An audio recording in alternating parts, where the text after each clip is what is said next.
This student was so powerful that even the demon himself tried to make a peace deal with him. Before that, when the demon threatened to destroy Earth, the boy appeared riding a nuclear missile. After the explosion, he grabbed what was left of the demon's body, flew into the sky, and slammed him back into the ground. Even so, that was the most powerful demon, and he returned as if nothing had happened. The monster attacks from all directions, but the boy does not suffer even a scratch. He declares himself infinitely stronger, and at that moment, the demon proposes a deal. The young man ignores him, takes him to a place where no one can see, and declares his end. Desperate, the demon splits into 1,000 pieces to survive, but the boy transforms into a colossus, crushes everything into a small sphere and swallows it, incinerating his own body with flames hotter than the sun.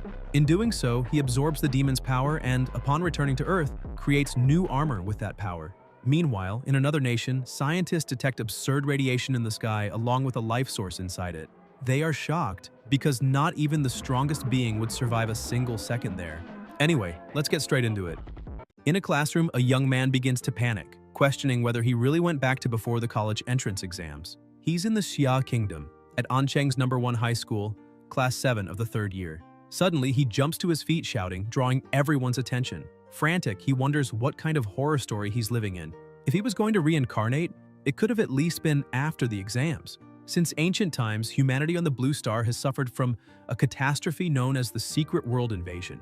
These secret realms are connected to other worlds and are filled with terrifying monsters that sometimes use portals to invade the human world. The most powerful creatures can destroy entire nations and threaten all of humanity. To fight them, humans developed a system of beast genes that allows users to awaken monster models and genetic talents. These warriors are the only ones capable of saving mankind. Over time, they became far more respected than ordinary people, and the entire Blue Star entered an era where martial strength means everything and everything else is considered inferior. Only martial cultivators can reach the top. Suddenly, systems begin to appear in the minds of several young people, echoing a message. World transfer complete. Host body, Yihi, implanting memories. The protagonist lowers his head, wondering if his new name really is Yihi, just a simple high school student. The classmates around him start mocking him, saying he must be having another nightmare or calling him a loser, asking if he really plans to take the college exams. A girl sneers, telling him to give up and go home since he's destined to be a street cleaner for the rest of his life. Yahe gets annoyed, thinking that every protagonist is ridiculed at the start of their story. He realizes that the body's original owner didn't have a good reputation, and from the memories he just received, he recalls that the former Yahe's parents had an accident during his 2nd year, which made him lose all focus on his studies. Even though he used to have good grades, he ended up completely unmotivated. The girl from before starts getting angry for being ignored and yells, asking what he's staring at, reminding him they're in a martial arts class, and asking if he wants to settle things with a fight. Hearing this, Yihe panics, trying to understand what she means since he was only thinking. Apparently, the previous owner of this body didn't study properly, and now he's the one who'll have to face the consequences. Frustrated, he thinks he's inherited a humiliating and miserable life. At that moment, the teacher walks to the center of the room and calls for silence, telling everyone to pay attention. He asks if they're ready since they're about to begin the injection of the genetic modification serum. He tells them to believe in themselves, reminding them that all 3 years of training and martial energy cultivation have led to this moment. Adjusting his glasses, he shoots a look directly at Yihe and comments that those who never took the lessons seriously. But Yihe tunes him out, thinking this is all some kind of joke. After all, he's not the one who messed up before. Still, he decides not to worry because now he's the one in control. He's inherited this body, and with a cold smile, he promises to do whatever it takes to turn the situation around. Everyone proceeds to the genetic injection conference, held in the special hall of Ancheng's #1 high school. The students are excited, chatting about what they might awaken, maybe a level 3 rock mountain, or a level 4 sea dragon. Another boy laughs and says that Yahe will probably just end up a weak level 1. The preparation machine starts making noises, releasing gas, and when it opens, it reveals several capsules containing genetic mutations. The teacher explains that this is the genetic awakening serum, containing primitive genes from all the magical beasts known to mankind. After injection, each person will absorb a random gene and awaken their abilities. He notes that normally the stronger one's body, the more powerful the gene obtained, and tells them to remain calm, just accept the energy flow when it starts. Then he calls them one by one, injecting the serum directly into their veins, granting each student the genes of these creatures. Immediately, a strange energy begins to radiate from their bodies, filling the hall with a powerful aura. Some start feeling sick, others faint, unable to withstand the pressure of the injection. Yahello watches in fear, thinking everyone's reacting strangely and that this won't be easy. Without hesitation, he injects the serum directly into the vein of his neck, saying that no matter what happens, he'll just get it over with. His eyes shine intensely, but nothing happens. The teacher approaches, remarking that apparently nothing much has changed. Yihe tries to play it off, saying maybe he got a faulty dose. The same girl mocks him again, laughing that he didn't awaken anything at all. She says a warrior without an awakening is like a bird without wings, doomed to crawl among the rest. She adds that it suits him perfectly and that now he can go sweep streets instead of trying to be a warrior. Yihe feels anger building up, remembering how she mocked him earlier in class. Suddenly, unbearable pain hits him, and he wonders what this feeling is. A system screen appears before his eyes with the message, "Infinite monster model obtained. Host, Yihe. Martial abilities. Basic chi technique of the 9th student, palm block, iron body technique. Monster model extracted." Yihe writhes in agony while the girl watches disdainfully, asking what he's pretending to do, saying there's no reason to act if he didn't awaken anything. He shouts for everyone to back away immediately. She snaps back asking why, but Yihe, eyes glowing and a dense aura emanating from his body, warns that if they don't move now, it'll be too late. Then his energy erupts, transforming his aura into that of a colossal metallic monster. The pressure blasts the girl and everyone nearby away. The students scream that the shockwave was too strong, asking who could have awakened something so terrifying. Some complain that they can't stand the energy and start vomiting. Among the awakened, one of them looks around and asks if anyone there is stronger than him. The system screen reappears, displaying rank a model, Dimora the Mad Flame, abilities, molten fire breath, sporadic absorption, advanced strength.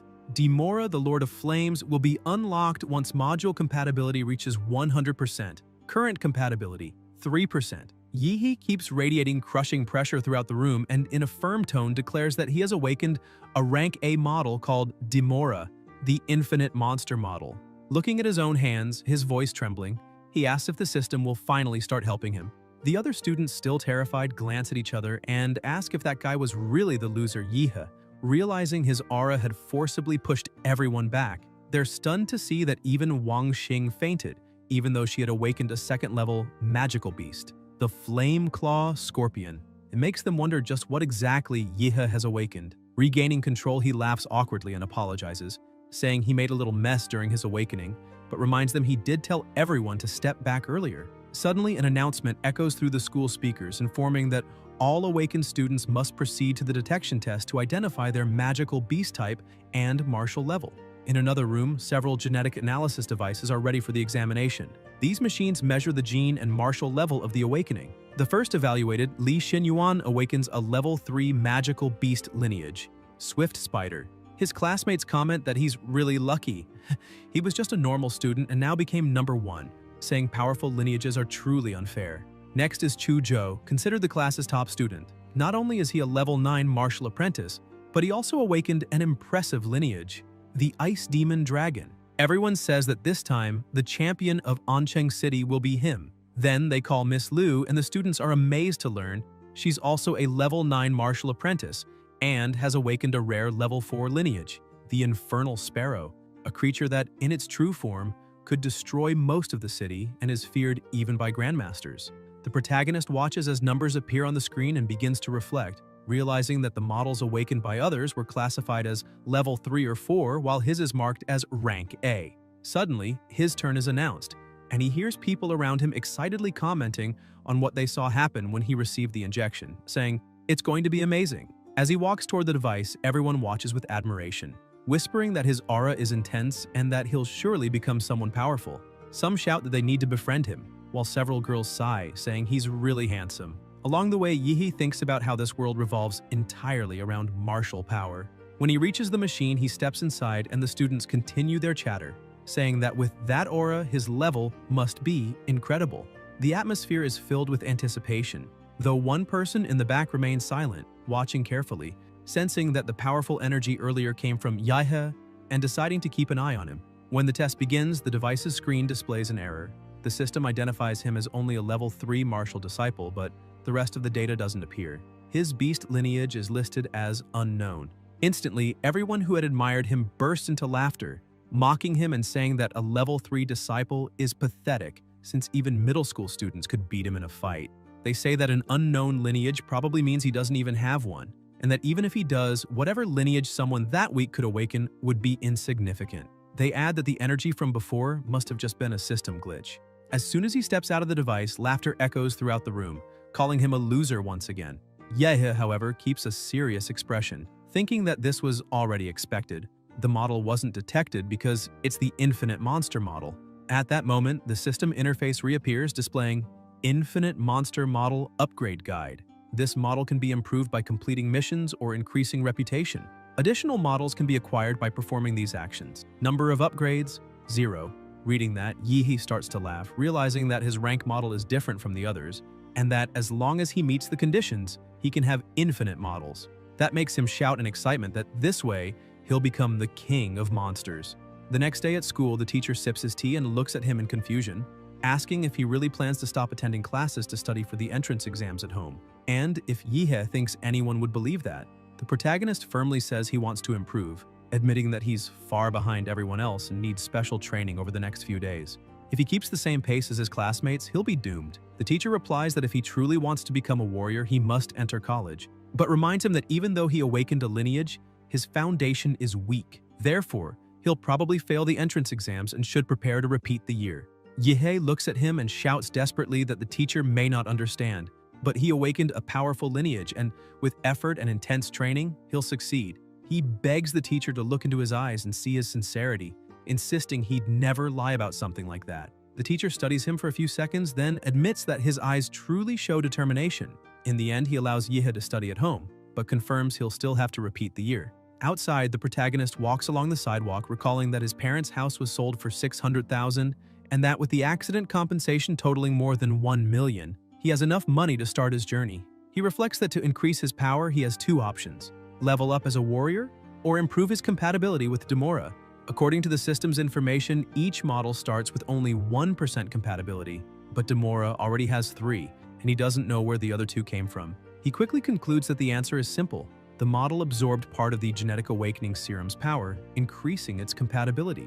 That proves that the genetic serum in this world can enhance model abilities. Therefore, instead of just training hard, he can use money to speed up the process. Convinced, he decides he must buy the genetic enhancement serum as soon as possible. Swiping his student card to enter the subway, he's amazed to notice that everyone there has already awakened their own lineages.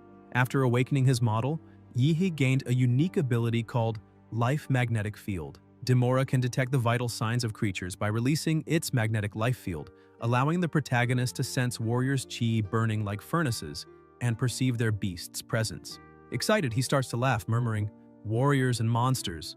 And as he witnesses it all, he feels an uncontrollable desire to fight rising inside him. After all, Demora is the king of monsters in his world, a being destined to dominate all life. However, Yehe is still a beginner, unable to fully control Demora's power. When he grows stronger, he'll show the world who the true king of monsters is. Suddenly, someone taps his shoulder, startling him. A beautiful woman smiles and winks, telling him to stop staring at people. Embarrassed, Yehe apologizes, saying he didn't mean to. She laughs softly, saying it's fine and that he probably just awakened his beast gene and can't control the power yet. It's completely normal. Curious, she asks what he's doing there. He says he came to buy genetic medicine but doesn't know where to go since the place is so big and confusing, and asks if she could help him. The woman seems surprised, asking if he really intends to buy that kind of product and already start using it. Confused by her reaction, Yehe asks if there's something wrong with that. She says no, but explains that genetic medicines are extremely expensive and that frequent use can cause resistance, reducing their effects over time. She advises that to maximize results, it's better to wait until his lineage reaches its peak. Yehe asks how much a genetic dose costs, and she explains that at his current level, he'll need a beginner's dose, priced at around $400,000. Hearing that, he feels discouraged, thinking it's too expensive. He couldn't even buy 5 doses with all the money he has. He asks if she knows anyone who could offer a discount. The woman hands him her business card, saying that with a recommendation from a veteran warrior, he might get a better price. Taking the card, Yehe thanks her sincerely and she smiles, saying that someday they'll meet again. Determined, he looks at the card and says it's time. Checking his balance, he sets out to buy, determined to invest in his growth. Later, in his apartment, under the light of the ship reflected through the window, a dense energy bursts from his body. The system screen appears, showing that the beast model, Demora, the Mad Flame, has increased its compatibility from 3 to 4%, and then to 7%. Yihe's body radiates more and more power, and the system also shows his stats rising from 10 to 15, while his weapon level reaches 7. Exhausted and drenched in sweat, he bends over, smiling with satisfaction, saying that this is how you level up. However, he notices that with each genetic dose, the progress becomes smaller, since as his body improves, further gains are harder to achieve. Still, he's satisfied, saying it wasn't bad at all as he achieved in a few minutes what others would take 3 years of training to reach. Thinking about it, he believes that if he can activate Demora's lineage power, he'll become number 1 in the entrance exams. Looking at his hands and smiling, he reflects that if a loser can't surpass the ordinary, then he truly is worthless. With everything ready, he decides it's time to enter the secret realm. These portals are ranked from E to S, and the higher the rank, the stronger the beasts that dwell within. No human can defeat S-rank creatures. If they invaded the real world, they'd cause an apocalyptic disaster. After preparing, he heads to Ansheng's rank E Secret Realm number 3. Walking through the area, he notes there are fewer people than he expected, but realizes that's because the realm is old and most of its treasures have already been plundered, leaving only weak beasts, usually hunted by beginners. Approaching the receptionist, he informs her that he has a pass for Secret Realm number 3. She asks him to sign the contract in front of her before entering. After filling out the form, he walks toward the portal, feeling his excitement grow. Gazing at the portal's light, he says, this is only the beginning of his journey to becoming the king of monsters, and without hesitation, he leaps inside. On the other side, he's awestruck by the sight of the Kanglan, Anhui, and Taijin stars shining in the sky, saying that even though he'd read about them in books, seeing them in person is completely different. Everything feels vast and magnificent. While still admiring the glow of the stars and the vastness of the place, a rabbit slowly approached. It was a first-rank beast known as a blood rabbit. The animal lunged toward him, but Yihe reacted instinctively, grabbing it with a swift, precise movement. He let out a mocking laugh, asking if the rabbit was stupid for thinking he wouldn't notice it. Thanks to his life magnetic field ability, he could sense everything around him with extreme clarity, and within seconds, he exterminated the blood rabbit. After destroying it, a small magic core appeared in his hand. Observing the shining stone, he noticed it was white in color, common quality, probably worth about 1,000 yuan. He thought to himself that he had just earned 1,000 yuan in a matter of minutes, a huge profit compared to what a normal person would take an entire month to make. However, looking at the core again, he concluded that focusing only on white stones would be a waste of time and that the ideal move would be to hunt a second-rank beast. Just then, a roar echoed beside him. A grotesque creature emerged from the shadows, a second-rank demonic insect. Excited, Yihe drew his dagger, ready to test his abilities. He charged forward and easily pierced his opponent, remembering what he'd read about that species in the monster encyclopedia. Compared to the steel-hard shell covering its back, the demonic insect's abdomen was much more vulnerable. The strike wounded it badly but also enraged it. The creature lunged at him and Yihe dropped his weapon, channeling his energy and firing a beam of light resembling a Kamehameha. The attack only made the insect angrier and it counterattacked by spitting 2 poisonous projectiles. Startled, Yihe barely dodged them and muttered in amazement, wondering if that monster's mandibles could really fire projectiles. Though he escaped, he grew furious at seeing his clothes damaged, shouting if the monster had any idea how much they cost. He soon realized that, at his current martial level, he couldn't defeat the creature without a powerful technique to back him up. Even with a deep Dantian and above-average vitality, he could barely unleash half his strength. He blamed the body's former owner for being such a failure in studies and training. With no alternatives left, he thought there was no choice. He'd have to cheat. He focused and his eyes began to glow. A dense energy filled the surroundings as he shouted to Demora, enraged to activate the demon emperor lineage. His body transformed, arms covered in scales and bulging muscles like those of a real beast. His strength rose from 15 to 21 points. When the insect charged again, Yihe leapt straight at it, diving into its mouth and tearing it apart from the inside, making its body explode outward. Gasping for air, he declared that, with his physique raised to 21 points, he had completely crushed the second-ranked demonic insect. Even after reversing the transformation, he had to release the excess heat built up inside his body. Thick smoke came from his hands, and he joked to himself that he was turning into a jet engine. Looking down, he noticed that his newly bought sword had been completely corroded by the monster's poison. A weapon worth 250,000 credits destroyed by a mere second-rank beast. This had to be a scam, the quality control was terrible, and the review would definitely be negative. Soon after, his stomach growled loudly and he realized that the energy consumption during the transformation must have been massive, since he was starving and hadn't brought any food. Suddenly, a delicious aroma filled the air, making his mouth water. The scent came from the green magic core the demonic insect had left behind. Without thinking much, he gave in to hunger and swallowed it. As soon as he did, a system window appeared before his eyes. Monster Model Demora, Enraged Demon Emperor. Compatibility increased from 7 to 7.3%. Yihe widened his eyes, surprised to realize that compatibility increased by consuming cores. Smiling, he compared. He had spent hundreds of thousands on a genetic potion and gained only 1%, but a single green core raised it by 0.3. If he could get 3 or 4 of those, it would equal an entire potion. He also thought that the white core he'd picked up earlier would probably give at least 0.1%. Happy with the discovery but frustrated over the money he'd wasted, he laughed and cried at the same time, calling that world a true pay-to-win. Regaining focus, he placed 2 fingers on his forehead and murmured that he would turn all that frustration into motivation. He swore to himself that he'd hunt until he was completely satisfied. With a determined look, he activated his life field, expanding his senses to detect any demonic presence nearby. The following afternoon, the System tab appeared again, displaying Model Demora, Enraged Demon Emperor, Compatibility, 9%, Overall Physique, 15.8.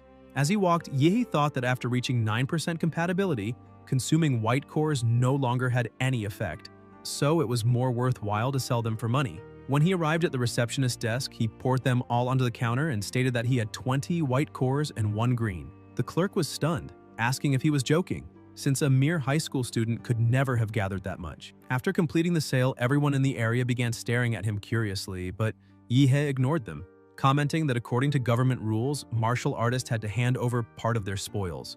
A green core was equivalent to 5 white ones. In total, he received 200,000 Xia Kingdom credits. Thinking about his next steps, he remembered that only 9 days remained until the college entrance exam and decided to head to Secret Realm D Class number 4. When he arrived, he noticed a group already gathered. The driver asked his captain, Lin, if they'd be able to complete the Jade Flower mission this time. Lin replied that during their last expedition, they had already found the area where it grows, but old Chen had been injured while fighting a monster and wouldn't be joining them. A woman commented that without him, only 5 people remained. Another warrior confirmed and reminded them that the rules required at least 6 participants to enter a D-class secret realm. Calmly, Lin said that wasn't a problem since he had contacted an agency that arranged a replacement. The captain, a level 2 martial artist named Lin He, approached Yihe and asked if he was the level 9 martial disciple known as Paisla.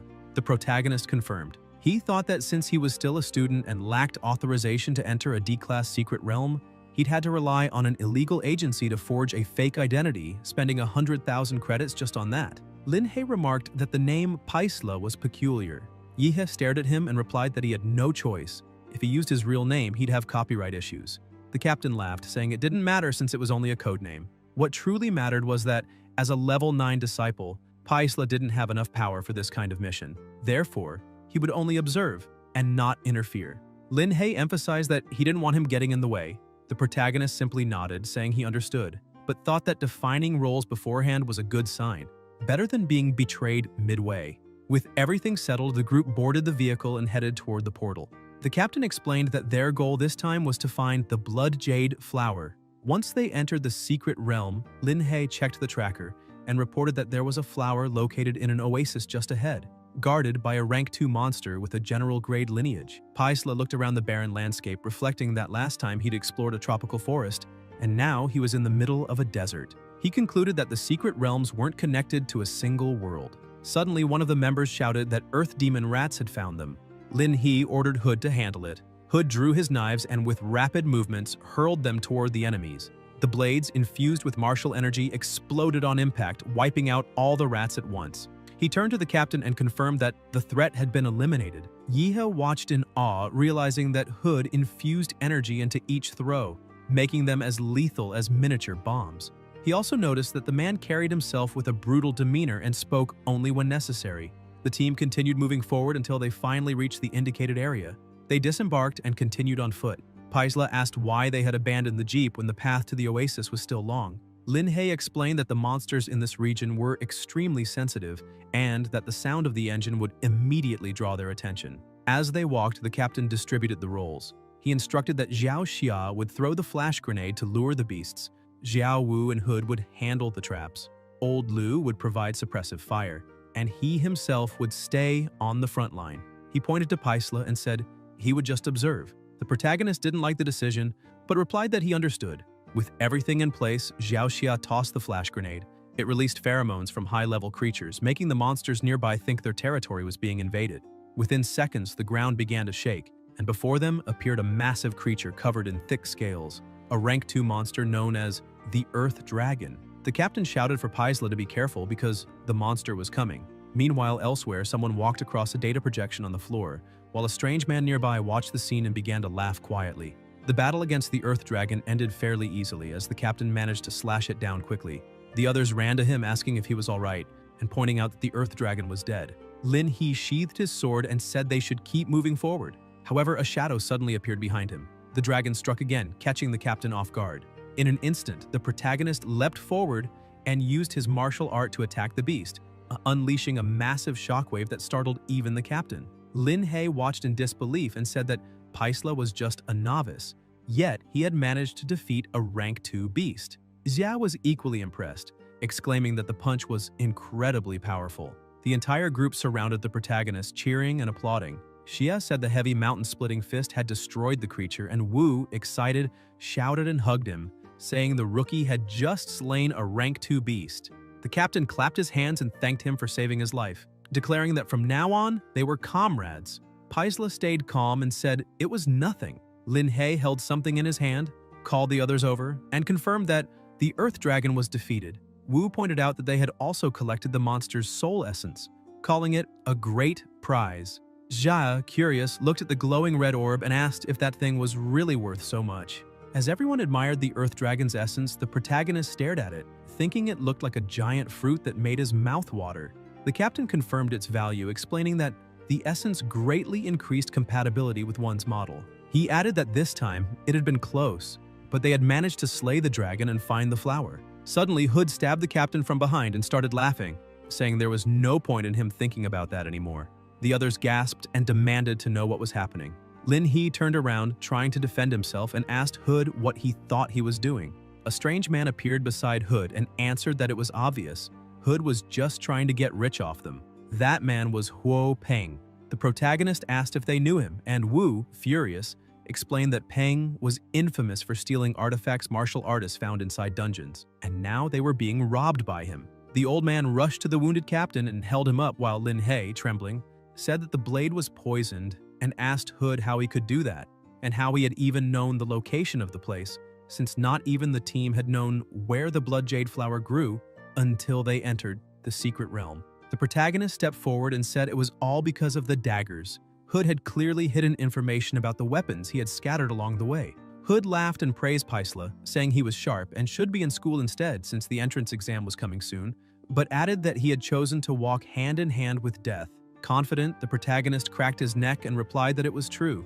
The exam was close, and he already had the top score waiting for him. Hood lunged at him with a dagger, shouting that he was too arrogant. Paisla easily caught the blade, his eyes burning with anger, and said that the real arrogance was a filthy man barking at him.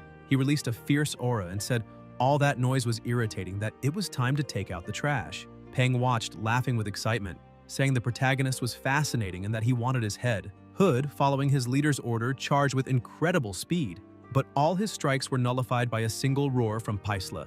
The force of the impact sent sand flying across the desert, and Hood used the cover to attempt a sneak attack. He moved silently, trying to strike from above, but the rest of the group shouted that he was coming from overhead. Paisla had already noticed. Concentrating, he prepared his mountain-splitting martial technique, saying this was the perfect chance to test his new skill. With a single strike, the attack pierced straight through his enemy's body. Lin He trembled, stunned by what he saw, and exclaimed that Paisla had defeated Hood with just one blow, wondering if he was truly a novice. The protagonist remained calm as if nothing had happened, while Hood's body fell to the ground. Peng shouted, asking if that was a genetic technique, and which great family he came from. Paisla asked what he was talking about and replied mockingly that he was from the Demonra clan, then asked if Peng was about to beg for mercy. That infuriated Peng, who began releasing his power, saying that even if the protagonist had a genetic technique, he couldn't overcome the massive difference in martial strength between them. His body expanded, activating the Black Bear language and unleashing his full power. He charged using the Mountain Fist technique. Confident, Paisla ducked low and said he would start by breaking the bear's legs, striking with immense force and dodging the attack with ease. Peng used his momentum to leap into the air and try to hit him, but just before being struck, Paisla commented that second-class martial artists were indeed strong. His atomic breath hadn't even managed to shatter the man's ankle bone. Peng went for another attack, but the protagonist vanished and reappeared behind him, asking if he was done because now it was his turn. Paisla unleashed his mountain-crushing fist technique, delivering a devastating series of blows to Peng's body and defeating him effortlessly. Everyone in the group stood frozen, stunned by the overwhelming power before them. Lying on the ground, bleeding, Peng gasped that the protagonist's genetic technique released toxic gas and that such a thing was despicable. He said an evil martial artist like him would be cursed and punished. Paisla, eyes bloodshot and consumed by rage, prepared another strike and said the list of people who had cursed him just kept growing, asking who Peng thought he was to say such things. Sometime later in the central gymnasium of Ancheng, a great festival was about to begin. The place was packed, and the students who passed would receive scholarships. The commentator took the stage, greeted everyone, and announced that this year's selection for the martial arts universities was officially open, wishing all participants good luck. He explained that the exams followed a dual format. 2 candidates entered the arena, and whoever won advanced to the next round. The exam lasted 3 days. The first 2 were eliminations, and those who passed would move on to the third phase. Each student had to fight 3 times in the preliminaries, and the winners would continue until the champion was decided. The announcer concluded his speech by saying that they were the future of humanity and should fight not only for themselves, but for the entire human race. They must show their full strength in this exam. Then he officially declared the Ancheng City Martial Arts Examination open. Battles in Arenas 1 and 4 began, but the commentator noticed an issue in Arena 6. One of the candidates hadn't shown up. He explained that the competitors for that arena were Xing and Yihe, both from Ancheng's first school. However, only Xing was present, and according to the rules, if the duel began and the other contestant didn't appear, they would be disqualified. Xing said that the humiliation at the genetic conference had been the worst moment of her life, and that she just wanted to use her fire scorpion to teach the protagonist a lesson. But it seemed that coward was too scared to show up. She called it a huge disappointment. The crowd began to murmur, saying it was pathetic, that he didn't even have the courage to appear for the exam. Someone added that he was probably hiding at home crying, and that people like him didn't deserve to be in high school. The referee blew the whistle, announcing that the time was up, and that Yihe of Ancheng's first school was therefore disqualified. Suddenly, a bright light burst across the sky, drawing everyone's attention. People wondered what it was, one remarking that the aura was unbelievably strong, questioning if it was even human, and what kind of power could let someone fly like that. The protagonist descended from the heavens like a meteor, crashing into the center of the arena and unleashing a crushing wave of pressure. Xing froze, confused, until she saw something appear before her. Yihe struck her directly in the face, sending her flying across the stage. He looked down at her and remarked that this time had been close. He almost would have had to wait for next year. Xing lay unconscious on the ground. The commentator announced that Yihe had won the first battle, emerging victorious. The crowd raised their hands, cheering wildly, shouting that he was unbelievably strong since he had defeated his opponent with a single blow and made a spectacular entrance. Excited voices in the stands said it must have been the legendary Heavenly Step technique. The system screen appeared, showing that the host's total attributes had reached 225, and that the monster model Demora, Enraged Demon Emperor, had achieved 20% compatibility. Yihe was thrilled with the result, remembering that Captain Lin He had given him the Blood Jade Flower as thanks for everything he'd done. The fruit had greatly enhanced his body, though it had taken some time to take effect. Now he was fully ready. It was time to sit back and let the show begin. The first matches ended and the second round began. The commentator announced the next duel, Long Tao from Ancheng's fourth school versus Yihe. The fight didn't even last a minute before the protagonist won again. The third school faced him next, but was defeated with a single blow, just like the others.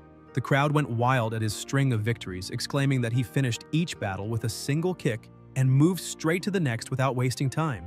A true human super kick. The commentator raised his hand excitedly and declared that Yihe from the first school had won all 3 fights and advanced to the third stage. When the round ended, the protagonist began walking through the area and many people rushed to him, inviting him to their universities and begging to add him as a friend. Even private universities were after him. Yihe could barely move as people surrounded him from all directions, each calling his name and trying to convince him to enroll in their institution. Then, a woman approached and asked if he already had a university in mind. He looked at her curiously and, apologizing to the others, replied that he intended to attend the capital university. The moment he said that, everyone began to step back, murmuring that he hadn't even reached the finals yet and was already full of himself, saying that once he lost, there would be no point in asking for help. The protagonist was surprised, asking if they were serious and if they truly didn't believe in him. Even so, he said he understood. After all, the capital university was the best martial arts school in the Xia kingdom, one of the top 5 in the world, the dream of any martial artist. He thought about how, in second-tier cities like Ancheng, only the very best had any chance of getting into such a sacred place. But in the end, martial artists prove their worth through strength. When he wins the tournament, he'll see what everyone has to say then. Suddenly, 2 men in suits approached, calling his name and showing him a document, asking him to cooperate for a reevaluation of his martial level. After the test, both were astonished to confirm that Yihei had become a level 9 martial artist. They remarked that only 15 days earlier, he hadn't been above level 3. Yihei looked at them and asked if they were implying it was impossible to advance that much in such a short time, and if they thought he had cheated. One of the evaluators explained that they had investigated and found he'd been entering dangerous secret realms repeatedly, questioning why he'd done that before the exam. The protagonist acted and replied that he had done it all for training, saying that before his father died, he told him that if he wanted to surpass others, he needed to stop being just a student. So he kept fighting non-stop in secret realms, and during one of those battles, he managed to break through his genetic barrier. The 2 evaluators froze, sweating, and asked if he truly broke the genetic barrier. Then, they ran off, saying they needed to report it immediately. Yihei watched them go, confused, realizing he had now become a subject of special observation. Later in his room, he saw countless posts from parents, friends, and relatives wishing the candidates good luck, along with live interviews of families supporting their children. He looked up and muttered that apparently no one had come to support him, just an orphan no one cared about. But in truth, on the other side of the screen, his former teacher was watching and silently cheering, hoping he would fulfill everything he had promised. The next day, in the first round of the qualification stage, the protagonist from the first school was set to face Luo Zhuan from the third school. People whispered that they remembered that name. Zhuan had been number 1 in the 3rd year, a level 8 martial artist who had awakened a rare magical beast lineage, and both his parents were martial artists too. They concluded that Yihei was doomed. The protagonist, however, ignored it all and simply asked if they could start already. That irritated Zhuan, who asked if Yehhe really didn't know who he was. The protagonist replied that knowing or not didn't change the outcome of the fight. Zhuan laughed and released his power, saying it didn't matter. The result was already decided. He would be the winner. He activated the demonic mark awakening and, with his power amplified, charged forward, saying he hoped Yihei was lucky enough not to die on the spot. He then unleashed the Thunder Dance technique. Yihei calmly caught the attack with his bare hands, saying it wasn't bad, but still far weaker than that bald guy's strike. Zhuan screamed in pain as his hand burned and fell to his knees in despair. The protagonist raised his hand and struck, slamming him into the arena floor. Then he laughed, asking if there wasn't a single decent opponent in the entire tournament. The commentator announced that Yihei was once again the winner, pointing out that it was another clean hit and that he had just defeated one of the favorites. The crowd erupted, astonished at how easily he had won, commenting that Zhuan had looked so imposing and was suddenly sprawled on the ground. They remarked that Yihei's composure was that of a true master and that his level was far beyond the other competitors. A truly absurd gap. Women in the audience screamed excitedly, saying, "Now that's a real man," and that they wanted to have his children. Even though he had only used his hand this time, the audience joked that it still counted as a single strike. The crowd kept roaring, fascinated by the protagonist's overwhelming display. As Zhuan was carried off on a stretcher, Zhou approached Yihei and said that since he was the chosen one, he'd be the one to take him down in the finals. Meanwhile, in the Capital University's live broadcast room, one of the staff pointed at the screen and shouted for all information on Yihei to be pulled up immediately. In another battle area, the second bracket was on fire, the audience fully engaged as 2 dazzling twin girls fought. The match was between Kai Xiaoling, known as the queen of Ancheng's second school, and Liu Qingshu, the untouchable flower of the first school. Xiaoling taunted her, saying she couldn't stand her opponent's cold, emotionless face. Qingzhu simply stared at her in silence. The referee gave the signal to start, and Xiaoling dashed forward, laughing, and saying she wanted to see if Qingzhu would keep that arrogant look once she was lying on the ground. The girl from the first school activated her martial art, the Liu family's secret art, Beloved Sovereign. The 2 exchanged swift attacks, dodging and countering each other with precision. Xiaoling intensified her strikes, saying it was time to get serious, and activated her explosive fist technique. She found an opening and attacked without hesitation, but realized too late that she'd fallen into a trap.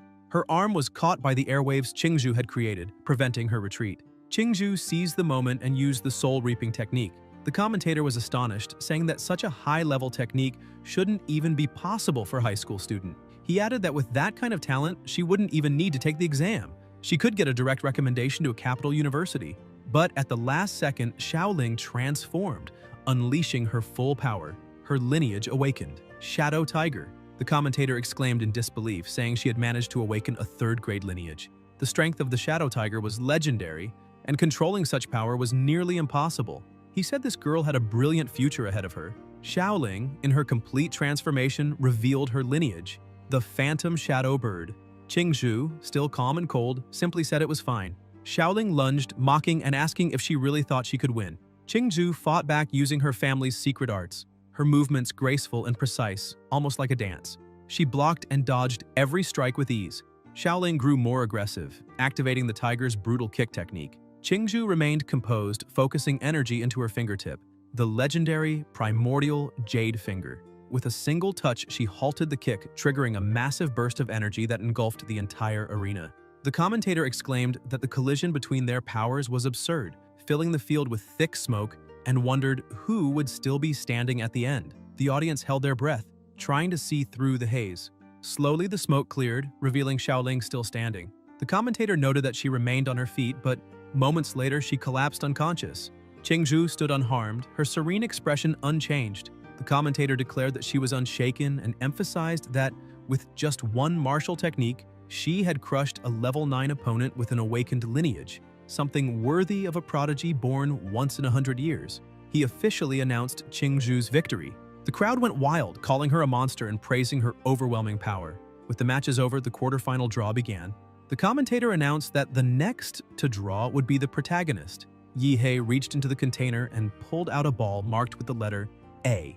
A fighter beside him laughed good-naturedly and showed that he had also drawn A, meaning they would face each other. He introduced himself as Shen Jiaguan from Qingfeng Private Academy. Yihei replied, introducing himself as being from An Cheng's first school. Jiaguan pointed toward the arena and said their match would be the second one, so they should watch the first together. The commentator then announced that the first quarterfinal match, Luo Shi from Qingfeng Academy versus Chu Zhou, was about to begin. Jiaguan watched the broadcast closely and remarked that Luo Shi was indeed very strong. Jiaguan had repeated his final year just to try again for admission to Capital University and possessed exceptional control over his lineage. However, before Zhou, he didn't stand a chance. The protagonist asked who this Zhou was, and Jiaguan replied that he also studied at Yihei's school, surprised that he didn't know. While they spoke, the match ended and the commentator announced Zhou's victory. The Qingfeng Academy director watched furiously, unable to accept that his student had lost without even being able to react. Yihei took the opportunity to ask Jiaguan how Luo Shi compared to him. Jiaguan smiled kindly and explained that he was the president of the martial arts club in the third year, adding that even if Luo Shi joined forces with 2 other classmates, he still wouldn't be able to defeat him. Then his expression turned serious as he looked at Yihei and said that he believed the protagonist was his greatest rival in the tournament. He explained that since childhood, he'd had an unusually sharp sense of perception and could feel something powerful inside Yihei, a dormant volcano, a beast about to awaken. Then, smiling again, he said he hoped for a great match, because it was time for the two of them to face each other. They walked to the center of the arena, and the commentator announced the start of the second quarterfinal match. Shen Jiaguan from Qingfeng Academy versus Yihei from Ancheng First School. The moment the match began, both exchanged blows so powerful that part of the arena was destroyed. The commentator shouted in excitement, saying both fighters seemed evenly matched. The pressure of the fight was so intense it could be felt by the audience. Suddenly, Jiaguan noticed blood dripping from his nose and asked if that was one of Yihei's lineage abilities. He increased his power, saying that the ability to distort cells directly was truly mysterious. Yihei realized that Jiaguan had formed a martial energy barrier around his body to defend himself against nuclear radiation, which only made him more excited, admitting his opponent was an incredible martial artist, a real monster not to be underestimated. Jiaguan charged, declaring that if that was the case, he'd show him the martial arts passed down for generations through the Shen lineage. He activated his mind and form box technique, Deer Peak. His strikes were fast and precise, so powerful that Yihei couldn't dodge and took the impact head-on. The blow was devastating. The back of Yihei's shirt ripped open. The commentator exclaimed that it was a powerful hit and that Yihei, known as the super kick, had been struck for the first time. The impact made him spit blood, and the announcer emphasized how destructive Jieguan's mind and form technique truly was. Even wounded, Yihei was merely pushed back, refusing to fall. Jieguan followed up, saying there was no escape, and used the bear collision technique. This time, Yihei managed to defend with his arms, avoiding a direct blow. As he held the strike, he thought that Jieguan's attacks weren't purely physical. He was infusing martial energy into his body, doubling the damage. He realized that his previous opponents had been mere amateurs with no experience against real fighters. Suddenly, Jieguan's arm extended, wrapping around Yihei's torso and pulling him in. Jieguan said Yihei was half right. He didn't just infuse energy into himself, he could also block his opponent's energy, preventing them from using martial techniques. He then hurled Yihei using monkey throw and followed up with tiger leap, jumping high and slamming him hard, making Yihei feel intense pain. Jieguan gave him no respite, diving down like an eagle and shouting that Yihei would never win this fight. The blow landed with full force, both crashing into the arena floor in a massive explosion that engulfed everything in smoke. Jieguan stood up laughing, satisfied, saying that attack had felt amazing. The commentator said the series of attacks had left Yihei no chance to counter, and that the medical team was already preparing to intervene. He explained that the combination of Jieguan's mind and form techniques would have killed any normal martial artist, and the winner had already been decided. The winner from Qingfeng Academy was... But before he could finish, a deep sound echoed through the arena. Jieguan turned, startled, as an overwhelming surge of energy spread through the air, making even his voice falter. The smoke slowly cleared, revealing Yihei stepping out of a crater, smiling as he said his opponent was indeed very strong. Then he activated Demora's wild trait, Lineage Awakening. Yihei's body was completely enveloped by his beast's form. Flames and dense energy surrounded him, shaping the figure of Demora, the enraged demon emperor. He looked at his opponent and with a calm and commanding tone, said that if it was any consolation, Jieguan was the first person to witness that form up close.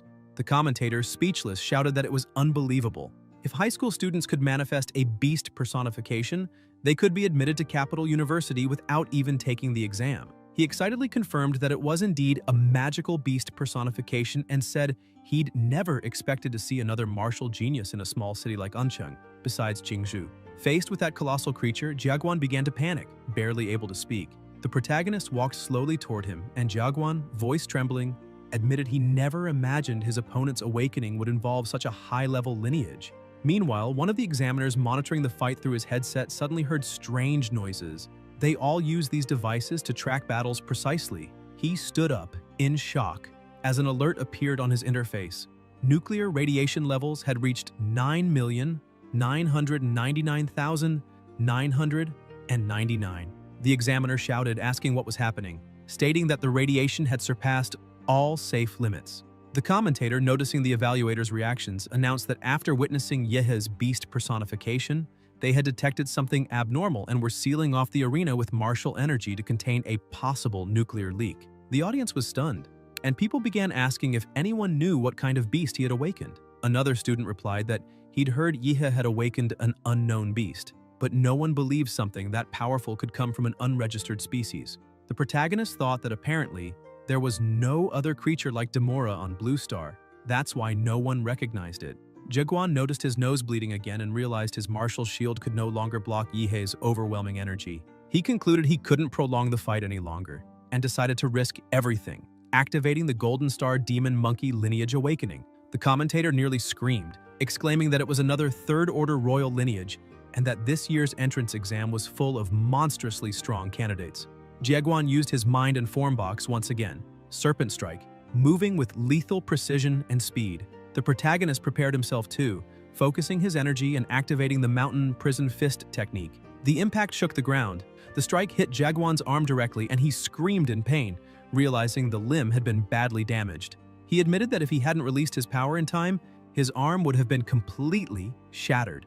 Breathing heavily, he said that earlier he had talked too much, but now he was just getting beaten. Yihei approached him steadily, eyes firm, and said, Jieguan was an incredible opponent, but the result wouldn't change. The commentator narrated with enthusiasm, explaining that in the second quarterfinal match for Capital University's entrance exam, two high-level lineages were clashing. On one side, a third-order royal lineage.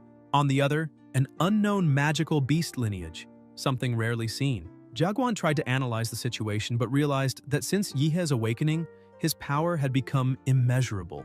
He could no longer withstand the pressure and knew that if it continued, he would be crushed. He tried to retreat and counterattack, but Yihe gave him no time. "Don't get distracted," Yihe said, landing a flurry of fast blows. Jiaguan activated mind and form again, grabbed Yihe's arm, spun his body skillfully, and moved behind him, panting as he said the last hit barely scratched him. This was his real move. He jumped high and unleashed the giant elephant paw strike, shaking the entire arena with the impact. But when he stepped back, he froze in disbelief. Yehe stood completely unscathed, arms crossed, watching him calmly. "Are you done?" the protagonist asked, hovering slightly above the ground. "Now it's my turn." He charged forward like a king ready to crush everything before him.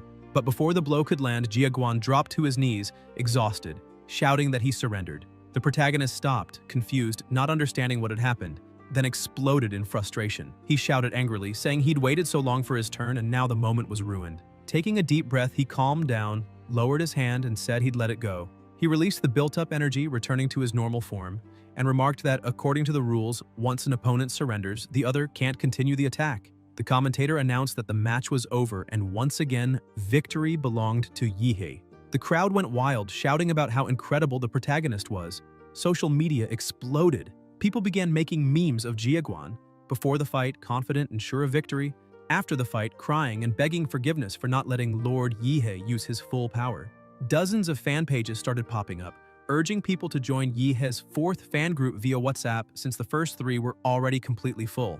Others shared links on the Toker platform, telling everyone to follow them to watch the full video of Yihe's entrance exam battle.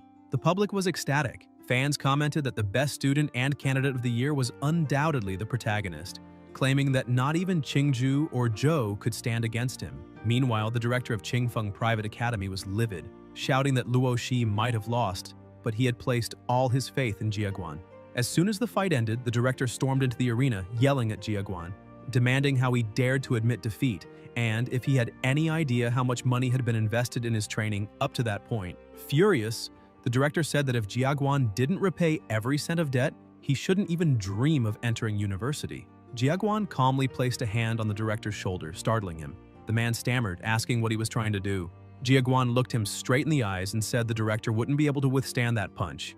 That surrendering had been the best choice to avoid destroying his own body. He asked if the director had the guts to step into the ring and take that blow himself. Then he added that, out of gratitude for the school's kindness, he would repay the debt little by little in the future, but warned him never to threaten a warrior stronger than himself. The director began trembling and, with no words left, admitted that Jiaguan was right. The commentator returned to the broadcast, announcing that after a fierce set of battles, the four best candidates in this year's entrance exam had been decided: Yihe, Chingu, Zhou, and some other random nobody. He also emphasized that Ancheng's first school was the clear overall winner, claiming 3 out of the 4 semifinal spots. At that moment, the first school's director was beaming with pride, laughing and saying that old Lu had worked at the school for so many years, and now it was time for him to be promoted. Overjoyed, Lu cheered at the top of his lungs, shouting about how incredible his student Yihe was. The commentator announced that the semifinal draw would begin right then. The protagonist stepped forward, picked his ball again, and realized he would be the first to fight. Chingu showed hers. It was the same. The commentator revealed that the first match of the college entrance semifinals would be an internal battle between 2 students of Ancheng's #1 school, Yehe and Chingu. The audience erupted in excitement, shouting that they had been waiting for this fight, certain it would be one of the best in the entire tournament. However, many believed Chingu had the upper hand, as she had mastered 2 royal martial arts of mysterious origin. With those alone, she had defeated Xiaoling, who possessed a 3rd-rank royal lineage. Chingu's own awakened lineage, the 4th-rank infernal bird, had not yet been fully revealed. On the other hand, Jiaguan had also possessed a 3rd-rank lineage and had been the one to force the protagonist to awaken his own, an extremely powerful one. It was estimated that Yihe's lineage was also of the 4th rank, though still incomparable to that of the goddess Liu, who not only held a lineage of equal level, but also mastered exquisite martial techniques. Finally, both proceeded to the semifinals arena. They stepped into the center while the referee called for silence.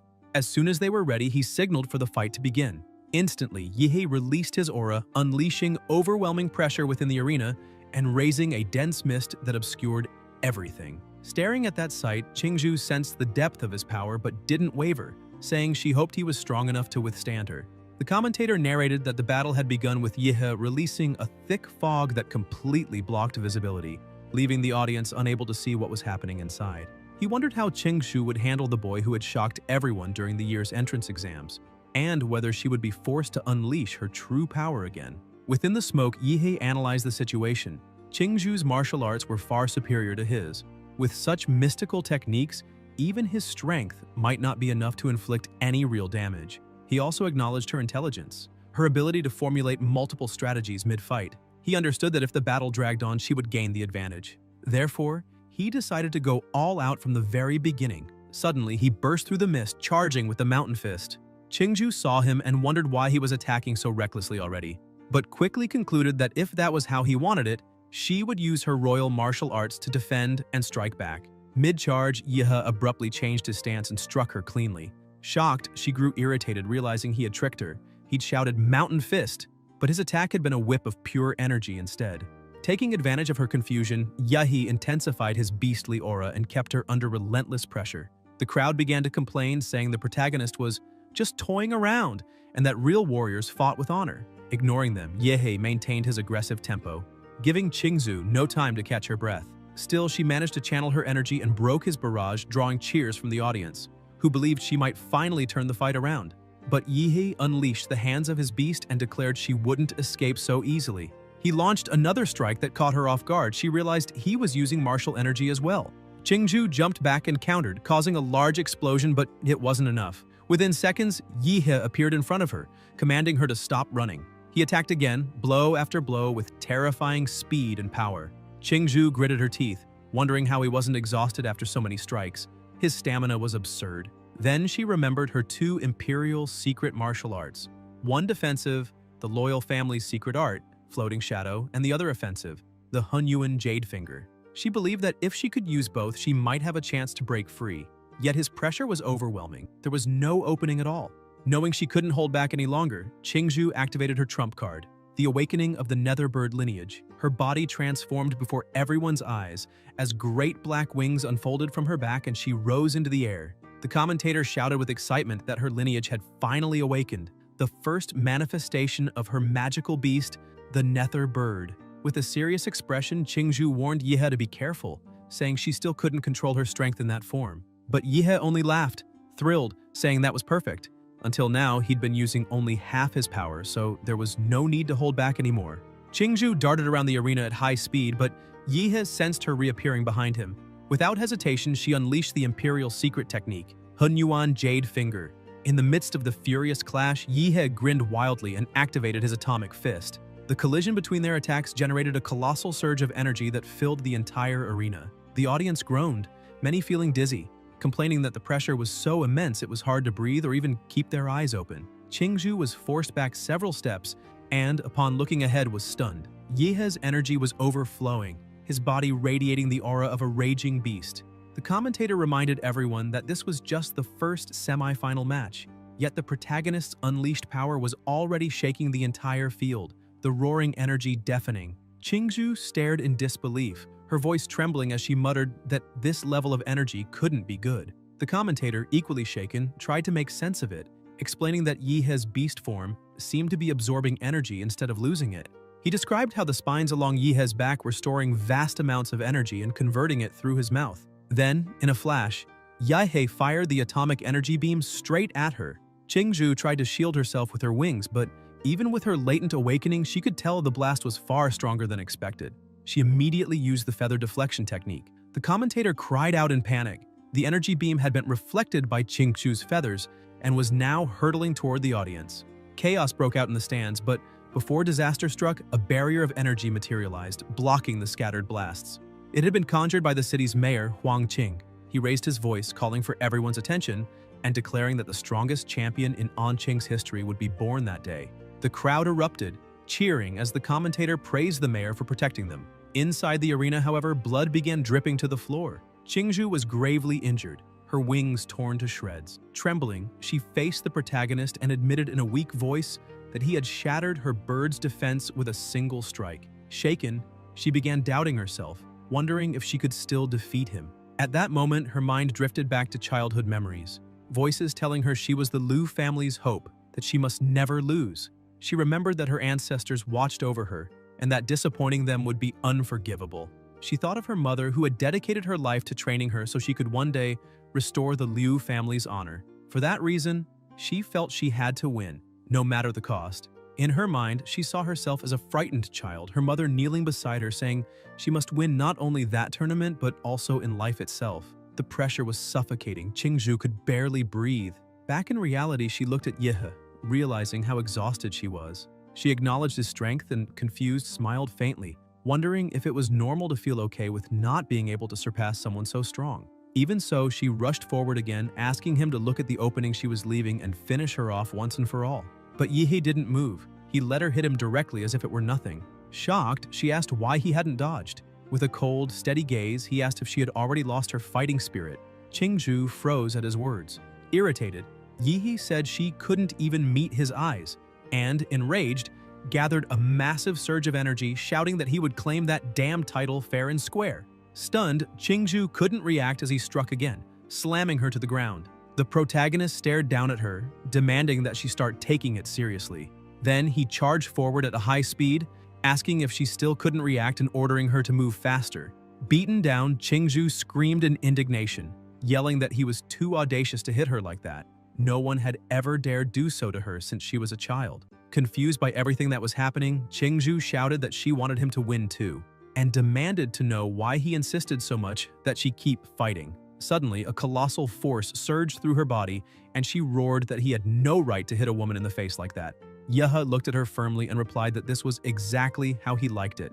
If she didn't want to be hit, then she should get up and fight. Chingu then activated the forbidden martial art blood combustion. New, immense wings unfolded behind her, shimmering with fiery brilliance, and her entire outfit transformed, reflecting the true form of her magical beast. Staring at the protagonist, she declared that she would now fight with all her strength and defeat him, just as he seemed to want. Yahello watched her transformation and burst into manic laughter, saying that she had finally revealed the true form of her beast. Now, things were finally getting interesting. He too transformed completely, declaring that if that was the case, he could no longer hold back. When his transformation was complete, his power flared violently as he activated the Qi Gong technique, a fusion of the Demora model with his internal energy flow, the nuclear combat body. The protagonist stepped forward and said he hoped they would have a good fight. Chingu glared back and unleashed her ability Razor Hurricane. Yet Yahello charged straight in without hesitation, plunging directly into the storm and activating Explosive Fist. At that same moment, Chingu gathered energy in her mouth and unleashed a devastating roar, the Atomic Breath. Their powers collided violently, sending shockwaves through the arena. This time, the protagonist was thrown back, though the blast wasn't strong enough to injure him. He smirked and asked if she thought she was the only one who could roar. He then focused energy into the spikes on his back. Chingu recognized the movement. It was the same attack as before, but she didn't intend to retreat this time. Closing her eyes briefly, she concentrated, opening small gaps in her defense to execute the Liu family's most powerful technique. Gathering every bit of energy she could, she shouted that now they would fight as equals. Yahello fired the atomic laser, while Chingu activated her lineage skill, the infernal blood spikes. The two attacks collided at the center of the arena. Seeing what was about to happen, the commentator warned that both attacks were extremely powerful and would create a catastrophic explosion. Neither of them would be able to control the outcome. Once again, the mayor intervened. Using his genetic technique, he conjured a massive wall called the Divine Energy Wall. The attack struck it, obliterating it instantly and sending a massive shockwave rippling through the entire arena. The crowd was in disbelief, wondering if that wall had truly been conjured by the mayor and if he had actually managed to contain the explosion. If he hadn't, everyone would have been doomed. Watching silently, the mayor thought to himself that the three divine walls he had erected were improvised and not as solid as they should have been. In the end, the two attacks had neutralized each other. He couldn't believe two candidates of such monstrous power existed in the same entrance exam. As the smoke slowly cleared, one of the figures appeared, her arm dripping with blood. Chingu was on her knees, her left arm badly injured. Struggling to breathe, she admitted that her true form's power had reached its limit, but she still insisted she could fight. From within the smoke, the protagonist emerged slowly, standing before her completely unharmed. Chingu looked at him in disbelief, unable to understand how her attacks had hit but done nothing. He told her that if she didn't purge the nuclear radiation within her body, She could suffer permanent damage and even lose the ability to fight in the future. Trembling, she began to cry, shouting that she wanted to fight him up to that point and asking why he had pushed her so hard to continue. Yihe crouched down in front of her, looked into her eyes, and asked whether she truly hadn't wanted to fight him, or if she was just being stubborn, refusing to admit her own competitive spirit. He told her that while she fought with everything she had, he could feel her desire to win, something he deeply admired in her. His words left her speechless. Chingu reflected and realized he was right. She truly had wanted to defeat him. That was why she had abandoned her defense and gone all out. The realization confused her. She had always hated fighting and just wanted to be done with it. Yet during this battle, she felt something different. The thrill of fighting not for others, but for herself. Yihe placed a hand on her shoulder, making her blush slightly. Then he began drawing out the radiation from her arm, healing her wounds instantly. He said she had been too distracted during the fight, and that was why she lost. Chingu looked at her arm, astonished. Both the radiation and her injuries were gone. The protagonist smiled, saying that despite everything, she was still the strongest opponent he had ever faced, and next time, he wanted a pure, unrestricted fight with her. Chingu looked at him with admiration, her eyes shining. For the first time, someone was seeing the person behind her power. As the smoke fully cleared, the commentator's voice echoed through the arena, announcing that Yihe was still standing at the center. The protagonist released her arm and smiled as the commentator declared the end of the first semifinal match, announcing that the representative of Ancheng's first school had claimed another victory. He then added that following Yihe's triumph, Zhou had also emerged victorious. As expected, now the greatest climax of the Ancheng entrance exam was about to begin, the final battle for the highest score between Yihe and Zhou. Viewership skyrocketed as the commentator shouted that the showdown was about to start. Zhou drew his sword and began to speak, but Yihe interrupted with the same confident smile as before, challenging him to come at him with everything he had. Zhou didn't hesitate. He dashed forward, activating the 7 stellar steps technique. His speed was astonishing, while the protagonist remained still, gathering his energy. Then Yihe struck the ground with atomic burst, sending shockwaves across the entire arena. Zhou retreated, realizing that Yihe had been too lazy to look for his real body and instead unleashed a massive attack that hit all of his clones at once. Even with his defensive ability, he knew he couldn't face that kind of power head-on. No warrior his age could. What he was witnessing was a true anomaly. Zhou took a deep breath and changed tactics. If he couldn't fight directly, he would wear him down from a distance. He then awakened his elemental ice dragon lineage and activated Freezing Pulse. The audience screamed in awe as the entire arena filled with ice. The attack engulfed Yihe, trapping him inside a gigantic block of frozen crystal. Many shouted, believing that Zhou had actually defeated the great demon Yihe. The commentator cried that the freezing pulse was so powerful, it had created a real iceberg, freezing the protagonist solid. But after the attack, Zhou felt the toll on his body. Channeling that much icy energy had drained him completely. Suddenly, the commentator urged everyone to look. The ice was melting. A ray of radiation sliced through the frozen wall, shooting straight toward Zhou, who froze in shock, unable to believe it. The protagonist shattered the ice prison effortlessly. Zhou tried to react, raising a wall of ice to defend himself, but the impact destroyed everything, though he barely managed to survive. Yihe stepped calmly from the wreckage, saying that Zhou's dragon of ice had never worked and never would. Apparently, he was the perfect counter to anything cold. Taking a deep breath, he said the gap between their strengths was immeasurable. Enraged, Zhou shouted for Yihe to take his final attack. His ultimate technique, originally meant for Chingu. Gathering the last of his power, he formed a colossal sword of pure ice, the soul-annihilating sword Intent. The mayor watched in astonishment, recognizing the technique and wondering how someone so young could wield such power. Zhou poured his entire soul into the strike and lunged, slashing at the protagonist. Blood splattered, but all he managed was a small scratch on Yihe's hand. The protagonist smirked, saying that when Zhou had a better sword, maybe he'd have a slim chance at victory. Desperate, Zhou watched his weapon shatter completely. Out of options, he looked at the protagonist and asked what his odds of winning truly were.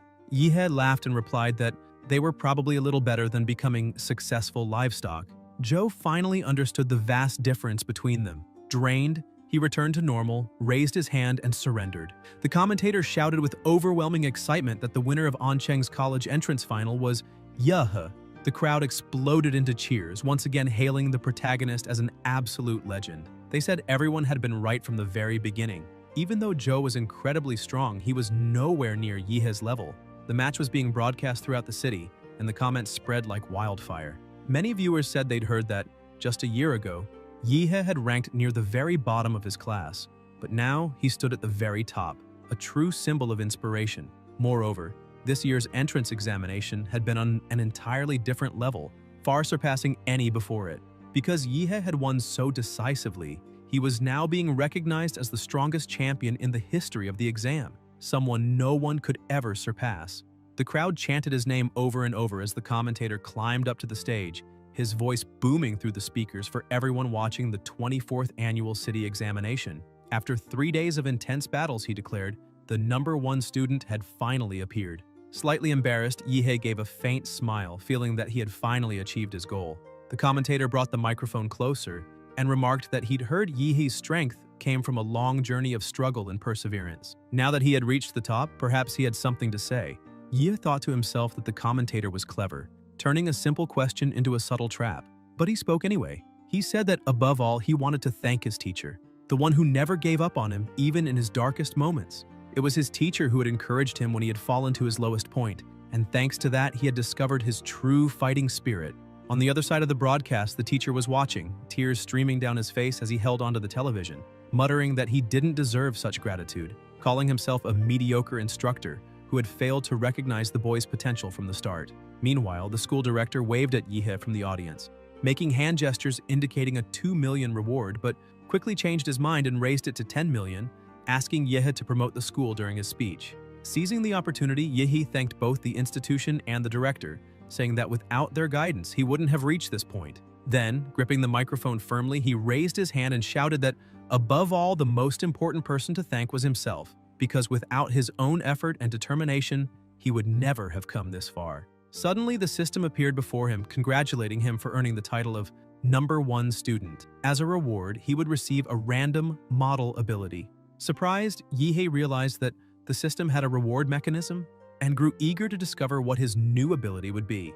After the interview, as he walked through the arena corridors, voices echoed all around. "He's finally out!" Dozens of people rushed toward him, trying to get another interview, bombarding him with questions about the university, the difficulties of the tournament, and his personal impressions. The protagonist ran to escape, begging them to stop following him, but one reporter caught up and asked an inappropriate question, making him run even faster, saying he didn't have time for that nonsense. After a long chase, Yehe finally reached the basketball gym, panting but relieved to have shaken off the crowd. What truly made him happy, however, was the realization that he wasn't limited to a single combat model. He could gain more abilities through the system. At that moment, a figure appeared beside him, congratulating him on his victory and for achieving first place.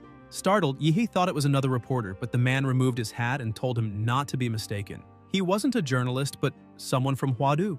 The stranger looked him straight in the eyes and said it was time to discuss the matter of his genetic trait. Tension filled Yehe's chest. He thought there couldn't possibly be any problem with his trait since all his abilities so far had come from his monster model. Still, he wondered if this man somehow knew about his powers, and who exactly he was. The man then asked if Yehe had ever talked with his father about the genetic trait. The protagonist nodded, recalling the inherited memories of the body he now inhabited. Yes, that conversation had indeed taken place. The visitor pulled a folder from his bag and asked if Yehe had never wondered how his father, just a simple taxi driver, could possibly know about something so complex and unrelated to his profession. A sense of unease washed over Yehe as questions began racing through his mind. The man opened an envelope and explained that Yehe's case was special. Because of that, Huadu had decided to make an exception, allowing him to see a confidential document. Driven by curiosity, Yehe took it, sensing that what he was about to read would change his life forever. Inside the envelope, the title read, Prometheus Research Institute. It was a prestigious organization in the field of genetic biology on the Blue Star, but one that had been banned in many countries after a mysterious incident. Most of its leading scientists had disappeared, living under false identities scattered across the world. According to the file, the central project of Prometheus had been the study of genetic traits. As he read, Yehe began to piece things together. It seemed these people believed that his father had been one of the Institute's key researchers, and that he himself might have been one of his father's experiments. The man in front of him told him not to worry. The nation wouldn't take any action against him. He was only there to inform him of the truth, as someone directly involved deserved to know. Yehe silently wondered if the man would be offended, if he said he wasn't even remotely concerned. The visitor went on, saying that Yehe had been an essential part of the project and that was why they wished to protect him. Feeling a mix of pride and irony, Yihei replied that it might be troublesome for them since famous people tend to attract problems and attention, but society adapts quickly to that sort of thing. The man simply smiled and said he would take his leave for now. Once he was gone, Yihei sighed with relief, happy to finally be alone again. He had earned a generous reward from the entrance exam, a scholarship worth $2 million from the director, an additional $800,000 bonus, and a guaranteed spot at Huadu University.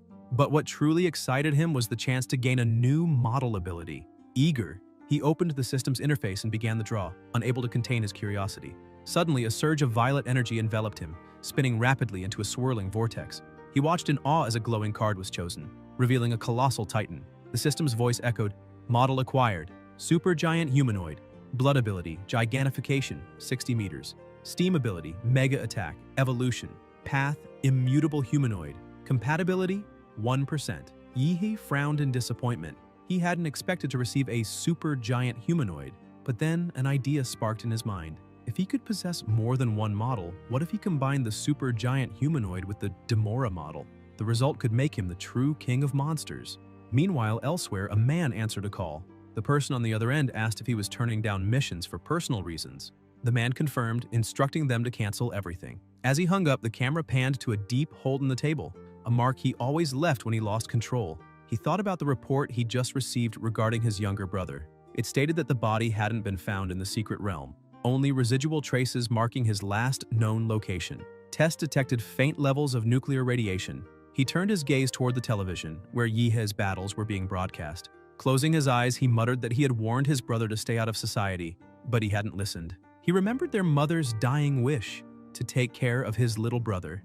As the news anchor announced that Yihei had won the city's final exam, the man stepped closer to the screen, trembling with laughter, saying that the boy must be a genius, that Huadu University would surely try to recruit him. But then his tone shifted, turning cold. "What a pity," he said. "They would never allow that to happen." Meanwhile, back at Yihei's apartment, the delivery man called out, saying a package had arrived. Yihei picked up the envelope, annoyed. He had been about to leave for the secret realm when the message came. Opening the letter, he read, "Yihei, according to the Huadu Central Research Department's investigation, a new secret realm rift will open at Red Tree Mountain in Ancheng City at 1500 hours. Estimated rank, C or nearby. Would you like to investigate it with me? Signed, Joe." Yihei blinked in disbelief, wondering if Joe lived in the Stone Age, who even sent letters anymore. He began to suspect that his friend might also have experienced some kind of time regression. Not long after, at Red Tree Mountain, a massive crowd had already gathered. Yihei watched, amazed by the number of people, at least 100. Still, it was expected. A new secret realm rift always drew attention. Suddenly, Joe appeared, smiling warmly, and Yihei returned the greeting with a grin of his own. Joe looked at the protagonist and commented that he seemed even stronger than before. Yihei laughed a little embarrassed, thinking that he hadn't expected Joe to notice. After all, he had spent the prize money from the entrance exam on specialized supplements to increase his compatibility with the supergiant humanoid model to 35%. Lower-level monster models also had certain advantages and could yield faster results.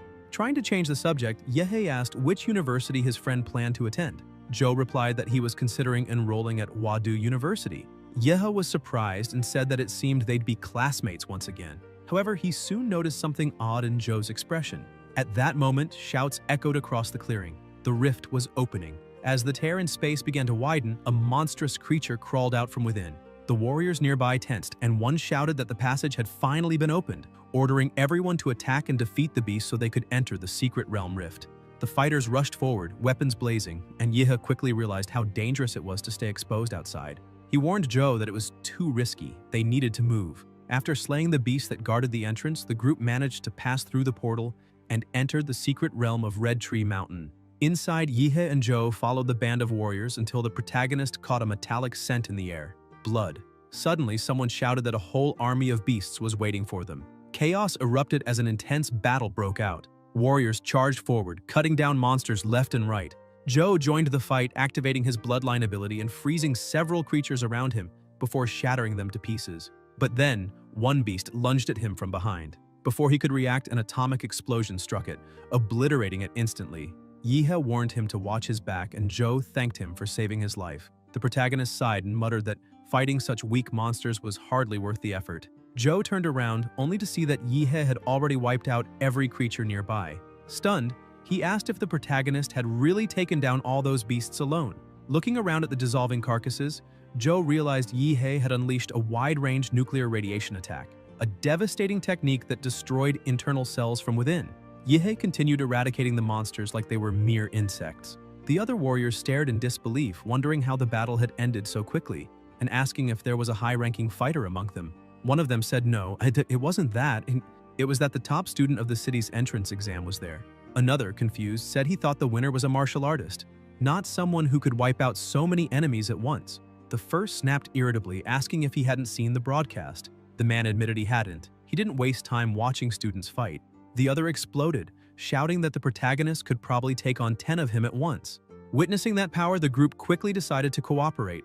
Several warriors surrounded Yihei, and the leader commanded everyone to lure monsters toward him. Not long after, shouts rose from the front lines, a signal flare marking that the beast leader had been defeated.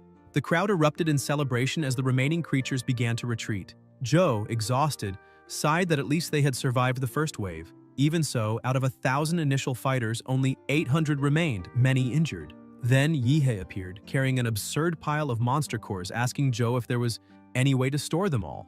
Joe, shocked, asked how he'd gathered so many so quickly, but gave up trying to understand. He showed a small ring, explaining that it could store items in a subspace.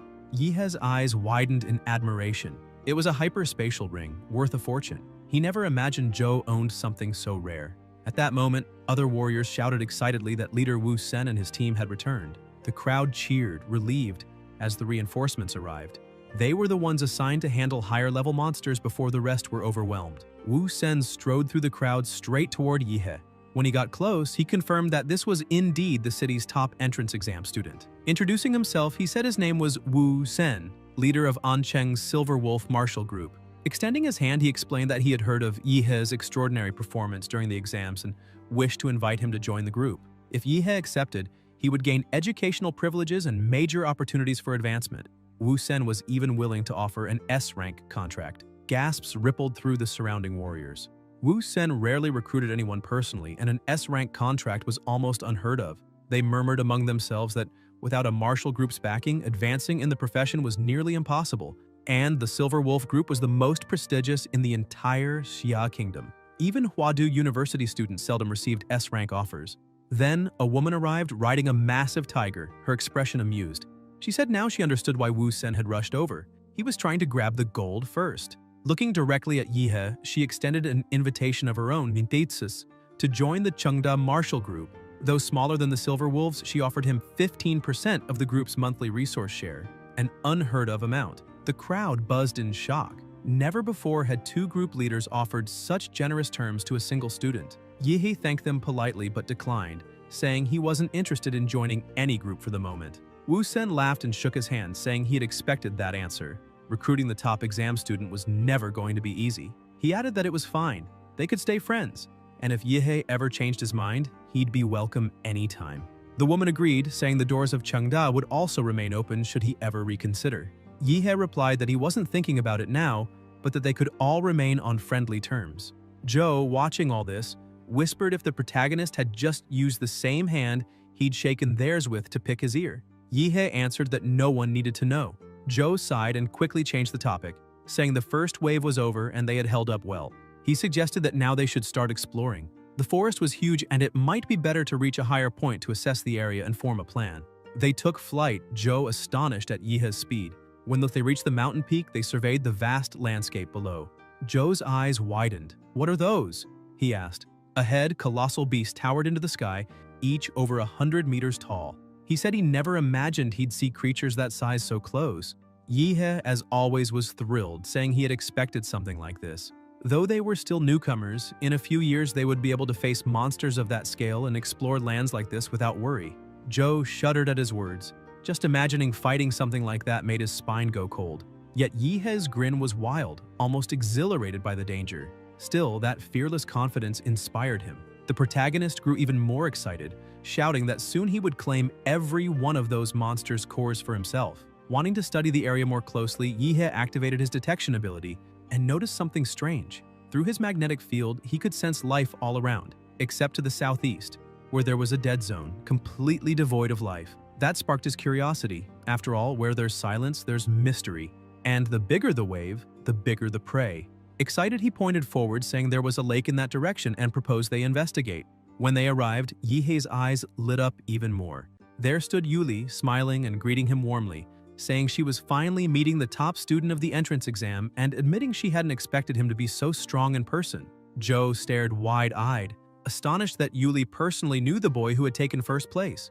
Another woman, equally surprised, urged her to introduce him right away, gushing that his fight against the beasts earlier had been incredible. The protagonist stepped closer, asking how long they had been there. Yuli smiled and said they had just arrived. Two of her teammates had gone underwater to explore. Suddenly, a man burst out of the lake, shouting with excitement that they were going to be rich. Yuli hurried to ask what he meant, and the man, still grinning, explained that there was a relic at the bottom of the lake. If they could retrieve it, they'd all become wealthy. Her eyes sparkled as she asked if he was serious. If true, it was an astonishing find. Curious, Yihei asked what kind of relic it was and why they were so thrilled. Joe explained that within secret realms, ancient structures were often discovered, believed to have been built by the native civilizations of the sacred realm, and that such ruins often contained priceless relics. He added that much of modern martial society and even current technologies were derived from these discoveries. At that moment, Yu Yang, irritated by their voices, turned sharply, demanding to know who else was there. Sword in hand, he shouted at them to identify themselves and accused them of following his team. Yuli quickly intervened, asking him to calm down, explaining that the two newcomers were Yihei and Joe, first and second place in the city's entrance exam, both far stronger than most common warriors. She said they'd be joining the group temporarily. Yihei confirmed with a nod, saying they were only there to help explore. Yu Yang narrowed his eyes and asked how the rewards would be divided. Yihei replied that it wasn't a problem. They'd split things according to contribution. Whoever helped more would earn more. Still annoyed, Yu Yang stepped back, muttering that he'd accept it for now, but that it didn't make them friends. As he walked away, he thought about how these two top-ranked students would probably become great warriors someday. Better to avoid conflict and go along with it for now. With everything settled, the group dove into the lake to begin their exploration. Deep underwater, they discovered a cave. Yu Yang told them that after that passage, they would reach the ruins. But as they continued, he began glancing around uneasily. Li Wei wasn't there. He had specifically ordered him to wait at that very spot. A tattooed man suggested maybe Li Wei had found treasure and gone off on his own. Yu Yang pulled out his communicator and tried calling, but there was no response. The group asked if they had seen any trace of monsters or danger earlier. He said no. They had seen nothing and even set traps all around the perimeter, yet none had been triggered. The girl with glasses began trembling, saying this place was far too dangerous, especially with Li Wei missing, and asked if they really should continue. Yu Yang snapped angrily that of course they should. They couldn't waste such an opportunity. If she was scared, she could leave, but if she wanted to get rich, she'd better help. Everyone fell silent watching him. He took the lead again, declaring that since they had decided to stay, they should move forward immediately. The group followed a narrow path, guided by faint footprints on the ground. Yihei frowned and whispered to Joe that something felt wrong. Joe agreed, pointing out that the timing didn't make sense. Yuli had said they'd arrived only 10 minutes earlier, yet Yu Yang and Li Wei had somehow found a cave, explored it completely, and located ruins. It sounded like someone cheating with a game map. Concerned, Joe suggested they turn back, but it was already too late. A glint of anticipation flashed in Yihei's eyes. He was hungry for a fight, and he told Joe to relax, that he had a plan. After a few more minutes of walking, they reached a wide chamber. Thick roots hung down from the ceiling, their surfaces crawling with a faint luminescence. The group looked up and realized that several monster cores were tangled among the roots, long since dimmed after absorbing their energy. They now understood why no beasts had appeared earlier. They had all been devoured. Yuli asked Yu Yang where the relic he'd mentioned was. The girl with glasses began shaking uncontrollably, her voice trembling as she pointed upward, saying that was Li Wei. His body hung lifeless, completely consumed by the parasitic roots. The two women screamed in horror.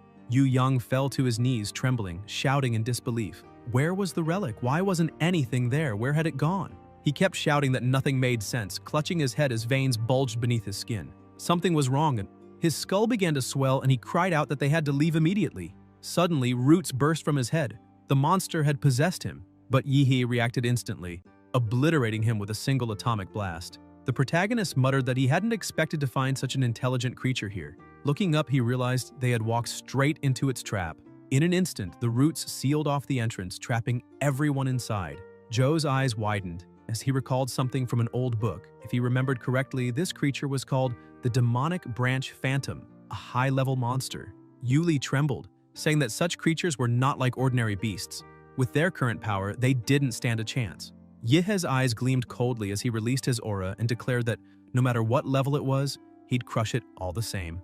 Suddenly, the blocked passage exploded open, and from the smoke emerged a man radiating immense power. He called out Yihe's name, saying he had come only to kill him. The entire group froze. The energy emanating from him was clearly that of a superior level warrior. The protagonist turned, his expression darkening, tired of constantly being targeted. The man glared at him, saying he had heard rumors of someone using nuclear radiation within the Red Tree Mountain's secret realm, and he knew it could only be Yihe. He explained that he had tracked the protagonist by the radiation trail left behind, following him silently to avoid detection, stopping his heartbeat, suppressing his breath, erasing every trace of life. But even then, Yihe had found him and sealed the cave. That, he said, proved Yihe's strength was great enough to have killed his brother from the Huo family. Yihe, confused, asked who this guy even was, saying he'd just appeared out of nowhere talking nonsense. Did they even know each other? Enraged, the warrior shouted for him to stop pretending and go straight to hell, charging forward. But as he leapt, the roots reached for him, and the moment they touched, he realized this was the nest of the demonic branch phantom. Yihe had deliberately lured him here. Furious, he demanded to know the protagonist's plan, hacking through the roots with rapid strikes, but soon noticed that the creature absorbed life energy and released toxins that weakened his body. He growled that if he kept fighting like this, he would lose, accusing Yihe of tricking him. The protagonist rolled his eyes, still baffled, saying this was literally the first time they had met. That only enraged the man further. He shouted that such words infuriated him even more because his true mission had always been to kill Yihe. Then he unleashed an overwhelming burst of energy, striking the ground so hard that the entire cavern began to collapse. Yuli screamed in terror as rocks and roots rained down around them. Yihe shouted for her to get back and gathered a massive amount of radiation, blasting the ceiling apart and opening a hole where water began to flood in. He ordered Yuli and the others to escape through it. The high-level warrior tried to block their exit, lunging forward. But Joe intercepted him, brandishing his soul-damaged sword and shouting that as long as he was there, no one would lay a hand on Yihe. The man sneered, asking if Joe really thought he could stop a superior warrior with that toy. At that moment, Yihe's voice echoed from above. "Then why are you looking that way?" And before the man could react, an atomic explosion fist slammed into him full force, sending him crashing across the chamber. Yihe told Joe to retreat. This enemy was too strong for him at his current level. As the man staggered to his feet, Yihe landed before him, saying coldly that he'd handle the rest. On the surface, Yuli's group broke through the lake, gasping for air, shouting in panic that the demonic branch phantom had gone berserk and was tearing the lake bed apart. Moments later, Joe emerged as well. Yuli, breathless, looked around frantically and asked where the protagonist was. But Joe remained silent, his eyes fixed on the dark, swirling depths below. Suddenly, an immense amount of radiation began to pour out from the lake. A giant figure wrapped in radioactive energy emerged from the water, holding something at the tip of its finger. The high-level warrior who had caused all the chaos was completely carbonized by the radiation.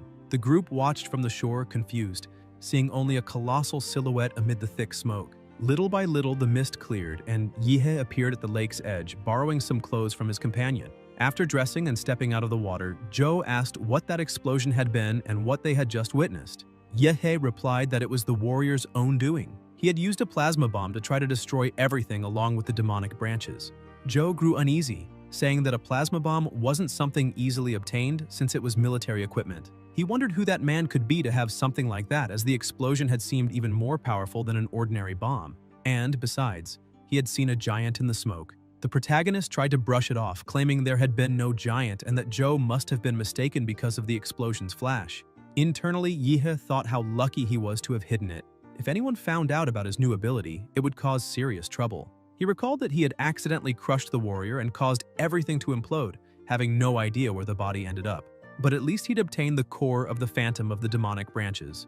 With the situation resolved, Yuli and her group prepared to leave. She approached and apologized for getting him involved and for making him handle everything alone, promising to repay him once they left the secret realm. Yahello waved it off, saying he'd count the favor she did earlier as payment, and that if she insisted on giving him something, she'd just owe him again. After the group departed, the protagonist looked at Joe and they both laughed, saying it was time to hunt more monsters. 3 days later, at the entrance to the secret realm of the Red Tree Mountain, the two emerged and were stunned. In just a few days, the area had turned into a city, complete with metal structures and even cargo planes flying overhead. They were amazed by Xia's infrastructure capabilities, calling it insane. Yehe then took out a huge sack of cores and dropped it on the counter. The impact was so strong that the receptionist scolded him, saying he could have broken the table. The protagonist laughed and apologized, explaining that he had too many items and that if they didn't hurry, the process would take too long. She told him not to worry, they were professionals and would handle it quickly. Yehe took a deep breath and began pulling from his spatial ring several heavy sacks full of materials until the last one was finally set down. The startled receptionist asked if he was done. He smiled and confirmed, asking her to finish the counting soon since he needed to buy some medicine. Later, at the Spiritual Medicine Evaluation Center, people were amazed, commenting that the leaf he brought was at least 300 years old, of 7-star quality, and grew in hidden places that even professional herbalists struggled to reach. Others remarked that his luck was absurd. He'd even found a liu flower, the main ingredient for crafting a sea chi pill, and that even the lesser medicines were worth at least 30 million yuan, given the current market shortage and rising prices. They said he could become rich overnight. One of the doctors scolded them, saying it wasn't luck, and that speaking that way was disrespectful. Amid the commotion, the protagonist explained that the white and green magic cores were useless to him, so he planned to sell them. He added that while fighting the Beast Tide, he'd obtained 5 rank 3 monster cores and a high-level green core with golden patterns, the one from the Phantom of the Demonic Branches. After selling everything, the total reached 27,507,000 yuan. He left satisfied, saying he'd sold all the cores and now only needed to deal with the spiritual medicines. Suddenly, a car stopped right in front of Yehe. An older man stepped out and greeted him politely, introducing himself as Li Yutian, the owner of Pinghe Pharmaceuticals. He said he'd heard that the protagonist had obtained a large amount of medicinal materials from the secret realm of the Red Tree Mountain, and that it would be great if he could sell them all to him, promising to pay above market price. Yehe thought that even though his information had gone public, the news spread too quickly. But it didn't bother him, since he needed to sell anyway. The difference was that now he wouldn't have to look for a buyer himself. The deal was completed swiftly. After the purchase, Yutian got back into the car and said that if the protagonist found more medicinal materials in the future, he should come to him without hesitation.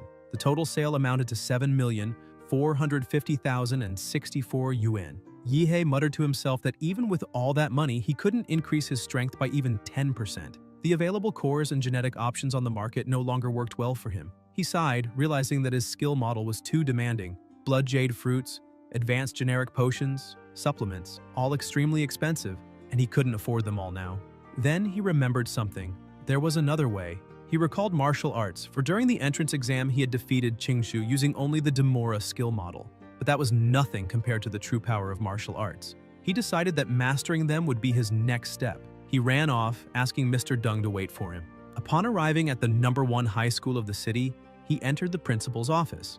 The principal greeted him enthusiastically, poured him tea, and even began massaging his shoulders, saying he hadn't expected to see him back so soon. The protagonist asked him not to be so formal, but Dung replied that he was doing so because Yehe was the top student in the entrance exam, a true role model for him, the teachers, and the entire city.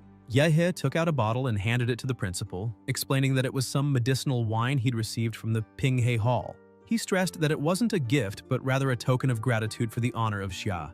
Dung looked at the bottle, eyes shining, and said in awe that he hadn't expected the protagonist to be not only so powerful, but also such a well-mannered student. Yehe tells the principal that in fact, he would like to learn martial arts and asks if the principal knows anyone who can teach him, since he hasn't entered the university yet and can only ask for his help. Dung replies that he's sure Yehe will be accepted into Huadu University and therefore can wait a little longer, as there's no need to rush. The protagonist insists, saying he needs to become stronger, and Dung finally gives in, saying he can introduce him to someone. After all, Yehe is one of the special students, and as both principal and teacher, it's his duty to help educate them. Yehe starts praising him, saying he's really glad that teachers like him exist in the world, which makes the principal happy and flattered by the compliment. The next afternoon, the protagonist receives a phone call informing him that he got what he had asked for. Yehe thanks him and asks the principal if he can tell him which martial arts family his instructor will come from. As soon as he hears the answer, his eyes widen in shock. The Liu family from An City really wants to teach him? Around An City, 2 people are riding a motorcycle.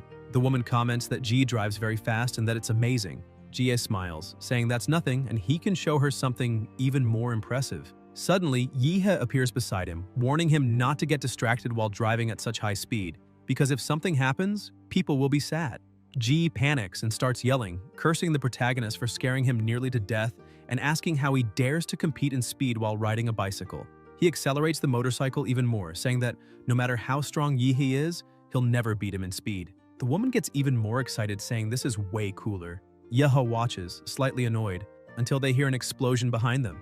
In the blink of an eye, the protagonist shoots past them like a missile, saying they'll meet again soon before vanishing from sight. Ji starts trembling, wondering since when a bicycle could reach that kind of speed, while the woman, equally amazed, says he was practically faster than a plane. A bit further ahead, Yi has already arrived and is surprised by how wealthy the martial arts family is. Their mansion is stunning. He can also sense extremely powerful presences through his magnetic field. Chingu slowly opens the gate, greets him, and invites him in. The protagonist approaches and asks if she's sad to see him again. She says no, and he changes the question, asking if that means she's happy. Chingu looks a little embarrassed and says she only greeted him because her mother asked her to, then tells him to stop talking nonsense and come inside. They walk toward the house, and as soon as they reach the main hall, she shouts that the protagonist has arrived. A woman comes down the stairs to greet him warmly and welcome him. She is Qinlan, the leader of the Liu family and Qingzhu's mother. The protagonist is stunned by her beauty.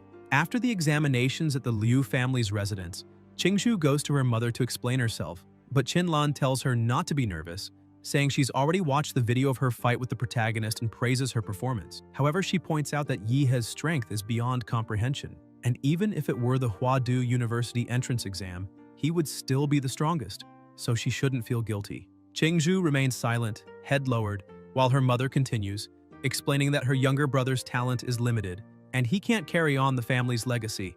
That's why the future of their generation lies in Qingzhu's hands. She's the only one capable of taking on that responsibility. Qinlan holds her daughter's face, telling her she's a beautiful girl. She then explains that, unfortunately, since Qingzhu's father died very early, their family currently has no martial master, which forced them to retreat to An City. She emphasizes that if a powerful family wants to marry Qingzhu, the girl will have no right to refuse, meaning it would also mark the end of the Liu family's independence, as they'd become supporters of a stronger clan. Qinlan makes it clear that because of this, she hopes her daughter will marry the protagonist. Qingzhu is shocked and embarrassed by her mother's words. Not knowing what to say, Qinlan continues, saying that Yihe is a very good person, with exceptional talent and a clearly bright future, and as far as she can tell, someone very ambitious. Qingzhu tries to speak but is left speechless, and her mother reassures her that she doesn't have to answer now. For the moment, the only thing she needs to do is get along well with Yihe. Back in the present, the matriarch of the family welcomes the protagonist, who bows respectfully and presents her with a small gift. Qinlan gets straight to the point, saying she heard from the principal that he wants to learn martial arts. Yihe confirms, and she informs him that Qingzhu will be his guide for the time being. The protagonist looks surprised and suspicious, wondering why the matriarch agreed so easily. Qinlan takes the gift, walks past him, and explains that her daughter will take him to the martial arts pavilion. Since nothing can be taken out from there, he'll be able to stay inside all day. She emphasizes that there are 3 supreme martial arts techniques at the back of the pavilion, and whether he manages to learn them or not will depend entirely on him. Yihe shows respect and thanks the Liu family for everything they're offering. The matriarch is impressed, thinking he's expressing gratitude to the entire family rather than just to her personally. To her, that feels like a promise of commitment, which is a very good sign. Because of that, she hopes to see him again in the future. The atmosphere between the 3 turns a little awkward as Qinlan keeps observing the protagonist, finding him an intelligent young man. The more she looks at him, the more she likes him. Meanwhile, Yihe notices her gaze and feels puzzled, wondering why she's looking at him in such a strange way. Qingzhu just watches, confused as to why the two are staring at each other for so long. Sometime later, while walking down a hallway toward the pavilion, Yihe notices something odd and asks Qingzhu why she's avoiding him. The girl starts trembling and nervously denies it, saying she's not doing anything. He approaches from behind and, looking closely at her, asks if she's really telling the truth. Embarrassed, Qingzhu yells, asking why he's coming so close. Yihe steps back a bit and laughs. After a short walk, they reach the end of the corridor, where Qingzhu explains that the wall ahead is made of huali stone, a special material from the secret realm that can dissolve almost any attack without breaking. Yihe studies it for a moment and asks if he can punch the wall. Confused, Qingzhu tells him he can try, but quickly starts thinking his brain must work in a really strange way. Who in their right mind would punch a wall just to test it? He gathers energy in his hand, and when she realizes it, she turns her face away, saying he's using the same shining punch technique from last time, which brings back some unpleasant memories. Yihe then strikes the wall with full force, but Nothing happens. He looks at his hand, confused, and says, "It felt very strange, as if he had punched into a sea of mud, while 90% of his strength was absorbed." Chingu starts laughing and tells him to stop fooling around, saying she wants to show him the martial arts already, thinking to herself that even the prodigy of the city loses sometimes. The two continue to the storage area and she opens the door, revealing everything inside. Chingu explains that all martial arts are divided into categories like body movements, defense, training, and sword techniques, among others, and that if he wants to learn any of them, he just needs to use his identification card. Yihe then asks about the supreme techniques, so she takes him to another door, explaining that those arts are kept in a smaller stone room that can only be accessed with the card. She warns him that he won't be able to comprehend them in just one day, maybe only a little, and admits she doesn't think her mother's permission is necessarily a good thing, since he won't be able to absorb everything right away. That's why it would be better to start with the basics and learn more suitable techniques first. Yihe steps closer again and smiles, asking if she's worried about him. Slightly annoyed, Chingu thinks she just wants him to shut up, and replies that there's no need to worry. She knows what she's talking about. The protagonist insists, saying that if he's going to learn something, he wants to start with the strongest one, and if he didn't have the courage to try, he would have stayed home. He points to the door and asks if it's also made of black power stone. Chingu starts typing the code, explaining that it's a secret chamber that protects the family's most valuable martial arts, and that the black coloration shows the stone's extreme quality.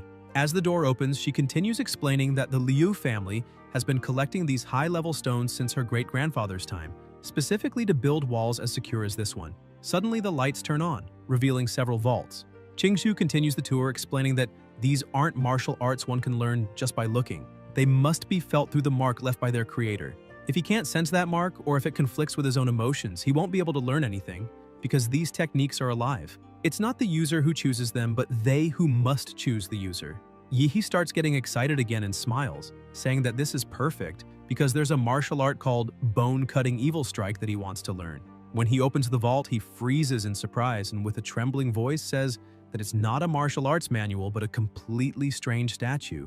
Sitting in front of it, he stares intently and wonders if this is what it means to feel the mark, because if so, then he's already entered its world. He remembers the moment he opened the vault and saw the statue for the first time. Chingu explained that it wasn't just a statue, since paintings, weapons, or even simple tools could carry a martial mark.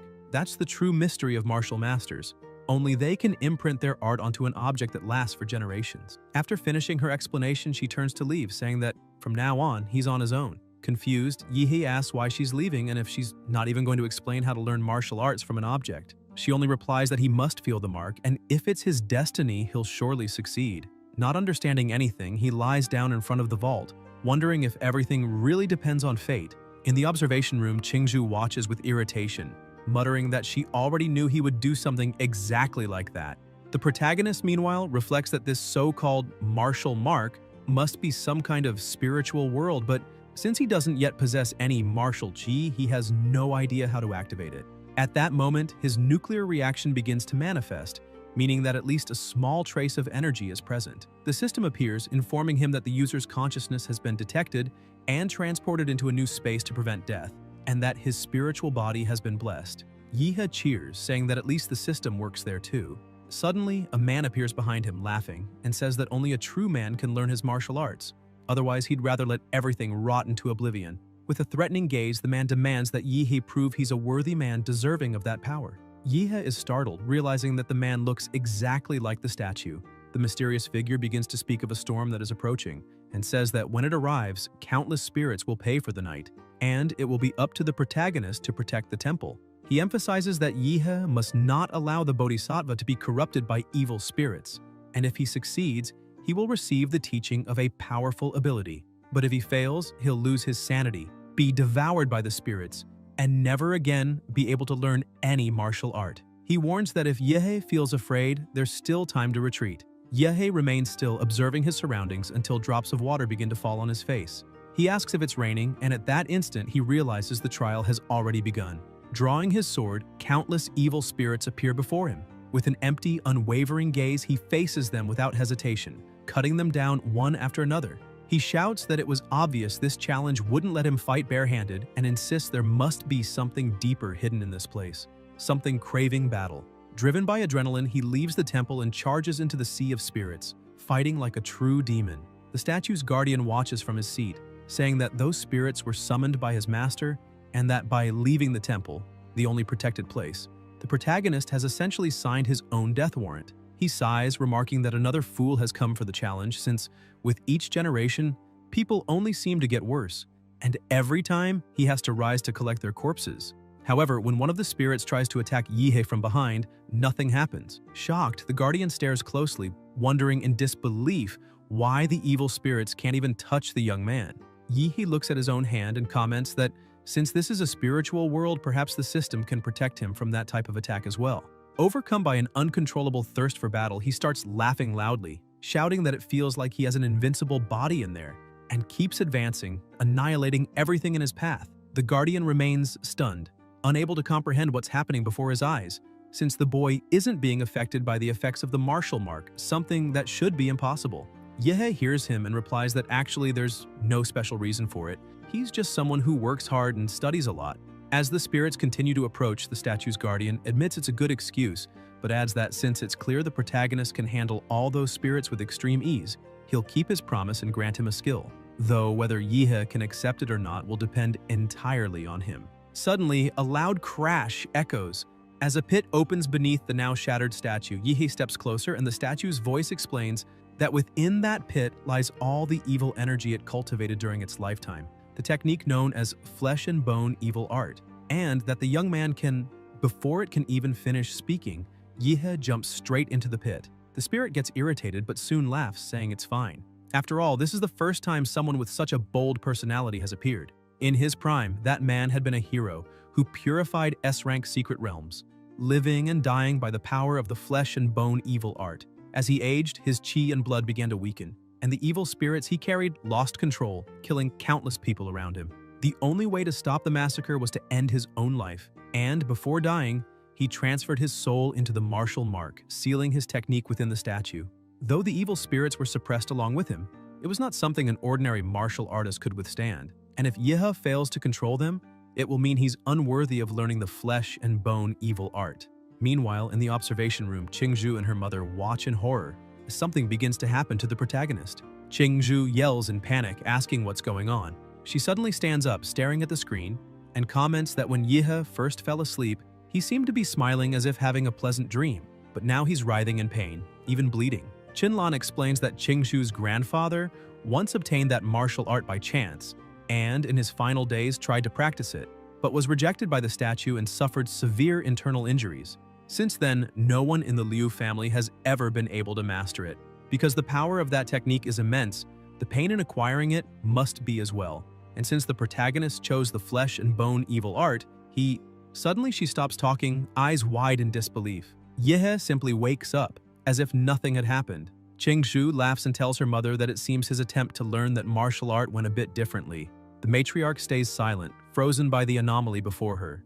Inside the spiritual world, Yihe bows respectfully to the statue in gratitude for the teaching, calmly absorbing the evil spirits around him. The statue remarks that the protagonist is the most talented person he has ever encountered in his entire life, and that perhaps Yihe will uncover the truth about the secret realms, a mission the Liu family has never been able to accomplish. Because of that, he decides to entrust everything to Yihe. The young man laughs, saying he's not that talented, since he basically cheated during the trial. Even so, all the power of the flesh and bone evil art now belongs to him, and though his system stats haven't increased, he has completely mastered the technique, doubling his combat power at the very least. Shortly after, Chingu and Qinlan rush into the room to check on him. The matriarch anxiously asks if he managed to learn it. Yihe smiles and replies that he learned everything there was to learn. Qinlan is shocked, shouting and asking how that's possible, since everyone in their family who ever tried to master that art remained unconscious for at least a week with their souls trapped inside the martial mark. Yet he was gone for only a few hours, or perhaps even less. She stares at him, unable to believe he truly mastered the flesh and bone evil art. Yihe acts naturally and Chingu looks at him, thinking that people often call her a genius, but she's nothing compared to that monster. The protagonist notices their doubt and says that apparently they don't believe him, so he'll give them a small demonstration. He releases all his power, looking like a true demon king as waves of energy and evil spirits surge around him. He explains that these are the spirits he gained within the martial marks realm, and if he had to compare it to something, he'd say it's like a game bonus, capable of amplifying his energy and strength even further. Chingu stands frozen, saying that his power is truly incredible, unlike anything she's ever seen. Qinlan, on the other hand, almost melts, gazing at him with admiration and saying in a soft, enchanted tone that he really is an extraordinary man. Yihe feels a bit awkward, thinking that the lady should probably be more discreet, especially with her daughter standing right there, and that he doesn't want to end up being compared to a prime minister. Excited by his progress, Chingu asks if he would like to learn other supreme martial arts since there's still plenty of time left. Qinlan brings a hand to her face, thinking her daughter must be pretending to be stupid. After all, not long ago she said she didn't want to marry the protagonist, and now she's practically offering him all of the family's greatest treasures for free. Although the matriarch is already betting everything on Yihe and even considering accepting him as a son-in-law, she knows they can't just hand everything over to him at once. The protagonist, however, politely declines, saying there's no need, as the flesh and bone evil art is more than enough for now. He adds that he needs to rest since he has things to take care of at home and is exhausted. Qinlan, still clearly interested in him, replies that it's fine and he can leave whenever he wants, but she recalls the maid mentioning that he arrived by bicycle and asks if he knows how to drive, offering one of the family's cars for him to use. Yihe thinks for a moment and says that a motorcycle like that idiot's seems way cooler, then asks if they have one to lend him. The matriarch laughs, confirming that they do, and asks if he really prefers a motorcycle, noting that his tastes are surprisingly similar to her younger son's, before offering him one from the boys' collection. Meanwhile, outside, Jie is walking across the property, commenting that he heard his mother brought in some incredibly strong guy to train there, and that he's eager to meet him personally. He says his sister is talented and beautiful, a rare twin born only once every few hundred years, and that she shouldn't get involved with just anyone. At the same time, he grows irritated remembering that strange guy on the bicycle who sped past him earlier, scared off the girl he was flirting with, and hopes he never runs into him again. But suddenly, the protagonist roars past him on one of the family's motorcycles.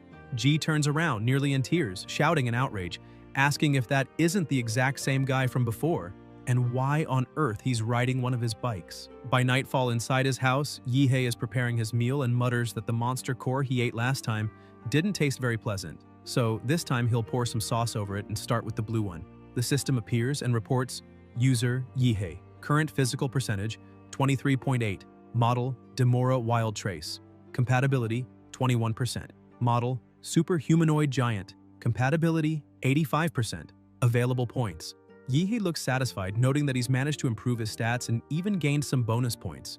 He remembers that the last time he used the giant model in the secret realm, he reached nearly 50 meters in height, but compared to the monsters there, colossal as mountains, he was still small. Determined, he decides he must become even bigger and allocates all available points to the giant model. He then picks up the branch monster's core and declares that it's time to consume it. The moment he swallows it, an enormous surge of energy spreads throughout his body, radiating across the entire room. The system appears again, stating, model Demora Wild Trace. After absorbing the genetic material of a plant-type life form, a special mutation has been created. Would you like to accept the model mutation? Yahi is stunned, realizing he's unlocked a new mutation, meaning his skill model can now gain new attributes. He reflects that if it's positive, it'll be amazing, but if it comes with drawbacks, it could be dangerous. Even so, he decides to accept, saying that it doesn't matter. He'll find out what it is by trusting his own luck. Another wave of energy erupts, and the system congratulates him for unlocking the S rank of the ability model. Yihe watches in awe as the system continues.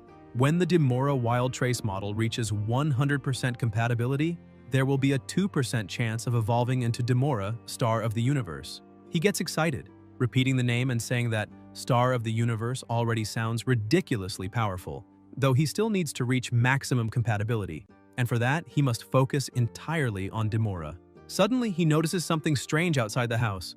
The intense glow makes him wonder if some kind of terrorist attack is happening nearby. Outside, the army has taken over the city, shouting orders to seal every exit from the park and let no one escape, demanding that soldiers search every corner for something, or someone. Inside, Yihe remains seated calmly, watching all the commotion outside and remarking that the owner of the house is an antisocial type, so no one would visit him at this hour. Besides, he hasn't ordered anything or expected anyone, which makes him wonder who could possibly be out there. He turns around and asks the woman if she knows who it is, seeing her standing by the window with a teasing smile.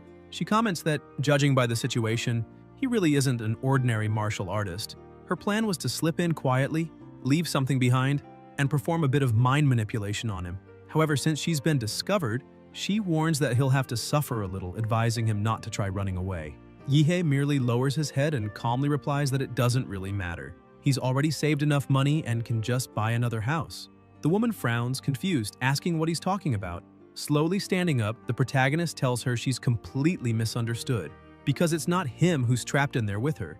It's her who's trapped with him. Outside, chaos erupts as an intense battle unfolds. Guards shout that they've found the target and must capture it immediately.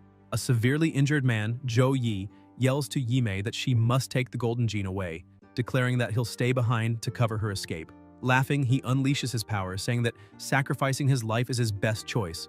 As he activates the secret technique Burning Blood, suddenly a colossal wave of energy bursts through Yihei's house window, as if a Kamehameha had just been fired. Something crashes down near the guards, triggering a devastating shockwave. They back off in fear, asking if there's another enemy in the area.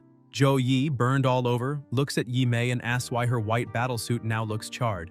He reminds her that he's risking his life to help, and demands to know why she's just lying there. Yimei replies that she managed to plant the item in the right place and that they must retreat immediately.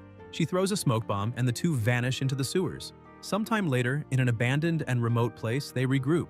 Yimei looks around and sighs in relief, saying they finally managed to shake off the guards. Zhou Yi, impressed, comments that her nanotech armor's performance is remarkable since it repaired itself so quickly. Suddenly, Yihei's voice echoes through the room. He appears before them, calling Yimei Kitty, and asking why she broke into his house. With a wild gleam in his eyes, hungry for a fight, he tells them they probably haven't realized their mistake yet.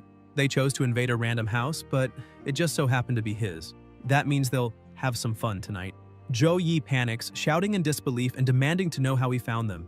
Yihei explains that he tracked the nuclear energy radiating from Yimei's body, but says he doesn't feel like talking, and rushes forward with a savage grin, saying it's the perfect time to test his new ability. Zhou Yi realizes he can't dodge and raises his defense, but the attack is so powerful that one of Yihei's evil spirits pierces straight through his body, making him spit blood. Not satisfied, Yihei lands another brutal punch that slams him against the wall.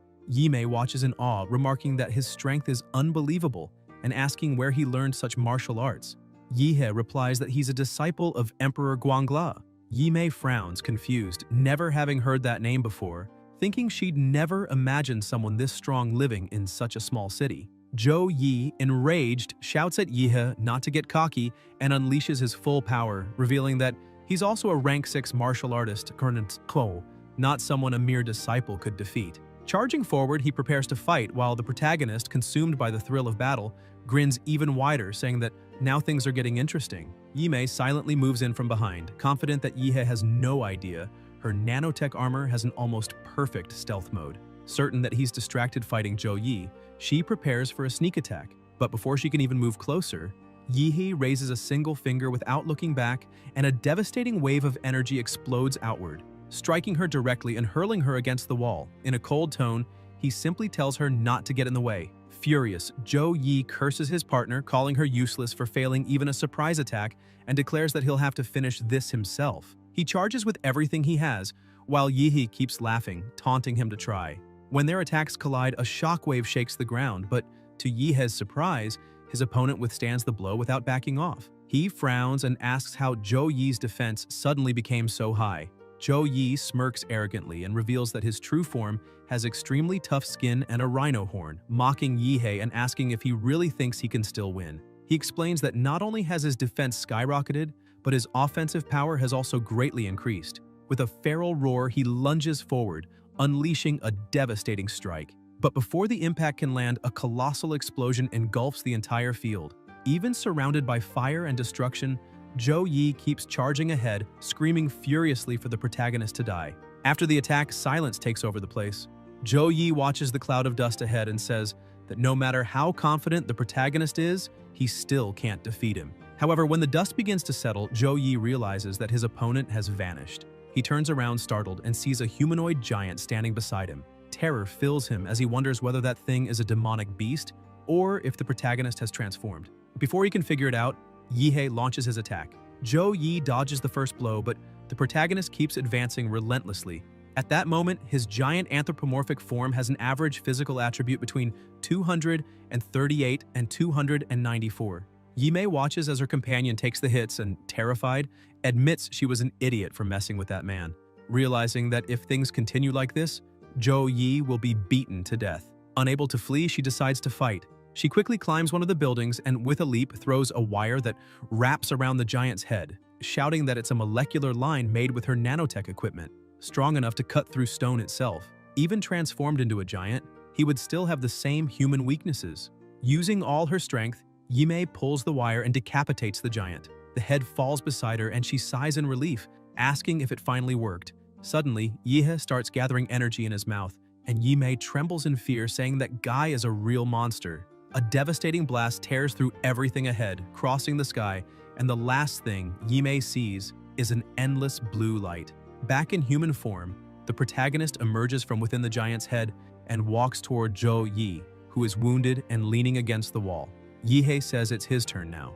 Zhou Yi, powerless, calls him a monster, and Yehei replies that it's only natural for those who kill to be ready to die. The attacks continue until, before dying, Zhou Yi says that if he's going to die, he'll take the protagonist with him. He reveals that the woman Yehei just eliminated had hidden something in his house, the so-called golden gene.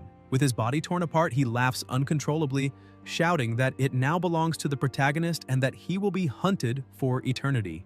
Zhou Yi provokes him further, saying he'll be waiting in hell before being finished off by Yihe, who declares he runs from nothing and no one and tells him to shut up. Looking around, the protagonist notices the destruction and remarks that the police are probably already on their way and that he needs to clean up the mess. Seeing the massive hole he blew through the building, he admits he went overboard. Later that night, back in his apartment, Yihe sends a message to Qinlan asking how things are with the police. She replies that for now, everything's fine, but the atmosphere is tense, and he should keep quiet until classes start at Huadu. Yihe tells her not to worry, reminding her that he knows how to take care of himself. He tosses his phone onto the bed and mutters to himself that it was good he talked to Qinlan before the police arrived, because with the nuclear energy he left at the scene, they wouldn't have let the case slide easily. Holding a vial in his hand, he wonders if this is the golden gene his enemies mentioned. He recognizes the symbol on the vial, the same one he saw in the Prometheus file received from someone in Huadu. It was the logo of Laserbird, a biotech company. Apparently, those two people had stolen the vial and were on the run. But in that idiot's final words, they ended up dumping the problem onto him. Yihei looks at the hole in the wall and decides it's better to spend the night in a hotel before figuring out what to do. The next day, in the Rank B secret realm in the inner region of Swan Lake, a group of adventurers had just finished clearing out some monsters. A woman with a braid asks her companion how the loot was, and he replies that it wasn't bad. He made some profit. Suddenly, a thunderous noise echoes through the area, and the woman, startled, calls for the captain, saying something's wrong. When everyone turns around, they're horrified by what they see. A massive horde of monsters has begun to gather, and among them emerges a colossal creature advancing toward the group. The sky grows dark, the air heavy, and the pressure around them changes drastically. A Rank 5 supreme beast, known as the Sinful-Eyed Bloodwolf, has appeared. The adventurers panic and start running, shouting that they must warn the military immediately because a supreme beast leading an entire horde is something capable of wiping out a city. They decide it's urgent to contact the martial masters, but as they flee, they can't understand the reason for this attack. Supreme beasts rarely leave their territories. So why were they invading a low-level zone? One of the monsters that had just risen glares at the group and lets out a deafening roar. Several stones begin to float and shoot violently toward them. The adventurers run as fast as they can while one of them tries to reach someone on the radio, shouting that there's an emergency at Swan Lake. A supreme beast has appeared, and the horde is spreading rapidly, requiring immediate reinforcements. Before he can finish the message, a stone strikes him square in the chest. On the other end, the operator confirms the appearance of the supreme beast and calls for an immediate response, but only silence follows. Amid the chaos, the sinful-eyed Bloodwolf rises, letting out a grotesque laugh, and commands all the monsters to advance. A portal opens before them, revealing the city on the other side. The sky darkens above the buildings and the general alarm sounds. A massive horde of monsters is approaching from the Swan Lake secret realm toward the city. Time until impact, 20 minutes. Military forces are dispatched to the area and all nearby martial artists are summoned to the front lines, along with anyone capable of fighting. Panic spreads among the population. People rush desperately toward the subways while officers struggle to control the crowd, urging calm and announcing that special trains have been reserved exclusively for children and students. The future of the city, which must survive if Anne is to fall. In the mayor's office, the man, overwhelmed by despair, asks his assistant if reinforcements have been requested and whether more troops are on their way. She replies that the problem isn't limited to their city. The horde is large enough to cause mass destruction, and even neighboring cities without proper defenses are scrambling to prepare. Mayor Qing asks about Huadu and whether they can send a martial master, but the woman reminds him that Guanshan, the neighboring city, is facing an outbreak of creatures from an S-rank realm, and several elite members have already been dispatched there. Qing realizes there's no time to waste. The battle for An has already begun, and they will have to fight alone. Meanwhile, at the Chu Dojo, Yihei and Zhou are training together. The protagonist lands a powerful punch on his friend, sending him flying backward. Smiling, he remarks that Zhou has improved since he was able to withstand that blow. Sweating, Zhou asks since when Yihei started using the black turtle style. He replies that it's been about a month, but he's still perfecting it, then teases his friend, saying maybe Zhou's the one who got weaker. Zhou fires back, insisting he hasn't weakened. It's Yihei who's gotten absurdly stronger. Suddenly, a loud boom echoes outside. Zhou, confused, asks what's going on. His phone starts vibrating and an evacuation alert appears on the screen. We are prioritizing the boarding of An City students. Proceed immediately to the airport for flights B521 and D753 or to the station for train A423. Evacuate immediately. Yihei looks at the message and asks if his friend really plans to leave. Zhou smirks and says that with all that talent, the protagonist could easily run far from here. But then, taken over again by his fighting spirit, he begins to grin wildly, eyes gleaming like a madman, and taunts Yihei, saying he's talking too much, asking since when he's had such a sharp tongue, and adds excitedly that since they're staying, they might as well have a little fun before it all begins. At the Liu family mansion, Chingu approaches her mother and says she wants to join the defense line to help the people. The matriarch stares at her with worry and asks what real chances she has of coming back alive, reminding her that there are around 30,000 active martial artists in the city, and, counting retired veterans and volunteers, maybe 50,000. Yet, against a horde of that scale, it's like being on a boat about to be swallowed by a tsunami. She says that An City simply isn't equipped to handle something like this, as a supreme beast exists on another level of power. Only martial masters could stand a chance against it. More than that, she emphasizes that her daughter's life doesn't belong only to her, but to the entire Liu family. Overcome by anger, Qingchu stands up and declares that a martial family that doesn't fight monsters isn't worthy of surviving. Then she slams the door, leaving her mother alone in silence. With no alternative, the matriarch calls Aunt Hang and orders her to prepare everything for leaving the city. Hang asks what they should do about the boy named Yihei. After a brief silence, the matriarch replies simply to send him a message and let him decide for himself. Meanwhile, in the secret realm of Swan Lake, an entire army gathers, ready for battle. Among the warriors, a few veterans exchange heartfelt words. A gray-haired man mentions that he's already 60 and shouldn't even be there. But another laughs, saying that after 20 years, he finally gets to fight alongside his old comrade again. A frontline soldier approaches and jokes, reminding him it's been 20 years since his friend lost his leg in that battle. He asks old Zhang if when all this is over, he plans to live with his son and retire in a fancy neighborhood. But Zhang laughs and replies that he won't. He'll stay right there, sitting in the square and playing chess, because he was born in that city and that's where he'll die. The young generation and the old veterans march side by side, showing the strength and pride of An City. At the entrance to the secret realm, the army is already in position. The commander shouts that they are the city's last line of defense and cannot allow a single monster to pass through the portal. Mayor Qing, present at the site, announces that about 60% of the military forces and all available martial artists have already entered the secret realm. He explains that the Vanguard's mission is to gather information about the beasts, their strength, numbers, and rankings, and that they must return alive to report everything. Suddenly, a man staggers into view, covered in blood, crawling until he collapses on the ground. The mayor rushes to him and calls for immediate medical aid. With what little strength he has left, the warrior raises his hand and hands over a blood-stained flash drive, saying it contains all the battle data from the Vanguard unit. Desperate, Qing asks where the others are. With a trembling voice, the man replies that they're all dead. Tears welling up in his eyes, he says the beasts crushed the entire battalion, leaving not even pieces of his fallen comrades behind. He mentions the black-eyed ape, saying that if it hadn't been for him, at least 100 men might have survived. Before anyone can react, a massive boulder shoots through the portal and crashes into one of the nearby buildings, debris falling onto the mines scattered on the ground. The mayor realizes the danger and shouts that the enemies are trying to trigger the mines. A chain of explosions shakes the battlefield. The commanders confirm it's a direct attack from the secret realm and order all available firepower to be launched at the portal. The weapons roar, filling the air with smoke and flashes. However, the mayor notices something strange. The monsters aren't coming out. That can only mean they're trying to weaken the human forces from a distance using coordinated tactics. He's shocked and asks since when those beasts started using strategies like humans. Then, more massive stones burst out of the portal. The commander shouts that they're under attack again, but this time, the number of projectiles is even greater. The stones streak across the field, smashing into the army, destroying equipment, vehicles, and barricades.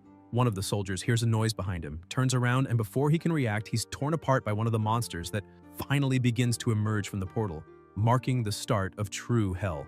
The battle between them erupts, and the mayor yells that those boulders are like cannon fire, tearing through the rear line, so they can't let them get any closer and must destroy them before they hit their targets inside the secret realm. The ape leader begins clapping and laughing, saying this is perfect, the humans won't last long, and orders his monster soldiers to keep fighting until every human is wiped out. The clash between the two armies grows ever more intense, with the monsters gaining the upper hand and annihilating everything and everyone ahead of them. A bit farther away, on top of a building, the protagonist watches everything and wonders what will become of that city after this day. Annoyed, he mutters that just when he was counting on the city, this had to happen. And because of that, he won't let the monsters destroy everything they've fought to build. He leaps from the building and merges with his beast. Meanwhile, Jinyuan looks at Zhuan in awe, saying he never disappoints, since he's already taken down 5 monsters on his own. Xiaoling starts boasting, saying they're getting too cocky for defeating low-ranked beasts, and asks Zhuan if he's seen the city's #1, calling him a joke. Zhou approaches, and everyone is shocked to see a blue core in his hand, asking if he really took down a rank 3 monster alone. Zhou replies that he honestly didn't expect to run into them there. Apparently, they didn't evacuate either. He adds that his parents are martial artists and are fighting out there, so as their son, he can't just leave. Zhuan shouts for him to look behind, and Zhou sees a tank being hurled straight at him. The battle continues with the monsters still having the advantage. Zhuan asks who threw that tank, and Zhou draws his sword, slicing it cleanly in half with a single strike. Xiaoling looks back and says it must have been that thing, a lord-level monster that just came out of the portal. Zhou tells them to calm down and notes that it's not a logical ranked beast. Its size and aura don't match. The creature attacks and Zhou freezes, realizing it might be an elite ranked beast. However, a blue lightning bolt suddenly strikes the massive monster, knocking it to the ground. When the monster tries to strike back, the protagonist, standing atop its head, easily blocks the attack and, with a grin, remarks that the creature has terrible breath. The beast attempts to hit him again but fails. Yihi pries open the monster's mouth and asks how many people it has devoured, saying it's filthy and that he'll clean it up properly with his nuclear blast. He then obliterates the monster completely from the inside out. Zhuan points out that the demonic beasts are fighting among themselves and that they should leave while they're distracted. Xiaoling tells him to wait, saying that person is Yihe. Zhuan doesn't believe that the little beast is actually the protagonist, but Zhou confirms it, stating that with him there, the city might still survive this attack. Excited for even greater battles, the protagonist tells Zhou he'll leave that area to him and go help the others. He flies up and from above the battlefield uses his scanning ability to locate the area with the most beasts. Once he finds it, he heads straight toward it. A demon rhinoceros charges at the soldiers, who try to shoot, but one of them shouts that the rifles are useless. They'll have to use bayonets. They all draw their swords and rush forward but are defeated almost instantly. The monsters continue advancing, slaughtering all the humans. A soldier yells to the captain that they must retreat because they can't hold out any longer, reminding him that they're just ordinary soldiers and can't fight those monsters. However, the captain refuses to abandon his post, insisting they must at least take down one beast. Even if they die, their duty is to save the civilians. Suddenly, evil spirits begin flooding the battlefield. A confused soldier asks what's happening and whether some martial artist is behind it. The spirits attack the demon rhinoceros, which is struck by a devastating nuclear blast and collapses dead. The smaller monsters retreat in terror as the true demon appears, smiling as always, and unleashes the thunderous Enterprise's slash. Upon impact with the ground, the shockwave devastates everything nearby. On the other front lines, a man warns that more beasts are approaching, and it looks like they're all converging on a single point. A woman replies that it's because of Yahe, the city's top-ranked student, who has just entered the battlefield, and now the beasts are trying to surround him. The man stresses that they can't let that happen and must go after them because the protagonist may be just a kid, but he's the city's only hope. They rush toward the monsters, shouting that they must kill as many as possible to protect the city's hope.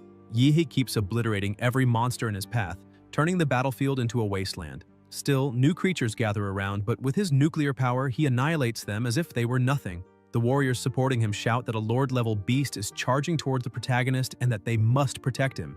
If the monsters want to defeat the city's pride, they'll have to go through them first. The veterans yell for everyone to hold the line because Yihei is on his way. An even stronger monster begins advancing toward the city but is stopped by the barrier. The mayor does everything he can to protect everyone, but realizes that the Earth Vein seal alone won't be enough to hold back those beasts. He concludes that he must eliminate the leader to end the invasion. Moving swiftly, he climbs the barrier and tries to attack Ching, but Ching kills him effortlessly. However, when he turns around, Ching is horrified to see a gigantic monster looming before him, the mountain giant crocodile, a rank 4 beast and a royal class species. Ching backs up to the barrier, thinking that if a creature like that has appeared only now, it must mean that damned ape is on its way. Leaping over the barrier, he activates his dominating mountain smashing hammer technique, making the entire city quake. The crocodile reacts by pulling everything around into its center. The mayor rises from the ground, facing the creature, and asks if it really thinks he didn't know that this type of monster specializes in underground attacks, revealing that he'd been using that to his advantage. Ching unleashes his power, declaring that the crocodile walked right into his trap, and with a devastating strike, he uses the martial technique Serpent Wave Explosion, gravely injuring the creature. Even so, the monster's strength is overwhelming, and every movement it makes obliterates everything nearby, plunging the city into chaos. The mayor watches and thinks that it's a good thing he knew something about this kind of beast. Otherwise, the disaster would have been even worse. Ching keeps attacking and tells the crocodile that it would have been better if it had come all the way out of the portal because leaving only its head outside is just asking to die. He strikes the monster's head again with full force, unleashing all his martial power. The crocodile senses the danger and begins releasing spikes across its entire body. The mayor watches and remarks that this was expected from a royal species, capable of reshaping its own body to adapt. Suddenly, one of the spikes starts to open. Ching notices it and tries to move, but it's too late. The ape emerges, grabbing him by the head and, in a tone of disdain, calls him human, asking what he thinks he's doing to his pet. The mayor stares back at the ape and asks what he's doing there, if he was really hiding among the stone spikes all along. The ape laughs and replies that he's about to finish the mayor off, making everyone realize just how useless they are before him. He then hurls Ching with tremendous force against the crocodile's body, but a sudden explosion wounds his hand. Looking at the injury, he remarks that while unexpected, it only confirms what he already knew. There isn't a single martial artist strong enough to face him here so he can exterminate them all without worry. Ching, gravely wounded but still standing, faces the monster leader and musters every last bit of his strength, conjuring a storm of wind blades. The ape, arms crossed and unbothered, says resistance is pointless. The mayor is only delaying the inevitable. He adds that there's no opponent worthy of him on this battlefield and that everything has become just a game to toy with humanity, spreading fear and destruction. With a cruel smile, he says he enjoys watching the despair written on human faces. Ching ignores his taunts and unleashes his attack with all his might. The blades strike the ape, but he doesn't even flinch. He descends slowly, mocking that it was fast but far too weak. The next moment, he freezes midair, releases his aura, and with blinding speed, tears through the city's ruins, appearing right in front of the mayor. Ordering him to kneel, he declares that an insect like him doesn't deserve to look him in the eyes. With no options left, the mayor simply glares at his enemy, and the ape delivers a devastating blow that slams him into the ground. To his surprise, Ching is still standing, unwavering, staring straight at him. The ape asks if he feels no fear. Ching, struggling to breathe, braces for another attack and says that this piece of trash may be intelligent, but in the end, it's still just an arrogant beast. He activates a forbidden blood-soaked technique, managing to trap the monster. As he's engulfed by the technique, the ape roars, realizing too late that he's fallen into a trap. The mayor completes the Earth Vein seal and the entire area begins to swirl like a vortex of earth, dragging the monster leader underground. The beast roars, asking if this was really his entire plan, mocking him for thinking he could bury him alive. He claims Ching won't be able to sustain the seal for long. When it fails, he'll return to annihilate every human. Ching smiles weakly and replies that it's not as if that was his only plan. He opens his clothing, revealing a star-shaped scar on his chest, and explains that it's a symbol of humanity, a mark of courage. The ape, confused, asks what he's doing as the mayor drives his hand into the scar, wounding himself. On the brink of death, Ching reveals that before the war began, he had planted a nuclear warhead beneath this site, connected to an activation chip in his heart. If it stops beating, the bomb will detonate. The Supreme Beast, furious, says it's a bluff, that no human would be insane enough to gamble his own life that way, and insists he won't fall for it. Ching, his vision fading and voice weakening, admits he truly didn't want to wager his life, but reminds the monster who he is. Huang Qing, the mayor of An City. He recalls that when he was elected, he promised to dedicate his body and soul to the people. and with one final breath says this is all he can do. His eyes close, and in the same instant, a colossal explosion engulfs the area. The ape screams as it's consumed by the light. The blast is so intense it can be seen for miles. A massive mushroom cloud rises into the sky, reaching the clouds above. The extermination warhead had detonated. One of the young warriors clutches his phone with trembling hands, tears streaming down his face as he reads the last message received. "Dad, do you remember when you told me I could be whoever I wanted? Well, it looks like I finally did it.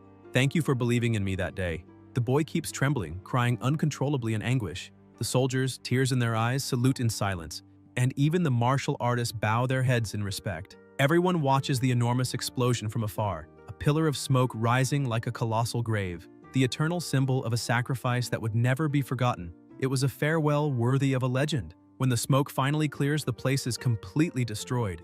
A deep crater opens as if hell itself had touched the earth. At its center lie only the charred bones of the ape that caused all of the devastation. But then, a strange sound begins to echo through the scorched remains. A glowing core, pulsing with immense energy, rises from the bones and lifts them into the air. Slowly, the ape's body reconstructs itself and it returns to life, snarling in disbelief that it was nearly killed by a mere human. Consumed by rage, the monster roars that it will wipe out every surviving human, promising a massacre so brutal no one could imagine it. It declares that it must return to the domain of sin, the beast's homeland, but swears that once it recovers, it will come back and turn this place to ashes. As it limps away, a firm voice cuts through the air asking where it thinks it's going. The ape turns and freezes. Standing before it is the protagonist, Yahello, alive and towering. Terror flashes in the beast's eyes as it recognizes the man as the true threat to innovation, a prodigy beyond compare. With a cold, hate-filled gaze, Yahello says he's finally found it, even if it's too late, and charges forward, striking with an explosive punch of radiant energy. A small blast ripples through the air, but something feels off. The ape suddenly appears in front of him, mocking the human's foolishness for exposing himself so easily. It tries to counterattack, thinking it has the upper hand, but Yahello simply smirks and says it talks too much for something that nearly died to a nuclear warhead, and that apparently it's begging for another. The ape barely has time to react before Yahello begins transforming. His body expands into the colossal form of the armored titan, gathering nuclear energy so dense that the sky lights up. The explosion that follows is even more devastating than the last. The ground trembles. People far away stare in horror, wondering if another warhead had been detonated, if the mayor had planned this too. When the dust settles, the ape is still alive, but barely, trembling and calling Yahello a monster. It can't believe what it's seeing, muttering that no true beast has an aura that terrifying. It says Yahello must be the real king of monsters. The protagonist glares coldly and replies that he's not a monster like it, smashing the creature into the ground with a brutal blow that sends it flying. He warns that there's no point in trying to escape now, and gathers power for the devastating strike of the mountains. The ape, cornered and desperate, roars that it won't be underestimated again. Their attacks collide, and the explosion of energy is cataclysmic. Yahello's arm is left mangled, but he recognizes his foe's strength, a lord-level beast, still formidable even when wounded and at half power. Yet, in his armored form, which boosts all attributes by 30 points, Yahello endures. In seconds, his arm regenerates completely, instant and total recovery. The ape, crushed and broken on the ground, admits it used everything it had, but it wasn't enough. Realizing there's no hope left, it turns to flee, screaming in panic that it's going to die. Yahello prepares his next strike, saying that worthless creature wasn't worth the mayor's sacrifice, then fires his attack, hitting the ape dead on. But once again, the monster manages to escape. Furious, the protagonist growls that the coward hid underground, pretending to be dead, proving how terrified it really is. And now, gravely injured, it's the perfect time to finish it off. He tries to locate it using his sensor, but doesn't know that beasts of this level can completely mask their presence and vital signs. Suddenly, Yahello realizes that if he had arrived sooner, the mayor might still be alive. He focuses on the ground, scanning the area, muttering to himself that this isn't the time to dwell on it, and even if he has to go to hell itself, he'll find the one responsible for destroying his city and killing the mayor. Finally, he detects the ape's presence and launches a precise strike, sending it flying upward. The ape glances back and mutters that it was almost at the exit, that if not for that damned mayor, it might have succeeded. Yahello wastes no time, smashing it back down with a powerful blow and declaring that this is the price for forcing the mayor's sacrifice. Now, it will beg for mercy. The ape rises once more, clutching its core in its hands, saying the protagonist is pushing his luck too far, vowing to use all its remaining strength to drag them both to hell. Energy surges through its body, regenerating its arm, and with the last of its power, it leaps, roaring that it's time to end this. The two collide, and this time, both the ape's arm and Yihe's are completely vaporized. Yihe begins to laugh, asking if that beast also intends to sacrifice itself, and readies his final strike, knowing there's nowhere left for his enemy to run. Suddenly, voices start echoing in his head, and he wonders if it's some kind of psychic attack. Looking around, he sees no other beasts, only a sea of hands rising from every direction. The hands begin to drag the ape's body away, and Yihe shouts that it's not going to escape, but new hands sprout across his own body, growing from his joints and locking him in place. Enraged, he roars, asking if the ape really thinks that's enough to stop him. Then he releases all the radiation within himself, 200 degrees, 400, 600, 800, up to 1,000, incinerating everything nearby. The fire and radiation consume his entire body, burning away every hand that clings to him. He screams that he'll make the ape burn in flames, hotter than hell itself, activating the flames of sacrifice. The ape, meanwhile, looks toward the portal and realizes it's almost at the exit until it spots a demon coming its way. In a panic, it yells for the hands to move faster as the monster draws near. Suddenly, a head begins to emerge, and once again, Yihe hears a voice echoing through the chaos. He mutters in disbelief, asking what the hell that thing is. A beast? A demon? Thousands of bodies begin to form, merging into a grotesque shape. Stunned, Yihe wonders what kind of power this is. Could it be a lord? If this is its true form, he admits he might be in real danger. Amid the ruins, the head takes shape and opens its eyes, unleashing an ear-splitting roar. Even with his giant form's auditory system disabled, the roar reverberates inside Yihe's mind. He bursts from the giant's mouth, climbing out of his own body, shouting that after everything the monsters have taken, they still think they can just leave the city as if nothing happened. Fueled by rage, he swears he won't allow it. Channeling all his nuclear energy into his core, he injects it directly into the monster's body and is flung clear immediately after. Smirking, he raises a finger and says that this is a little gift from the city, its house specialty, a nuclear bomb. The giant's body begins to swell and explodes with a cataclysmic force, far greater than the two previous blasts. From afar, people watch in shock, shouting that the secret realm's portal just exploded and that something terrible is happening. Some believe the beasts have lost control, while others think the mayor actually succeeded. Chaos spreads as voices cry out to stay alert, that the mayor's sacrifice cannot have been in vain, that the city still has a chance. Gradually, the situation settles, and many speculate that what they saw was the black, blood-eyed gorilla's body colliding with the portal's boundaries, breaking the beast's advance. Either way, the invasion of the secret realm had ended. Martial artists swept through the city, hunting the remaining monsters, fighting non-stop for a full day and night until the last creature was slain. The battle for Anne's city was won, but at a devastating cost. Around 80% of its defenders had perished. In the Swan Lake realm, the site of the nuclear blast, Yihe lies on the ground. He opens his eyes and wonders how long he's been unconscious, remembering that he used all his nuclear power in that final attack. The air is still thick with radiation and atomic energy as his body slowly regenerates its outer shell.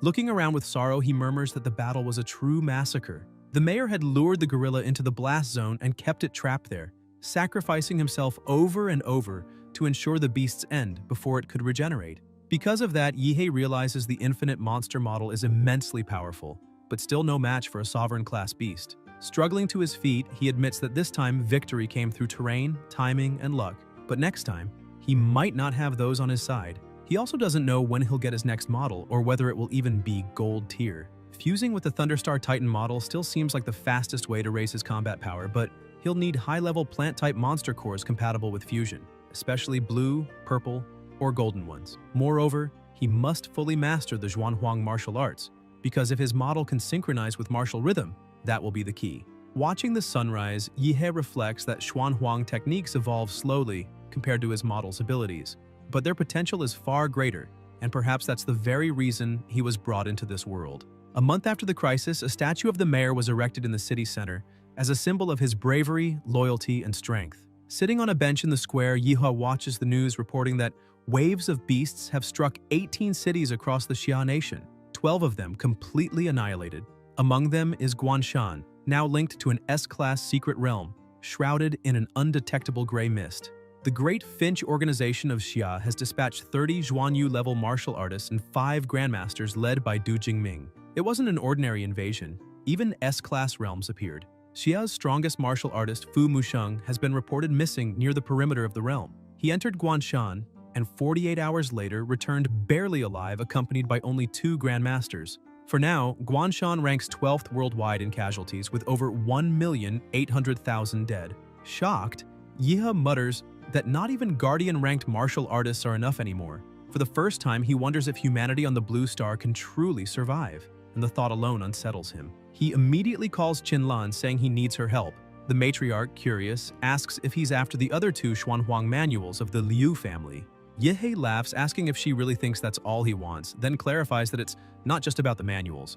He also needs help collecting high-quality plant-type monster cores, preferably blue, purple, or even gold level. Qinlan frowns and replies that he's asking for the rarest of the rare, Lord-class cores worth a fortune, then questions what he intends to offer in return. The protagonist explains that Huadu University will soon hold a realm test for new students, and he'll be Qingzhu's partner, helping her claim first place. Qinlan is surprised but quickly scolds him, saying he's underestimating the elites from other cities. Frankly, she tells him her daughter is mid-high level but still far from the true top. Even though Yihe defeated Qingzhu in combat, he's still nowhere near the real monsters who'll be competing. He replies that it doesn't matter. Even so, if anyone can restore the Liu family's legacy and honor, it's him. Then he asks if that's not exactly why she's been supporting him so much. He adds that he'll sign a contract. If he fails to make Qingzhu win, he'll serve the Liu family for life, as a servant, bodyguard, or even babysitter. Surprised and delighted, Qinlan jumps out of bed with a grin and confirms, asking if it's really for life. When he says yes, she happily agrees to help him without hesitation. Later, at a hospital in the city center, people begin crowding around the protagonist. Some women claim to be his fans, asking for autographs and offering gifts, while others say he's the obvious candidate for the highest martial score since everyone else left battered, while he remained unscathed. They also mention that he defeated several monsters during the invasion. Yihe, embarrassed, hadn't imagined he'd become this popular. After managing to escape the crowd, he heads into the hospital carrying a pile of gifts. Seeing his friend, he bursts out laughing, saying that this is the most handsome man in the city, Zhou, and asks if he's feeling okay. Wrapped in bandages, Zhou replies that he knew Yihe would come visit but asks what he's carrying. The protagonist explains that they're gifts from his fans. Xuan, lying in the next bed, sits up and greets Yihe, but the protagonist looks confused and asks who he is. Xuan introduces himself, reminding him that he was Yihe's first opponent in the tournament, and asks if he's already forgotten. Yihe realizes who he is and looks surprised. Xuan tells him not to look at him like that, saying his leg isn't gone yet, and jokes that in the worst case, he'll get a regeneration surgery or maybe a combat prosthetic, since Laserbird just released a new model. Watching him, Yihe thinks that losing a leg so young while defending the city shows Xuan is a man of true worth and deserving of respect. Suddenly his phone starts ringing, but he hangs up, saying those spam calls never stop and are super annoying. A few seconds later, the device starts yelling at him to pick up, startling him. It's Director Deng, scolding him for blocking a big shot from Huadu and ordering him to unblock the number immediately. Yihe apologizes and says he understands. Moments later, the call comes through again. The man introduces himself as Wang Tao from the Huadu University admissions office and informs him that the semester will begin soon, adding that a train will be sent to pick him up in a few days. He also asked if Yihe had any special requests. Zhou, too, received a call from Professor Liu from the admissions department, and the protagonist said he would follow the university's instructions. Zhou replied that he understood as well, confirming he'd be there at the scheduled time and thanking the professor. Xuan watched them and thought that in the same hospital room, there were 3 people, and he was the only one who wasn't a top student. So maybe the best thing to do was to forget the bed and hide under it. The protagonist mentioned that before enrollment, there was something he needed to take care of. A few days later, at the crater of Swan Lake, a mushroom-shaped cloud caused by the nuclear explosion had released hundreds of tons of ash into the atmosphere, blanketing the entire region in a black haze like an eternal night. Yihe went to the center, fused with his beast, and began to focus. A mist surrounded his body and his eyes started to glow. The system appeared, displaying Infinite Monster Model, Host Yihe, Base Physique 27.4, Model Damanra, Wild Trait Variation, Synchronization 38.9%, Titan Form, Synchronization 90%. He stood and noted that his fight with the blood-eyed gorilla had raised his Damanra synchronization by 1.5%, a great improvement. 3 more days of training raised it by another 6%, proving that this place was truly worth it. The progress was amazing, but it was time to move on. He prepared himself and shot off like lightning.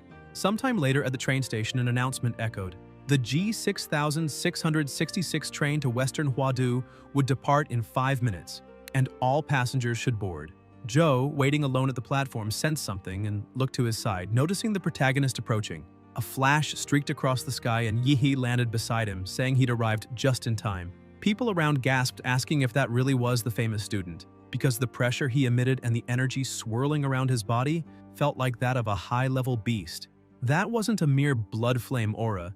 It surpassed elite warriors. He was the city's pride. Joe smiled and said Yihe had grown even stronger. The protagonist gazed at the city and said he was finally leaving it behind. His first stop, Wadu. As the train approached, he said his goodbyes. "Farewell, An City, I'm on my way." The train sped off as soon as he boarded. Standing, Yihe looked around at the other passengers, but his friend warned him not to make the atmosphere tense. Yihe asked if everyone there was really that strong. Joe explained that it wasn't just about strength. The train was built with next-generation alloys capable of withstanding tons of impact, and there were at least 5 Xuanwu-level martial artists aboard to protect the students. Some were disguised among the passengers, others served as guards. And there might even be a grandmaster on board. After all, the train carried the top freshmen of the entire Xia nation. Yihe chuckled to himself, thinking that after scanning the train with his life sense, there were indeed powerful figures on board, but only about 5 could withstand 3 of his attacks. Suddenly, a level 1 alert sounded. The university train was under attack from unknown forces. The instructions were clear. Teachers and staff were to contain the threat, and students were to evacuate immediately without trying to fight. Chaos erupted throughout the carriages. Some students questioned if it was real, thinking it must be a test for newcomers, but others argued it might be something far worse. The Xia nation was at its weakest point. Its national-class martial artists were wounded and recovering, and one of the 3 grandmasters, Du Jingming, had disappeared. Several masters and Xuanwu-level warriors had died in the recent waves of beasts in Guanshan and other cities. It made sense that old enemies or foreign forces would take advantage of the chaos to attack. The confusion grew. Some wanted to fight, others wanted to flee. Joe asked what Yihe thought. The protagonist grew irritated, saying it had to be a joke. He'd spent days training without rest and only took a short nap to recover energy. But if the enemy wanted to fight, then he wouldn't back down. The 2 of them ran to the front of the train.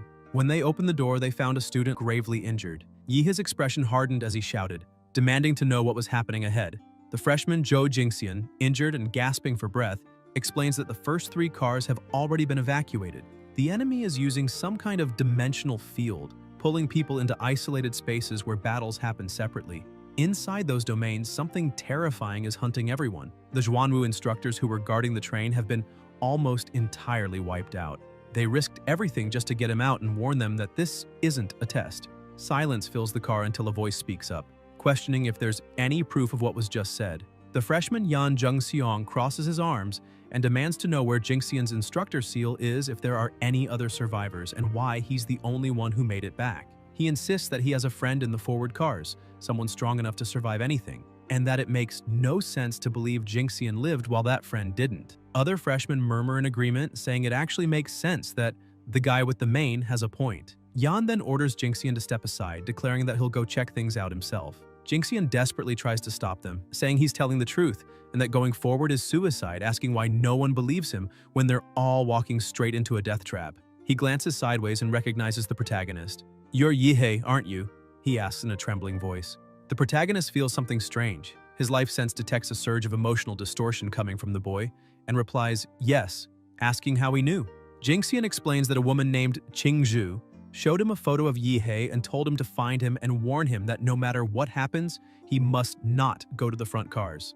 Yihe freezes for a moment and his voice unsteady asks if she really said that. Jingxian confirms, saying Chingu threw herself in front of a strike, taking a blade meant for him, and was gravely wounded. The boy starts crying, saying maybe everyone's already doomed, but he'll still fulfill her last wish, to keep Yihe alive. The protagonist lightly taps his head, annoyed, saying Chingu isn't dead and he should stop spouting nonsense. Joe asks if he really plans to go to the front cars, and Yihe replies that he does. He promised something to her family and intends to keep it. Jingxian steps in front of them, declaring he won't let them pass. Yihe loses patience and asks how someone with such a loser's mindset even got into the best university in the country. He orders Joe to act. Joe charges forward and attacks, but Jingxian blocks firmly, saying he's trying to save their lives and asking why Yihe is so stubborn, always charging headfirst into every fight that appears. He remarks that Chingu is graceful and refined and says he can't understand how someone like her would ever care about someone like Yihe. Enraged, the protagonist snaps and knocks Jinxian out with a single punch, saying he's out of patience for talking. The freshman collapses, trembling, barely believing the power he just felt, strength far beyond his level. Yahello simply tells him to take a chi and blood pill because he'll need it after taking a hit like that. Without hesitation, he and Joe head toward the front cars. Jinxian, still on the floor, pleads with them not to go, shouting that it isn't safe. Upon reaching the third car, they find a massive, pulsating portal. The protagonist studies it and comments that it must be the entrance to the dimensional space Jinxian mentioned. He grabs a suitcase and throws it into the portal, watching closely. No sound, no sign. Not even his life sense can detect what's inside. The first freshman who got there probably already entered. Interesting, he murmurs before stepping forward and diving in.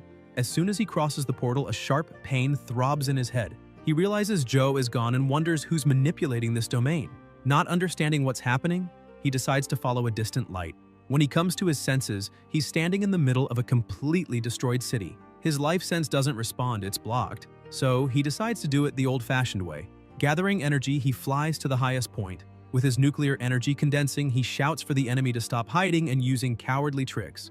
Then he unleashes a devastating blast into the sky, commanding everything to explode. A colossal explosion tears through the sky, drawing the attention of all freshmen on the field. Even Chingu, injured atop a building, lifts her gaze and immediately recognizes who it is, murmuring that she had told him not to show up. On the ground, Yahello watches the flash and remarks that his arrival drew more than just the eyes of his peers.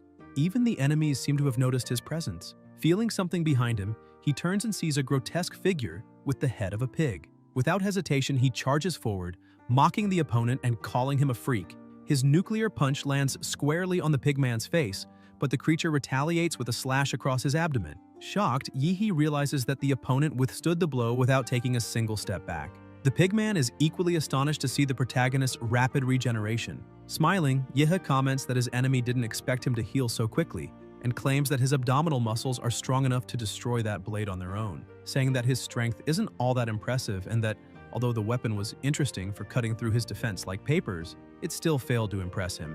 Curious, he decides to investigate further. Opening the enemy's mouth, he releases a nuclear breath inside, obliterating him completely. Holding the pig's head, he laughs, saying he's a simple man who keeps his word. He had promised to rip off that ridiculous mask, and so he did. Examining the inside of the mask, he finds a pendant and concludes that it might be part of a Huadu test, a classic challenge where defeating monsters grants rewards. He also notes that the enemy's weapon was probably reinforced with the chi of a high-level martial artist, making it absurdly sharp. But once that energy faded, it turned back into junk. Looking at the pendant in his hand, he wonders what it could mean and decides he must hunt down more masked enemies to collect their amulets. Suddenly, an arrow wrapped in sinister energy flies toward him. He destroys it before it can get close. Another enemy appears and Yahello, both irritated and grinning, remarks that they're attacking him in a group. Suddenly, a spear bursts from the ground beneath his feet while the archer takes the chance to unleash another volley. Even when hit, he only laughs louder, thrilled, asking if they really thought they could defeat him so easily. Calling them naive, he activates his armored Zodiac unit and a massive beast manifests behind him. In a single strike, Yahello attacks the archer and the impact causes such a powerful explosion that the entire building collapses. The freshmen watching from afar are stunned to see the structure crumble from just one blow. Returning to normal, Yahello walks to the building's base, demanding to know who tried to ambush him. As he approaches, he spots another masked figure, this time with a rabbit face, and realizes he's truly facing the Zodiacs. The rabbit-headed foe bends his knees and leaps toward him. Yahello tries to land a kick, but the enemy dodges with astonishing agility. He's startled to see that the rabbit knows Kung Fu. The strike is about to hit when a wall of ice rises up, blocking the attack. The rabbit man becomes trapped in the ice, and Joe appears, saying that was close and asking Yahello to leave that one to him. Joe advances, but the rabbit is incredibly fast, dodging smoothly and counterattacking, though Joe blocks and freezes his spear before landing a direct hit that sends the opponent flying.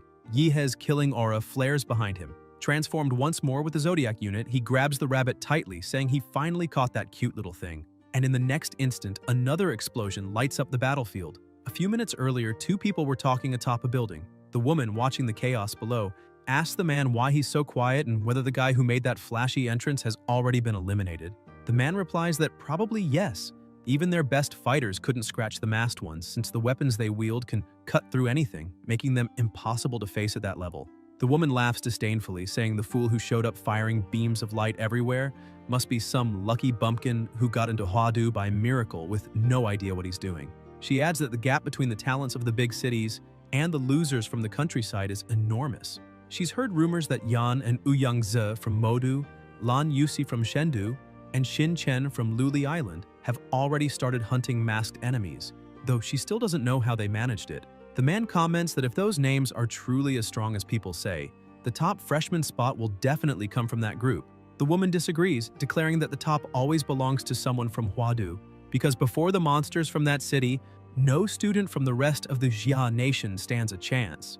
The martial resources that Huadu's students grow up with are on another level. Suddenly, the sky is torn apart by a blue nuclear explosion, leaving the two completely stunned. The man's eyes widen as he says that beam of light is the same one they saw earlier, wondering if it could be an electromagnetic cannon. Trembling, the woman scolds him, calling him an idiot for thinking such a cannon could even exist there. Elsewhere, Yan and Ouyang also witness the colossal blast. Yan asks what his friend thinks about it, and Ouyang replies that the attack doesn't match the masked one's style, it's probably the work of a freshman. The horse-headed masked man had already been eliminated, and Ouyang notes that, aside from the elites of Huadu, no one else could possess that level of power. Even so, he says it's better to check it out since they have already collected the pendants of the rat, dog, monkey, and horse. Lan Yusi from Shendu should have the goats. Xin Chen from Luli Island likely took the snakes, and the freshman Chingu seems to have defeated the Minotaur, keeping the ox pendant. If the masked ones really follow the zodiac pattern, then only 5 remain: the pig, rabbit, rooster, tiger, and dragon. Ouyang stresses that fighting the dragon is suicide. He's a boss, someone to run from, not fight. He concludes that whoever fired that blue beam surely already holds several pendants, and both Xin Chen and Lan Yusi are bound to show up there. That means the game is entering its final stage, and if they want to win, they'll have to steal each other's pendants. Elsewhere, Yihe holds another pendant in his hand.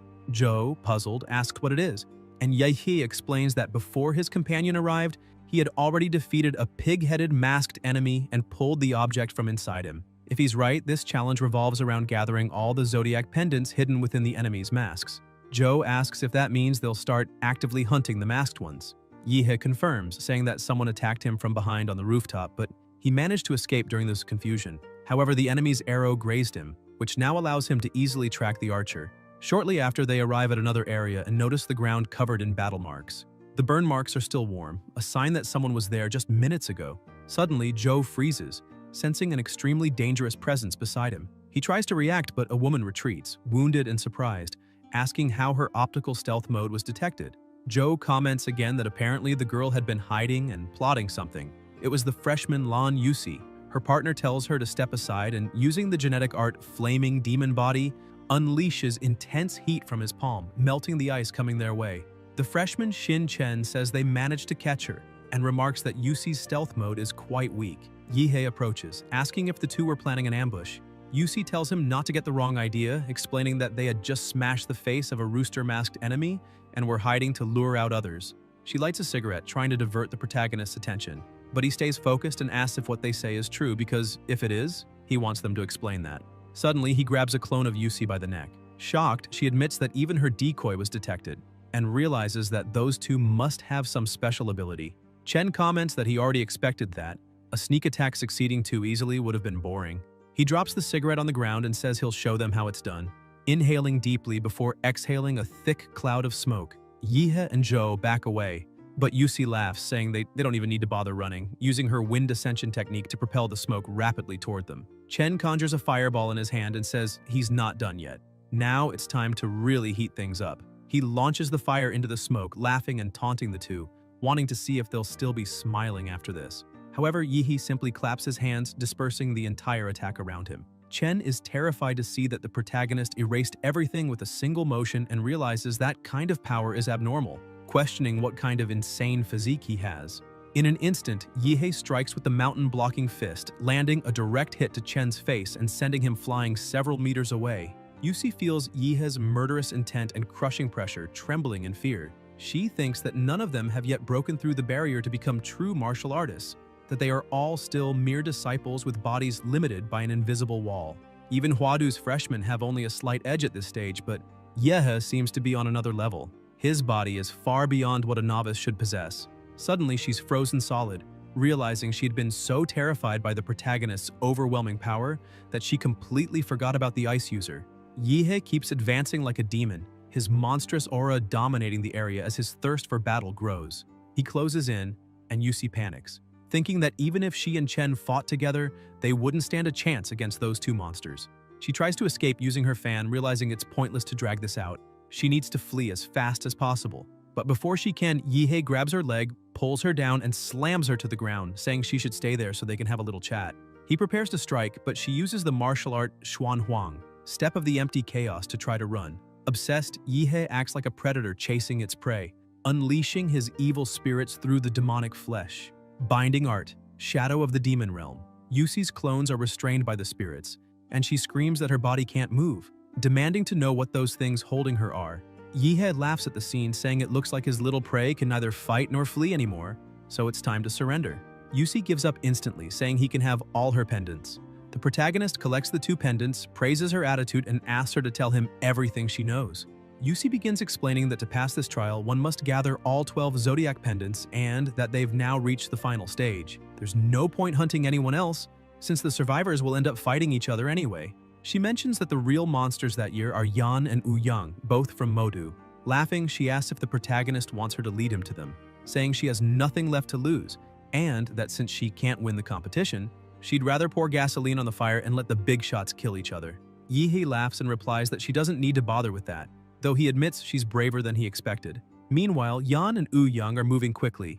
Ouyang comments that Yusi and Chen are probably already hunting them, but says he doesn't care who wins. In the end, they'll just steal from both, since those two are merely holding onto the prize for now. Suddenly, Yan is shocked and tells Ouyang to look at the body split in half on the ground. It's Chen. Just minutes earlier, he had been completely defeated and tossed aside like trash. Barely breathing, Chen mutters in confusion that the protagonist is definitely not human and that Yusi has probably already been hunted down too.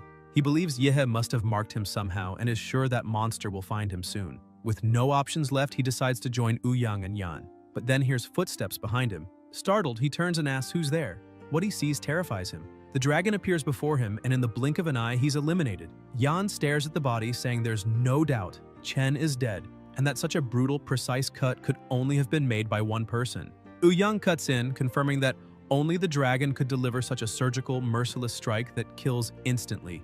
Yan finds it strange. The dragon was supposed to be sealed in the underground parking lot. Last time, over 20 people were sent to hunt it, and only 2 came back alive. He says he can't believe what he's seeing. This was supposed to be just a trial, not a massacre, but all that blood is far too real.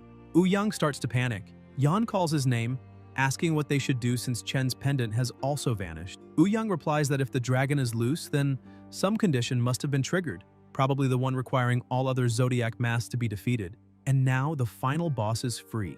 Just as the masked ones automatically hunt freshmen, the dragon must now be hunting whoever carries the zodiac pendants.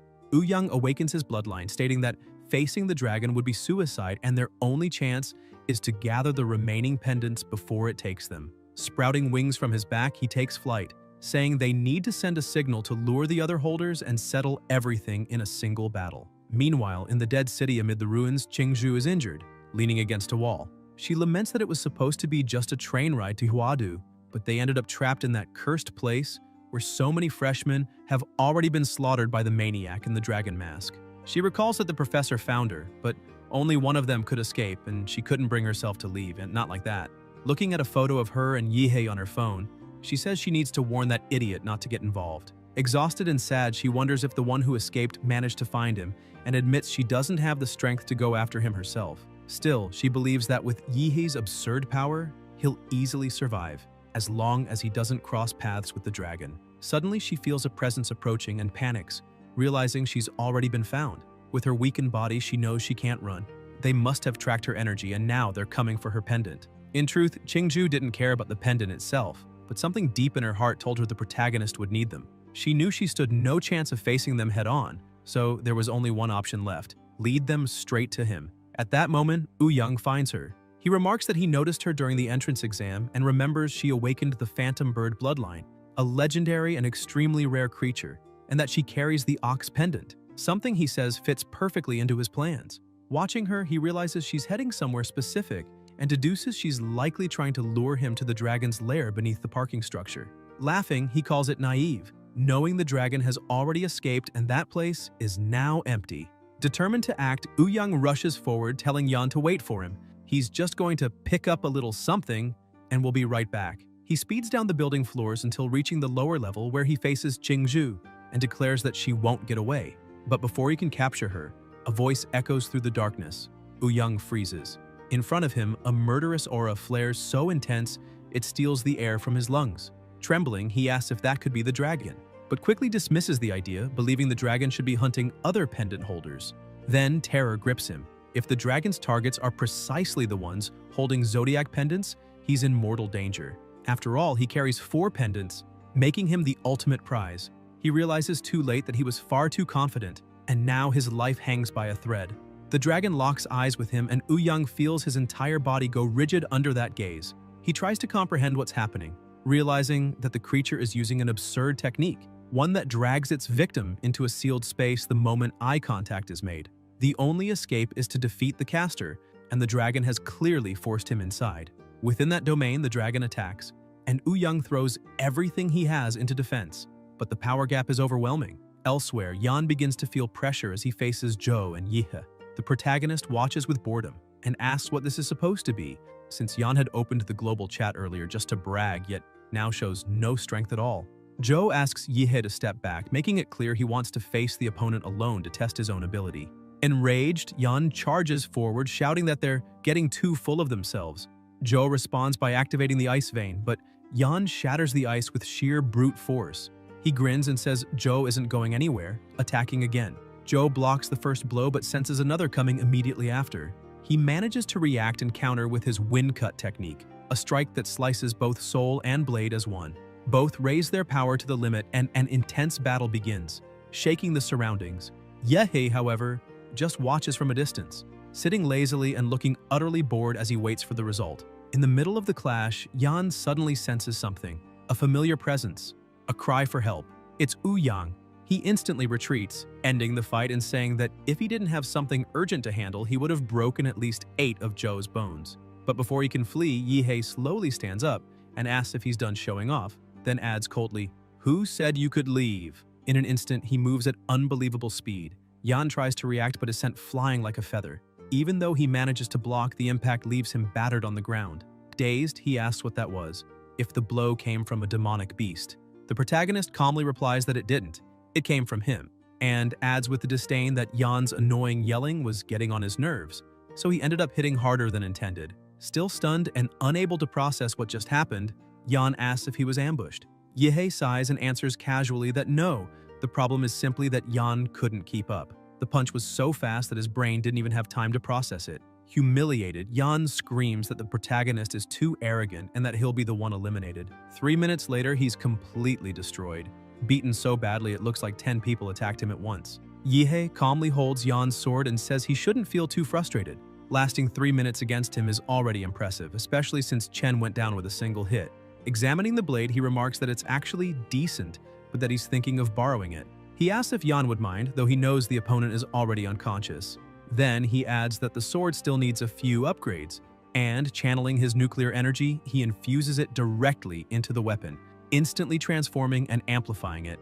Zhou approaches and calls out to him, saying that in Yan's spatial ring there weren't any masked pendants, but he did find something strange. He shows a pendant that's blinking repeatedly, as if transmitting some kind of signal. Meanwhile, inside the dragon's domain, Young was still standing, though completely destroyed. He looked forward and said he never imagined that would be his limit, since he had used even the last sealing nail he recovered from that ancient ruin. If he had managed to drive one of them straight into the dragon's heart, he could have sealed its martial core and internal flow at once. However, even sacrificing his own arm, he still missed by a few centimeters. The dragon monster slowly approached, letting out a fierce roar.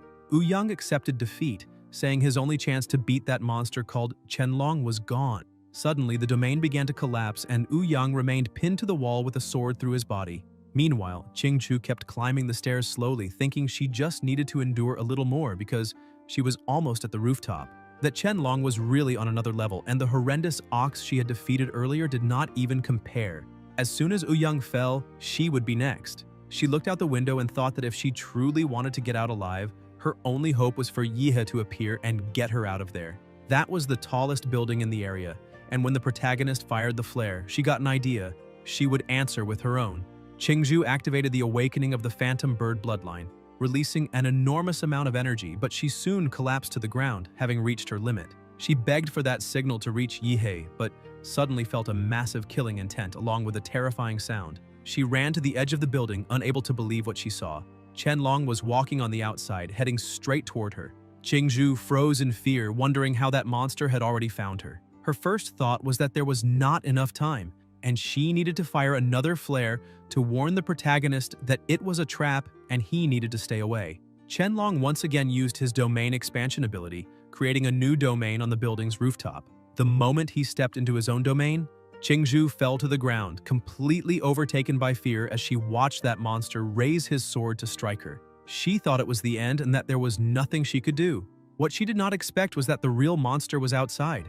The shell of the domain began to crack and Yihe burst through with full force, shouting that he had made a promise to Chingu's mother, and he was not the kind of man who breaks promises. Qianlong and Chingu both looked up in shock. The protagonist gathered all his strength and shouted, asking what kind of abomination that monster was, while striking with such power that the blow split the building in half. He yelled for Chingu to head to the east side because his new recruit and the others were waiting for her in the alley. Chingu asked if he was not going with her, but Yihe replied that he was staying because it was time to have a few words with that maniac wearing the dragon mask. He immediately began descending in flight to face his final opponent in that place.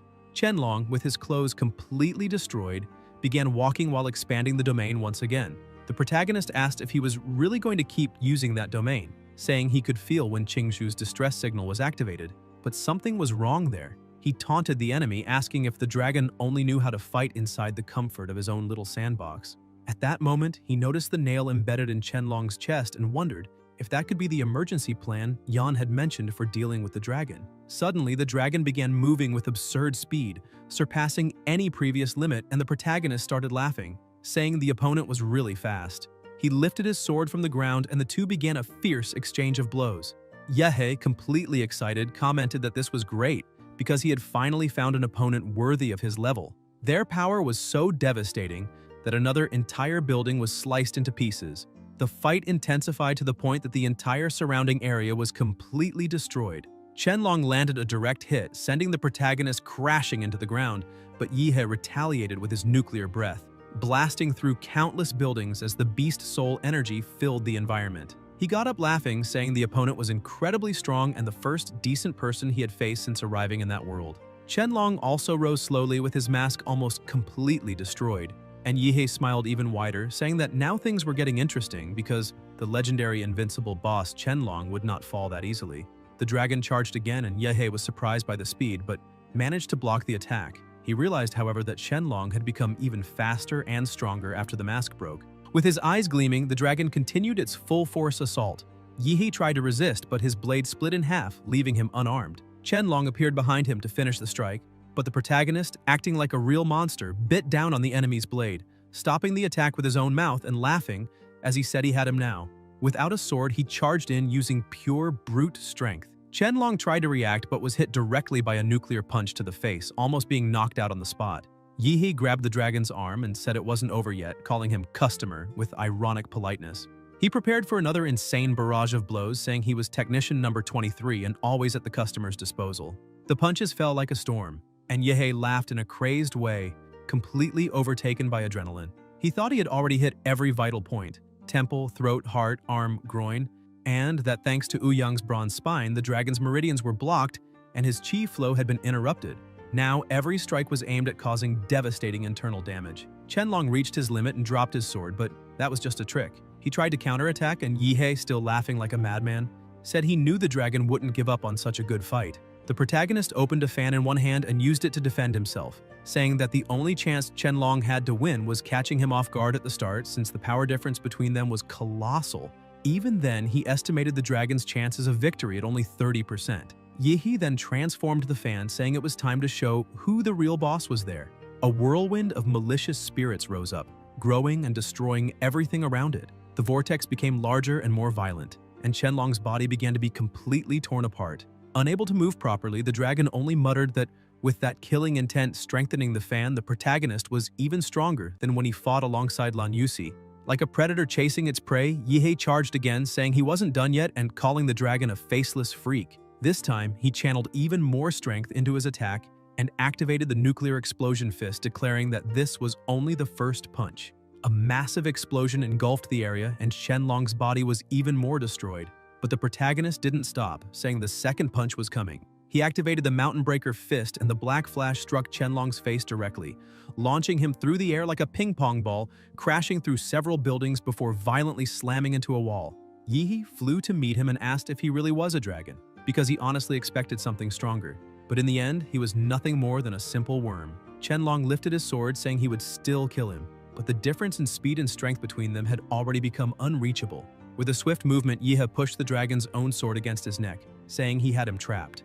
The blade cut deep, and Shenlong's head began to fall. The protagonist watched the enemy's body collapse and then picked up the dragon pendant, saying it was finally time to end that game. Shortly afterward, Yan sensed the power Yihei had released and was completely terrified. The protagonist returned to meet the survivors, and Yan simply knelt, unable to say a word. Still worried, Chingu shouted that Yihei shouldn't have faced that masked man alone, but Zhou replied that anyone other than him would only have gotten in the way. Chingu lowered her gaze, realizing he was right, because she was so injured she could barely use her martial abilities.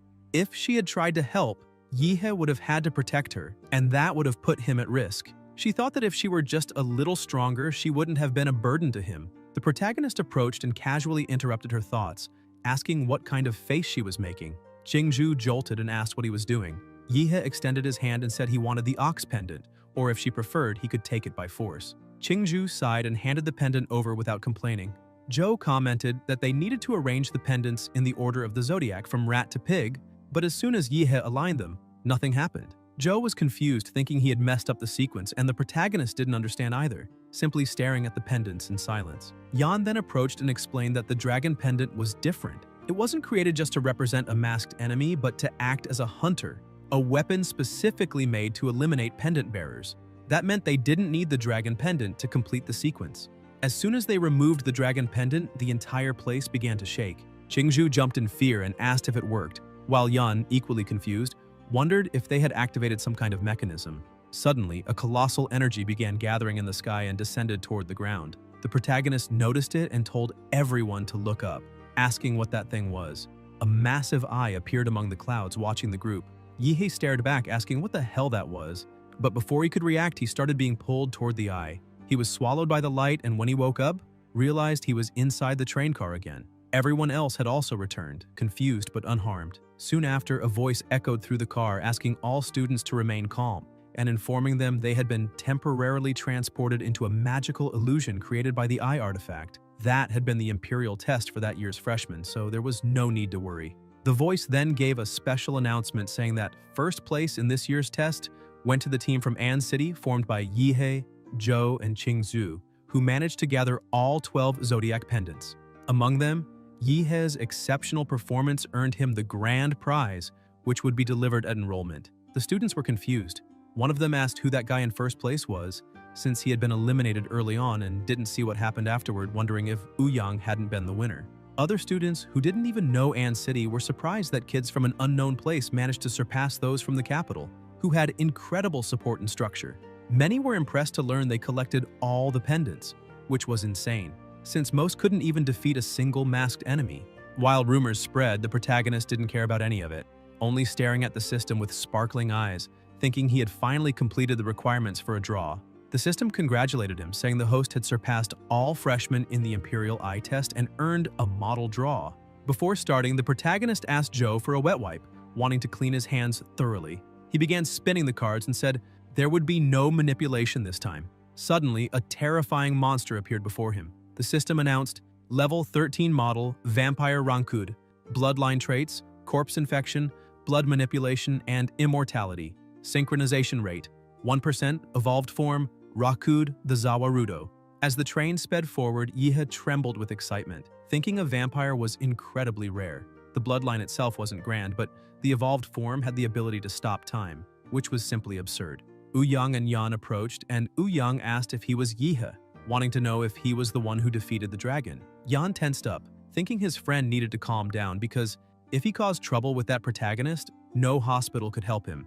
Yihe looked at the two and said he wanted to clarify something that hadn't just been a victory, he killed the dragon. Yang was astonished and shouted in front of everyone, telling the protagonist he was planning to create a new club at Wadu University, something different from the student council, Suptorn, and wanted him to join, offering him the position of president. The students were stunned, and Yang continued explaining that every year the best freshmen and the council president were always local Wadu students. Smiling, he extended his hand to Yihe and said the strength he displayed made him believe he could break that tradition, asking again for him to join the club. The students became even more excited, commenting that the arrogant Yang was personally inviting Yihe, and another pointed out he even offered the presidency. A girl shouted enthusiastically, saying this could be the start of a legendary organization in Wadu, and they were witnessing a historic moment. But the protagonist simply apologized, saying he wasn't interested in fighting the council or leading a club, because he preferred to work alone. The girl reacted in shock, saying he really refused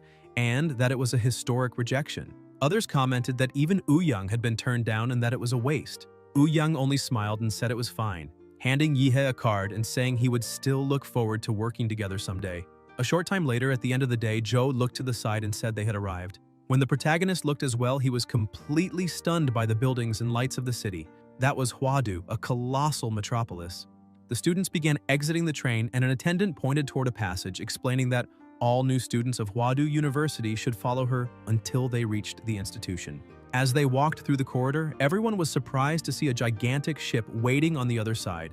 An employee asked everyone to board in an orderly manner, checking their seat numbers with those from the Huadu Express.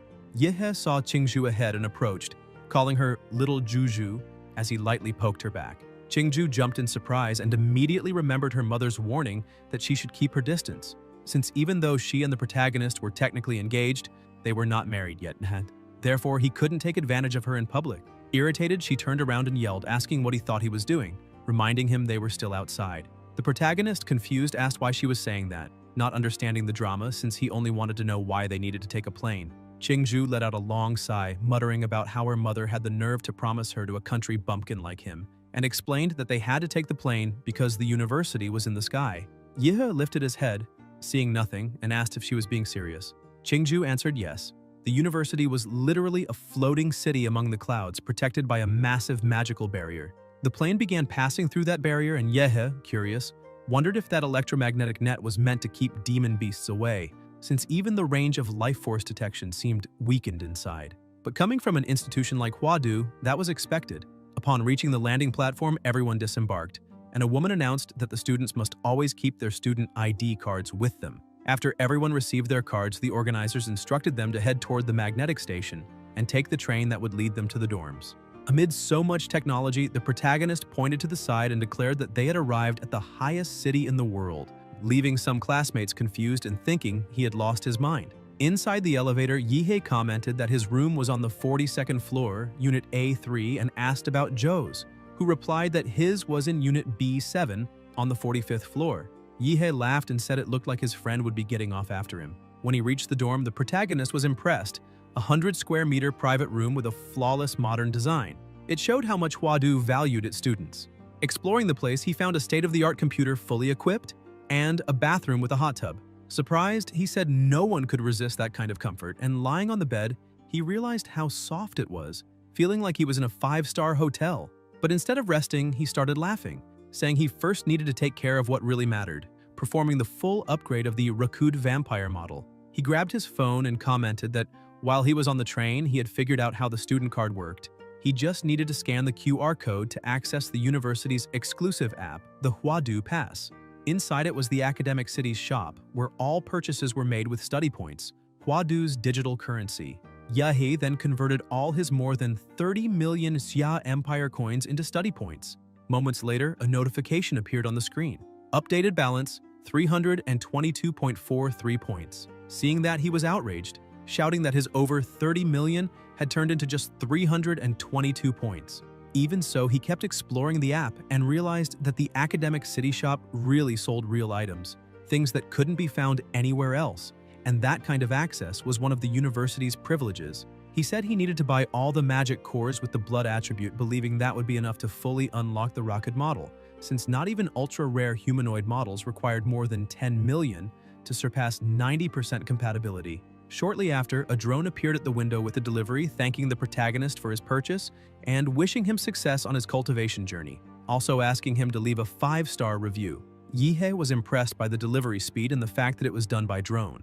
Without wasting time, he opened the package, saying it was time to put everything inside. However, after consuming it all, his body began reacting strangely, his muscles trembling, and he said he was not handling it well. The system appeared, stating, Vampire Model Rakud, Compatibility 100%. Notification, Rakud Zawarudo unlocked. Unlimited Demonic Model, Host Yihei. Overall Physique, 29. The protagonist went to the mirror and observed the transformations. He said the effect was insane. Even his teeth had become sharper, and now there was literally a blood bar on his back. If he bit someone, drinking their blood would be as easy as drinking milk tea. Looking at his own hands, he saw his nails had become claws, and with a smile, he said he had just thought of a bold idea. Without hesitation, he attacked himself, causing massive bleeding. He began losing strength and balance, his throat and mouth filling with blood. But the liquid disappeared shortly after, and the wound closed completely. He thought his regeneration was much faster than before, proving that vampiric healing wasn't bad at all, though the physical changes weren't the most important part. The real highlight was his new power, Zawarudo. Going to a separate area of the room, he found that there was a private training chamber, and commented that this was expected from a world that worshipped strength, where even dorms came equipped for combat. He focused and released all his energy. When he opened his eyes, Rakud appeared before him. Yihei told him to attack with everything he had. The monster gathered energy and its body transformed, breaking its own shell before charging in a devastating strike. The protagonist tried to defend himself, but the impact was so powerful that his bones shattered, throwing him against the wall. Even with his body completely destroyed, he stood up smiling, saying that it had been incredible and wild. But now he wanted to test the time stop ability. Activating Zawarudo's instant pause, the world around him froze. He began counting, and at the 5th second, the barrier started to crack, but time stayed frozen until 5.5 when everything returned to normal. Trembling and covered in injuries, he said that this had been expected. The original host's limit was 5 seconds, but his definitely went beyond that. The next morning, Yihei and Joe walked through the city, and the protagonist commented that the sunlight was too aggressive. Joe found it strange, asking what he was talking about and if he was serious. Yihei confirmed, saying that ever since he fused with the vampire model, he had grown to hate sunlight. Not enough to burn, but enough to be irritating. Joe then asked if he had seen the university's academic reform plan, but Yihei said no, explaining that he had spent the whole night playing with Zawarudo and didn't pay attention to anything else. That year, Joe said there would be small group mentorships, where each student would follow a main mentor throughout the year and could have assistant mentors if they wanted. Yihei replied that in that case they could find a mentor, but his friend said no, because the only one who needed a mentor there was Joe. The protagonist, not understanding, asked why he didn't need a mentor. Joe grabbed his phone and told him to look at the freshman group chat and pay attention to the message the administration had sent the night before. The board had announced that because Yihei gathered all the zodiac pendants, the university was granting him the privilege of freely choosing any mentor, and the chosen mentor would be obligated to accept. Joe said they thought it was excessive since it had been announced publicly. When they entered the gym, Yihei noticed it was packed, and Joe explained it seemed to be 3 people per round in the test, where mentors lit up the lights to choose their candidates. The protagonist just turned around and started leaving, telling his friend to go ahead because he was going for a walk. Since he could choose any mentor he wanted, it didn't matter when he entered. As he walked, he thought choosing a mentor was tedious, but suddenly he smelled something strange. With his new abilities, he instantly recognized it as the smell of blood. He began running toward the source, thinking that if it were normal blood, he wouldn't care, but that one was different, hidden yet intense, restless like a deadly current beneath a calm surface, filled with killing intent and forbidden sin. The scent awakened his killing instinct, and he needed to find its origin. After running for a while, he reached the place where the smell came from, a somewhat isolated area. Yihei was surprised to see a cute little girl and wondered if she was really the source of that terrifying aura or if he was mistaken. The girl noticed his presence, stood up, and called him boy, asking if he had been training the demonic flesh prison technique. The protagonist was startled and asked how she knew that, noticing that even though she looked like a child, she spoke like an old woman, and even called him a boy. The woman said she knew because she was the one who helped Huzinho perfect that technique. Yihei was shocked to realize she was referring to Liu Chenghu. The girl began bragging, saying he had been her disciple about 90 years ago. The protagonist asked if she was messing with him, because he knew martial artists lived longer than normal and that a master could stay young into their 80s or 90s, but he couldn't understand why she looked like a child. He thought that although some practitioners could compress their bodies until they seemed smaller, the purity in that girl's eyes and her innocence were impossible to fake. Not even an award-winning actress could imitate something like that. The girl stared at him and asked if he really didn't believe her. Yehe mocked her, saying he might believe her, but if she claimed to be Emperor Qin Shi Huang, then he would believe her 50%. Suddenly, he felt as if a guillotine had chopped off his head in the blink of an eye, but he immediately returned to reality, startled and confused, wondering if it had been just an illusion, because the bloodlust was so intense that it made him hallucinate being decapitated. Still shaken, Yehe began activating his power, but the girl simply put a lollipop into his mouth and told him to take a strawberry one, since it was her favorite flavor. With an innocent look, she apologized for calling him boy again, saying that maybe she went too far and asked if he wasn't going to accompany her to school, explaining that she only got 1 or 2 hours a week to go out and that her life was pretty sad. Yehe observed her suspiciously and asked who she really was. The girl then introduced herself as Gongke, an extremely powerful master, saying that she once even made the university president, Shi Jingwen, cry when he was little. The protagonist dropped to his knees before her, overwhelmed by a mixture of shock and hope. He thought that if she really was the one who perfected the Xuanhuang technique, she might be able to help him advance in his cultivation, since she was a killing-type master, which suited him perfectly. Without hesitation, he shouted that he had searched the entire program for a real master and found no one worthy, but that now things would change. He declared he wanted to become her disciple and begged her to accept him. Gongke was surprised, not really understanding what was happening. Meanwhile, in the gym, the students were in an uproar, saying they couldn't believe the 5 university directors would be mentoring freshmen that year, because if anyone could become a disciple of one of them, their future would be guaranteed. Another student, however, deflated their excitement by saying it was just a dream, since the 5 directors would never waste their time on ordinary students. The discussion continued until someone asked why everyone was there, whether it was some kind of visit or sightseeing, and the first student answered that they were there because of the freshman Yehe, the boy who completed the Zodiac Challenge. The directors were present precisely because of him. What the freshman didn't know was that the Zodiac Challenge had been broadcast live and the viewers were none other than all the teachers of Huadu University. Since the transmission on the train at the start of the test, the evaluators had been observing how each student reacted to sudden crises, with an AI system analyzing micro-expressions and behavior patterns. Every action was scored. Those who ran into the Zodiac City unprepared received low grades, while inside the main criteria were combat intelligence, practical technique, and teamwork against the Zodiac masked ones. Even without killing anyone, good performance in any of these areas was enough for a high score. But the abnormal Yehe was the only one to achieve full marks in absolutely every category. Even so, what truly shocked the directors wasn't that. It was the fact that he defeated a boss he wasn't even supposed to face, the Dragon of Certain Death.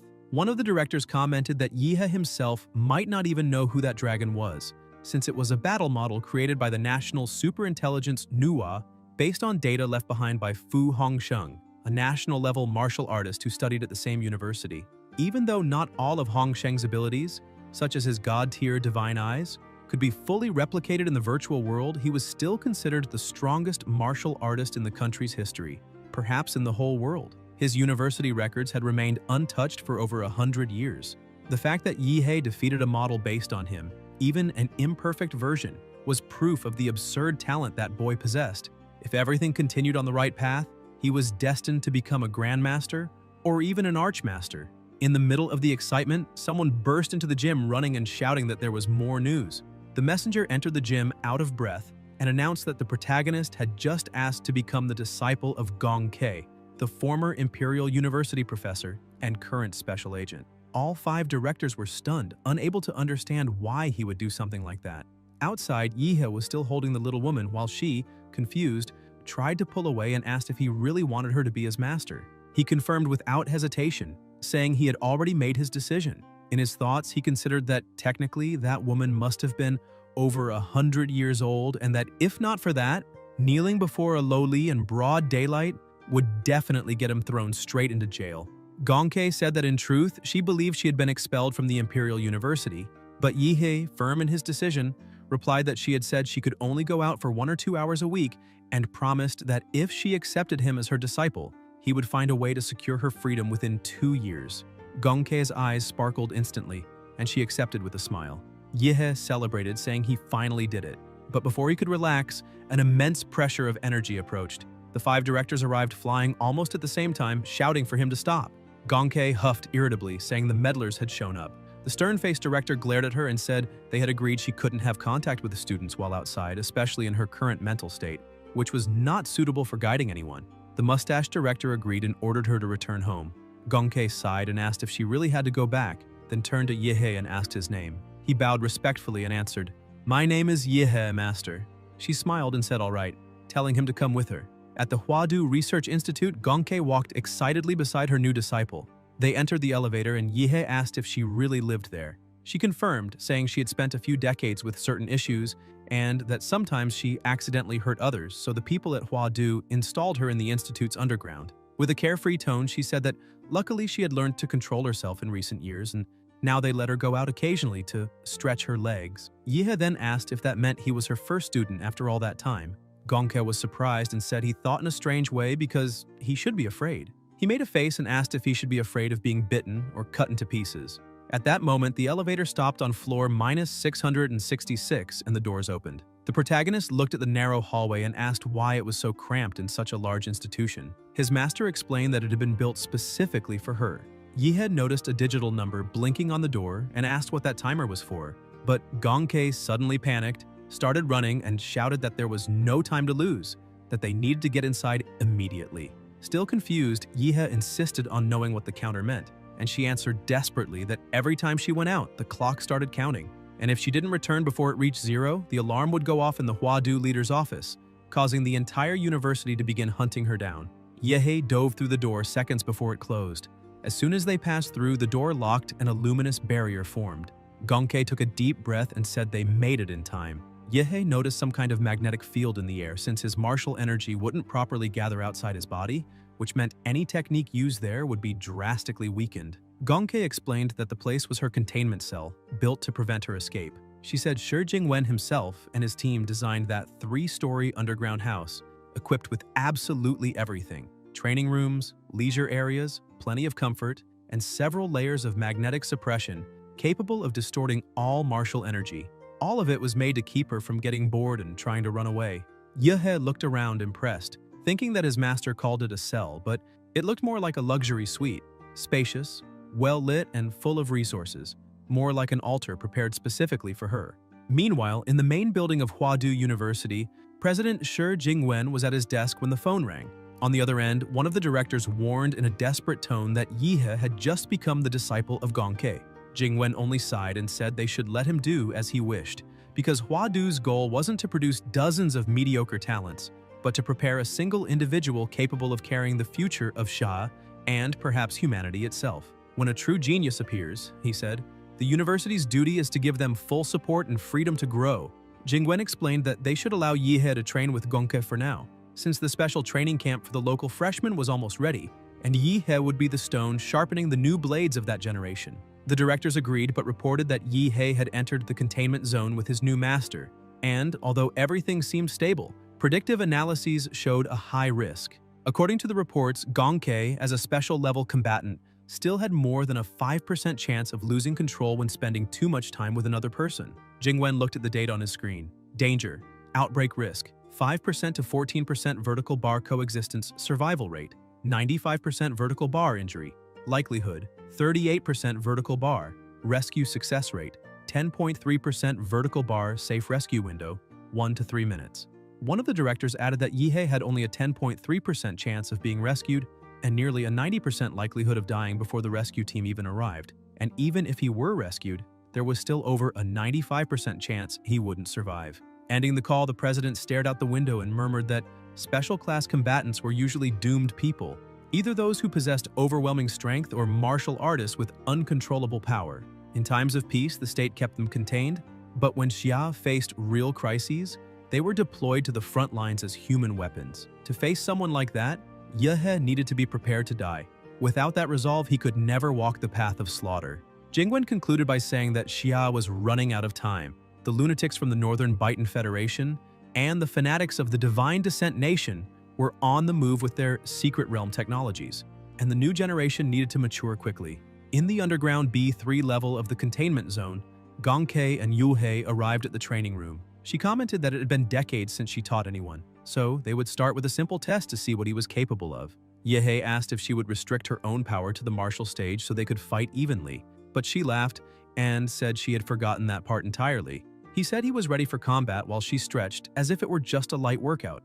Yuhei thought he didn't want to relive the guillotine sensation, but before he could react, Gongke advanced with overwhelming killing intent. He was shocked to realize she was aiming directly at his vital points and shouted, asking whether this wasn't supposed to be a friendly training session. Watching her movements, he calculated 5 possible evasion routes, but concluded none would work. She was reading every micro-movement of his like flipping through an open book. With no options left, he chose to face her head-on and activated his transformation, trying to counterattack. Gongke grew excited, saying he was trying to awaken his bloodline to balance offense and defense, but she stretched her body and wrapped around his arms with impossibly fast movements, murmuring that unfortunately she was still faster. In the blink of an eye, she threw him down and delivered a sharp strike that broke both of Yuhei's arms. The brutal pain made him scream so loudly that the pressure in the entire room shifted. The air vibrated and the magnetic field trembled before the explosion of power beginning to awaken inside him. Yuhei returns to his normal form while his master steps back, her arm badly injured and her face bruised. Even so, he keeps smiling and comments that she really went hard on him this time, since even his lineage awakening was forced to revert. Gongke laughs too and licks a bit of blood from her own face, saying it had been a long time since she last tasted blood. The protagonist admits that in hand-to-hand combat he stands no chance against her, so he says he'll have to rely on some unfair techniques and asks her to guide him. Yuhei begins releasing his human form, satisfied after spending the entire night maximizing the mega humanoid model. On the other hand, his master Gongke mirrors his excitement, smiling wide as she realizes that for a mere martial disciple he's displaying absurd strength.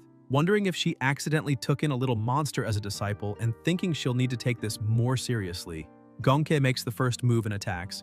An explosion erupts on impact, but Yuhei manages to complete his transformation and charges forward using his armored ancestral humanoid split form. She reads the collision route instantly and inhales, activating the special crushing fist, and the strike completely destroys the monster's arm. Yuhei is stunned because the Imperial Demon-Ra exoskeleton, forged through flesh-based armor, should have dozens of times the defense of the mega humanoid, yet his master tore through it like paper. As he gets lost in thought, Gongke darts in and startles him, appearing right in front of the monster's face and calling out to her disciple, asking if he's hiding inside that big guy's mouth. Yuhei is even more shocked by her supernatural perception, since he had shut down all his vital signals and still got detected within seconds.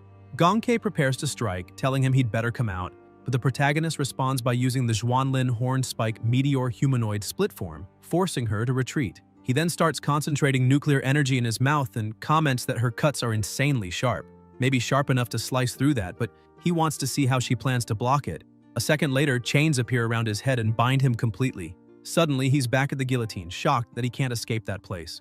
The blade starts to descend and Yuhei screams for Zawarudo, who appears and, following his master's order, stops time. The protagonist realizes he might have gone overboard because his master dragged him once again into that domain of murderous intent, a mental illusion created by her bloodlust rather than the real world. And now he has to fight back with pure willpower if he wants to break free. With time frozen, Zawarudo unleashes countless strikes until the blade cracks and shatters completely, freeing Yuhei and pulling him back into reality. When he opens his eyes, Gongke is standing in front of him sucking on a lollipop and asks if he's awake, commenting that his turtle shell was pretty tough. Yuhei gets up thinking she must have forcibly ripped him out of his humanoid form and casually destroyed the hardened layer he had crystallized to protect his real body, something a mere martial disciple shouldn't be able to do. Yuhei stares at her and asks if she cheated, but Gongke, pretending innocence, asks what he's talking about and claims she won fair and square. Unfair, but still fair. The protagonist presses, asking if she's serious, and Gongke finally admits she may have used a tiny bit more strength than she should have, explaining that she sometimes miscalculates the first hits. Yuhei keeps staring, and when she notices he isn't pleased, she instantly changes her expression, bursts into tears, and begs him not to be mad or leave, saying it's been decades since she had anyone to play with. Yuhei gets flustered and asks her to stop crying, but she keeps asking if he's going to leave. The protagonist smiles and asks if she really thinks he'd give up after everything he went through to become her disciple. Gongke stands up, wiping her tears, and claims she wasn't crying. They head to the fridge, and she comments that now she understands his level. far below where she was at his age but far above the other students, so they can start training. Gongke asks what he wants to learn first, and Yihe says he wants to know how to advance to martial artist level and how she managed to cut lightning and slice through his transformed arm. She asks if he really wants to learn the cutting technique, warning him that it's hard to explain and that he'll only get the hang of it after cutting a lot of things. He asks what she means by "get the hang of it," and Gongke explains that it's like a line. It doesn't matter if it's a human body, a demonic beast, or any other material, there is always an ideal point, a line where the cut flows naturally, and that line is called the execution line. Yihe is surprised, thinking his master is truly different from the dragon, who is also a cutting specialist but relies on brute force and blade sharpness, while Gongke is like an experienced butcher deboning a cow, every movement controlled and precise. Sitting on the bench, she continues explaining that mastering this won't be easy, and recommends that he first become a true martial artist, because if his cultivation doesn't evolve, there's no point in trying to learn most of her techniques. Gongke asks if he knows the difference between a martial apprentice and a martial artist. Yihe says he doesn't, so she explains that it's not just the body that improves, but also the mind. Martial artists have an ability apprentices don't have: internal visualization. Through it, they move from crude training to refined cultivation, can see their own meridians, acupoint paths, and internal organs, and then use martial energy to strengthen everything, pushing the body beyond its limits. In other words, a strong mind comes first, then a strong body. Yihe gets excited, impressed at how good his master still is at teaching, finally understanding why she remains one of the top figures at the Imperial University, even if she's a bit unhinged. Hearing about mental strength, he realizes that since merging with the vampire model and awakening Zawarudo, he has felt a huge increase in his mental attributes, which should help a lot when he tries to advance. He asks whether there are different kinds of techniques for that, and Gongke says yes. Martial arts and advancement techniques are divided into 4 grades: Heaven, Earth, Yellow, and Mystic, plus the ungraded ones that represent the university evolution of an ordinary student. In ordinary or low-prestige universities, when a martial apprentice tries to advance to martial artist, the school can only provide ungraded techniques, the so-called ungraded university student. They are simple practices, easy to use, and make advancement easier as long as one has enough vitality and martial energy. More than 80% of martial artists use that type. But at Huadu University, students already begin with Yellow Mystic grade techniques. Curious, the protagonist then asks about the Heaven and Earth grade techniques. Gongke explains that Heaven grade techniques are practically unique relics belonging to secret realms and ancient ruins. There might be only about 10 in the whole world, and the Imperial University owns one of them, but she adds that he has neither the strength nor the permission to go anywhere near it, although he can learn an Earth grade technique without any issue. Yihe is surprised, and his master continues saying that the Bodhi Killer Heart Sutra, the technique she masters, was the inspiration for the demonic, flesh-imprisoning arts of Huzinho, which only reinforces its power. Hearing that, the protagonist gets pumped and shouts that he really wants to learn it. Gongke throws the can into the trash and says that if that's the case, then fine, telling him to feel the killing intent she prepared just for him. Suddenly, Yihe is dragged once again into her domain. He screams that he doesn't want to go through that again, but it's already too late. His master laughs, saying she loves watching blood splatter. Later, after classes, Joe walks down the street when he spots the protagonist and asks how his first day went, saying he heard he became the disciple of. Before he can finish, he senses an extremely powerful and terrifying killing aura coming from Yihe. He prepares to fight, but the protagonist instantly stops and apologizes, saying he went a bit overboard. Even so, Joe remains terrified, saying he feels an aura so threatening that a single wrong move seems enough to get him killed. A few hours earlier, inside the illusory realm, Yihe was fighting several zombies rushing toward him. He remembers he can't use techniques or abilities, only blades or his bare hands, and complains that there are too many enemies to fight with that cheap blade he was given. Confused, he asks why, and his master explains that the purpose of the blade is to make him get used to the sensation of cutting flesh and bone so his body can build muscle memory capable of instantly identifying the execution line and hitting the enemy's weak point as fast as possible. After hearing the explanation, he gets excited and focuses completely, saying it makes sense now and that he's going to start practicing. Quickly, he begins attacking all the monsters around him with precise cuts, showing an impressive learning speed. Gongke is startled, thinking that training an Earth-grade technique inside an illusory realm is extremely dangerous, something an ordinary martial apprentice should never attempt. If not for Yihe's absurdly high mental attributes, he would have already been consumed by the killing intent and lost control completely. Yihe observes her focus, control, and determination, and realizes Gong Ke truly believes he might be Shi Jingweng's hope, maybe even the hope of the entire Huadu University, and she can't wait to see how far he will go. Back in the present, inside his room, Yihei relaxes in his bathtub, muttering that this was only the first day of training and he was already completely exhausted. Now he understood perfectly why this was considered the best university in Xia. Suddenly his phone rang, Chingu calling to say that his mother had sent the things he asked for, and that everything was already in her room, and that his mother also asked her to thank him, because thanks to him, she got first place in the freshman evaluation group. Yihei was happy and said he would stop by her room later to pick everything up. But Chingu, embarrassed, said it wasn't necessary and that she would send it all by drone. He chuckled and asked how her day had been and whether she had already met her new mentor. Chingu replied excitedly that yes, her mentor was none other than Director Bai, who praised her talent and accepted her as a disciple. Yihei was happy for her and said that was great news. Then Chingu asked how his day had been and who his mentor was. The protagonist thought it would be better not to mention that he had rejected all 5 directors or many people would lose sleep that night. He started to say he had become the disciple of, but dunked his head underwater before finishing, making Chingu understand absolutely nothing. Sometime later, half the year had passed and the first academic term was coming to an end. For the university freshmen, that semester had been full of notable events. Early on, Ouyang gathered the best students from several provinces and formed the Dragon Blood Society, which gained a lot of influence among the newcomers. However, when the students returned from the special summer camp, clashes with Huadu's local students began. As attention grew, duels multiplied, and in the end, the Dragon Blood Society accumulated more losses than victories, causing its reputation to collapse. The most famous freshman at the moment was Xiang Jianhui, perhaps the most well-known in the entire country. He achieved the highest score in the university's entrance exam and during the live stream of the test impressed everyone with his strength. Rumor said that even Fu Hongsheng praised him as a future national-level martial protector. Meanwhile, the protagonist, who had once been at the center of attention, had completely disappeared from the spotlight as he hadn't been seen outside the research institute grounds for more than 3 months. Yihei was entirely focused on his training and cared about nothing else. Gong Ke, in turn, was literally stepping on his body, explaining that with each step she injected martial energy refined by her own hand, energy infused with her understanding of the Bodhi Killer Heart Sutra. She said this would help him stabilize his new martial artist level and that, as a bonus, he got to feel her delicate feet, a privilege few would ever have according to her. But the protagonist was completely exhausted, trembling in pain and pushing himself to the limit. His shoulders, back, and fingers were red. He thought there was nothing lucky about any of this. His master had sealed all the martial energy in his body, and the push-ups felt like carrying a mountain. The energy she injected created an unbearable itch from the inside.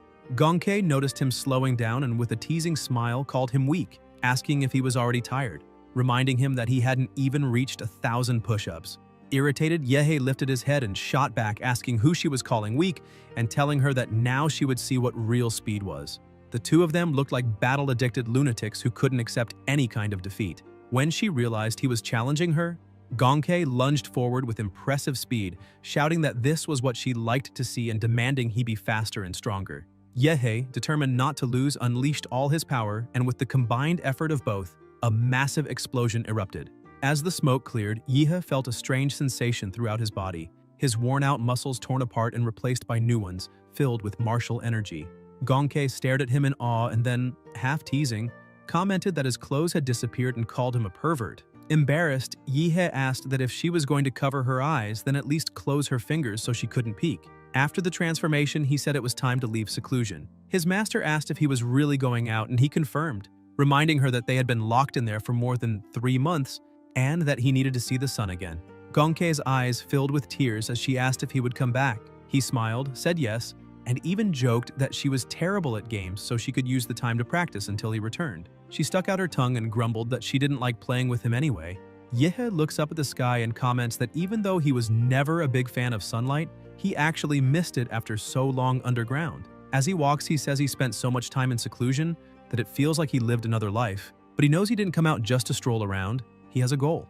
At Huadu, a big part of a student's grade depends on extracurricular missions, which include hunting martial criminals, investigating secret realms, defending against beast waves, or facing illegal and foreign forces.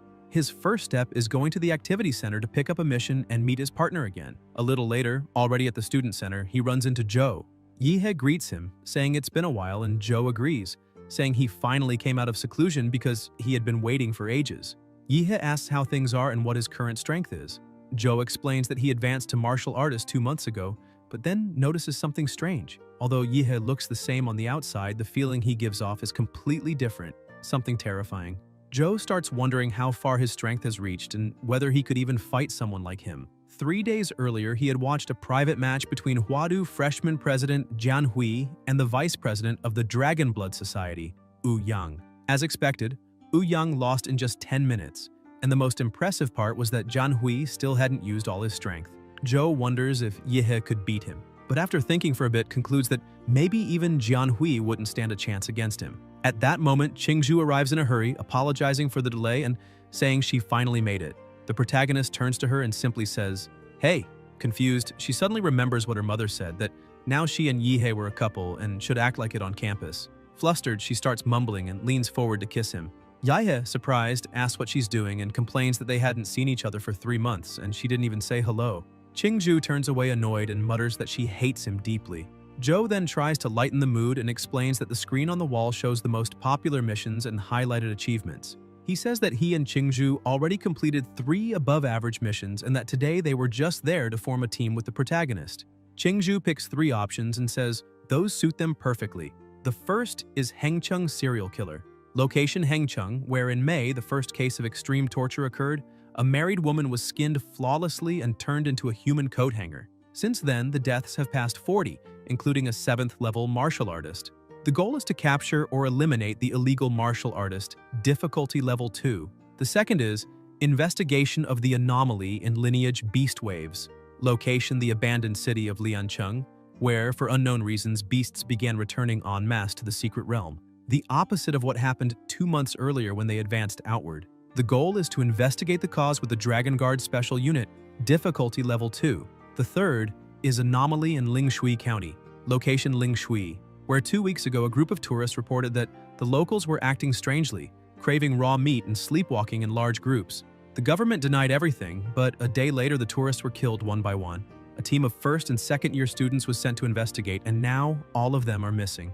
The goal is to discover the cause of the anomaly, difficulty level 3. Chingu explains that all 3 were originally level 2, but the Lingshui one had just been raised to level 3. Off-campus missions in Huadu range from level 1 to 5, and the higher the level, the more dangerous. Freshmen usually take level 1 missions, and the only level 2 she took involved a team of 10 people. A team of 3 freshmen would never be approved for something like that. Yihe says it's fine because he has a privilege card. He remembers his master saying he could handle himself, and that among 1st and 2nd year students, few could exchange blows with him. That's why he now needs more dangerous missions to sharpen his skills. With that card, he can accept any mission on campus, although his master warned him not to even think about taking level 4 or 5 missions since even Xuanwu-class warriors die in them. Surprised, Chingu asks where he got that card, but the protagonist hesitates to answer. Joe senses the mood and changes the subject, asking which of the 3 missions he prefers.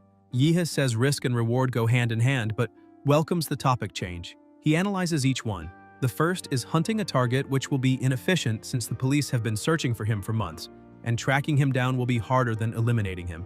The second is an auxiliary investigation with the Dragon Guard, which will leave them with only unimportant tasks, no real combat or worthwhile loot. The third hands the entire process to them without any safety net, and the variables are massive, but the greater the danger, the greater the reward. He concludes that if someone fears risk and wants to live protected, then they shouldn't call themselves a martial artist, and for that reason, he chooses the third mission. The other 2 agree, and he says it's perfect because they will leave immediately. When they head to the reception desk, the instructor scolds them, calling the whole thing absurd. She asks if they didn't see that a 2nd year team was completely wiped out there. And even so, 3 freshmen dare to accept a level 3 mission, asking if they think too highly of themselves. But the protagonist calls her over and says he has a privilege card, something extremely rare. The instructor asks if he learned how to lie now and says she will call the dean to expose him right away. As soon as she makes the call, she returns completely calm, wishes them good luck, and says she prefers a stricter approach. After receiving permission to leave on the mission, the protagonist says goodbye to them and tells them to grab their gear because he needs to go back and retrieve something. At the College of Mechatronics, Magitech, and Foundry, Yihe reaches the door and his identity is quickly confirmed.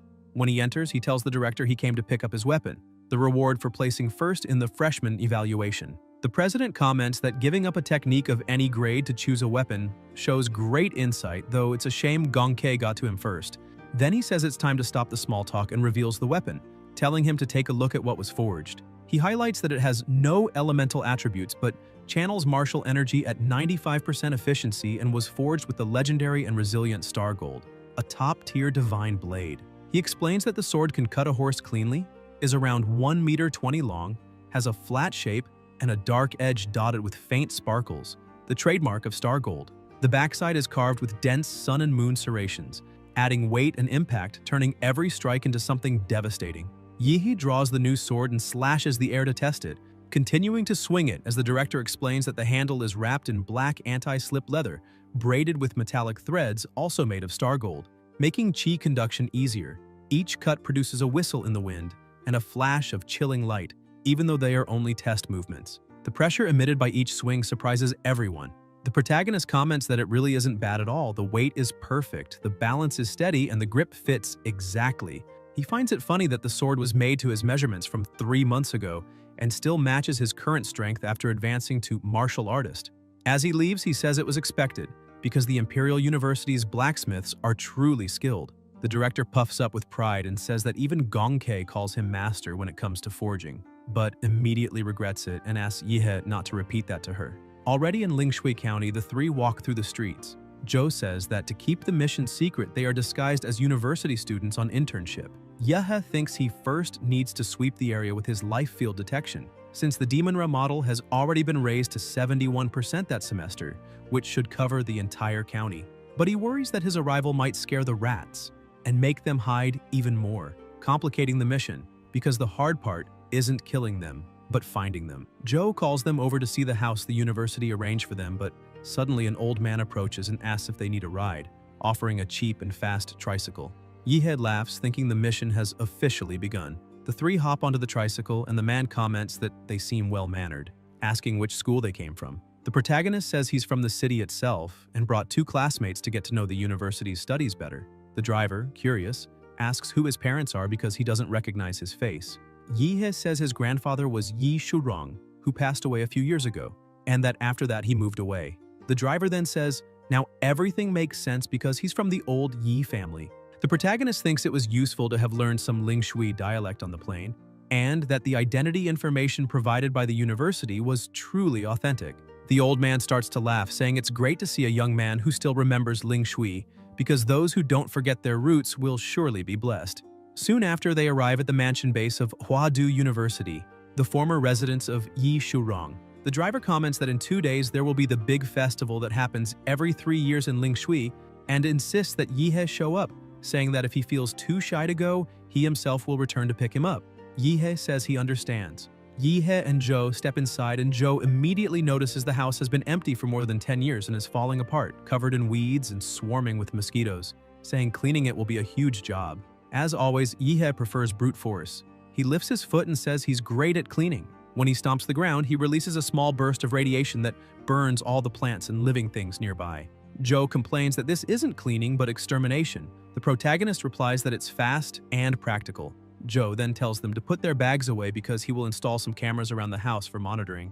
Chingu wanders around, saying she'll take a look inside, but the first room she enters makes her jump in fright, and she calls Yihe to see something. He walks over and asks what she found. She says there is an altar right in front of her, but she can't figure out what is being worshipped. Yihe observes that the altar was placed there recently. She is shocked and asks what he means.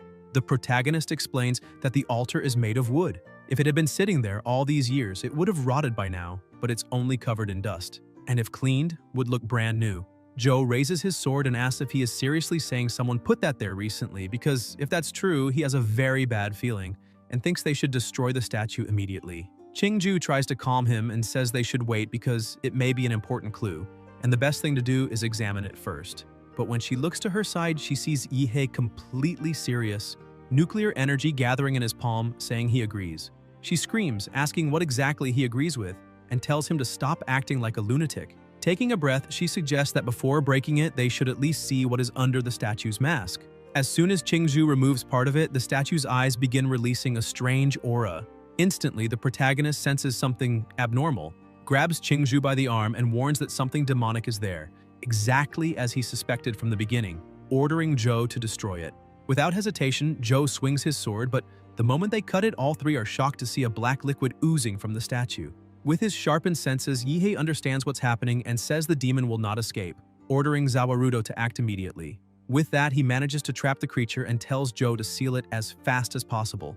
But due to Chingu touching the statue, her eyes begin changing color. Her voice trembles as fear takes over and she asks what is happening. Yihei places his hand on her shoulder and asks if she's alright, realizing she was affected by the entity's psychic energy and channeling a bit of pure martial chi into her to neutralize the effect. She quickly returns to normal and says she's fine, feeling that the terror inside her vanished suddenly, replaced by a warm and comforting sensation. With the demon sealed, Yihei goes back to acting like a maniac, saying that it looks like the anomaly in that place really was connected to the clay statue stuff, which means the investigation has progressed a lot. He tells the two of them to stay there, keep watch, and make sure nothing strange happens because he needs to take care of something else.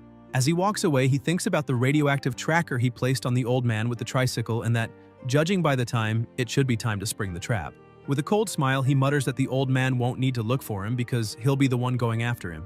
At the Buddhist temple on the Golden Mountain of Lingshui, the old tricycle driver has just arrived. A monk greets him, calling him benefactor, and says the abbot is waiting inside. They walk down a narrow corridor until they reach a sealed door. The monk announces to the abbot that he brought benefactor Liu Gensheng, who has met the requirements to receive a blessing, and adds that he has something important to report. The abbot then asks Gensheng what his true intentions are and why he appeared so suddenly. Before he can answer, the monk begins to transform, revealing a sinister and inhuman presence. Gensheng falls to his knees, trembling in fear, shouting that a living immortal is among them. But within seconds, Yihei appears flying in and hits the creature with a kick that crushes its head. He uses Zawarudo to create a shield around himself and watches the scene with disgust, saying that fortunately the shield protected him, because it would be a real bother having to wash his clothes after so much filth. Gensheng is stunned to see Yihei there, but before he can react, the temple statues begin to move and attack from all sides. The protagonist mocks them, saying they move but he doesn't even need to, because Zawarudo blocks all of the hits easily. Annoyed, the statues retreat and then charge all at once, completely surrounding him. Yihei spins his spatial ring and says he had been in stealth mode so he wouldn't be detected, but now there's no reason to hold back. He draws his Star Rain blade and charges forward, slicing through the air while wondering out loud what might be inside those bellies. Straw or something even stranger. The statues begin firing energy beams from their eyes, but with quick, precise movements, he decapitates them one after another. In the middle of the chaos, one of the lasers hits Gensheng and splits him in half. A few seconds later, everything is in ruins. Yihei sheathes his sword, looks over the debris, and says those statues were never living beings, since from the very beginning his life field detection had never sensed any aura in them. Even so, he's intrigued, wondering how a small and backward place like Lingshui County could possess such advanced technology. He stares at the sealed door ahead and thinks all of the answers must be inside.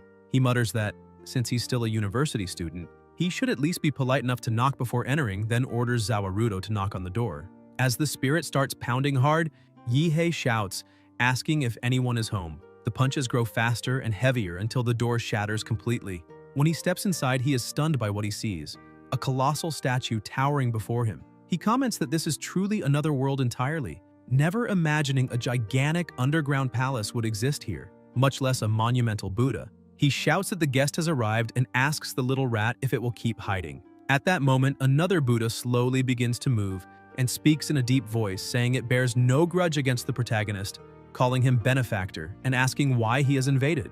The monk keeps talking, saying that yesterday there were no disagreements with the MC and questioning why he insists on causing trouble.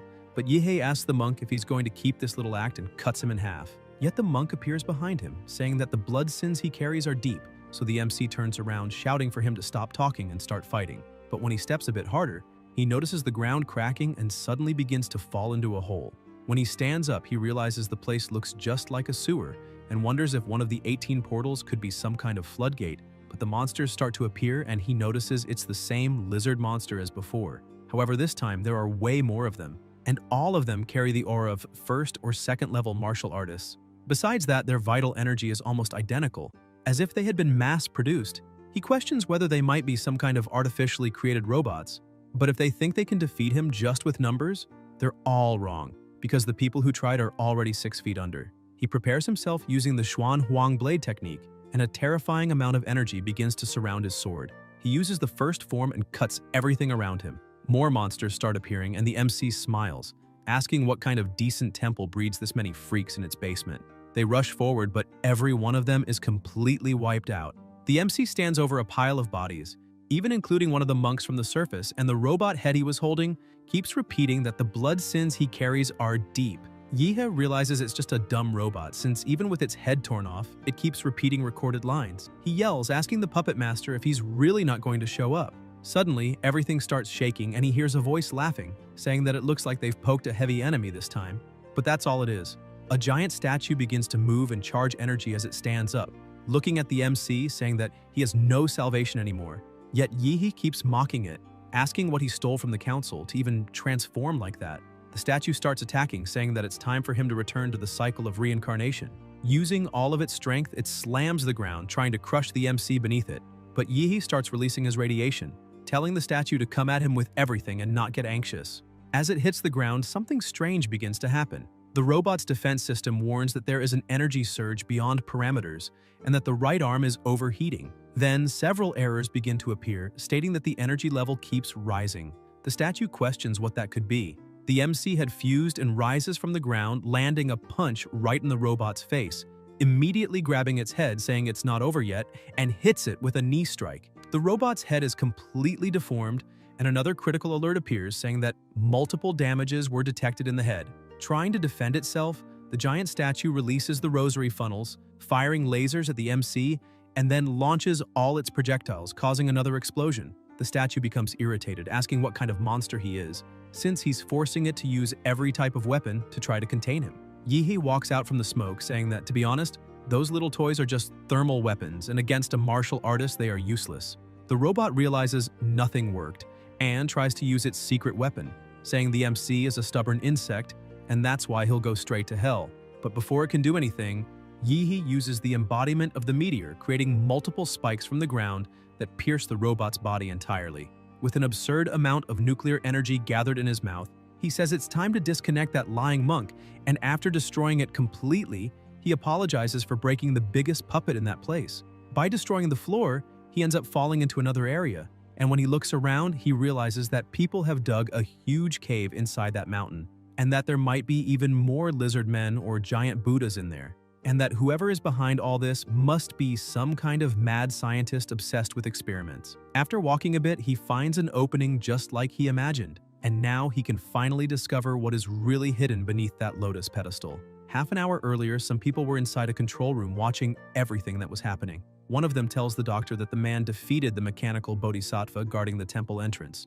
But they can relax because he will never get through the main gate they built using the most modern materials and design. However, the MC breaks the entrance with ease, and the doctor begins to feel afraid, saying everything is still under control because they still have a cyborg army of tens of thousands that can face even a grandmaster, and that they will wear that boy down until he drops dead, while also helping to clean out the stock. But the MC had already eliminated the entire army. The frightened man screams to the doctor that they still have the secret weapon and must trust the project. That Mecha Buddha was built precisely to face sovereign-level demonic beasts, and a martial artist should be no problem at all for it. But the MC completely annihilates the giant statue, leaving the two of them unable to believe what they're seeing. The man tries to say that everything is still fine, but the doctor yells at him to shut up. The doctor starts questioning if his partner is trying to jinx everything, because that boy has already reached the area where they are, and still he keeps saying everything is fine. He thinks the guards left upstairs should hold him for at least a few minutes, but then realizes there's no way they can win against the MC and says they need to leave immediately. And once they are safe, they must activate the base's self-destruction, because nothing from that place can leak. This man is Dr. Feng, former Level 3 researcher of the Prometheus Institute and later secretly recruited by Laserbird. 10 years ago, Laserbird turned its attention to an ordinary city called Linshui County, and after secretly replacing all monks of the Buddhist temple, the company used the population's faith in the temple to manipulate and control everyone. Under the pretext of blessings, they convinced people to submit to human modifications, turning them into free test subjects, which provided tons of data and materials for the company's experiments. But now it is time to abandon that base. Suddenly, an atomic beam breaks through the ceiling and the MC jumps in with his arms crossed, asking the abbot where he thinks he is going.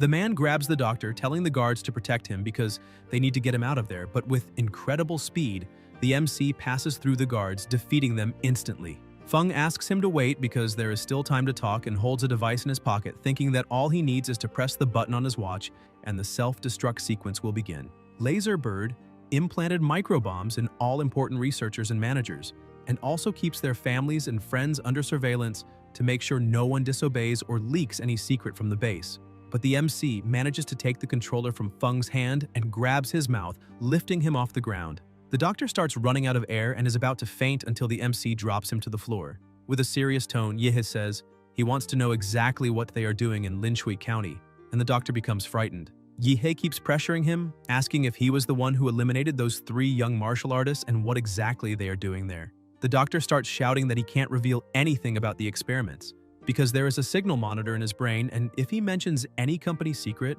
the bomb inside him will explode. Suddenly, something begins to come out from his tooth, and the doctor says that since he's going to die anyway, it's better to end it all. He starts convulsing, and as soon as he dies, the MC walks to him and realizes there was poison hidden inside his mouth, and it looks like the Laserbird crew all turned into kamikazes. The lab alarms start blaring, and the MC thinks that the doctor's heart has stopped, and that triggered the self-destruction system. He fuses with the vampire, saying it's a pity for the doctor because as long as he's around, even dying won't be easy. He drives one of his claws into the doctor's throat and something begins to spread inside his body. Vampires can transform humans or corpses into ghouls, but most of the time those ghouls are nothing but zombies, with rare exceptions. They don't regenerate, lose intelligence, and the body decays. However, the MC carries the power of the progenitor's image, and together with vampire powers, something different happens. Suddenly, the bomb inside the doctor's head falls out through his mouth, and the man stands up as his body completely transforms. He kneels, calling the MC his lord. Thanks to this combination of powers, the MC can now create servants that fully retain their memories and talents from life. And on top of that, they don't fear the sun, have absurd regenerative abilities, and obey him in body and soul. The doctor, who was just a small, frail old man, now transforms into a fully healthy adult.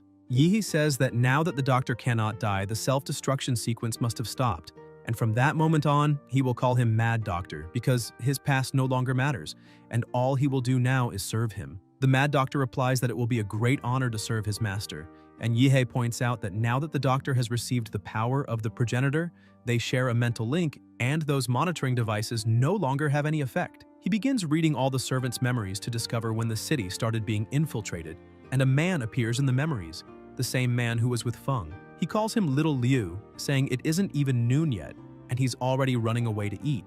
And the doctor asks if he finished the data comparison he requested, but when Liu turns around, he is holding a human hand and his eyes are red, apologizing to the professor because he was very hungry and the dish of the day was raw meat again. The professor complains, saying that eating that with his teeth would be terrible. But Liu says the villagers sent it as an offering to Master Buddha because he heard that some outsiders appeared, 3 young ones, which is why the meat tastes great. The doctor thinks something is wrong, but the memories continue and Liu says they fell asleep again. And this time even fainted inside the main hall, some even slept on their knees.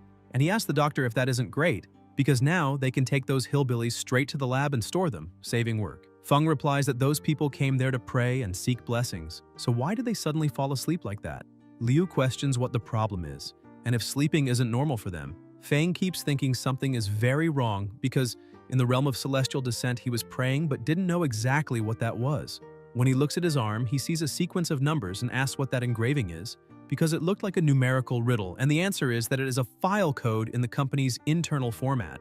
By using the code on the computer, he realizes that something is indeed wrong with his memories and perception because they were altered. He starts screaming, asking who did that to him because they are using him as an experimental subject. Only when he sees the data on the computer does he realize that the numerical riddle was a clue he left for himself before being manipulated, as he trusted that even if his mind was altered, he would still have enough curiosity to solve the enigma on his own body and believe what he discovered. The goal was to tell himself that the cannibalism, the lethargy, and those weird clay statues had someone responsible behind everything, the realm of celestial descent. The MC says that raw meat was human flesh, and that this so-called realm of celestial descent sounds exactly like a cult. His servant continues, saying that the place was chosen by Laserbird as a secret experimental base but ended up being infiltrated and dominated by the cult. His mind was altered just like the minds of the residents, and he was completely at their mercy. The MC keeps getting irritated, saying that apparently those 3 martial artists from Huadu were devoured,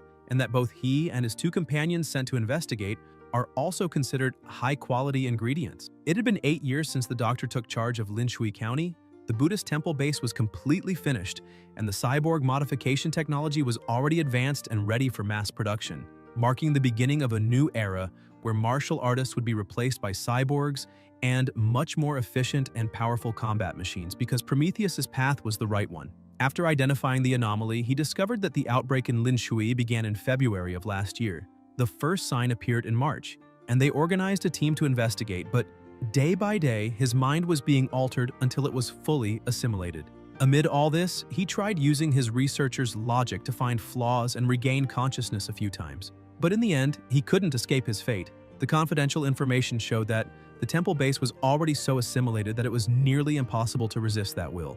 The anomaly follows 4 stages: first cannibalism, then lethargy, then worship of the clay statues, and finally collective sleepwalking. Cannibalism is the physical corruption caused by mental influence. Lethargy represents the deep corruption of the mind. Worshipping the statues indicates that both body and mind are already severely corrupted, practically incurable. And collective sleepwalking shows that the person has already become food for that will. The doctor is surprised to hear about the realm of celestial descent because he thought illegal experiments with humans were depraved enough. But he never imagined a cult would go so far as to offer an entire city as food for that will. He discovered what they used to corrupt people and drain their vital energy, probably the demonic effect taken from the ruins of a secret realm. And by his calculations, the day this effect would fully mature would be... The MC finishes by saying it will be the night 2 days from now, remembering the man who gave him a ride, and mentioned that 2 days later, the city's biggest festival would take place, the one that happens only once every 3 years, and he smiles, because that old man gave him an essential clue. Still in the laboratory, the MC says he finished recovering all the important memory data and that this base was only one of Laserbird's cores, still remaining the realm of celestial descent, the demonic fetus, and the whereabouts of the 3 martial artists, and thanks to the servant, he discovered Laserbird's secrets, including absurd experiments. Even so, he has no patience to deal with that company now, so he will push that problem onto Huadu and let them handle it later. But he had a surprise since his servant participated in the Golden Hygiene Project when he was alive and knows well its uses and effects. So they will deal with it after solving the city's anomaly. The mission was completed because, according to the university's rules, he could end it now that the truth was revealed. But what really interests him is not the reward, but rather stealing the victory from the realm of celestial descent. He tells the servant that he will have to hide within the county and says he will give him some of his blood, and that the servant needs to find a way to release it into the city's water supply system, because, in short, he will have to spread the contamination as much as possible. The mad scientist is impressed, saying that this is completely insane, but acknowledges that he understands because his lord wants to compete with the demonic fetus from the realm of celestial descent for followers. The MC says that apparently the county's residents are already in the 4th stage of contamination and there is no turning back for them. It is true that he has personal interest in converting them, but after everything is over, he will do his best to help them recover their lives, because at least under his control they won't be a threat to society. Back at the base in the old residence, he enters saying he has returned and asks his companions if they are eating that food because of the county. When he looks at Chingu's expression, he realizes they already know what is being served there in the city, and Zhou, slightly disturbed, says that he and Chingu went to investigate earlier and that the residents seem to be eating human meat, then asks if the MC already knew that, because it's quite obvious that for everything to be like that, the entire county must have had its perception distorted and is being controlled by something. Yahe is impressed by his friend's precision because she is completely right, and after hearing the whole story, Chingu becomes frightened, asking if an illegal experiment laboratory really infiltrated the county for years, and questioning how the city became so messed up like that. And Zhou also asks if he is saying that even a powerful biotechnology organization fell victim to an anomaly. Chingu points out that this is already going far beyond level 3 difficulty and asks if it wouldn't be better to request reinforcements from the university. But the MC becomes annoyed and thinks if that girl is joking, because if she calls reinforcements, then how will he steal all the rewards generated by the anomaly?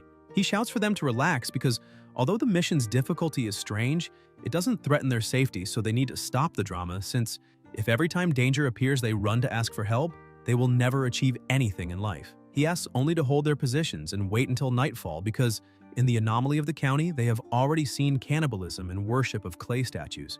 And now, only one thing remains: collective sleepwalking, because perhaps that rotten city will reveal its true face during the night. In Z Capital, Laserbird's headquarters, during the council meeting, they point out that 30 minutes ago the headquarters system detected that the high destruction protocol of the Buddhist temple base at Golden Mountain was activated but stopped a few seconds later. So something is wrong because they can no longer contact the base, and the meeting was called to decide how to proceed. One of the members says that the choice is simple because it is better to eliminate innocents than let the guilty escape. So they need to activate the heart bombs of all researchers at the base to ensure no witnesses remain, and after that send a special team to investigate the county. In the county, at the central water station, an explosion occurs, and the mad scientist informs his lord through telepathy that Laserbird tried to detonate the bomb inside his body, but he managed to remove it in time and is recovering. And besides that, knowing them, a special team will arrive soon. The MC says that it doesn't matter,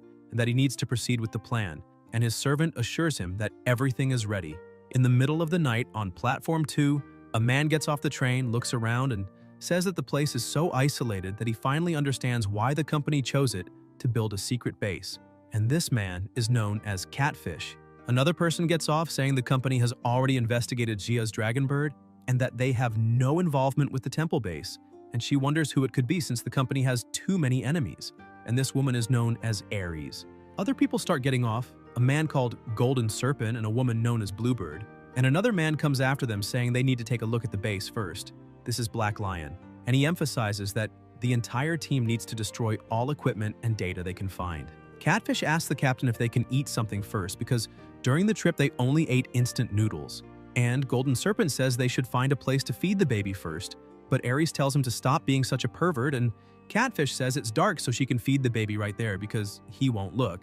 And the leader says the two of them don't resemble professional assassins at all. Catfish asks if the great captain of Laserbird's third unit, the feared King of Assassins, is also just a regular programmer. The captain says those guys in suits and dark glasses are pure theater because true professionalism lies in them, who can pass unnoticed, and says it's time to stop the idle talk because they need to split tasks, emphasizing that Golden Serpent and Bluebird must investigate the county's situation while Catfish, Ares, and he go straight to the temple. In the middle of the county, the two begin analyzing things and say that the city is way too strange because there are people eating people and nothing human remains. Bluebird says that this mission won't be simple at all. She keeps looking until she finds that clay statue and immediately starts acting strangely.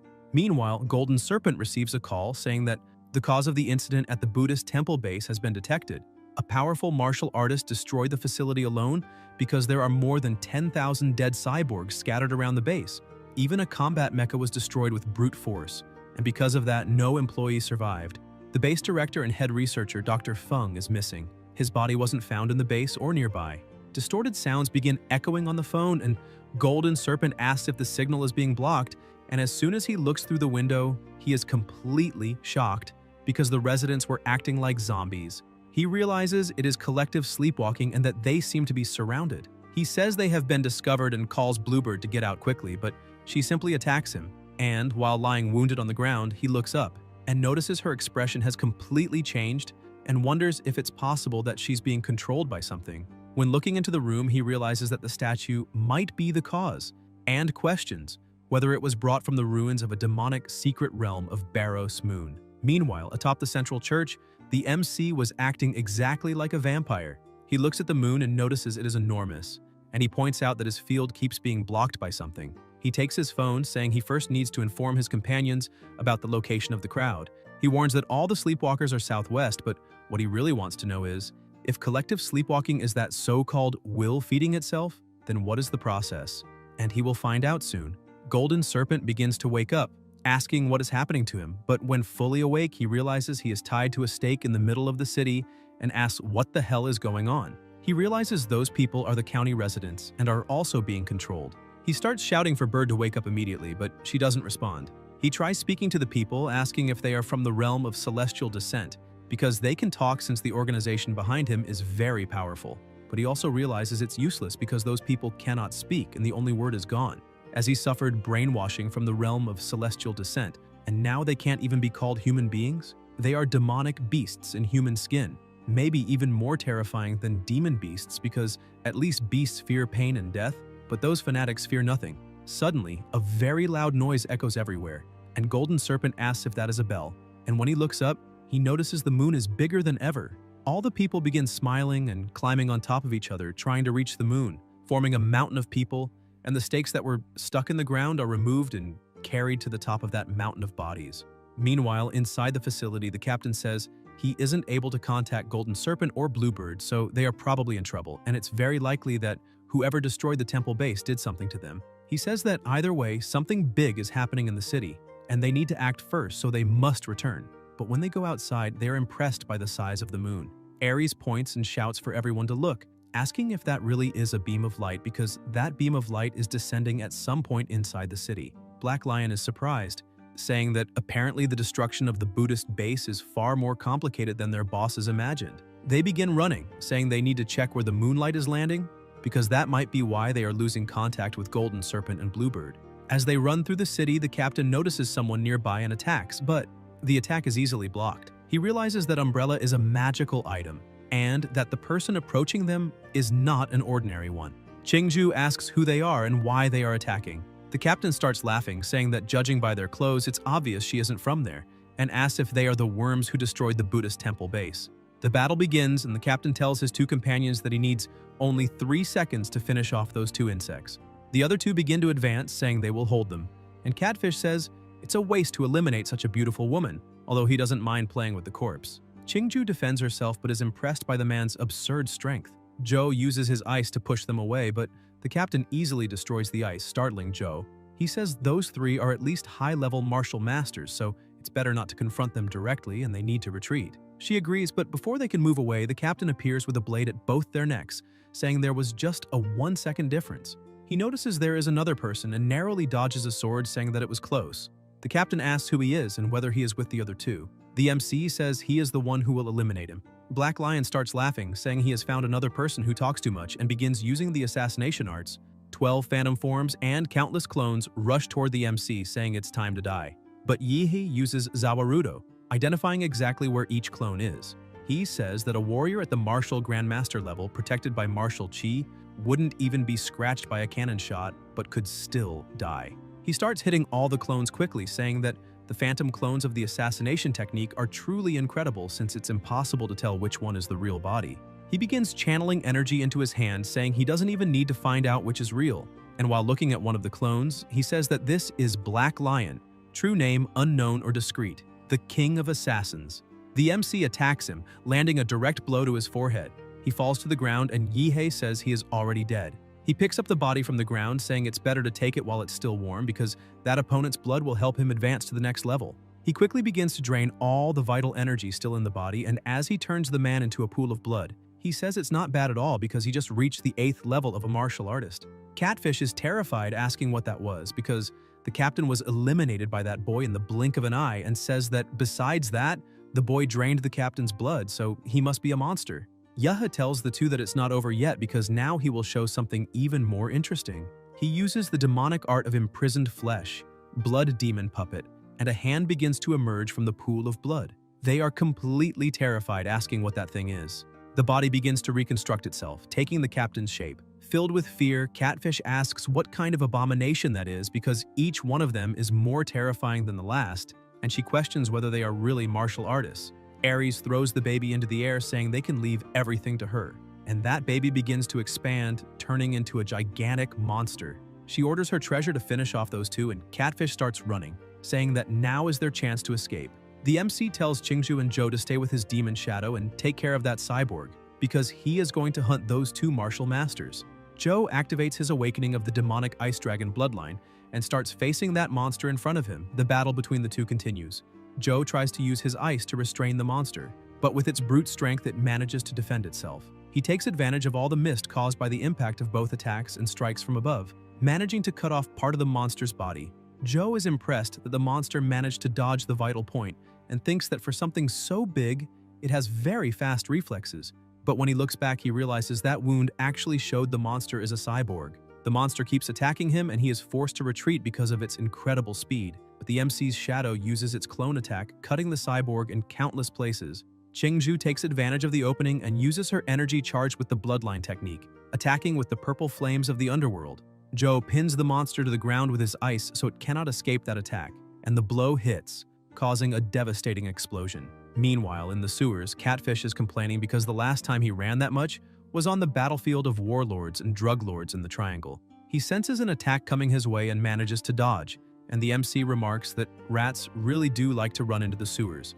Ares, who is a bit away from that place, sees nuclear energy shining in front of her and realizes that this is the creation Catfish was frightened of. She says Golden Serpent and Bluebird have lost contact, the captain was killed, and now even Catfish has been taken out. She wonders if she really is the only one left and who the hell those 3 kids are. Terrified, she starts feeling sick, saying she cannot die and needs to survive, but now she has no idea where she should go. Then she gets an idea when she looks at the beam of light, thinking that humanoid from the lunar landing must be the realm of Celestial Descent's masterpiece. And determined to survive, she declares she will do anything, even sell her soul to the devil.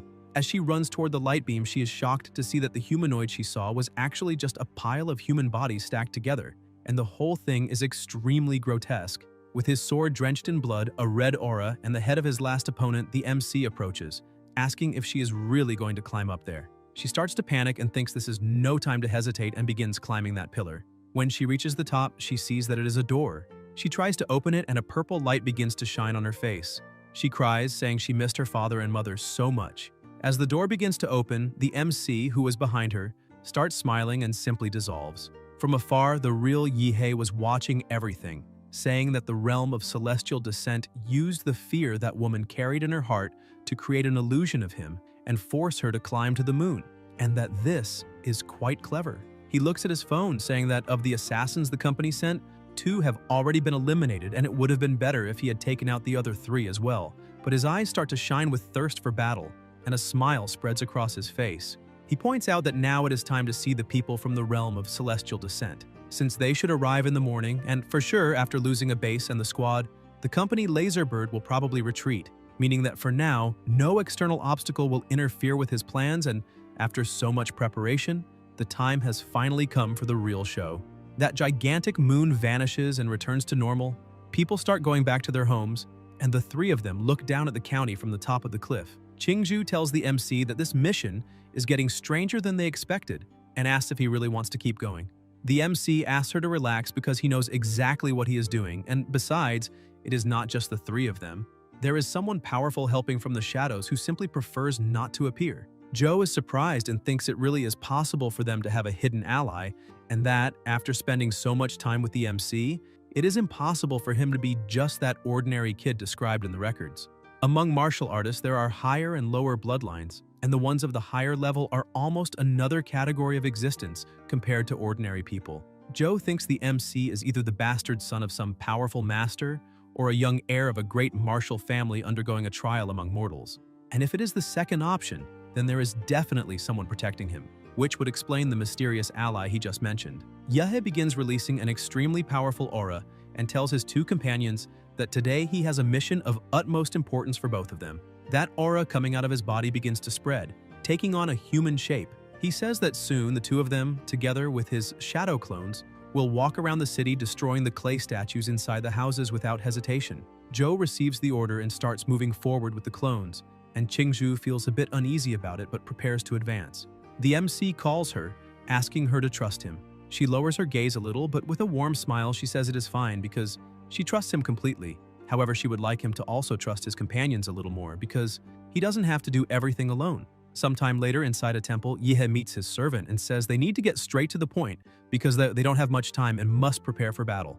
The mad scientist says that all the cyborgs the MC had eliminated are piled up there. Yahello says that is great because the quantity is more than enough. He starts using the power of anthropomorphization and begins creating a giant, a knight with a heart, and the giant opens its chest wider, pouring blood directly onto the cyborgs. They start waking up again, and the MC remarks that first, he will use the vampire virus to gather those biological bodies, and then, with the power of primordial anthropomorphization, he will grant that power to them, and at the right time, they will transform into a gigantic army of undead completely under his command. The mad scientist tells his master that the biological mosquitoes have been released and are heading toward the county seat. Yihei says this is excellent because those mosquitoes are carrying vampire blood and they will enter the houses and spread his warmth to everyone. And when the infection is complete, his subordinate needs to go and fix that mecha first. He points out that the giant Buddha was practically destroyed and asks if it can still be repaired and adapted with some weapons. His servant says yes and asks his lord to leave everything to him.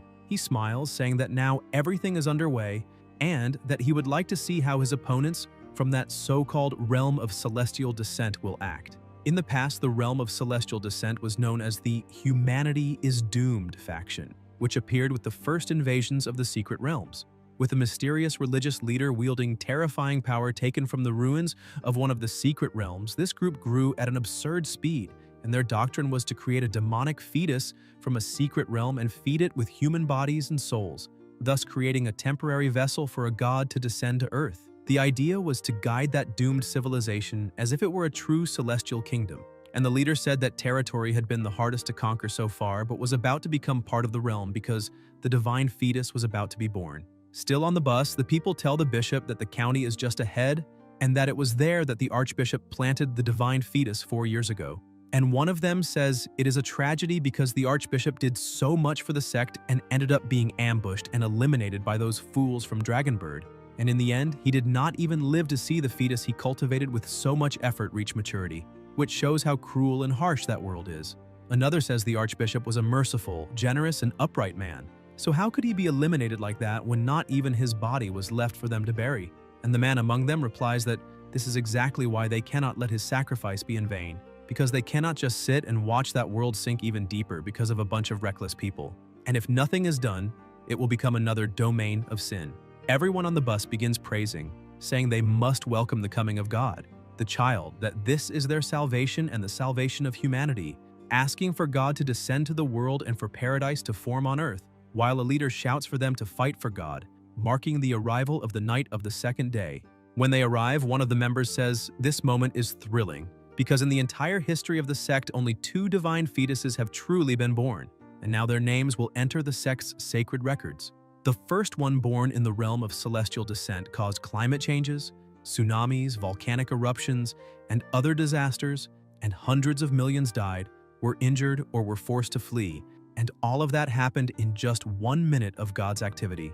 The second appeared on the continent and soon formed a dense, recurrent, and dark fog over the surrounding sea, completely isolating the region, and after that, all contact with the continent was lost. To this day, that place is a black hole on satellite maps, and the united forces of several nations have suffered massive losses since then, making the Black Forest Sea classified as an S-level forbidden zone where no one is allowed to enter. The man cut his wrist, letting a drop of blood drip onto the ground, and it began creating something strange as all the other members did the same, and their blood started gathering, giving even more strength to that strange thing. And they said that now it was time to welcome the third god. Chanting a strange incantation as the bishop climbed the mountain of bodies to reach the gate, he also began offering his own blood to the god of the heights, asking him to accept it, and the door opened, calling him forward. Upon entering, he saw the divine platinum coffin and the divine fetus he had cultivated, fed by the energy of the entire population of the county over 4 years, and the fetus was about to mature. The members continued the ritual, and now it was time to begin the reception of their god, as the bishop descended the mountain with the coffin on his shoulders and carried it to the center of the ritual. He said, "O great moon, demonic god of the realm of dreams," the being he faithfully served by invoking him and claiming the sacred name, the moon demon Baros. The mountains sustained by human bodies began to unravel as if the souls of those people were leaving their bodies, and a wave of energy spread through the place, contaminating those souls, while the bishop asked what was happening, because the spirit, once completely white, was beginning to turn blue.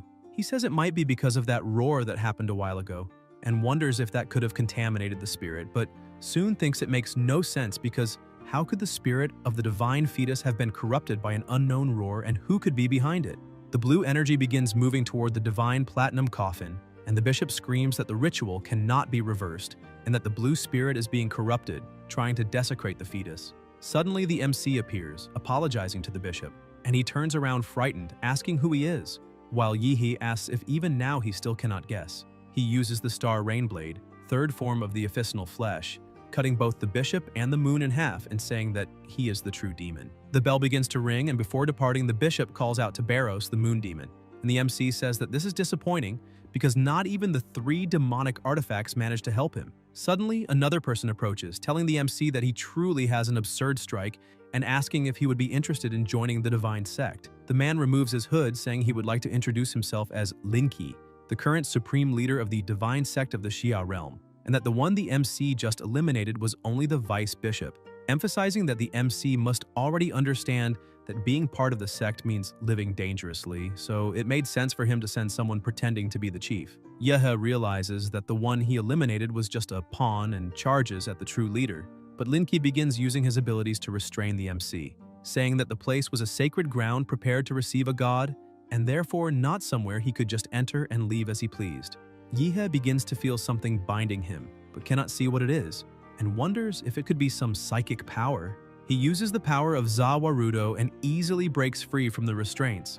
Linky is surprised and takes a devastating blow that sends him flying through several houses, leaving his body almost completely destroyed, but he begins regenerating, saying that he had already warned that the MC would not be able to hurt him because he was someone blessed by the gods. Yahello asks if he also has a fast regeneration because that is truly a headache, and suddenly countless people begin chanting that God descends to the world and paradise forms on earth, and he realizes that everyone had already surrounded the area. Yahello says that for a moment he even forgot about them, as all the members raise a dagger, shouting that they are justice and that they will now give their own lives. The MC asks if they know how to do anything other than these stupid acts because the minds of those cultists are a real mystery, but he is curious to see what kind of trick those lunatics are still preparing. He says that something is coming because he can feel a cold, sticky spiritual energy, and a monster begins emerging from within those people's bodies. Yahello starts laughing, saying that in the end, it was just another demonic aberration, and it looks like they are still trying to give birth to more troops.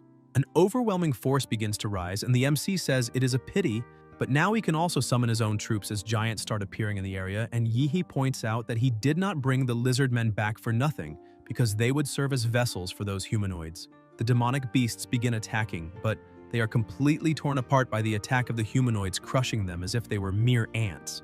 Another member of the sect begins to panic, saying that the bishop was wiped out of nowhere and now a bunch of giants has appeared. He begins questioning who the hell these people are and where that young man leading this attack was, and that he needs to use his spiritual vision to find him as fast as possible.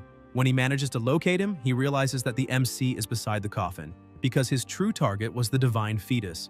But before he could do anything, Chingu and Zhou arrive, saying that his opponents have just arrived. The man is completely terrified, thinking that these people clearly came prepared and asking if they are some kind of dragon bird agents who already knew about the divine sect's plans, because from the initial attack to the demons being blocked by the giant and now not even fleeing is possible, and it seems that the divine sect's mission will fail.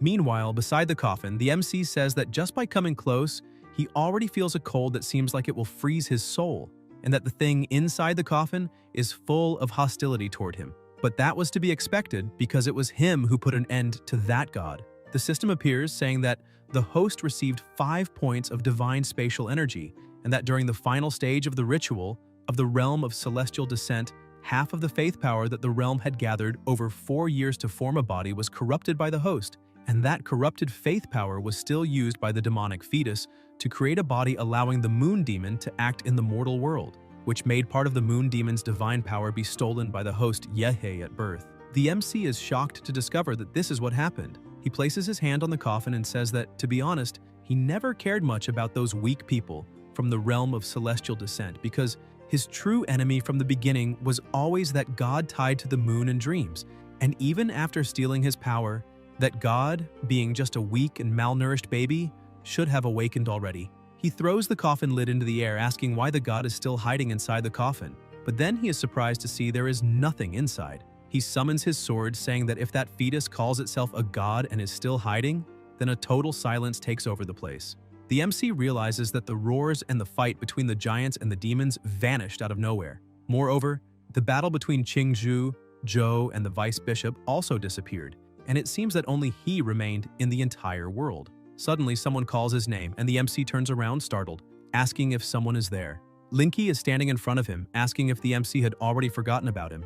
Yahello is startled to realize that the moon is an illusion, and asks since when this has been happening. Linky asks what he thinks about trying to guess when he fell into the dream. Meanwhile, Chingu and Zhou were fighting another demon, and the vice bishop says he can only hold those two off by using the archdemon, but is worried about how Linqi is doing. When using his powers to locate the MC, he sees that he is still standing by the coffin. The vice bishop realizes something is wrong with that kid, and that he no longer feels the bishop's spiritual power, so maybe he refuses to believe it, saying he needs to reach the divine fetus immediately. He begins using the deep wooden divine needle technique, and if it hits the enemy's body, blood thorns will grow from the inside out until he is completely shredded. He charges forward, saying that sinful souls are judged by God, and as for filthy flesh, he will handle the extinction. Zhou realizes the vice bishop is heading toward the MC and begins releasing even more power, telling Chingu to go save Yihe because he will take care of that guy there. He unleashes the forbidden burning blood technique, and an explosion of ice occurs, freezing that demon completely. He begins breathing heavily, thinking that freezing a guy that big all at once drained almost all of his martial energy. He tells Chingu not to hesitate for even a moment because their lives are not worth as much as Yihe's. She says she understands and heads straight there, telling him not to die. He realizes he can no longer control that monster, which suddenly manages to break all the ice and attack, causing a huge explosion in the area. Zhou asks the heir if the demon really thinks that is enough to take him down because he has not finished his revenge yet. Ice fragments fly toward the archdemon, piercing it in various points, and Zhou declares that the blood of a powerful Huadu clan runs through his veins. Zhou begins transforming again, saying he has no choice but to use the secret art of burning blood together with his bloodline awakening, and the speed at which his life force burns will double. He raises his hands, saying that even so, it is worth it to send a demon like that back to hell. A gigantic ice sword begins to form, and he attacks with all his strength using the secret art of the Storm Chi sword bloodline, and the strike hits the full-power demon, causing a huge uproar in the area. Zhou notices something is wrong with that power. The demon had blocked his attack with its bare hands, and right after that he sees his gigantic sword being shattered by the demon's flames, and now he no longer has any martial chi. Seeing his defeat before his eyes, he thinks everything is lost when suddenly a shot pierces the demon, and right after that countless other shots follow, completely destroying it. Zhou returns to his normal form, exhausted, kneeling on the ground in shock, and asks if that guy is another expert and if he might be the hidden ally the MC mentioned. The mad scientist says that it all happened thanks to his master, who left a piercing bullet imbued with his martial chi before leaving, and it was essential at that critical moment. He keeps analyzing the battlefield and says he thought that kid was the weakest on his master's team, as he never imagined he had that much power. The martial system is divided into martial disciples, martial artists, martial masters, martial grandmasters, and national guardian level, and that kid must be close to advancing. Besides that, the girl also seems very strong, which was to be expected from someone following his master, as they all have excellent potential. The mad scientist says that now is the time to at least send a drone to help that boy catch his breath for now, and after that, taking down that archdemon will be easy. The vice bishop looks back after seeing his demon defeated, and in a trembling voice says those people are not from Dragonbird, because the three of them are very young, and each one is more monstrous than the last. So what the hell are they? Zhou, carrying the demon's head, says they are just ordinary freshmen from Huadu University. Suddenly, several coffins fall in front of this vice bishop, and he asks if those things inside are corpses. Chingu is shocked, thinking those three are the missing freshman team from the university and three more, and she remembers the guy in the middle as one of the three they fought before. The vice bishop starts laughing, saying that he is protected by a distant god. The mad scientist begins to panic when he sees that the girl his master ordered him to protect is surrounded by 6 living corpses with the aura of martial masters, and she will definitely die. He points out that he had not yet sent the giant army to support Chingu's group because the giants are weak and not very smart and would only get in the way, but now he needs to send them urgently as reinforcements, because if he fails the mission his master gave him, not even 10,000 deaths would be enough to redeem him. The giants begin to approach, and Chingu quickly realizes they are allies because they are trying to hold the corpses back. She simply leaves the battlefield, thinking about what matters most, saving the MC first. The vice bishop shouts for his corpses not to let that girl get near the divine fetus. The undead try to stop her by launching their attacks, but the giants move in front of her, preventing the strikes from reaching her. She keeps flying as fast as she can, telling Yihe to wait for her, but a bloodthorn manages to hit her in the shoulder. As she falls, she gathers the strength she has left, saying that things cannot end like this. She takes flight again, thinking that this cannot end like this, and stretches her hands out despite the intense pain in her shoulder. The vice bishop feels that everything has gone wrong, and she manages to grab the MC, saying that she finally caught him. Chingu starts flying, saying she needs to get him out of there immediately, but the arm where she was hit by the bloodthorn hurts too much, and for now she has to use the purple flame to contain the spread of the thorns, so it will not interfere with her movements. As she flies over the battlefield, she realizes all the giants are already dead and all 6 corpses are still standing, so she cannot stay there and needs to leave fast. Suddenly she hears a deep, terrifying voice telling her to put the MC down. She panics and shouts, asking who is talking. The moon looks at her with a smile, saying that she has already done enough and the MC will not blame her for it, so she can leave the rest to him. She tries to steady her breath and says she will not do that and lets out a powerful scream, telling the moon to get out of there. However, she starts feeling something very strange and asks if that is a psychic attack because her head hurts so much, and the laughter she keeps hearing is incredibly irritating. As she starts losing consciousness, she refuses to let Yihe get hurt, and holding him tightly, the two of them begin to fall. The corpses of the undead martial artists stare at them as they fall, and their heads start to move and their necks stretch, suddenly turning into spikes that shoot straight at the two of them. Yihe activates Zawarudo, stopping the attack, and Chingu starts waking up in the MC's arms. He apologizes to her, saying that he ended up waking up a bit late. Chingu, with her body limp and drained of strength, says that he woke up and that is great because she did not pass out again, but right after that she falls into a deep sleep. He tells her to rest and leave the rest to him. The vice bishop starts shouting in anger, asking how that guy managed to escape a god's illusory realm. But even if he escaped, he will not be able to face 6 apostles of the moon, God alone. The vice bishop orders his apostles to attack together with him because the MC will not be able to defend against 7 people at once. Suddenly Chingu disappears, and the MC says he moved her to a safe place and orders Zawarudo to release everything. The vice bishop, who is trying to kill him, begins to panic, and the MC merges with humanoid giant one and stomps on his opponents, asking what that annoying barking is. Meanwhile, a bit farther away, Linky is sitting on the ground, groaning in pain and trembling, with tears streaming down his face, begging for that torture to stop because he cannot understand it. He was the one who created that realm in the eyes, so why can the MC massacre him there however he wants? Every time he dies in that place, he feels the pain of being quartered, and he begins seeing Yihe's image right in front of him and wonders how he escaped the dream dimension. Or maybe it simply does not work on the MC because that boy seems more like a demonic god, as not even a real god would be able to contain him. Linky looks at the moon and begs its forgiveness because the only thing left is to close the dream domain himself and expel him. The moon god tells the bishop to lie down in the divine coffin. He hesitates, but the god says there is no choice but to use his lower body as a vessel.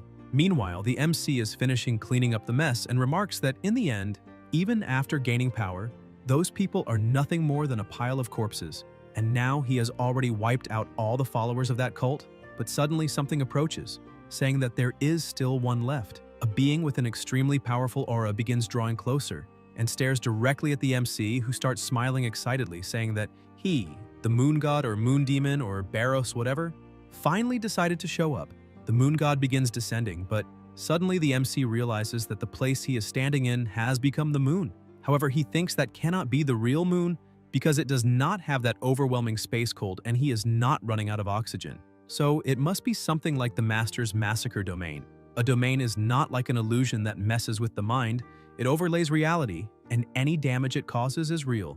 In other words, inside it, his invincible golden body from the system does not work. The moon god tells the MC that he admires him, that in a way he is the most impressive human he has ever seen, especially because he managed to steal part of his divinity, and their compatibility is over 96%. He is simply the perfect half he needs to complete himself. Yihe thinks that the god can keep talking because it does not matter. His plan to steal is already complete, and now he just needs to buy time. The god continues, saying that after he uses the MC to complete himself, he is willing to let Yihe keep his consciousness, and with that he will transcend mortality and step into the world of gods. The god emphasizes that the MC may not yet grasp how immense that world is, whether it is the blue star or the domain of sin, which are those secret realms they talk about. He has only seen the tip of the iceberg, and thanks to the talent he possesses, he can ascend to a higher plane of existence. The god extends his hand, inviting the MC to ascend to the moon and rule at his side above the heavens. It is an invitation and a promise made by a god, something maybe not even 10 humans on Blue Star would refuse. The MC gives him the middle finger, saying he refuses, because he really thought those mysterious, unreachable gods would have a bit more class, but in the end they are just intelligent life forms from a higher plane, and since the god could not threaten him in his incomplete form, He used whatever trash he could find to complete himself and now comes in with all this gloom and all these promises. It is all the same as always. Deep down, they are no different from humans, and he was foolish to think they were anything more than that. The god says he would forgive his insolence for being human, even after using a body with only 20% compatibility to complete himself. Yahello has no chance against him, and the god emphasizes that he only asked for his opinion out of respect and formality, but the opinion does not matter and will not change anything in the end of that battle. The god moves just one finger and completely tears apart the giant's body, leaving the MC surprised and exposed. And as the god approaches, the MC is unable to move his body. The moon god touches his forehead, saying that he is nothing more than food waiting to be devoured. The MC begins to roll his eyes, and the god becomes confused, asking why he cannot sense Yahello's consciousness. The MC starts laughing and asks if the god noticed it. Because he cannot touch his soul, he may be physically superior, but when it comes to the mind, the one in control is the system panel. From the start, he knew he could not face a god with brute strength, so he used the absurd regeneration of the vampire model and left half of his body with Dr. Feng, and the MC emphasizes that he cut his body in half, so if the main half is destroyed, his consciousness wakes up in the other. The moon. God cannot believe what he just heard, and suddenly something begins to cut through space-time. An immense sword splits that place in half, and a man enters saying that he is the chief of the 1st Division of Dragonbird. The national guardian, Qinglong, has just arrived to teach a lesson. The MC starts smiling, thinking that they finally arrived because he reported that infernal place to Dragonbird, as he already assumed he would not be able to defeat that moon demon Barrows, and he only wanted to steal the divine energy it used to descend into the human body. The god stares at the chief of the 1st Division, impressed with his body, and asks if he is really human, because maybe they need to review the potential rating of the human species. The 1st Division chief asks the demon if he is truly a demon, because the purity of his physical body is very low and anything but pure, and he emphasizes that when the first demon in human history descended, he was there as a grandmaster, and that was true incarnated chaos. Compared to that, even with this demonic aura, the moon god is light years behind him. The moon god begins to get irritated, thinking it is all because of that filthy body he had to possess, and asks the human if he has ever been crushed by the moon.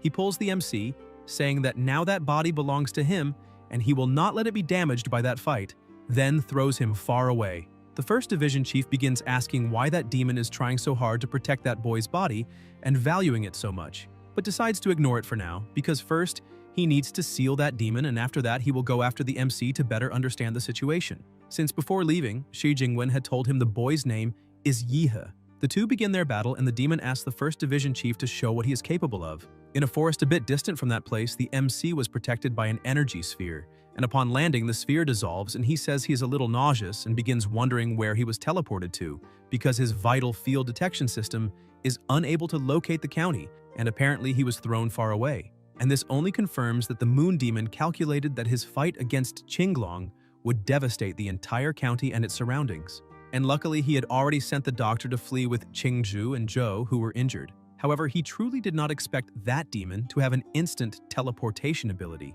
and if he uses it to find him, it will be a problem, because when the moon demon observes a person both in dreams and under the moonlight, he may end up seeing the moon and Nightmare Master. The MC begins mocking, saying he feels like a maniac is watching him, which is terrifying, and that they need to protect themselves while on the streets. He keeps looking at the system, saying that now that he is far from the battle, it is time to finally study this so-called divinity a little. The system shows that he has 5 divinity points, and he only needs to click to distribute them. He emphasizes that it was a lot of work to obtain them, so he really hopes it will be worth it. The system begins explaining that divinity, when intensely trained within a certain attribute or domain, allows one to reach an extreme level and transcend. Or it can be an innate divine talent of a higher level race that makes the user irreplaceable in that specific field, being the source of power of these two forms. Analyzing this, he points out that now it makes sense why that silver-haired lunatic went crazy after he stole the power. The system says that he currently has 5 divinity points related to the moon, dreams, or illusions, and if used in a compatible model, they can make him evolve in that area. If used in a model that does not have those attributes, there is a chance he will gain observation. The host model related to the moon and illusions is Zawarudo. Yahello says he really did not expect divinity to be so powerful. In summary, it enhances a model's potential. However, he has not even properly explored Zawarudo's abilities yet, as until now he had only been using it as a rational talent unconsciously. However, if he combines it with the moon demon's divinity, the Zawarudo model will evolve directly in the moon and illusion areas. The Emperor model already has its own mutation path, so enhancing it would not interfere. And the Giant model, besides not being compatible with those attributes, is only support for the Vampire model, so it is not worth investing. On the other hand, Zawarudo, with this power over time, has infinite potential and is his main ability aside from Combat model. He decides to add all 5 divine points at once, saying he will evolve the vampire. An explosion of energy starts happening and the system announces, B+ ranking model, Rakudo Zawarudo, evolved in the domains of the moon. At each stage, the vampiric bloodline is transformed into the moon demon's bloodline. A ranking model, domain of the moon, Rakudo Zawarudo. The host's powers over the moonlight are enhanced. Moon demon party bloodline. At night, the host receives 40% more martial control and such. Under a full moon, the bonus goes to 450% as the moon grows. Special state activated, the host can release the domain Black Moon World Number 1, Awakened Blood's bloodline, an existence capable of redefining the boundary between humans and demons in each era. Blood completely altered, organs contracted, vitality and muscular coordination ability increased, senses expanded, and if the host uses moonlight, the blood control can last longer. Eyes can see in the dark under moonlight, and that is reinforced. Number 2. Blood control, which speeds up blood flow to temporarily feed physical strength or mold it into high-precision blood arrows, capable of lowering blood temperature to dozens of negative degrees to freeze whatever it touches. Number 3. Zawarudo. The host's normal strength and speed are tripled under moonlight, multiplied under a full moon, and the boost goes up to 8 times. Special abilities time stop. Under moonlight, the cooldown time is reduced, and under a full moon, the duration of time stop can double. The MC is impressed to see how powerful it became, and even though the main abilities depend on conditions like night and moonlight, the bonuses they provide are absurd. And with all these effects combined, his battle power will grow exponentially, being a top-level support and functional model. And it is like an old saying, the harsher the sea, the pricier the fish, and therefore it was worth going to the county. Furthermore, he will not forget his comrades who nearly died because of him, as that mission was clearly level 4 and considering the risk it could be called level 5, and the university will certainly give the maximum reward. And nowadays, academic points and most university resources are useless to him, but essential to Chingu and Zhou. He goes to the top of a tree and stares at the moon, receiving the moonlight, and feels the strength exponentially rising in his body, and with a single movement he releases an extremely powerful shockwave. He stretches his body, saying he is adapting very well to that bonus under the moonlight. He thinks that he was the key figure in the Moon Demon descent incident, and therefore Dragonbird will surely invite him for questioning. However, he has too many secrets that cannot be revealed, and in an investigation carried out by professionals, any poorly told lie is easily discovered. He transforms, saying he must first speak to his old acquaintance in Huadu, because that is what connections are for. Upon arriving at the university, the president was already waiting for him and introduces himself, saying his name is Shi Jingwang, the university president. Yi He greets him, saying he's an inspiration to everyone there, and that it is an honor to meet him personally, but the president smiles and asks the MC to stop, as there is no need for so much formality, and he can feel at ease. Yi He starts stretching and laughing, saying that everything is fine, and the president realizes he is quite spontaneous. The MC asks if he is there because of the incident that happened in the county, and Jingwang says no, because he is actually there to tell him that the MC's team completed the anomaly mission in the county with excellence, and he can leave the rest to him. Yehe wonders how a case involving a cult, sacrifice, and even a moon god ends so easily like that, and asks the president if there will be no investigation. Jingwang asks him to stay calm, saying he can trust the university because they will handle the consequences of that incident, and he already knows what the MC is worried about, so he can relax. And he respects the twins' privacy, and when the mission is published at the university, it will be listed as anonymous. And it will state that his team completed a level 4 mission because they cannot classify it as level 5 since it usually requires a leading professor. And saying that freshmen completed a mission like that would be too shocking for people. However, in terms of rewards, they will receive them as level 5. Yehe is shocked, thinking that this treatment is too good to be true, and maybe that clever old man is not suspecting that he is using shortcuts. The next day in the president's reception room, the MC was sitting and looking at the things that were published because now the doctor had finally sent the battle footage to him, and he really wants to know who is stronger, Qinglong or the Moon Demon. When looking at the images, he is surprised because that place used to be in a mountainous region but turned into a crater. And he remembers that the demon had asked if he had ever been crushed by the moon, so maybe he really did that. Yihe begins trembling, saying that the martial fantasy world is truly too dangerous. And in his current state, he still cannot relax because that pervert even said he would keep watching him, and because of that, he has not slept since then, afraid of encountering Barros in his dreams. The MC remembers that he spoke to the president about everything that happened, and he said that Qinglong has a way to seal the moon demon's gaze that is on him. Moreover, they told the MC to come there that day to wait for Qinglong and also take the opportunity to learn something from the second strongest warrior in the Xia realm. As soon as the door begins to open, the MC gets excited, saying his senior has arrived, but when he sees the condition he is in, he realizes that he does not look well at all. Qinglong tells the MC that he does not need to worry, because it is true that he was hit by a bit of cold chi from that otherworldly demon, Barros. However, he won that fight, emphasizing that the demon only managed to exchange a few hundred blows with him before its body began to fall apart. And if it were not for the several delaying techniques the demon used, he would have finished it a long time ago, and the MC would not even be there waiting for his help to seal that mark in his gaze.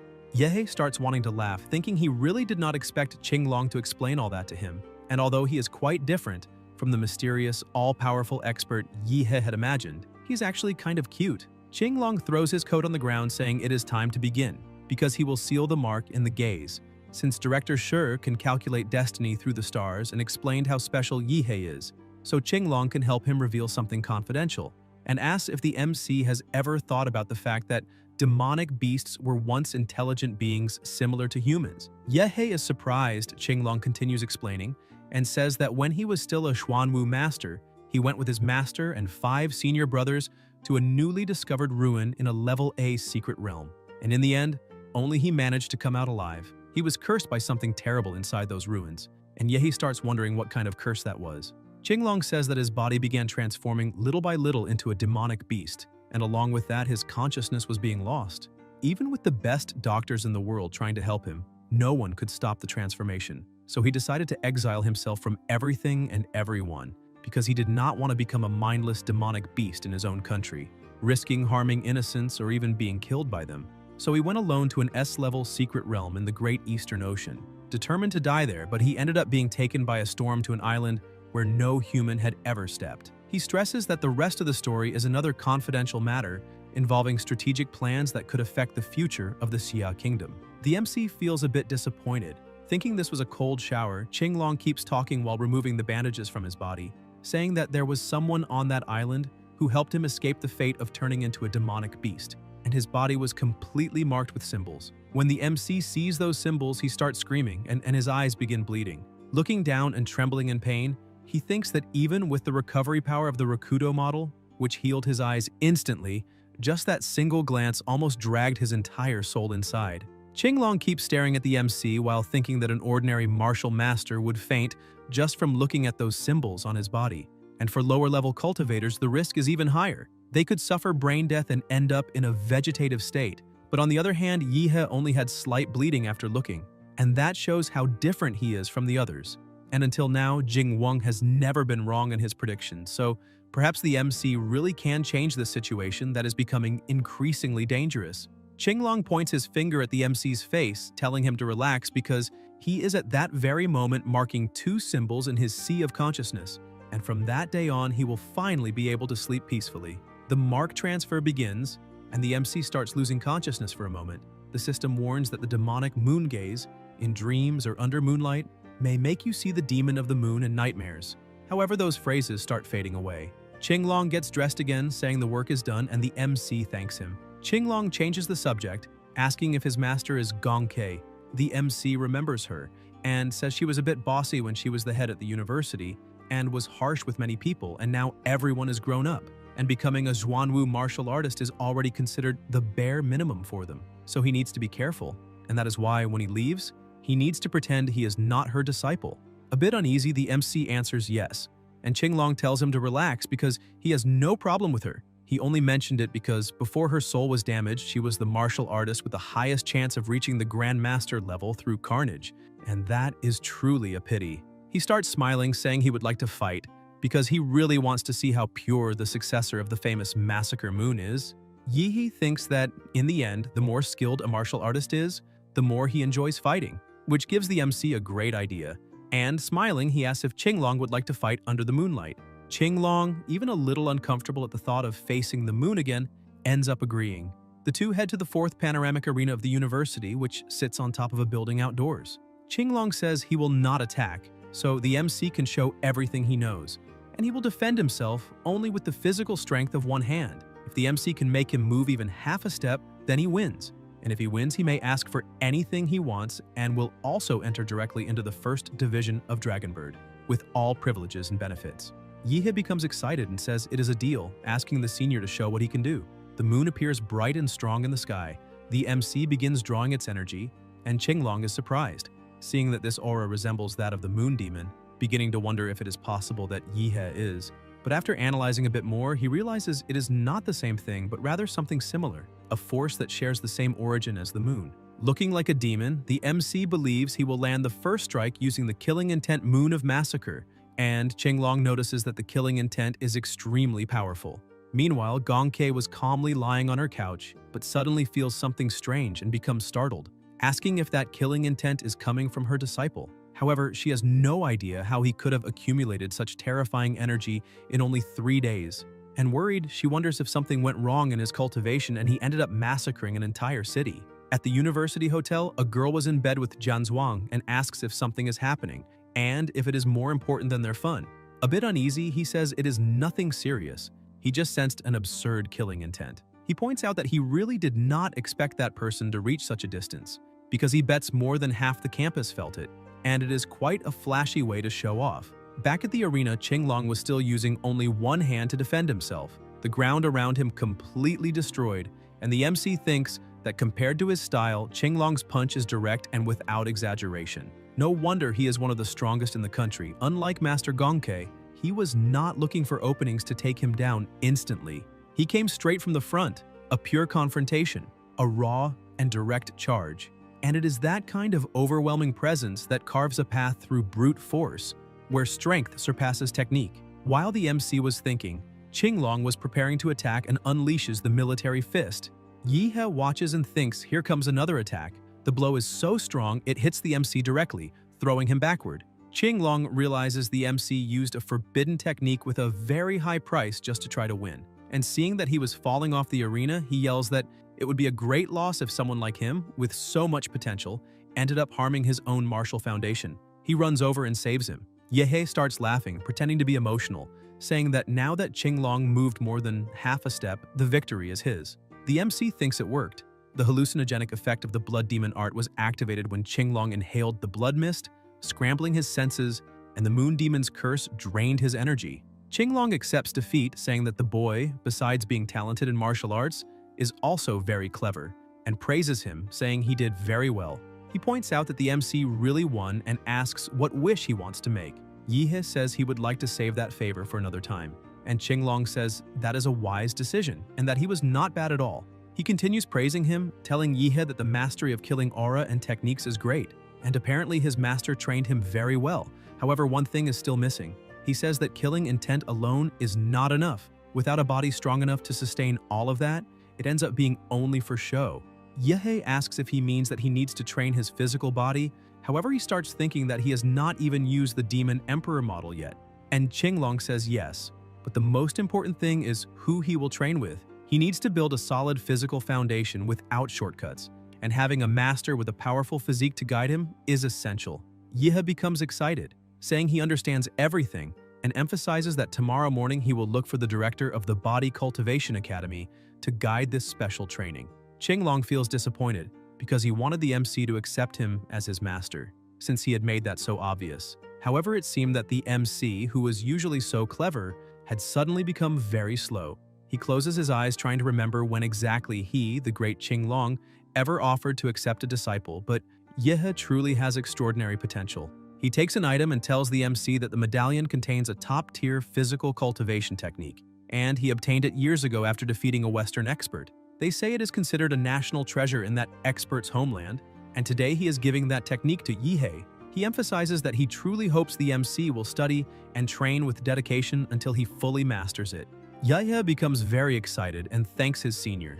Qinglong starts smiling, thinking that technique is actually extremely difficult to practice, because that martial rhythm space coming from the West does not accept Easterners, which is why he had to wait until reaching the Grandmaster realm to forcibly seize that martial rhythm space and take its inheritance.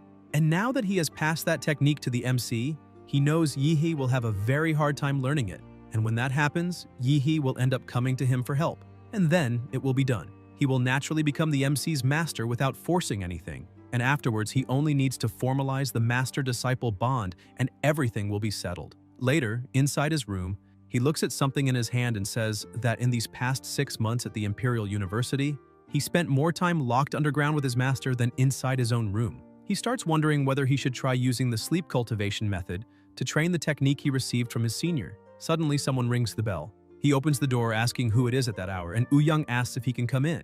Yehe is surprised to see Ouyang, says he can enter, and as they walk in, the MC wonders what he is doing there, and whether he is going to try recruiting him again. As soon as they close the door, Ouyang prepares himself and drops to his knees begging, saying that outside there were many people, but inside they are alone. And that is why he is kneeling and begging him to become the president of the Dragon Blood Association. He starts pulling at the towel the MC was using to cover himself, and Yehe says it has been a while, but apparently Ouyang has changed a lot and asks where that spirit went, that strategist full of ambition who wanted to split the world with the local Huadu students, and how he ended up becoming such a failure. He also asks how Ouyang even knew the MC had returned to the dormitory. Ouyang says one of the society members saw him arriving. Yehe becomes irritated, asking if that is true, or if he saw it through the hidden cameras they installed. He starts dragging Ouyang into the training room, saying they will train together. Ouyang starts swearing that they did not put cameras in the MC's room, only in the corridor, because it was the only solution they found. After a light training session, the MC asks why he came all the way there to ask him to take the presidency and if the organization is facing problems. Ouyang, lying on the ground with his face a bit bruised, tries to speak but can barely manage. Yehe tells him to stop for a moment and hands him a recovery pill, saying he went too hard on him, and explains that this is a blood transformation pill with which he will be able to recover and speak properly. After taking the pill and returning to normal, he explains that the organization can no longer function, and that is why they are begging for his help. At the university, students can freely create clubs, but the school only gives funding if the group provides some special contribution. When the Dragon Blood Society was created, the freshman students were still in their summer training phase in the capital. The group caught attention for a while and received sponsorship from several martial organizations. With him in leadership, they managed to close partnerships with various businesses that offered discounts to members, which attracted even more students. The increase in members made the group go viral even more, attracting more resources, sponsorships, and even more people wanting to join. The idea was for everything to function like a healthy, self-sustaining cycle. But as the society grew, it began being sabotaged by the student council, dominated by local Huadu students. The result? Under Xiang Zhuang's leadership, the society was defeated several times, and with that, the market value kept dropping, investors pulled out, and deals with businesses were canceled. When members saw the society sinking, they started leaving as well, and no one wanted to join a declining group. In the end, the Dragon Blood Society ended up in an unsustainable situation. Yehe says he understands, and apparently, in the end, Ouyang lost to Jianzhuang. Ouyang says that to put an end to Jianzhuang, he could ask a senior student for help. But there is an unwritten rule among students. Fights between freshmen must be resolved between freshmen, and if he asks a strong senior for help, tomorrow Jianzhuang might just call even stronger seniors and destroy the Dragon Blood Society. He bows even more, shouting that there is only one person who fits perfectly, the MC, and that is why he is begging Yehe to save the Dragon Blood Society. The MC agrees, and Ouyang grabs his hand asking if he is serious, because on behalf of everyone in the society he is grateful. But the MC interrupts saying he is not done yet, because this is not inviting him to be president. This is basically hiring a bodyguard to protect the society, so they will cut the nonsense and go straight to the point. Yehe asks what exactly Ouyang wants him to do, and Ouyang says that the reconquest plan of the Xia Kingdom, something a professor explained, is not really a secret so he can speak. The MC tells him to stop stalling and get to the point. Ouyang explains that this plan is a national mobilization to reclaim the 12 cities and surrounding areas that were completely taken by demonic beasts. Universities across the entire country will participate, and the senior students of the Imperial University will fight directly on the front lines. Meanwhile, the freshmen will not enter the war zone itself but will stay around the surrounding areas. The final exam and the selection of the best student of the year will take place during this mission. So, during this mission, The Dragon Blood Society will be in Yihe's hands, and he needs to achieve the highest score of all. The MC says that can be handled, but before that, there is something else Young must do. He becomes a little frightened and asks what it is, and Yihe tells him to get rid of those cameras immediately. After removing the cameras, Young starts leaving. The MC thanks him, saying that he helped a lot with that and that it is now confirmed. Whenever he accomplishes something great, he gains a chance to draw a model, and the greater the achievement, the higher the probability of getting a high-level model. Yihe starts smiling again, excited about his new achievements. He thinks Young actually has talent for leadership, and if Yihe helps remove the obstacles from the path, he will be able to take the society to another level. And if the MC can truly transform the Dragon Blood Society into the largest in the whole university, the reward will be better than what he received in the Ancheng entrance exam and in the Zodiac challenges. That is why he needs to master both martial arts and the models. Meanwhile, at the Dragon Blood Society, everyone was sitting at the table. Chen asks Yan if Young has not arrived yet because he is taking too long. Yan becomes irritated, thinking that when the society was at its peak, Chen used to call Young president and treated him with respect. Now he calls him by his full name and walks in acting all arrogant. It is obvious he did not come with good intentions. Yan says that the vice president went to fetch the true president of the Dragon Blood Society and that he should arrive soon.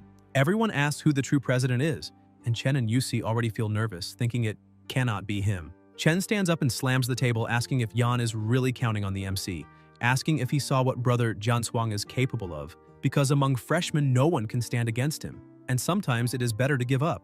Young has no return, and they need to admit that Yan already took enough advantage of the society, and leaving now is the smartest move. Yusi says she agrees because betting on an outsider is a waste of time, and a smart bird chooses well where it perches. The Dragon Blood Society is already finished, and trying to hold on to it will only result in Yan being swallowed by the tide.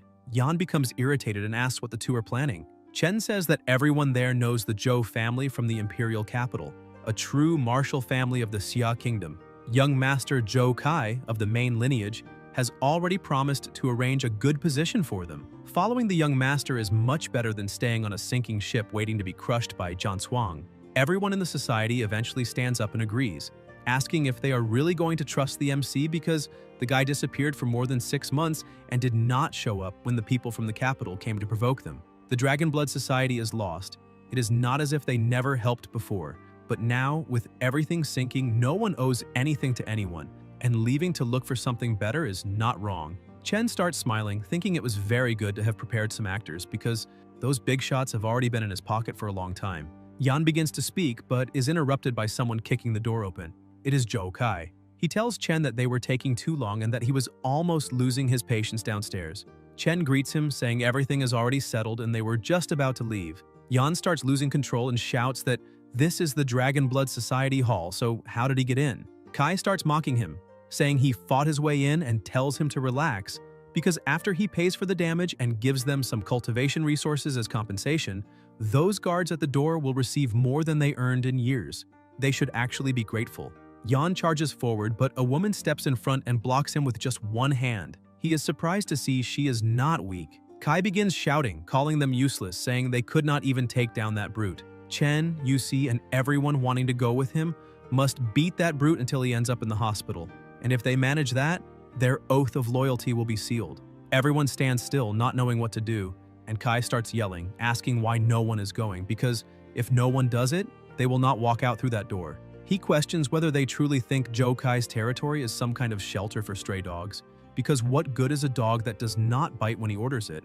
Suddenly they feel a crushing presence and an overwhelming killing intent. Yihe appears holding Kai by the hair and asks Young if he left that trash for him to deal with because he heard the commotion from the second floor. Young apologizes, saying it must have been embarrassing to witness that, but the Dragon Blood Society truly needs a good cleaning. Kai starts screaming for the MC to let go of him, demanding to know how he dares pull his hair and whether he knows who he is dealing with. But the MC throws both him and the woman out the window as if they were nothing and says that with silence, everything becomes much more peaceful. He looks at the people around and asks what they are still doing there. One of them apologizes to the true president, saying he had a moment of weakness and ended up listening to that villain Chen's nonsense. And he even considered leaving the Dragon Blood Society. He thinks that since he already offended Kai, there is no way he can enter Huadu's circle, and he cannot be abandoned by the society. Young says that this time he will not expel anyone from the Dragonblood Society, but the officer positions will be under evaluation. If they are not up to standard, they will lose everything. Besides that, they are forbidden from participating in any society activity during that week, and he asks if they accept the punishment. People hesitate to answer, and the MC looks at them, saying Young asked a question, whether they accept or not. Everyone panics in fear and shouts that they accept. The MC says they may go. After returning to the table, Yahello says that now he understands the Dragonblood Society's situation a bit better. In the end, the real problem is the lack of money and investment. Young says that is exactly it, and that is why the Kingdom Xia Reconquest plan next month is the best chance for them to shine. However, 1 month is too long, and he has a faster and more direct way. The MC starts laughing, saying that ever since he returned to the Imperial University, he has not stopped hearing Jian Zhuang's name. So, if he challenges the root of the problem and defeats him, this ends for good. Everyone is shocked. Young says that this morning he announced he will enter seclusion to attempt a breakthrough to the Martial Master realm. The MC becomes disappointed, asking if they really cannot call that guy for a fight. But the MC thinks that if the point is to show strength to attract investment, he does not need to limit himself to freshmen. He says attracting investment means making noise, making the name spread, and if he challenges fighters across the entire university, the impact will be even greater, and because of that, he already knows what to do. He asks how much they know about the first division of Dragonbird. Yan becomes excited, saying Dragonbird is the strongest martial organization in the Xia Kingdom, and the first division is the elite of the elite. Members of the other divisions are called Dragonbird agents, but those of the first division are known as aces. Yihei asks if Yan is thinking of joining them, and he says yes. Because the first division is the club of the powerful, its chief is the second strongest man in the entire country, Qinglong, and every year only a few graduates of the Imperial University can be recruited. It is the dream of any martial artist in Huadu. Yahello starts smiling, thinking he now understands what needs to be done. They need to put the news team to work and spread the information. He raises his hand and declares that he, Yihei, president of the Dragonblood Society, and current sometimes agent of the first division of Dragonbird, challenges all martial artists of Huadu University below the martial grandmaster level. He asks what they think of that because this alone is enough noise and donations will rain down. Yan is shocked and asks if the MC is really an ace of the first division of Dragonbird because that is impossible, not to mention the strength. Yihei cannot even take the recruitment exam before graduating. The MC asks what exam, pointing out he never took any exam. He cannot give details, but he was recruited directly for the official position. Young asks if he is joking and emphasizes that this is not something to joke about. The MC says he is not joking, he was admitted last night, but his documents will arrive in a few days and about challenging all students below the martial grandmaster level. He starts thinking about it because ordinary martial masters he defeats easily. Talented ones might make him spend a bit more time, and it is a shame. If it were to fight a true martial grandmaster, he would probably have to use his secret card to stop time. But that only works with the element of surprise and is not worth revealing just to attract investments. And if not for that, he would challenge the entire university. Young starts thinking that even though it sounds absurd, because it is the MC, he can believe it, and for the sake of the Dragonblood Society, he will call the news team immediately. Not long after, the news team starts their work and announces that something shocking has happened. The #1 freshman who disappeared for half a year, Yahello, has returned as an ace of the first division of Dragonbird and is challenging the entire Huadu University. They ask who the lunatic challenging the whole university is. They ask if anyone has heard of this Yihei because they heard the freshman highlight this year is Jian Zhuang of the Xiang family of Huadu. Others say they have heard of the MC, saying he was first place in the reformed admission exam and attracted attention from many directors at the time. So why was there no news about him for the past 6 months? Some people say they should forget it because whether he is arrogant or not, challenging the entire university? How did he even enter the first division of Dragonbird when graduates say the exam was extremely difficult with a 99% elimination rate? Apparently, he did not even take the exam and was accepted directly.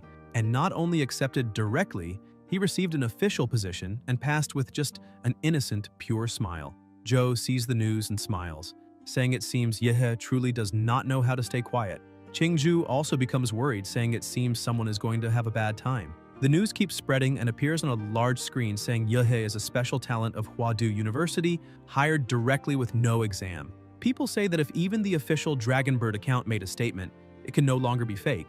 Others say maybe he got in through connections. Maybe he has no strength at all and does not deserve the ace title.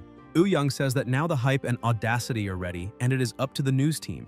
They must make the noise grow even more. They start saying that if everyone wants to know whether Yihe is really all that, they just need to watch the Imperial University tournament livestream, because they bet he is all talk and must have struck some backroom deal to enter the first division, and they want to see how long he can maintain the farce. Instead of arguing about his strength, they should just watch the stream. The truth will appear instantly, and they truly believe in the MC. If he had the courage to challenge everyone and even stream it live, the reason must be real. Young starts getting excited, saying the fake accounts were created with different profiles, some supporting Yihe, others insulting him and wanting to see him humiliated, and others pretending to be neutral. But regardless of the type, all of them talked about the same thing, watching Yihe's live stream. With a push here and there, the buzz around the live grew non-stop. Large streaming platforms even began competing for exclusive broadcast rights with the Dragon Blood Society, and with such massive viewership, sponsors also began to appear, throwing money at the society. As expected from the MC, in a single day he lifted the Dragon Blood Society from the bottom of the pit and filled its coffers once again. Meanwhile, in Special Class 17, Kai, completely beaten up, says he never imagined that before he could even find someone to teach the MC a lesson, the MC himself would organize a tournament to challenge the entire university, because that is basically an invitation to die. Fighters battle in arenas, but blades and weapons have no eyes, and if someone dies accidentally, it is considered normal. The day of the event finally arrives. The arena is packed, people filming everything with their phones, and a helicopter begins circling the area. The MC opens the helicopter door, and the announcers tell everyone that the long-awaited Huadu University tournament has officially begun, and now they will welcome the star of the night, Yihe. He jumps from the aircraft like a bolt of lightning using nuclear energy, and upon landing in the arena, he creates a massive explosion. People say it was incredible, the most epic entrance of the year, and it seems that tonight, no one will sleep. And even if they do not know whether the MC is strong or not, what is certain is that he knows how to make an entrance. This is what a true master of the arena looks like, descending from the sky, wrapped in a moonlit glow so imposing that whoever comes after him will already start at a disadvantage just because of that entrance. Furthermore, Yihe is showing what it means to be a true arena master. Even though he says he is challenging the whole university, in practice, it is the challengers who are being challenged by him. While the MC is welcomed by thousands of cheers, someone is still in the locker room saying that the freshman really knows how to make a scene. His friend asks if he is really going to enter the arena. Long Tao says that with that many people watching the live stream, he must show up. He's basically an online celebrity and is not going to miss the chance to appear. Whoever challenges the MC first cannot lose. If he wins, he rides the hype and becomes famous. And if he loses, when someone else beats Yihe later, he can step up and say he was the one who tired Yihe out, which is why someone else managed to win. Either way, he gets a piece of the hype. He charges onto the stage, introducing himself and saying he is a partial second-level master and is there to challenge him. Yihe introduces himself as a Dragon Blood Society member, an 8th-level martial artist, and the crowd goes wild. The judge announces the start of the fight, but 1 second later, the MC knocks his opponent out with a single blow and asks for the next one. A woman appears attacking him from behind. She is Yaoling from the 2nd year, although just a 5th-level martial master. She holds the record of defeating 3 7th-level martial master students by herself. She's one of the strongest of the 2nd year, so why is she there? The real question is whether she can face the MC. At the very least, she should be stronger than the internet celebrity Long Tao. Yihe looks at her and says the purity of her blade is still too low. He can break it with a single movement. He apologizes, but says he is in a hurry and tells everyone to come at once. All challengers rush onto the stage, but they are defeated one by one as if they were absolutely nothing. Kai, who is watching, cannot believe how the MC can be so strong. And with strength like that, how will he ever find someone to avenge what happened to him? Because anyone he sends will go straight to the hospital the moment they step into the arena. He thinks carefully and says perhaps only one person is capable. His older brother, Zhou Yanting, the eldest son of the Zhou family of that generation.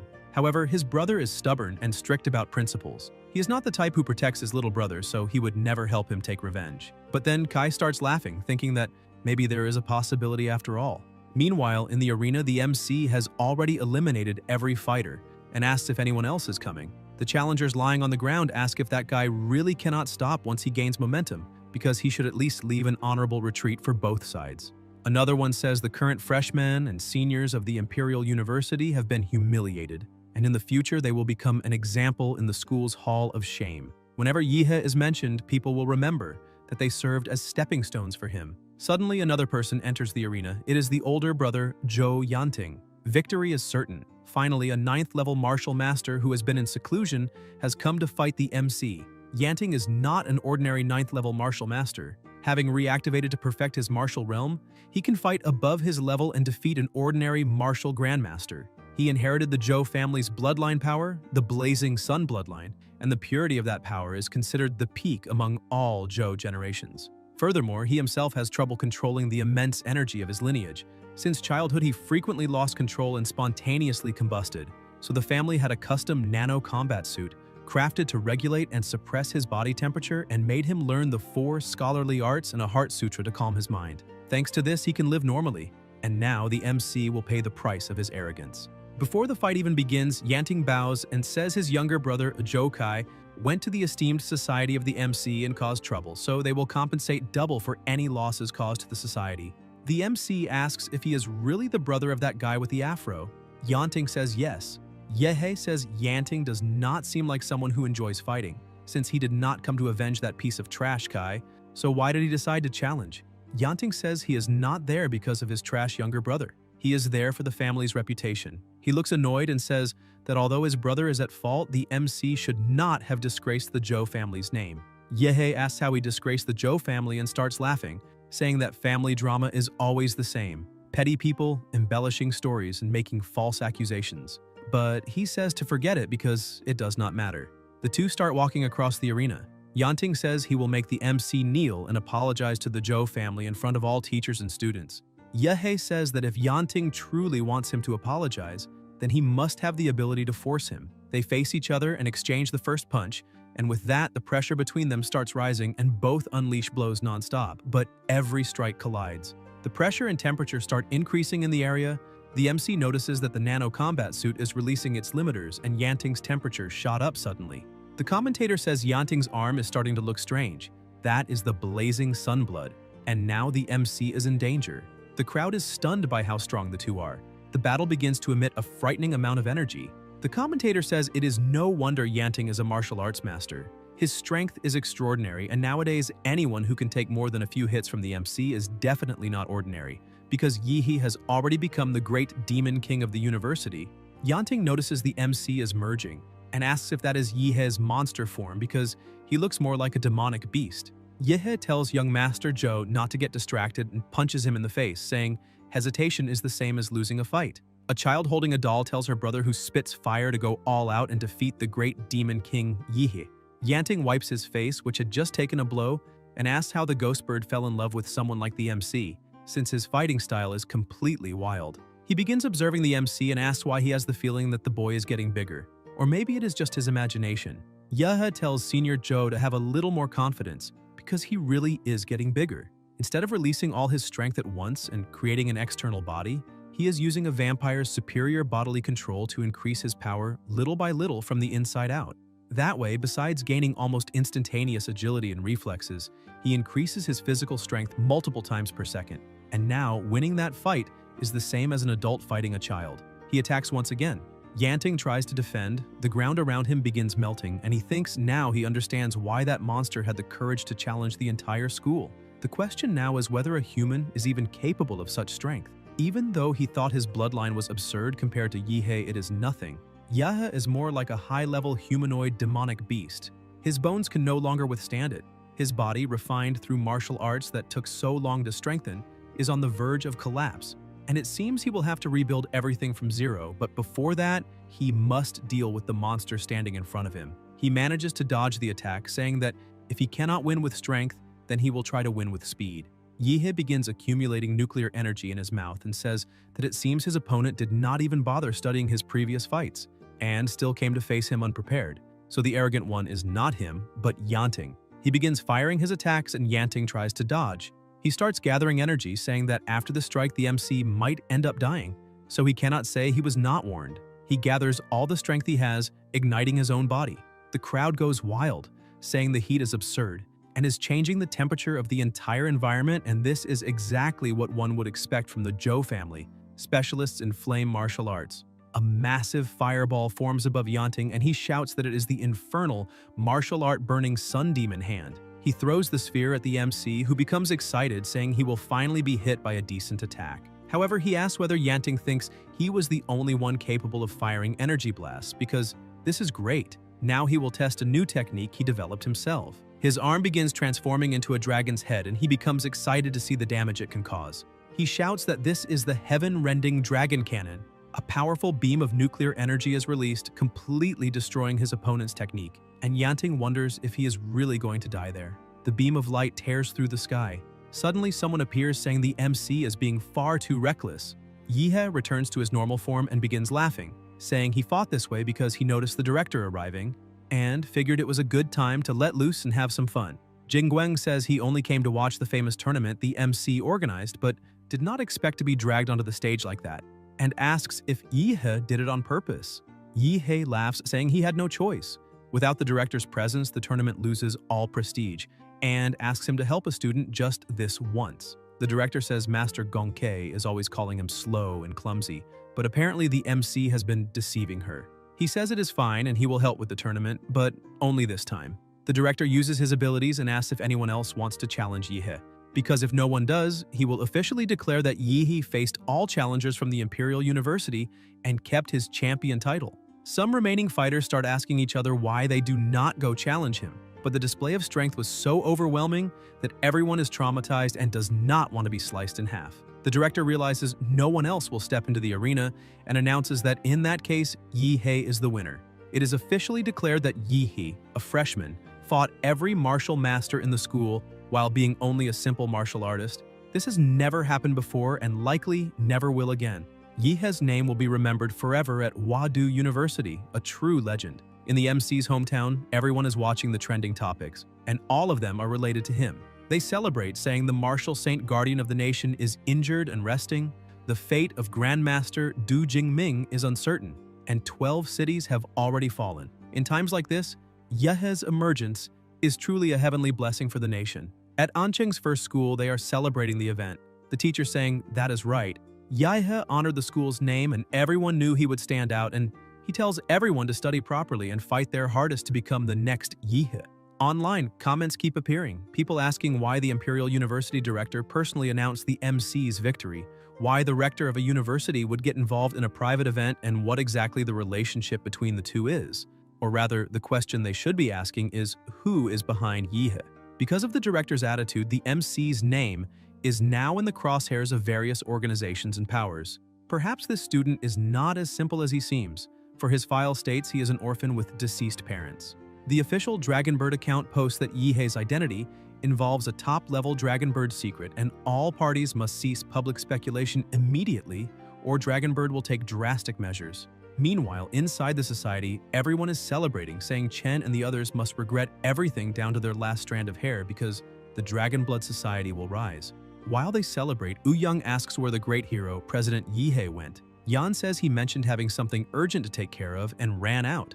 Meanwhile, in the MC's dorm, he is sitting on his couch when his subordinate reports that he managed to retrieve the golden gene hidden in Anqing. The MC asks the mad scientist if he can open it. His subordinate says yes, because when he was alive, he was one of the chief engineers of Project Golden Genesis, but emphasizes that the container has an embedded electronic transmitter, and as soon as it is opened, Yihe will be marked with a traceable signal, and Laserbird headquarters will hunt him using it.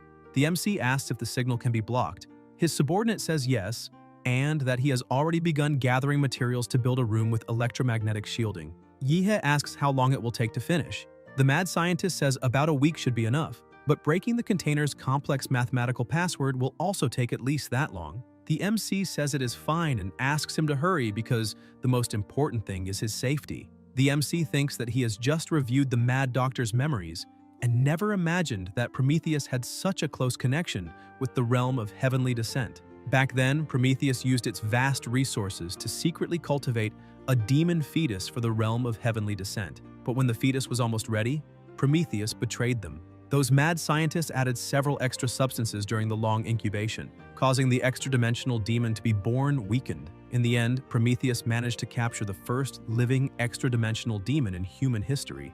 They then dissected the demon piece by piece and experimented on the organs. With a living being far superior to any blue star creature as raw material, Prometheus advanced bioscience like a Formula One car, similar to Max Verstappen.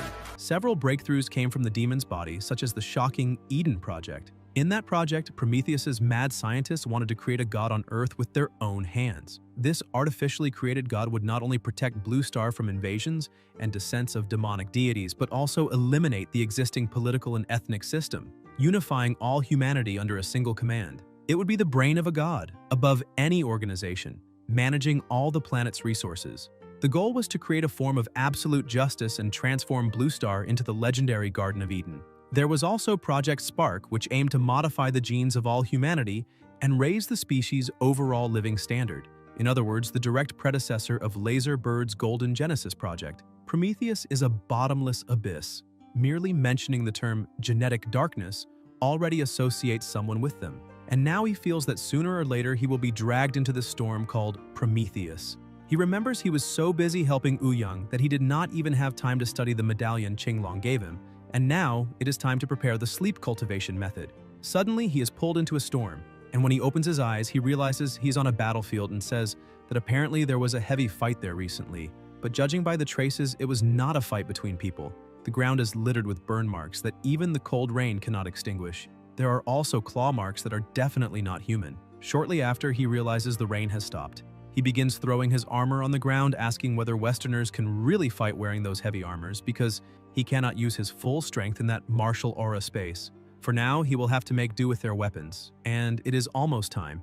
The owner of that martial aura that feels like a quest NPC should appear. Suddenly, a giant carriage appears before him. The man inside notices and swerves away, surprising the MC, who asks why he is leaving.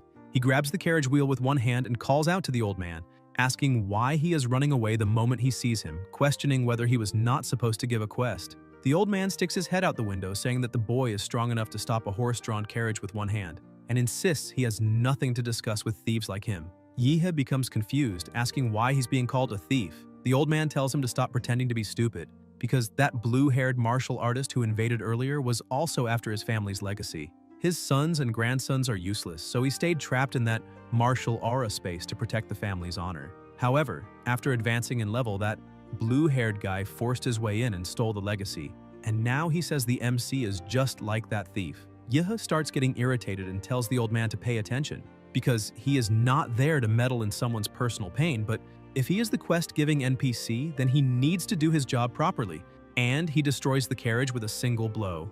The old man asks what he thinks he is doing. Yehe starts smiling, saying sorry, but to make sure a competent NPC guide like him does not run away, he will have to carry him while exploring the map. The old man starts walking while complaining that the MC really destroyed his carriage. Yehe apologizes, but says the old man is the master of that martial aura space, so he will have to trouble him to be properly guided. The man says the MC at least has a bit more manners than that blue-haired martial artist who passed through earlier, and explains that the MC just has to follow those explosion marks on the ground. At the end of them, he will find the test site.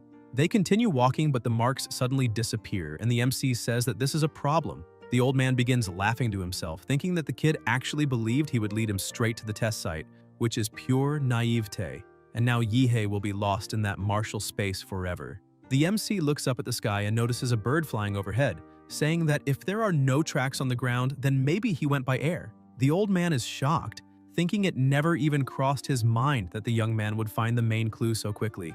And with that level of perception added to the talent he has just shown, if only he were a descendant of his family, it would be something wonderful, but in the end, it is a waste. Yehe analyzes for a while and says, flying creatures never build nests in low places, and this has no exceptions, and now they are in a huge plain, and if they continue in that direction, the highest point they will find will be their destination. He looks at the old man and says he will need to borrow the horse. Sometime later, heading toward the mountains, the MC is guiding the horse with the old man riding behind him, when suddenly the horse senses something and becomes startled, throwing them both off. Yehe becomes alert, saying the horse sensed danger, so that means they have arrived, but he still does not know exactly what is in front of them, wondering if it could be the legendary mortal enemy of the Demon Emperor, the star-devouring calamity. The monster attacks him with a massive energy blast. The old man stands up, saying the MC did find the right place, but in the end, he will just become another speck of dust swallowed by the monster's fury. The old man emphasizes that he is the master of that space, so he cannot die from the attacks, but the kid is far too young, and that test was never about killing the multi-headed white dragon. The true objective is to find the spiritual objects protected by the beasts of the snowy mountains and offer them to the dragon to obtain its approval and receive the legacy. Of course, there is an exception. The blue-haired guy is one of them. After leveling up, he used brute force to kill the dragon and take the legacy by force. But that kid cannot possibly do that with his current cultivation. He must already have become... Suddenly, the old man falls silent, shocked to see that the MC is still alive, and even more shocked to notice there is something strange about his body. Yahello begins exuding his nuclear energy and laughs, saying that as soon as he entered that martial aura space, he could not access the power of any of his models because the compatibility was too low, but now that compatibility is rising little by little, and the power of the models is merging with his soul, allowing him to finally manifest that strength inside the space. And that is why the broken sword he was about to use is now useless. It's time to show his true power. He begins to transform, and the old man trembles, saying that it is impossible because the real monster in there is actually the kid. Yahello fuses with his beast and tells the dragon that now he will allow the power of the Demon Emperor's cells with 71% compatibility to fully devour the supergiant strength and reach the complete Demon Emperor transformation. However, this terrifying power has limits. When the supergiant strength and nuclear energy run out, that god and demon form will disappear, and at best he can maintain it for 2.5 minutes. But that is more than enough to eliminate that dragon. He grabs one of the dragon's heads and says it is time to see who is stronger, the Demon Emperor or the star-devouring Calamity. The old man keeps watching the fight, saying it will be completely insane. The battle begins and the ground around them is completely destroyed, launching the old man into the air. The Calamity tries to counterattack, but the MC does not stop suppressing it, saying they will recreate that legendary battle right there in the martial aura space. The Calamity begins flying, and the MC asks if it really thinks it can humiliate him just because he cannot fly. The environment begins changing, becoming hotter and hotter. He starts shouting for the Calamity not to forget that he also has long-range attacks, and after gathering an absurd amount of nuclear energy, the two of them collide with their attacks. The explosion is so massive it causes a deafening sound. The nuclear energy grows denser and denser. While the MC says that this is not simply a battle of power, he uses his Demon Emperor meteor skill. The Calamity tries to counterattack but is hit directly by the waves of radiation. The radiation is so strong that a large portion of the Calamity's body is completely destroyed, leaving only 3 heads. The MC keeps advancing while holding 2 of the heads in his hands, and fires another nuclear blast, blowing up the remainder of the Calamity's body and holding its heart in his hand. The amount of radiation and power radiating from the MC is so massive that it creates a pillar reaching from the ground to the sky. The old man, who is far from the battlefield, can still see that beam of light, saying it is unbelievable and wondering if he might be trapped in an illusion because he cannot understand how someone in monster form managed to massacre the multi-headed white dragon with such brute force. Suddenly, the old man is startled as the giant heart of the Calamity drops right in front of him. The MC, now in human form, jumps onto it, saying it was so satisfying and that diving into the heart of a giant beast is invigorating. He tells the old man that after eliminating that dragon, he already figured out where the inheritance of that martial aura space is, so he will not trouble him any further. The old man says that will not happen, but the MC laughs, saying he already knew the old man would say that, so he will just take it by force. He plunges both arms into the beast's heart and begins feeling intense heat. Inside the heart, it feels like molten iron, and apparently his arm might melt too, until he finally finds it. As soon as he grabs it, he ends up falling with half his body inside the heart because the object is extremely heavy, but he still manages to pull it out, surprising the old man. The item begins enveloping the MC's body, and suddenly several spikes grow, piercing into his skin. An armor begins forming around him, and the old man becomes increasingly terrified, thinking the MC's body and strength are far too weak to withstand the weight of the dragon armor and the blood it absorbs, because even that blue-haired martial artist forced the armor, but only managed to obtain 90% of the inheritance. However, the MC begins adapting and becomes increasingly excited with the situation, and the old man realizes the boy is the first in more than 1,000 years to be fully recognized by the dragon armor. Yahello sits as if nothing happened and asks the old man if he really wants to know how he managed it, asking if he sees it. He simply put on the armor, and that was that. Wondering if it was supposed to be difficult, the old man becomes irritated but calms down, saying it is better to leave it at that. He removes his hat, saying that his ancestors recognize the MC and he will not be stingy with the heirless family. Perhaps passing the inheritance to someone more compatible is a blessing in disguise, and at least in the end the inheritance was not dishonored. Yahello looks at him and says he has the impression something is missing, asking if there is supposed to be a second volume. The old man becomes angry, telling him not to push it, calling him a thief, and asking if he is still eyeing his family's belongings. Yahello says the dragon armor that suppresses the abyss is an extremely dominant technique that focuses only on external power. It must be balanced with an internal strength technique of the same level so that the martial artist has equilibrium. Otherwise, the internal organs would not withstand the armor's pressure. The bones would be crushed and the flesh and blood drained by it. That is why these internal and external strengthening techniques, when united, form a complete body refinement method.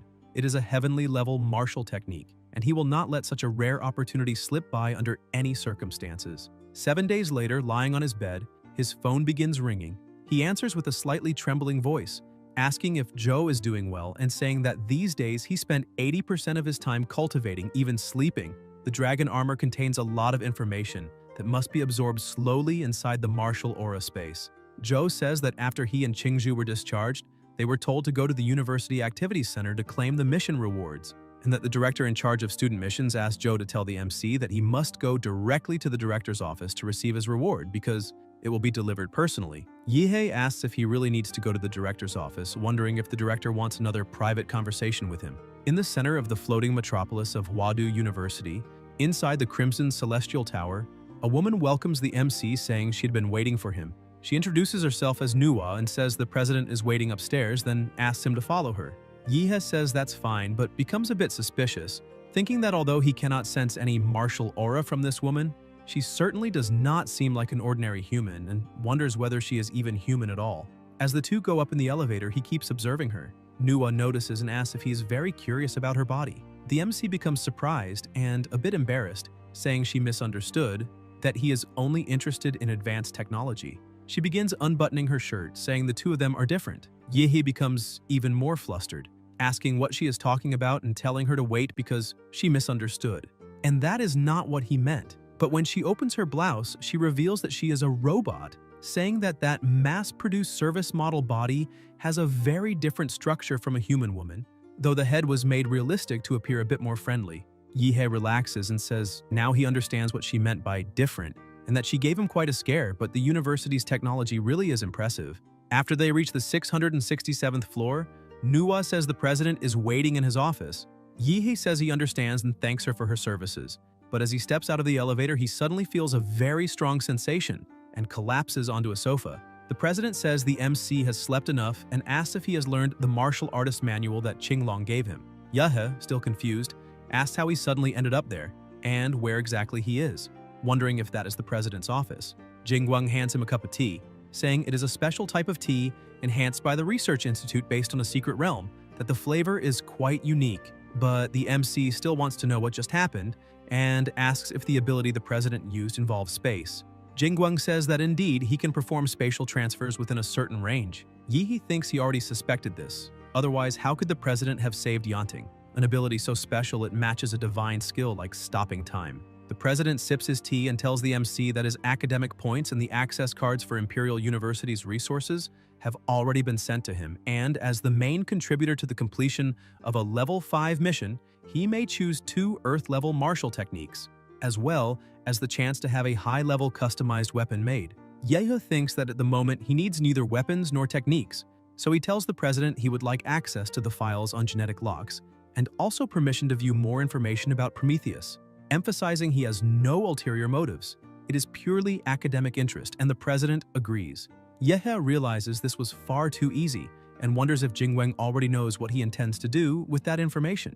The president stands and tells the MC to follow him because he will take him to the archives. Yahello asks if they are really going to look at that now since he has not even finished drinking his tea, but the director simply keeps walking. Sometime later, he opens a room and says the MC may finish his tea after seeing the archives. When Yahello looks inside, he becomes shocked, asking what the hell that thing is, and what creature's brain is that? Only half of it. The president says that is Nuwa's central computation unit, her main body. The MC says now he understands, and that apparently that staff member was also an AI creation. Jingguang says that decades ago that half-brain belonged to Prometheus.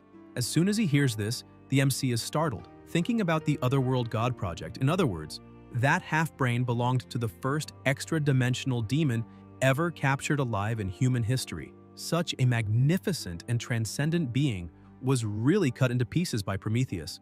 and apparently at its peak was indeed insane and overwhelmingly powerful. And it is no wonder they dared to plan Project Eden. If they dared eliminate a god, why would they not dare unify the planet and redistribute humanity's resources? Jingweng approaches and calls Nua. She responds saying she awaits orders. The director asks her to export the data, and within seconds he removes a storage pen drive and gives it to the MC, saying that he stored a part of Nua inside that drive and that he may ask her about many of the things he wants to know. Yehe starts sweating, thinking that no one knows exactly how many core secrets Nua's computer holds, how many strategic missions important to the university, or even the Great Xia are involved, and the president is simply handing this all over to him. This level of trust is surreal, making him wonder if there is a conspiracy going on. Jingweng takes the MC's hand and places the pen drive in it, saying he cannot stand there doing nothing. For even as the university's president, it is against the rules to bring a specific student to that place, so they must leave quickly. Yihe becomes surprised seeing that the president is breaking rules for him. Meanwhile, in another place, Jianzhuang is cultivating. After all this time, his eyes open and a terrifying aura begins exuding from his body. He walks toward the door and says that in only one semester he has achieved what a normal student at the university takes more than a year to accomplish. The difference between people really is enormous, and even among geniuses there are levels, and he is the highest level of all. The MC opens the door asking if he is already done. When Jianzhuang sees him, he starts laughing, asking if he is the Yehe that Wu Yang talked so much about and saying that apparently he came to offer himself up. The MC has no idea what he's talking about and asks if he is also from the Dragon Blood Society, because if he needs anything, he should talk to Wu Yang, since right now the MC only wants to use the training room. Jianzhuang starts releasing his power while laughing and says that Yehe is very good at pretending to be dumb, because otherwise, how could he not know who stands right in front of him? He tells the MC to listen carefully. His name is Jianzhuang, the one who stomped on Wu Yang, the same one who nearly erased the Dragon Blood Society from existence, the king of the freshmen. He keeps yelling, but the MC becomes irritated and with a single simple strike knocks Jianzhuang unconscious, saying he needed to use the training room, but Jianzhuang kept spouting nonsense and blocking the door, which is annoying. As for what happened afterward, Jianzhuang cannot say, because when he woke up an entire week had passed. In the exclusive training room for special students, the MC celebrates, saying that finally there is no one in his way and that the Monster King has come home. He releases countless cores inside the room, saying the monster may devour at will, because all the demonic beast cores he personally collected, along with those purchased by the university, are there. And now it is finally time to increase the compatibility with the Demon Emperor model. Considering that providing a huge quantity of cores at once will put him in a transformation state during sleep, in addition to releasing an enormous amount of nuclear radiation, he specially asked his little electronic servant, Nua, to release the largest fully sealed training room for him. And ever since he obtained Nua, the university has become practically his home. Anything he wants to do, all he has to do is ask her to open the access, and that's that. No bureaucracy at all. When others enjoy privileges, he becomes indignant at the unfairness. But when he is the one privileged, the feeling is wonderful. He asks her to activate the room's energy shield because he's about to begin. She says she understands and activates the shield. The MC begins consuming the cores but soon realizes it is not enough and continues eating more and more because the higher the compatibility, the harder it is to increase.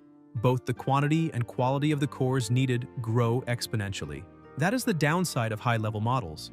The growth period is far too long and the resources required are absurd. He begins his evolution, saying that if the model he gets cannot be converted into combat power quickly, his progress will fall behind, so he still needs to work hard on martial arts as well. The security system in the phone sends an alert signal about high energy above standard limits, but that alert is intercepted before reaching the main control room, and the energy shield has been raised to the maximum level. Yihe says that even when cheating, you must be smart, because even people who cheat can die or waste time. Time keeps passing and the MC remains inside the room, enveloped by something strange. He thinks that when the crystal coffin opens, that will be the day the Monster King appears in that world. Sometime later, several ships are flying through the sky. The president says that that day marks the beginning of the Great Xia Reconquest Plan, that 70% of the country's martial artists are heading to war, that Great Xia's martial artists will take back the 12 lost cities. He looks at the army and shouts that all students of Huadu University must ignite the flames of their qi and blood. The students shout excitedly, and a great energy begins emanating from all of them. The flames of qi and blood rise toward the sky, intertwining in a clash between martial aura and vital essence. The column of energy becomes stronger and stronger because that is their fighting will. the determination to recover the lost lands and restore the nation's glory, even if it costs their lives. They are ready. The president continues leading, saying everyone already knows the missions and plans well, and he knows many have prepared for sacrifice, but they all must return alive, for there is only hope as long as they live. Wadu University will always be their home, and it will always be there awaiting their return.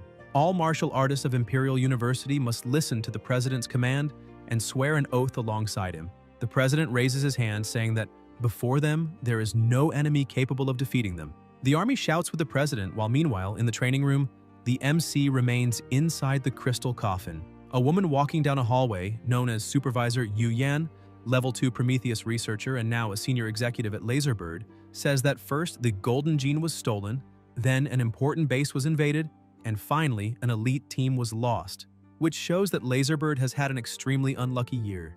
The board of directors has already begun to suspect that there is someone behind all of this, with the objective of bringing Laserbird down, but they still have no proof. And although the Black Lion erased all traces at the Buddhist temple base on Golden Mountain, the Dragonbird is still watching Laserbird. And if the Dragonbird of Great Xia were not so busy reclaiming the fallen cities, Laserbird would already be in huge trouble, but it is precisely because the attention of all martial artists in the country is focused on the fallen cities that Laserbird can finally breathe and at the same time release that monster. She explains that that creature is a failed product of the first-generation Golden Gene experiments, a Pandora's box that, if mishandled, can drag humanity into an abyss of eternal ruin. Because with the Golden Gene flowing through its veins, even though it is considered a failure, it can still sense the location of other Golden Genes. Even with its tendency to lose control, it is the only hunting dog capable of finding the lost Golden Genes. She walks up to a completely sealed door, pulls out countless keys from her pocket, places each one in its designated slot, opens the door, and looks toward the cell of the monster called the Negative. She approaches and, knocking over some medicine bottles, says that it is time for the world to witness his terror. Laserbird's aircraft roars at high speed, and the Negative says they must continue in that direction and keep flying. One of the subordinates tells the captain that the place the hound is pointing to seems to be Xicheng, and the captain is surprised, saying that this is one of the fallen cities that Dragonbird is preparing to recapture. His subordinate tells him not to worry because as long as the one who stole the Golden Gene is not a Grandmaster level expert, even if they are a Zhuanwu martial artist, they can surround and eliminate them quickly. Another subordinate asks the captain when they have ever failed under his leadership and says that as long as they do not encounter Dragonbird's first division, they will be able to retrieve the gene and retreat without suffering any casualties. The captain orders Eve to block the plane's signal, hack into the flight system, and activate autopilot. After the command is executed, the plane begins behaving strangely. The crew says the aircraft is out of control, and the captain quickly begins eliminating them. One of his subordinates asks when he became a traitor, but the captain says it is not exactly like that because he never belonged to Laserbird to begin with, so it cannot be called betrayal. He apologizes to them all, emphasizing that when he goes to hell, they may punish him then, but for now they must die. After eliminating everyone, he goes to the Negative, who begins laughing, saying that they are all dead. The creature opens its mouth and asks its brother to give him some blood because he is very thirsty. The captain holds pieces of the crew in his hands, saying that those team members, who were all martial artists at the Grandmaster level, are now his, and the Negative may savor all their hearts. He pushes one of the hearts into the Negative's mouth, saying that the hound is now free. The Negative says it is still not enough and asks the captain to give him all the hearts. The captain takes a deep breath, saying that he is an agent of Bebeidun, and here he is feeding a dog. After feeding the Negative, the monster asks the captain what he wants him to do. The captain says he does not need him to do anything specific. He only needs him to unleash his rage however he wishes across the lands of the Xia nation, because Great Xia has begun reclaiming its lost cities, and that resurgence is something they of Bebeidun do not want to see. After opening the aircraft door, the captain says he had better leave. Otherwise, when the hunting hound is released, it will likely tear him apart as well. He emphasizes that he will leave the bodies of those Grandmaster martial artists as the first full meal since the creature was freed. As soon as he leaves the aircraft, the Negative begins breaking loose, laughing and saying that before he was merely a tracking hound, but now he is a mad dog unleashed to bite whomever he pleases, and that clearly he is being underestimated because he intends to devour all the living. The bolts begin snapping apart and suddenly everything that was restraining the hunting hound is destroyed. He breaks free and says that the first thing he must do is complete his Golden Gene and achieve a true transformation, and then become a god, because once that happens, he wants to see who will dare treat him like a dog. Meanwhile, in the city, chaos spread as officials ordered the immediate evacuation of that barrier zone, since the ship was about to begin a mass bombardment, a measure designed to lure the entire tide of beasts out of the city. With the surrounding forces weakened, the plan called for sending an assault team led by Grand Martial Masters, whose objective was to strike at the enemy's heart and decapitate the dominant beast. At that moment, a colossal monster appeared atop the ship and began attacking it, but it soon grew frightened, for the wild hound had already broken free and laughed in satisfaction, imagining that it would savor a different kind of meal. It attacked a monster and consumed it completely within moments, absorbing part of its power, since to it that creature was nothing more than an ecological reservoir rich in genes, capable of perfectly restoring its damaged body, turning that place into the greatest banquet in the world. The ship, gravely damaged, lost control and plummeted violently to the ground, drawing the attention of a small group that was fleeing, and noticed that one of the aircraft had been shot down, forcing them to consider rescuing possible survivors. The woman in the group asked the young man to remain calm, warning that the beast responsible for bringing down the aircraft could still be nearby, but he replied that she was a great martial master, and that, being still on the outskirts of the city, there would hardly be any demonic beast capable of facing her.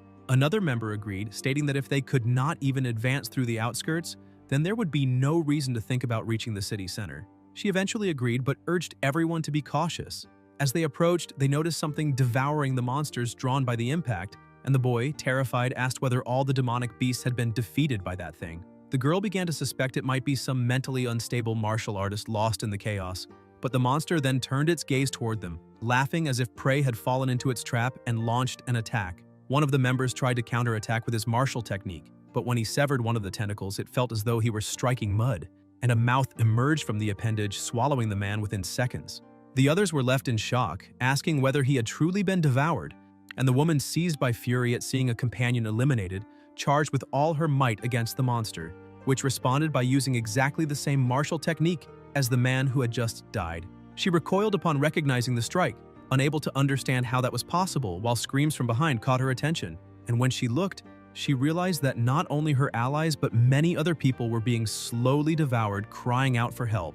The shock paralyzed her movements, and the monster approached from behind, consuming her as well. Minutes later, the creature had already assumed the woman's form, remarking that even though she was older, her flesh was still tender, while sensing the presence of a golden gene elsewhere in the city.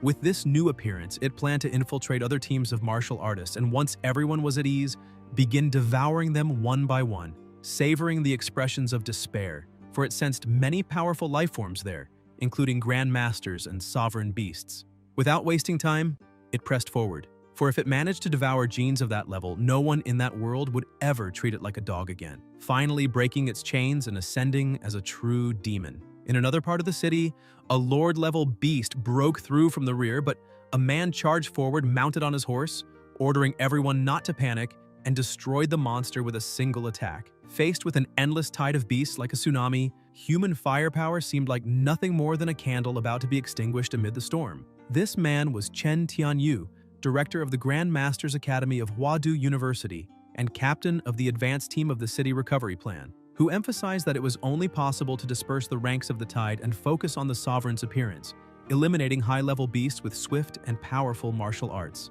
The advanced team, made up of 5 members from the university, bore this arduous mission. Dai Qiming, president of the student council and a member of the team, stated that there was nothing wrong with the chosen route, since it was the ideal path to the sovereign beast's nest, mapped by the Dragonbird rearguard team.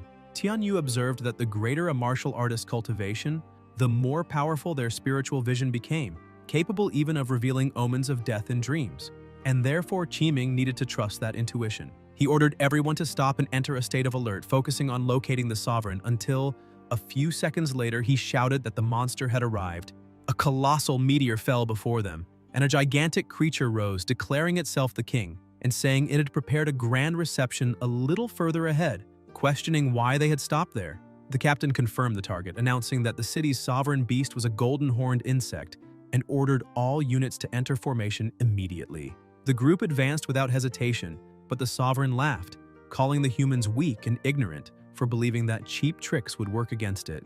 As it released its oppressive force, it was surprised to realize that one of the members had transformed their body into energy like a ghost, using the secret art water drop to pierce its defense and climb its arm, while Tianyu seized the opening to wound it, triggering the king's furious reaction. The domain expansion was activated, and the monster asked whether that really was a domain. It sensed a presence rushing toward it, and the captain unleashed a powerful attack in an attempt to end the fight. The king admitted that the human's cultivation system had its merits, but he was far from surrendering and, without a second thought, counterattacked, colliding the two blows and causing a massive explosion that destroyed everything around them. The advanced team wondered whether they had managed to take down the sovereign, but the elder pointed out that it would not be that easy, and that if they had managed to severely injure the beast, that alone would be enough to achieve their objective. The monster was still standing, but half of its body had been completely destroyed, and a voice began to echo from within, saying that humans were actually quite capable, and that an ordinary sovereign might not have withstood that spear strike. A hand began to emerge from inside the carcass, explaining that it was a pity, because among sovereigns there were levels, and that king stood above them all. The advanced group could not believe that the monster still possessed a rare transformation form, and the king emerged from the carcass in an extremely smaller and more compact form, yet with a terrifying presence. The king shouted that perhaps the emperor had been right and that they needed to learn something from humans. The monster's speed was infinitely greater, and in the blink of an eye it closed in on the squad, saying it would first eliminate that meddlesome old man, and with a single finger released a violent blast of power, though it only managed to lightly injure a few members. Meanwhile, the captain and Wu Hong tried to attack the monster from behind, but the attempt failed miserably, as the king managed to catch the captain's spear while counterattacking Wu Hong. The captain grew worried about his companion, but the king kicked him, forcing the horse back and grabbing Tianyu by the neck, stating that even if the human squad had exhausted all its tactics, it still could not deal with a single sovereign like him. He then asked how they intended to deal with the other sovereigns in the city, and Tianyu became concerned, wondering whether there truly were other sovereigns in the city. In the eastern war zone of West City, inside the command ship, a level 1 alert was issued, ordering everyone to prepare for combat. After the computer's calculations, that creature had reached the level of a sovereign, and at the moment there was no master in the ground squad capable of containing it, so the system suggested a strategic withdrawal. However, they could not understand how this was possible, since the only sovereign of West City was supposed to be facing Director Tianyu's advance squad. The captain ordered them not to hesitate and to immediately inform the ground troops to retreat, and also commanded the entire warship to ascend away from the surface and prepare the ground-penetrating nuclear warheads. As the captain issued the order, one of the tentacles began to approach the aircraft, and he ordered the electromagnetic cannon to intercept it, and with a precise shot, they managed to sever the tentacle in half. However, everyone was shocked to see that the tentacle regenerated within seconds. The captain shouted that there was no more time, and that they had to launch the penetrating warheads immediately. The entire team prepared and launched the warheads, causing a devastating nuclear explosion.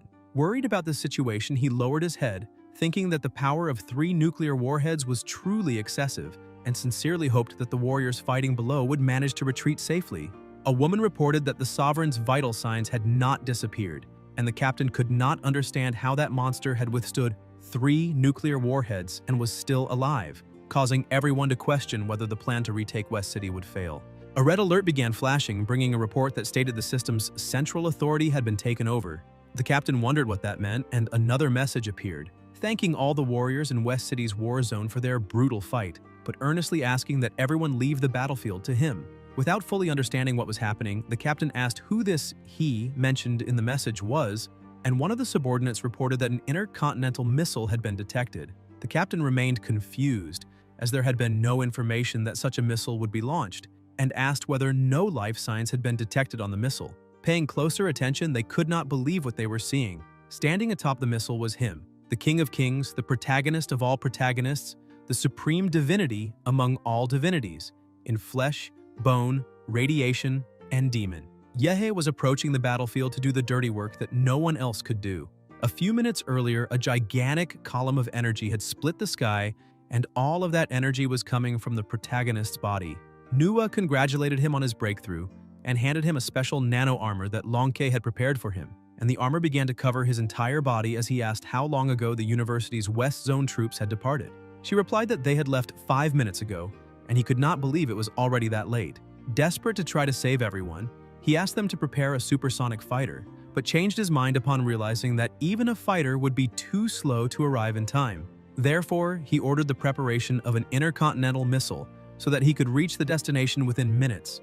And this time, upon arriving in West City, he would have 2 objectives: The first was to find the Mad Doctor and recover the golden gene, and the second was to eliminate the Sovereign, obtain the Sovereign-level demonic core, and take the final step to complete the mutation. The compatibility of the Imperial model had already surpassed 90%, and aside from Lord-level demonic cores, all others were no longer of any use.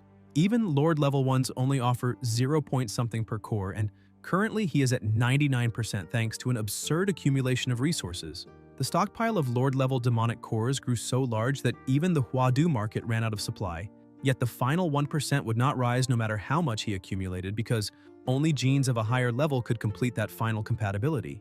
Nuwa informs him that the intercontinental missile is ready for launch, and everyone wishes him good luck. Back in the present, Yihe could already see the Sovereign and was excited, because 3 nuclear warheads had failed to defeat it, and that remaining 1% depended entirely on that monster. According to the database, the tentacled creature was called the Earth Demon, and mockingly he smiled, saying it was an imposing name. He notices that the monster is acting differently and asks whether it got angry from being mocked, and apparently that Emperor's temper was not small either. Yihe begins forming a kind of ice on both arms and leaps off the missile, shaping it into something like a massive sword, advancing and slicing through all the tentacles in front of him.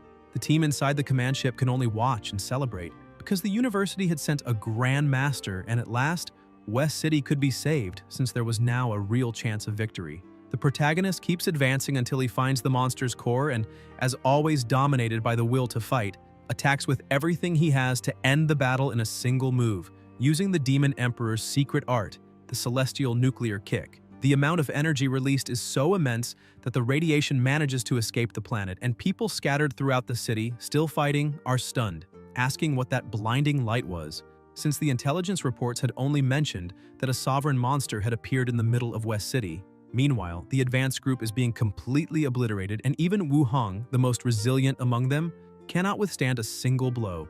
The Sovereign steps on the shield hero, saying that he is not a true specialist since he was cut down like a piece of paper, though he admits that Tianyu is powerful for having forced him to assume his third form. The captain refuses to give up and thinks that the blood-burning secret art will not last much longer, and that even if he were to win that battle, the worst had already happened. Even so, that did not matter because, as a Grand Master of Daxia, he needed to eliminate that demonic creature right there and then. The Sovereign perceives the stiff, martial rhythm and the forced attacks, recognizing that human warriors possess interesting techniques, but one's insufficient to compensate for the absolute gap in power. Tianyu places all his hope in his final attack and charges forward with everything, but the Sovereign manages to defend, because the Emperor had recently refined the old transformation experiment. Acknowledging Tianyu's bravery, he decides that when that human dies, his body will be taken to be reborn in an even stronger form. The captain continues releasing all his remaining strength while shouting that he is not afraid of death and that he will keep attacking and injuring the monster to prevent any interference in the recovery of West City. Even so, it is useless, and the Sovereign defends without suffering any damage at all. He complains that humans are foolish to use techniques that burn their own lives, since it is clear he could eliminate them instantly, yet they insist on forcing their bodies beyond the limit. Still, he does not mind doing extra work, and simply does not use his full power so as not to damage the body of that powerful human, while the others will not have that privilege and will simply be crushed to death. Suddenly, Wu Hong stands up with his body completely restored, asking whether the situation was lively, since even on the outskirts of the city he could still feel the commotion of the fight. An elder is shocked and asks whether the shield hero was not dead, and Wu Hong replies that he was, walking in a strange manner toward the horse lying on the ground. As he looks at the elder and asks whether he died, his face and eyes become completely strange, and his body opens like a mouth, terrifying everyone. Wu Hong swallows the horse whole and absorbs it, while his face begins to multiply, saying that the taste is very good and that it is no wonder it was the mount of a Grand Master, but that it would be even better to devour the Grand Master himself. He adds that everyone there looks delicious and asks whether he can have a taste. The Sovereign attacks that nonsense-speaking creature, asking what disgusting thing that was, since it carried a demonic aura similar to that of the Dark Stellar Demon. He asks the humans whether that was some insane creation, as he had not imagined they would associate with that group of demons, and suggests that perhaps it would be better to let them themselves rule the planet. Tentacles begin to emerge from Wu Hong's body and form a new head, which laughs and greets the Sovereign, saying that its name is Negative and that it is there to eat him. The king replies that the creature is far too arrogant and begins attacking, declaring that such trash would not withstand even a single punch. Part of the new monster's body falls onto the Sovereign, who immediately senses the danger, as that flesh begins to corrode his body, forcing him to retreat. The monster then asks how far he thinks he can run, since that was only a small part of its true body. A gigantic mouth emerges from the ground and swallows the Sovereign, dragging him toward the main body and fusing with the head, causing the creature's body to swell, something expected of a Sovereign-level being, which nevertheless resists and prevents immediate absorption. The Elder realizes this is the group's chance to escape and tells Qiming to take the captain and leave, but Qiming asks what he intends to do. The monster looks at them and says it has not forgotten dessert after the main course, while noticing something extremely powerful approaching. A beam of energy flies toward the area and the Elder grows concerned, thinking that such a level of power could be another Sovereign. The energy strikes the monster with a colossal impact, and Tianyu realizes it is not another Sovereign, because the attack is clearly aimed at a different creature. In the midst of the explosion, the protagonist releases even more energy, as he had believed for a moment that the monster had devoured the Sovereign and was an ally. But now that it intends to devour Director Chen and the others, it cannot be allowed to escape alive. That black and red substance is repulsive, the radiation so high that it is destroying everything around it. Yihe compresses this radiation into a sphere and fires a blast of power that hits the monster, nearly destroying it completely. However, as everyone already knows, the protagonist is a psychopath, driven purely by the desire to fight. He rushes forward, saying he will not let the opponent be defeated so easily, and grabbing the carcass, he flies upward and, with a smile on his face, hurls the monster with full force against the ground, crushing it completely. He lands and observes the shattered body. At that moment, the protagonist is in the infinite monstrous state, the mad trait model of the Demon Emperor, with 100% compatibility. The Lord of Flames form has been unlocked, although the system urges caution in its use. The monster begins to move and slowly returns to its original form, stating that the attack was intense enough to leave it stunned, something that had never happened since its birth. With its body restored, the monster starts laughing and thanks Yihe, saying that the attack's accelerated digestion and allowed it to successfully assimilate the genes of the Sovereign-level demonic beast. In return, it promises to make him watch consciously as he is devoured little by little. Angered, the protagonist kicks the monster away to shut its mouth. The creature stands up smiling, claiming that Yihe can fight as much as he wants because he cannot kill it, thus becoming his worst nightmare as it releases all its power. Yihe laughs as well, since it is the first time he has seen someone even more arrogant than himself, but considers that thought idiotic because the bigger the target, the easier it is to eliminate. He attacks again using the Imperial faction's secret art, Godzilla Qigong Wave, releasing such an absurd amount of power that it terrifies the advance group.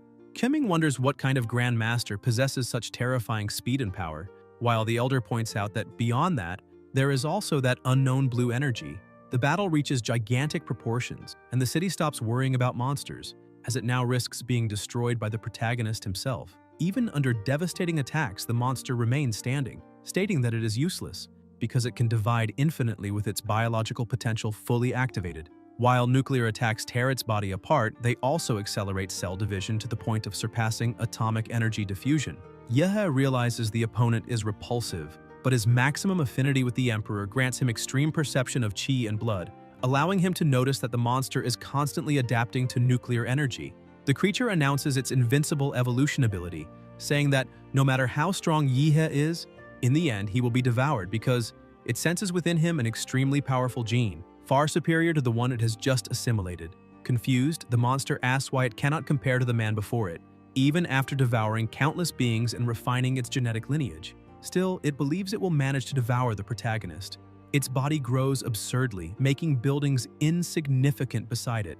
The advance group watches, realizing that not only the man is terrifying, but so is the opponent, and they are no longer so certain that this mysterious specialist can handle it alone. Yahe remains calm, considering the monster nothing more than a glutton. He activates the Abyss Dragon armor and requests the release of the single arm, delivering a punch capable of splitting the sea and completely destroying the enemy, opening a trail of annihilation. Unable to regenerate, the monster asks how Yihe's strength continues to increase, and the protagonist simply states that his power will always be greater. He activates the area explosion and everything begins to detonate, while Yihe emerges unscathed, brushing himself off and asking why the monster thought that level of strength was his limit. Indignant, the monster attacks with the Elbow of Death Acid, the Magmatic Iron Mountain, and the 5-discharge Lightning Whip. But Yihe remains motionless, arms crossed, as if none of it had any effect at all. The gap in power makes the monster question what kind of beings Yihei must have devoured in the past, refusing to believe that someone could be more invincible than himself. Not even the ultrasonic roar has any effect. Yahe remains unscathed and asks whether that chaotic sequence of attacks is some kind of joke, throwing the monster's own words back at him and stating that the creature will never be able to eliminate him. After elevating his physical strength to another dimension, Zawarudo, the fusion between spirit and body, is also raised far beyond its original state, making all his attributes many times greater than normal. Thus, if the opponent's attacks can barely break Yihei's skin when he is in his normal state, imagining what happens after he amplifies his own attributes several times by entering Zawarudo mode becomes almost absurd. Mocking the situation, the protagonist says that, to be clear, even if he stood still and allowed the monster to attack him for an entire day, it would not be able to cause even a scratch to his defense. The monster suffers a mental breakdown, refusing to accept that as reality, because even as it grows stronger every instant and evolves ever more perfect genes, it still cannot win. Yihei begins to transform and declares that, unfortunately, the difference in power between them is far too great, and that if this difference were measured on a scale of 1,000 meters, reducing 1 or 2 centimeters would mean absolutely nothing. Faced with the aberration before it, the monster begins to tremble, realizing that if it had more time to evolve and devour even stronger beings, perhaps one day it could surpass him. But now it is already too late, all because the aura of that golden gene was suddenly cut off. Otherwise, even without winning, it would not be in such a miserable situation. With no alternatives left, the monster admits that it cannot win and acknowledges that the protagonist is not inferior, since up to that point, it has found no way to kill him. On the other hand, it claims that Yihei also cannot kill it and proposes a deal. It suggests that both the city and the country become the protagonist's exclusive domain, guaranteeing that it will not invade even a single centimeter and will go elsewhere, such as the Northern Federation of Belton. In this way, the strategy would also align with human policies of balance of power between nations. In the end, the two could divide the Blue Star, with the monster ruling the northern continent of Brighton while Yihei would keep the eastern and west continents. It even suggests that if the protagonist could obtain some of the blood of the strong of that world, it could help him develop specific toxins for each of them, aiding in the elimination of all rivals. Yihei raises one finger, but the monster does not understand and asks what that means. The protagonist replies that it represents 10 minutes, and that if the monster is still alive after that time, he will change his own name. The monster says that in that case, all he needs to do is clench his fist, because Yihei believes that any extra space is still extra space. Convinced of his immortality, it asks whether this is a joke, since even if it wanted to, it could not die, because every cell in its body is roaring to evolve. Yihei hugs it and says they will only know by trying, squeezing it even harder, and then flies upward while grinding the monster's body against the buildings. The monster laughs, stating that the protagonist cannot kill it, and that the attack is practically painless, until it realizes that Yihei keeps ascending, passing through the atmosphere and leaving the planet. Confused, the monster asks what he intends to do, and whether he will throw it away from the planet, saying that this would also be useless, since neither cosmic rays nor the absolute zero environment of space could kill it. It says it can continuously absorb radiation and evolve infinitely, promising that one day it will return to eliminate all inhabitants of the Blue Star. Yihei stops at an ideal distance, where no one can observe what is about to happen, and where there will be no destructive damage to the city. Moreover, that distance has already caused the monster to lose contact with its derivatives. Frightened, the monster asks how he knew that, and Yihei explains that the true body of Zero Negative is not as invincible as it boasts, because if it were, it would never have been captured and imprisoned by the laser bird in the past. He explains that although it is extremely difficult to kill, each regeneration consumes vital energy, and that after the recent battle, the monster has lost about 30% of that energy.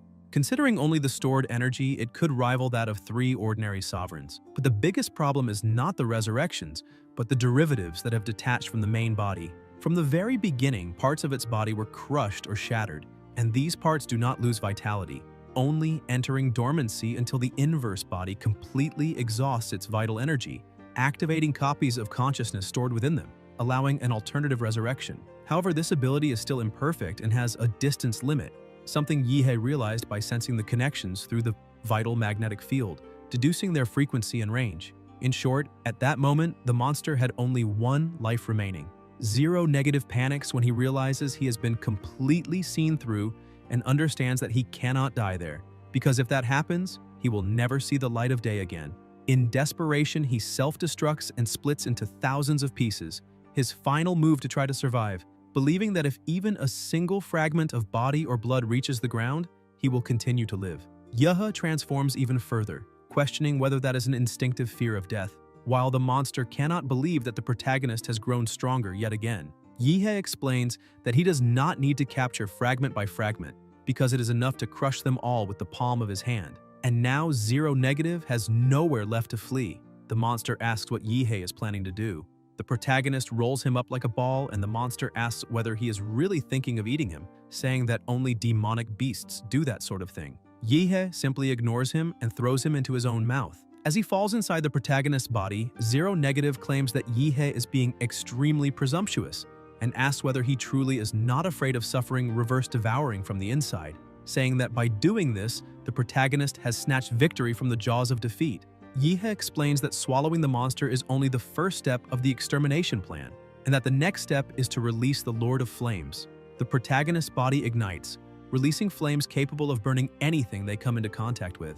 Zero Negative begins to be incinerated and screams, questioning how a creature capable of releasing stellar-level temperatures can exist, since within his entire genetic database, there are no extraordinary genes capable of adapting to a forbidden zone like the sun. He begs Yahello to stop, saying that otherwise he will be turned into a pill, repeating that he refuses to accept such a fate because he is a perfect creature, and if he had only a little more time, none of this would have happened. His words cease when he is completely disintegrated and a massive explosion occurs, releasing a wave of energy that covers a vast area of the planet Earth. 10 minutes earlier, Chingu was communicating with the Warzone headquarters, identifying himself as a member of the advanced squad and reporting that he had successfully received the command message. The duty general informs him that the beast tide in the West City war zone is being successfully suppressed and that headquarters has confirmed the annihilation of all sovereigns in the region. He asks Chingu to report on the situation on the other side of the city. Chingu realizes that the duty general already understands most of the scenario and acknowledges that, if not for that mysterious specialist, the plan to retake West City would likely have been extremely difficult to execute. Chingu then says that if the identity of that specialist is not confidential, he would like to know who he is because after everything is over, he wishes to visit him personally and express his eternal gratitude. The duty general replies that the protagonist is actually at the same university as him. Chingu is surprised and asks whether he is talking about Huadu University and whether that specialist is the principal or some specially appointed professor, since as student council president, he knows all the faculty and has never heard of anyone with such an intense and destructive blue radiance in battle. The duty general clarifies that the mysterious man is neither a professor nor a lecturer, but just an ordinary student. Chingu is even more shocked and asks which fourth-year martial artist it could be and how he had never heard of someone from the same generation who had advanced to the Grand Master level before him. Headquarters replies that the student is 3 cohorts younger. The explosion that occurred in space brightens the sky like a second sun.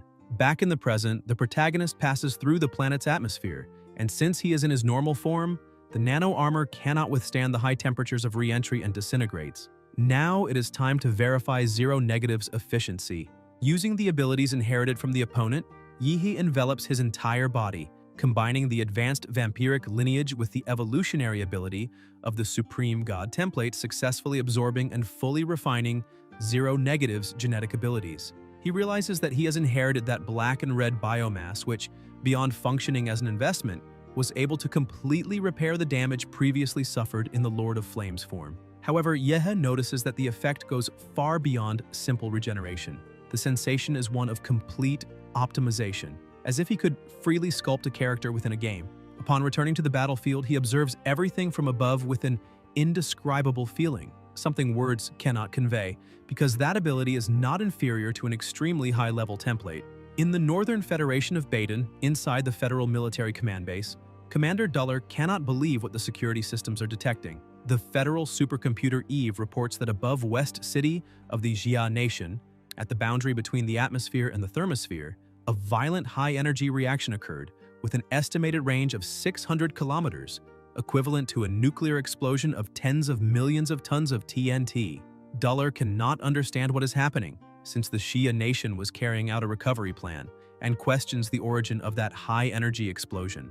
An operator reports that the computer detected vital activity at the center of the explosion, and the general reacts, saying that this is impossible because an explosion of that magnitude would reduce even a special-class Grandmaster to ashes within seconds. He orders the analyst to zoom in on the satellite image to see exactly what is happening. When the image is enlarged, the demon himself appears. Duller is stunned and questions whether that being is really so young. The protagonist looks in the direction of the satellite, staring straight at the supercomputer, as if offering it a gift. The general wonders how this is possible since the satellites are in outer orbit, and orders the immediate identification of the face. Suspecting that this might be the fourth Grand Master of the Xia Nation, Yihe releases his power, throwing the entire command base into alert as they question what he intends to do. An operator warns that an enormous concentration of energy is forming. In a matter of seconds, crossing half the planet, the protagonist destroys the satellite. Yihe was irritated by that northern Beidun trash and decides to eliminate the satellites to prevent them from continuing to spy on his nation. With the supreme template at maximum, the range of the vital magnetic field expands to a colossal level, enough to cover the entire planet. Now, in addition to sensing the aura of carbon-based organisms, he also perceives signals emitted by machines in various special frequencies. With the primary mission of retaking West City completed, Yihe has a new idea.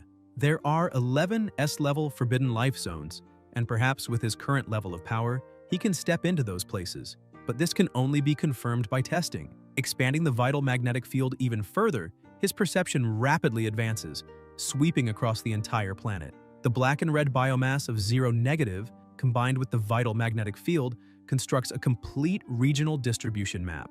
The layout of the nation's cities can be reconstructed clearly and precisely. Yihe notices a small anomaly and upon analyzing it, discovers that it's the city of Guanshan, which fell due to an S-level secret zone. This was already expected since even humans at the top of the world are helpless when facing secret zones of that level. If that forbidden zone failed, perhaps the others failed as well. The magnetic field of perception spreads across all of Daxia and advances over the eastern continent of the Blue Star. The perception continues to expand, reaching the continent of Beidun, then the northern glacial ocean, and finally, the eternally frozen continent of the South Pole of the Blue Star. Now he can explore everything at once. On Chaodong Island inside the Solar Crystal Imperial Palace, a sick monster coughs.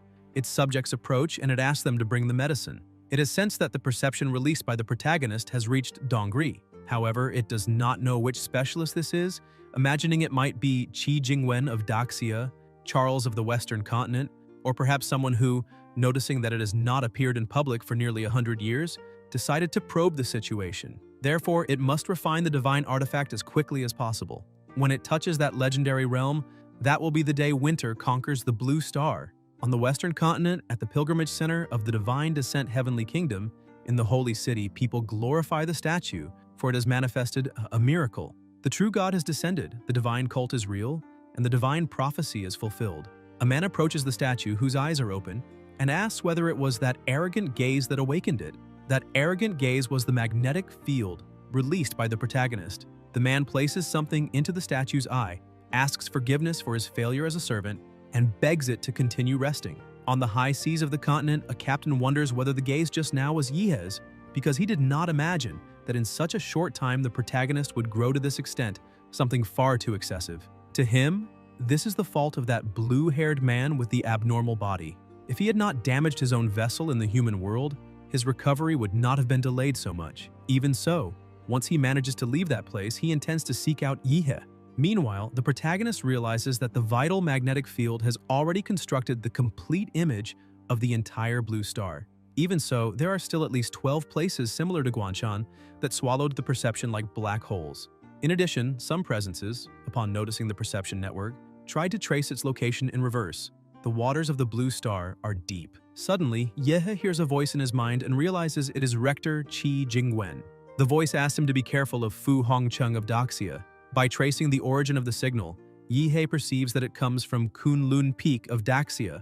He begins to reflect on the warning, remembering that Fu Hongcheng is the nation's guardian warrior. However, this man should be in seclusion due to severe injuries. So what is really happening at Kunlun Peak? Yihe asks Nuwa whether she can detect Rector Qi Jingwen's location signal. Nuwa searches for a moment but finds nothing. Then he asks her to try to locate Longque Qinglong. She cannot find him either, but accesses Director Qinglong's last recorded movement. The record shows that Qinglong went to the Valley of Death at Kunlun Peak, but the specific reason was not disclosed.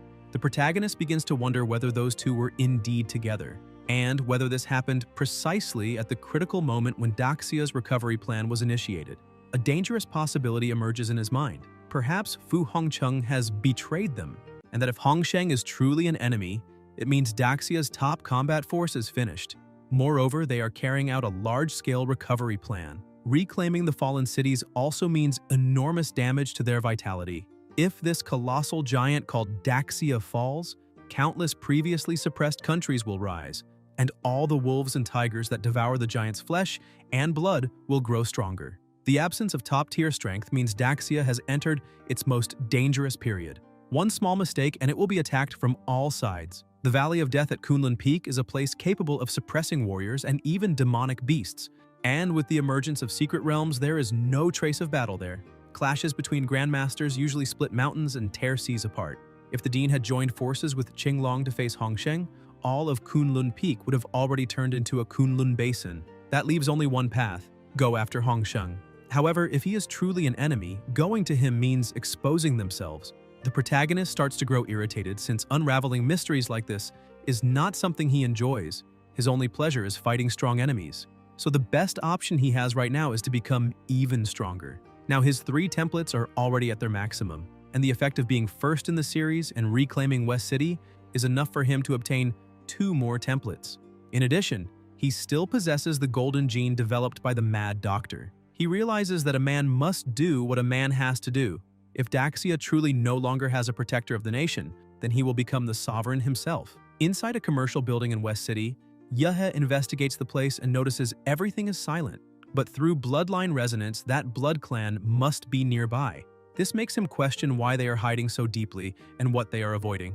He descends to the lowest part of the building and finds a monster. However, his strength is so overwhelming that with a single motion, he slices the monster in half. His subordinate rises from the monster's remains, and the protagonist says he now understands why he couldn't find him. He had been hiding inside the monster's belly. The Mad Doctor, looking a bit strange, stands up calling for his master.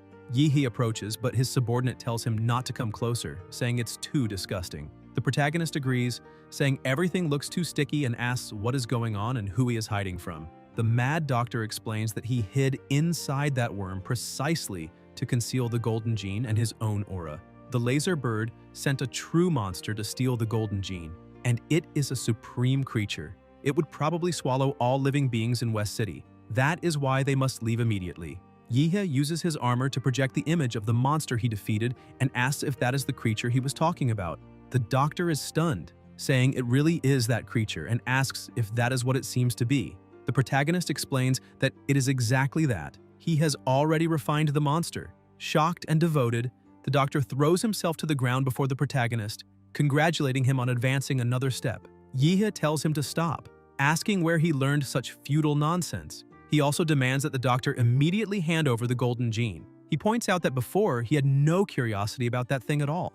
Yihe activates Zawarudo, thinking the gene is covered in viscous fluid, and that he can remove it without damage using the ability. As he holds the golden gene in his hand, his mouth begins to salivate, and he thinks that this is the extracted golden gene, and just touching it already makes his body crave it. The protagonist takes a briefcase and places the golden gene inside. The doctor looks confused and asks if his master truly will not consume it. Yihe explains that it is not the right time yet. Whenever he swallows a large amount of energy, he ends up entering a metamorphosis sleep. West City is still a war zone and not a place where he can cultivate in peace. Yihe stares at his subordinate and tells him he did an excellent job. Suddenly, the protagonist attacks and the doctor asks if that is. Yihe releases his power inside the doctor and explains that his current strength is still too weak, since whenever he encounters enemies, he still has to hide all the time. Now, inside him, there is the black-reddish biomass of that -0. It can strengthen the doctor's brain. The protagonist creates energy crystals on his back and tears them off with his own hands, handing them to his subordinate. He emphasizes that this is the crystallization of his spinal column. Therefore, he must accept it, and the amount of power the doctor will be able to extract from it will depend solely on his own level. Feeling honored, the doctor looks at his master and says that today the protagonist granted him a drop of blood, but tomorrow he promises to return an empire. Yihe is impressed, as he had not realized his subordinate was so adolescent. He tells the doctor to go take care of his work. The protagonist begins to laugh to himself because the great moment has finally arrived.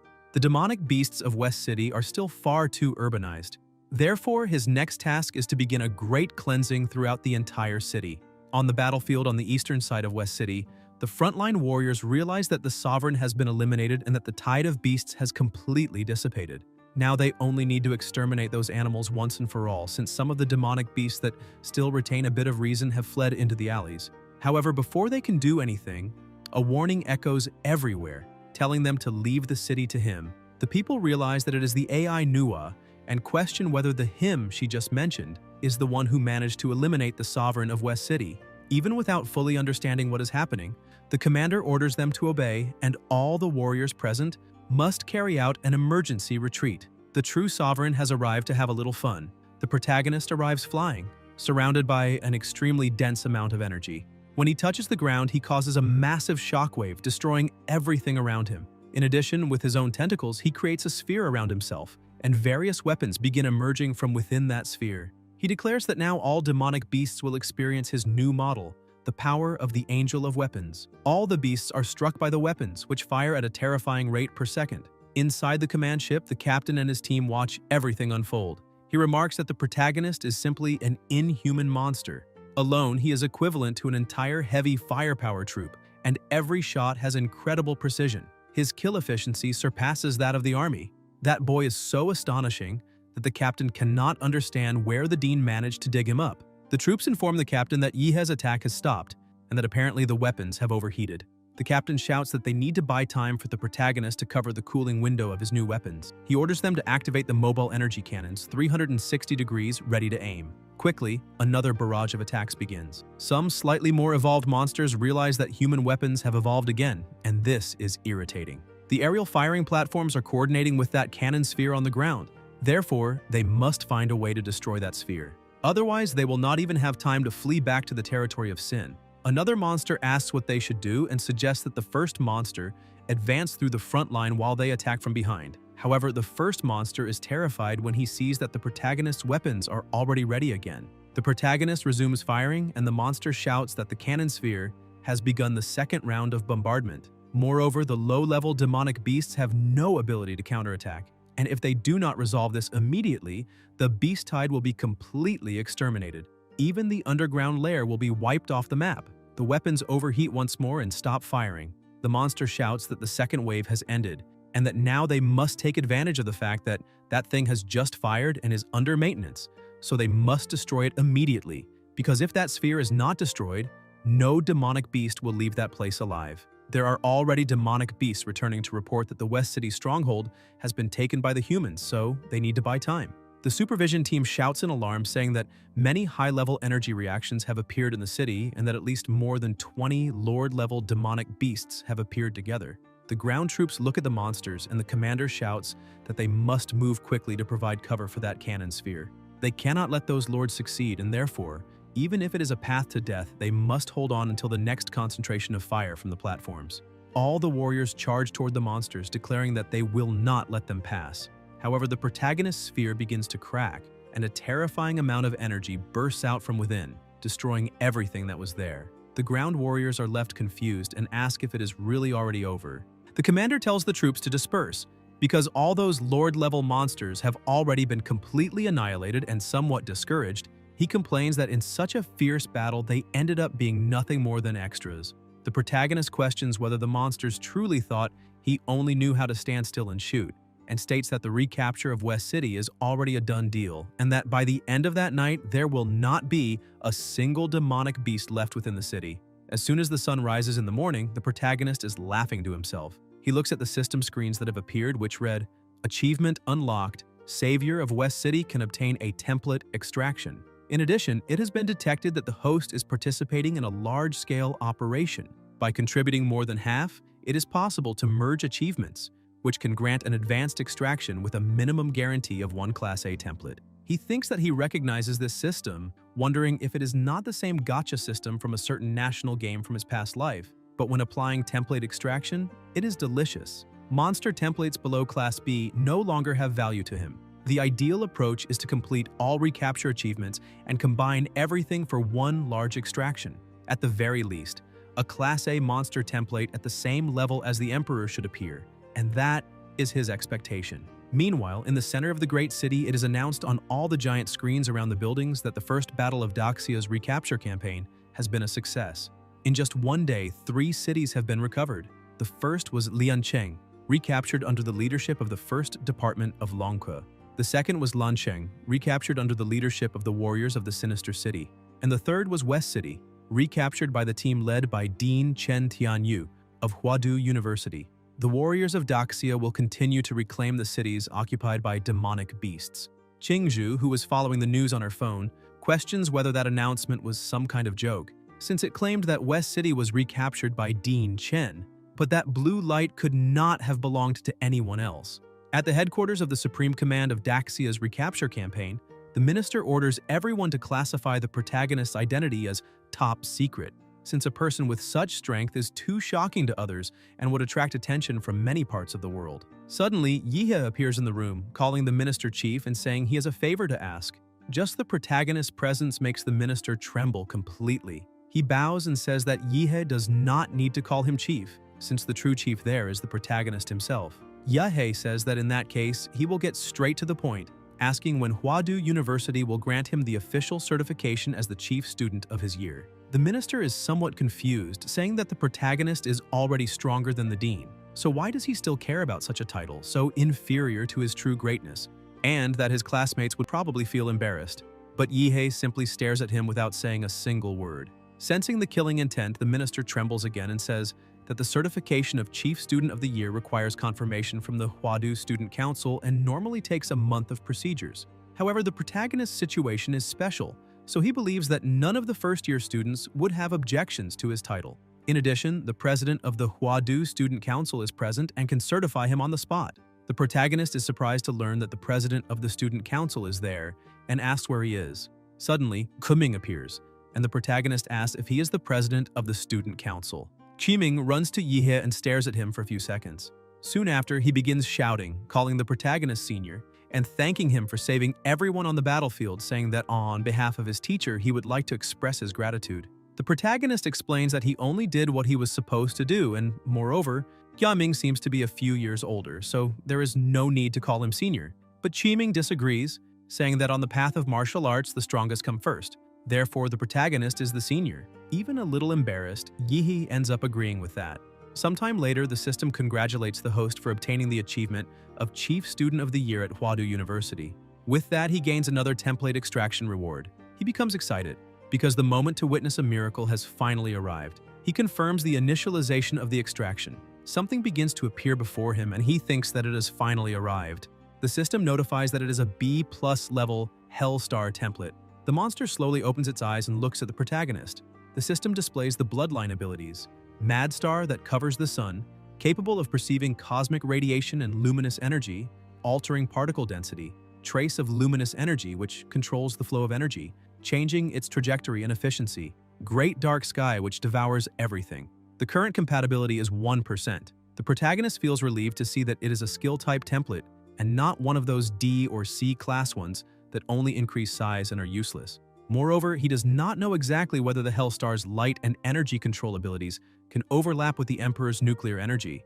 If it is possible to form a perfect contract, the room for development will be enormous, so he can hardly wait to push that template to the maximum and develop it thoroughly. Meanwhile, in the occupied city of Qincheng, Wu Sen, along with his group, is complaining because an entire day has already passed and they have only managed, with great effort, to retake 2 cities around Qincheng. His companions say that there are many presidents of martial guilds forming the Sovereign Decapitation Team, and they have not even managed to determine the Sovereign's location. They question whether this may be due to certain factors, since the beast tide of Qincheng is mainly composed of rodent-type demonic beasts.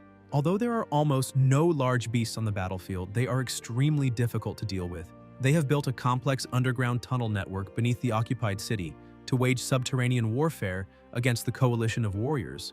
Originally, they adopted the same plan as the West City Coalition: bombard the outskirts to lure the beast tide and then send the Blade Squad for decapitation. But these rats have a high degree of organization, and almost no beasts were attracted by the human bombardment. The entire city maintained a deadly silence, with no defenses on the access streets, as if inviting the coalition of warriors to enter immediately. This forced them to fight in precisely the type of combat in which they are worst, urban warfare. It is no wonder that they have only retaken 2 cities and still suffered enormous losses. The girl looks at the news reporting that Liancheng, Lancheng, and West City have been retaken. Wu Sen punches the wall in anger, saying that the sovereign has not even appeared, and that this trash is certainly hiding deep underground in Xinjiang. This means that to find the sovereign, they will have to pass through narrow and complex tunnels, going through hundreds of millions of rats, which makes it simply impossible. To have strength but lack decisiveness in this world, there is nothing more frustrating than that.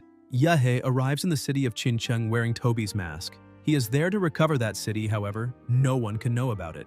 At this moment, across the entire blue planet besides him, no one knows that the 3 great protector grandmasters of Daxia have disappeared, and the one responsible behind this is probably Daxia's greatest martial artist named Hongsheng. However, what the protagonist cannot understand is why Hongsheng would act against 3 elite specialists of his own country, considering that he has already reached the top of Daxia and the world, both in power and prestige. He is someone destined to be forever recorded in history. But once he begins acting against Daxia's greatest specialists, it means that one of his objectives must be to weaken the nation. The protagonist imagines that with his rapid growth rate, sooner or later he too will become a target to be eliminated. In the future, he will certainly have to face Hongsheng, and if he wants to confront the man known as the Martial Saint, he needs to accumulate more strength and, while doing so, keep his identity secret since he must strike before Hongsheng can even react. As long as he has enough time to develop, he does not need to fear any enemy. Recovering Xinjiang is the perfect opportunity to evolve. As soon as he enters the city, he begins using his vital magnetic field to detect dense biological signals, and the results suggest they may be on the scale of billions. This severely interferes with his sensory perception, making it impossible to locate the sovereign, and that must be why the army of martial artists there has been unable to reconquer the city. Since even he is having difficulty finding the sovereign, Yehe remembers the blood-eyed black wolf of City. This kind of high-level magical beast, stealthy and treacherous, only makes him feel an even stronger urge to eliminate them. The protagonist releases even more of his power, saying that unfortunately for the monsters, he has too many abilities, so there will always be a perfect one for the current occasion. His power continues to expand, entering every corner of the city. The rodents hiding in the sewers sense that something is approaching, but in an instant, all of them are captured and absorbed by the tentacles sent out by the protagonist. While all the surrounding monsters are eliminated one by one, Yihe sits there, savoring the moment. His ability keeps spreading throughout the underground, wiping out every monster it encounters. Yihe grows bored and starts playing on his phone. Shortly afterward, he realizes that the rodent monsters in the city have almost all been eliminated. The black and red substance has already extended 100 meters below ground, so it must be time for the monster to show itself. Suddenly, a small explosion occurs within the black-reddish substance and a huge monster appears. However, the monster looks at the protagonist and asks if it is really just him. As a sovereign and king, the monster says it thought there would be an army waiting to ambush it. Seeing that there truly is no one else, the monster begins to laugh, telling the protagonist that the black and red slime is indeed powerful. However, it was completely nullified merely by the sound it emitted, and that proves Yihe has dug his own grave. However, the protagonist asks the monster what makes it think that is the only trick available. Calmly, he raises his hand to the sky, using the Mad Star of Sari. The monster cannot believe the amount of energy accumulated in that attack and questions where all of it came from. The amount of energy gathered is so vast that it equals the size of several planets. That is divine punishment. The attack begins to descend, completely covering the sky. Seized by fear, the sovereign tries to flee, asking what kind of monster that human is. Yihe merely watches his opponent attempting to escape and asks how an animal like that could possibly be faster than the speed of light. The first strike hits part of the monster, instantly destroying a portion of its body. Even in intense pain, the monster shouts that it will not be so easy to eliminate it, but that was only a small fraction of the true attack. Yihe commands the attack to fall. Multiple strikes, even more powerful than the first, begin crashing down simultaneously. The assault is so overwhelming that it completely pulverizes the sovereign's body. However, the protagonist had already anticipated that. For a sovereign, even if the body is reduced to dust, the magic core remains intact. He approaches to seize the core, but suddenly that core shatters into several pieces. The fragments transform into rodents and attempt to flee. Yihe says that unfortunately for the monster, he has already watched Demon Slayer, and Muzan's desperate move will not work against him. Using his tentacles, he tries to restrain the advancing rodents, yet some rats keep multiplying in an attempt to escape.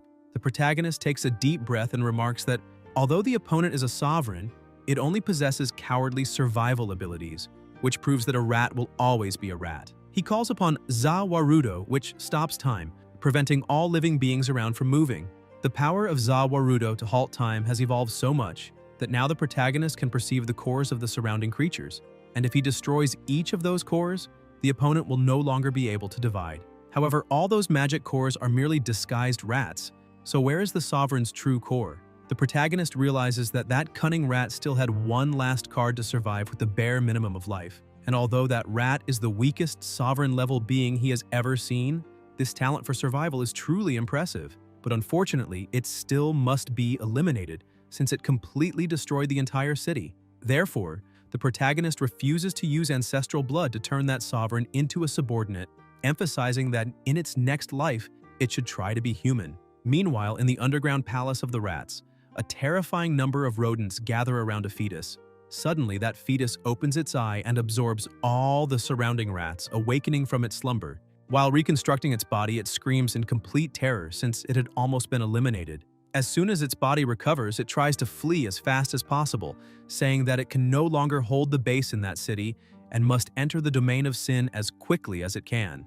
And if it were not for the orders of that idiotic emperor, only irrational and brainless magical beasts would go to the human side to fight to the end. As it runs to save its own life, it emphasizes that it truly believed it could hold that place for at least another month. As long as the so-called great human grandmasters did not intervene, it could remain hidden in the underground rat palace and delay the human battlefield. But that masked human not only managed to release a mysterious substance that devours all magical beasts, he can also control the power of the stars. And in the end, the monster did not even understand how the protagonist managed to eliminate all of its clones in a single instant. It finally reaches the portal to enter the domain of sin, saying that fortunately this king was more skillful and used the cicada shell trick. That stupid human surely did not realize he only eliminated the clones. Happy to finally be safe, it leaps forward, saying that if it can cross that rift, it will be able to return to the domain of sin, since the human side is truly far too dangerous and therefore it must leave.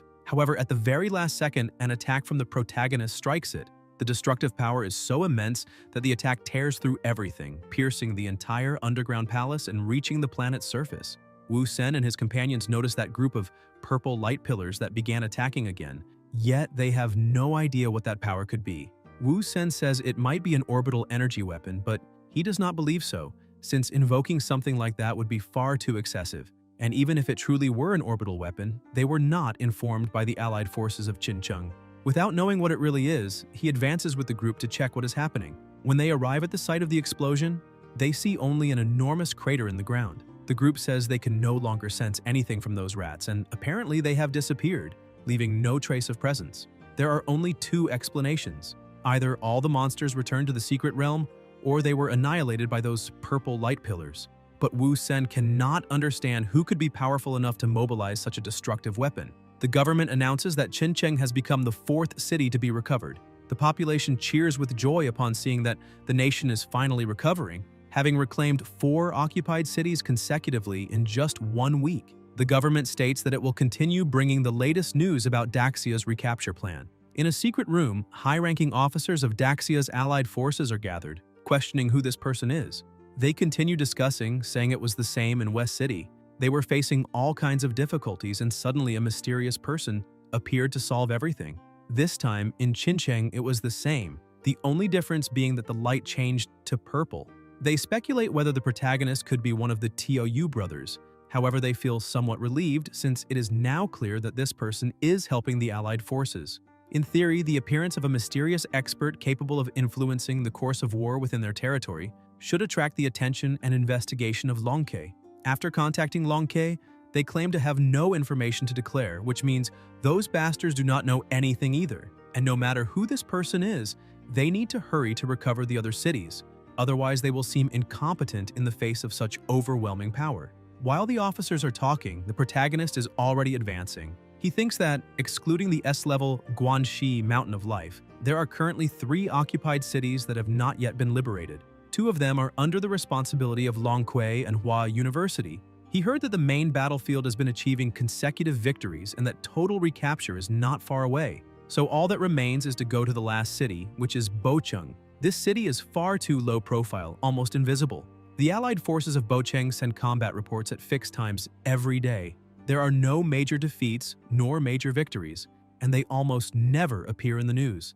Until now, he has mainly used abilities based on the Hellstar template, but that standard purple beam of light is far too eye-catching, so he needs to change his identity. Using the blackish-red substance, he creates a new disguise for himself as if he were a true demon. It has also been quite some time since he used the decapitating sword, so he needs to disguise it as well.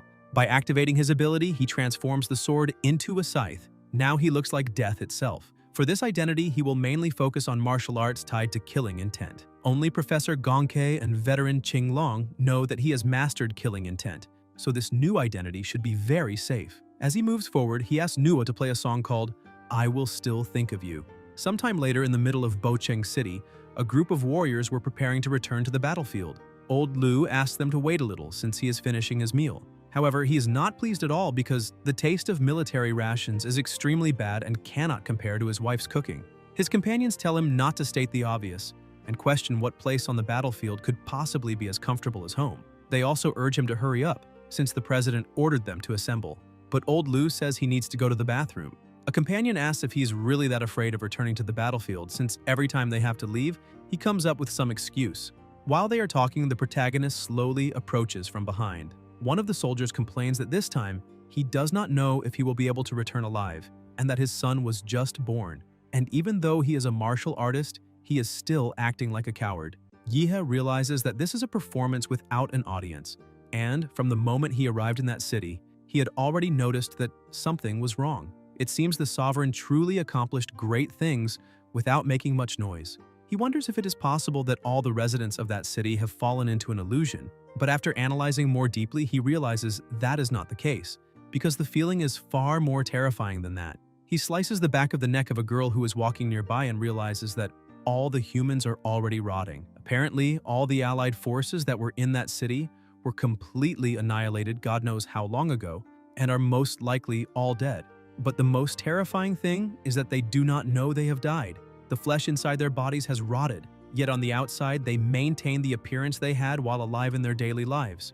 It is very likely that they are repeating the last day before they were eliminated. The allied forces deceived themselves and deceived the entire nation of Daxia, and this kind of cruel mockery of life must be punished with death. He uses one of his tentacles, striking the woman's mouth with blood magic and psychological hypnosis. The girl falls to her knees, her body trembling. The protagonist explains that she is already dead. In a short period of time, the girl regains awareness, asking if she is truly already dead, and suddenly remembers that it is true since she died on the battlefield. Overcome with despair, she screams that the sovereign of that city is far too terrifying, eliminated everyone present and turned them into the undead, and that only a Grand Master can face that monster. Suddenly, the woman's body begins to dry up. Her eyes stop moving and she collapses lifeless onto the ground. Yihe realizes that when a person acknowledges the truth of their own death, the force sustaining the corpse disappears. He closes the girl's eyes, telling her to rest in peace and promising that he will avenge her death. With such cruelty before him, Yahi rises, declaring that it is time to begin the complete extermination. Yihe uses his vital magnetic field and manages to cover the entire city. However, he cannot sense any life signal as powerful as that of a sovereign. Instead, the intensity of each magical beast's life signal fluctuates almost the same way, just like the allied forces in that place. It seems they have all become mass-produced puppets. The protagonist realizes something and releases even more of his power, saying that apparently he will have to force the sovereign to appear. That dark mass begins to cover the entire area, striking all the monsters and eliminating them. Even so, the sovereign still does not show himself. Yihe analyzes the situation and realizes there is a place where that monster must be. At the top of the mountain stood the strongest among the allied forces, a Grand Master at the butterfly transformation stage. He is the leader of the Hongwu sect, called Li Zhongshan. Upon noticing that something was wrong, he shouts for all martial artists to listen to his orders. An army of people appears, and he yells that the sovereign of that city is right ahead and is alone, and that if they manage to eliminate him, they will liberate the city. Everyone present becomes excited about the situation. However, an absurd amount of energy begins to form above them, leaving everyone frightened and asking what that thing in the sky is. The protagonist appears, telling everyone to rest in peace, and begins to eliminate the entire army quickly. Some people cannot understand why that human in the sky is attacking them, even questioning whether he is a specialist from an enemy nation allied with magical beasts. The commander orders all ground troops to retreat immediately, as they are merely targets for that man. He tells the air troops to advance and try to contain him, but his subordinates inform him that the fighter jets and the missile stockpile have disappeared. The commander shouts that it is impossible since this is the first expedition and they have not used anything yet. Moreover, the logistics unit should have checked everything before departure, so they have no idea when those munitions were spent. But they too are annihilated by an attack from the protagonist. Zhongshan hides behind a rock, saying that this is quite a surprise and that apparently that human has discovered his plan. And that is truly a pity, since he intended to use this opportunity to infiltrate among the humans. Zhongshan then uses the Hongwu sect's secret technique, Earthly Evil Martial Arts, Calamity Whale Extermination Fist. The two attacks collide and he manages to neutralize the strike, but the protagonist appears right in front of him. The Sovereign begins to laugh, saying that the body of a human specialist is truly excellent, because those transcendent techniques called martial arts are also extremely profound. However, the protagonist continues attacking, yet the Sovereign emerges from within the barrage, saying that those blows cannot cause even the slightest scratch on that powerful body. Gathering all his strength, the Sovereign charges at the protagonist, asking whether he can withstand that punch. Yihe is surprised by the opponent's strength, who manages to land a direct hit on his face. Zhongshan praises the protagonist, saying that since he was able to see through his plan, he must certainly be a standout among humans. The Sovereign's strike destroys the protagonist's mask, causing a small wound on his face. The monster continues throwing countless punches, saying that this situation is excellent because once he defeats the protagonist, he will become his next puppet. And now Yihe will understand just how helpless he is before absolute power. Preparing to deliver the final blow, the Sovereign shouts for him to die along with all his regrets. As he throws the punch, he manages to destroy Yihe's body. However, the Sovereign realizes that something is wrong. The protagonist activates his killing intent, Lunar Wheel of Massacre. Zhongshan becomes confused, wondering if he has fallen into a trap. The enormous red moon before him is split apart by a devastating strike, destroying everything ahead. Yihe emphasizes that a farce is merely a farce and cannot compare to the sharp perception of a true martial artist, since the Sovereign could not even distinguish the optical body he had created. However, that blow was not enough to eliminate the Sovereign. He begins to realize that the protagonist not only managed to uncover his disguise, but also annihilated the puppet army he was creating. Furthermore, the protagonist's attack managed to leave a scar on the body of that human king, which is stronger than the Sovereign's puppet body. And that proves that Yihe also possesses a high-level body, which is perfect, because now he will belong to the king. The Sovereign gathers all his remaining power and charges forward, but the protagonist prepares for combat, saying that a Sovereign occupying a human body is truly rare. Once again, the two clash their attacks, but the Sovereign begins to laugh, saying that the protagonist will not be able to break his golden rings and therefore should just hand over his body.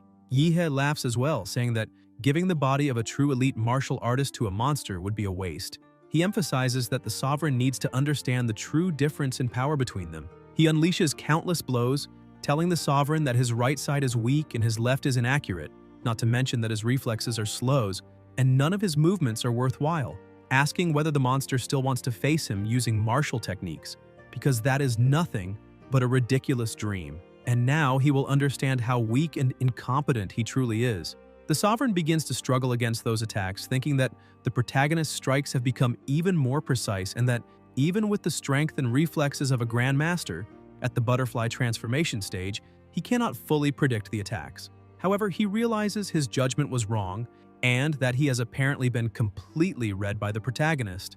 Yihe thinks that the Sovereign may even change the position of his vital magnetic field to try to camouflage himself, but he cannot hide his essence, and that is why he was found.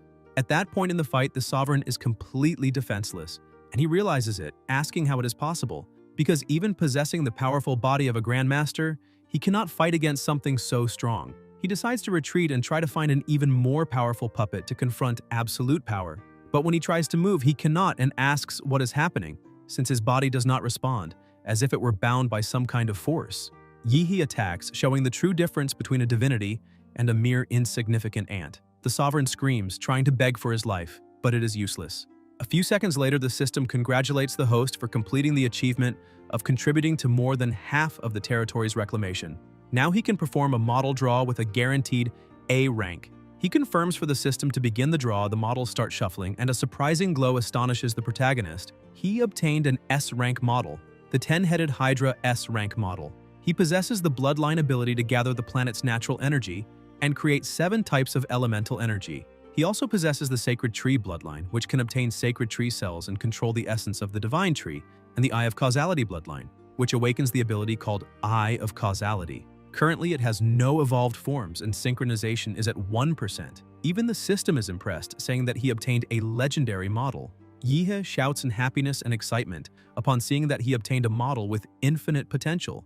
Now he has the 10-headed Hydra, an S-rank model. Reaching an S-rank model means possessing a complete transcendental system. If he can bring this model to 100%, although in destructive power, it may not surpass the stellar Cosmo Demora.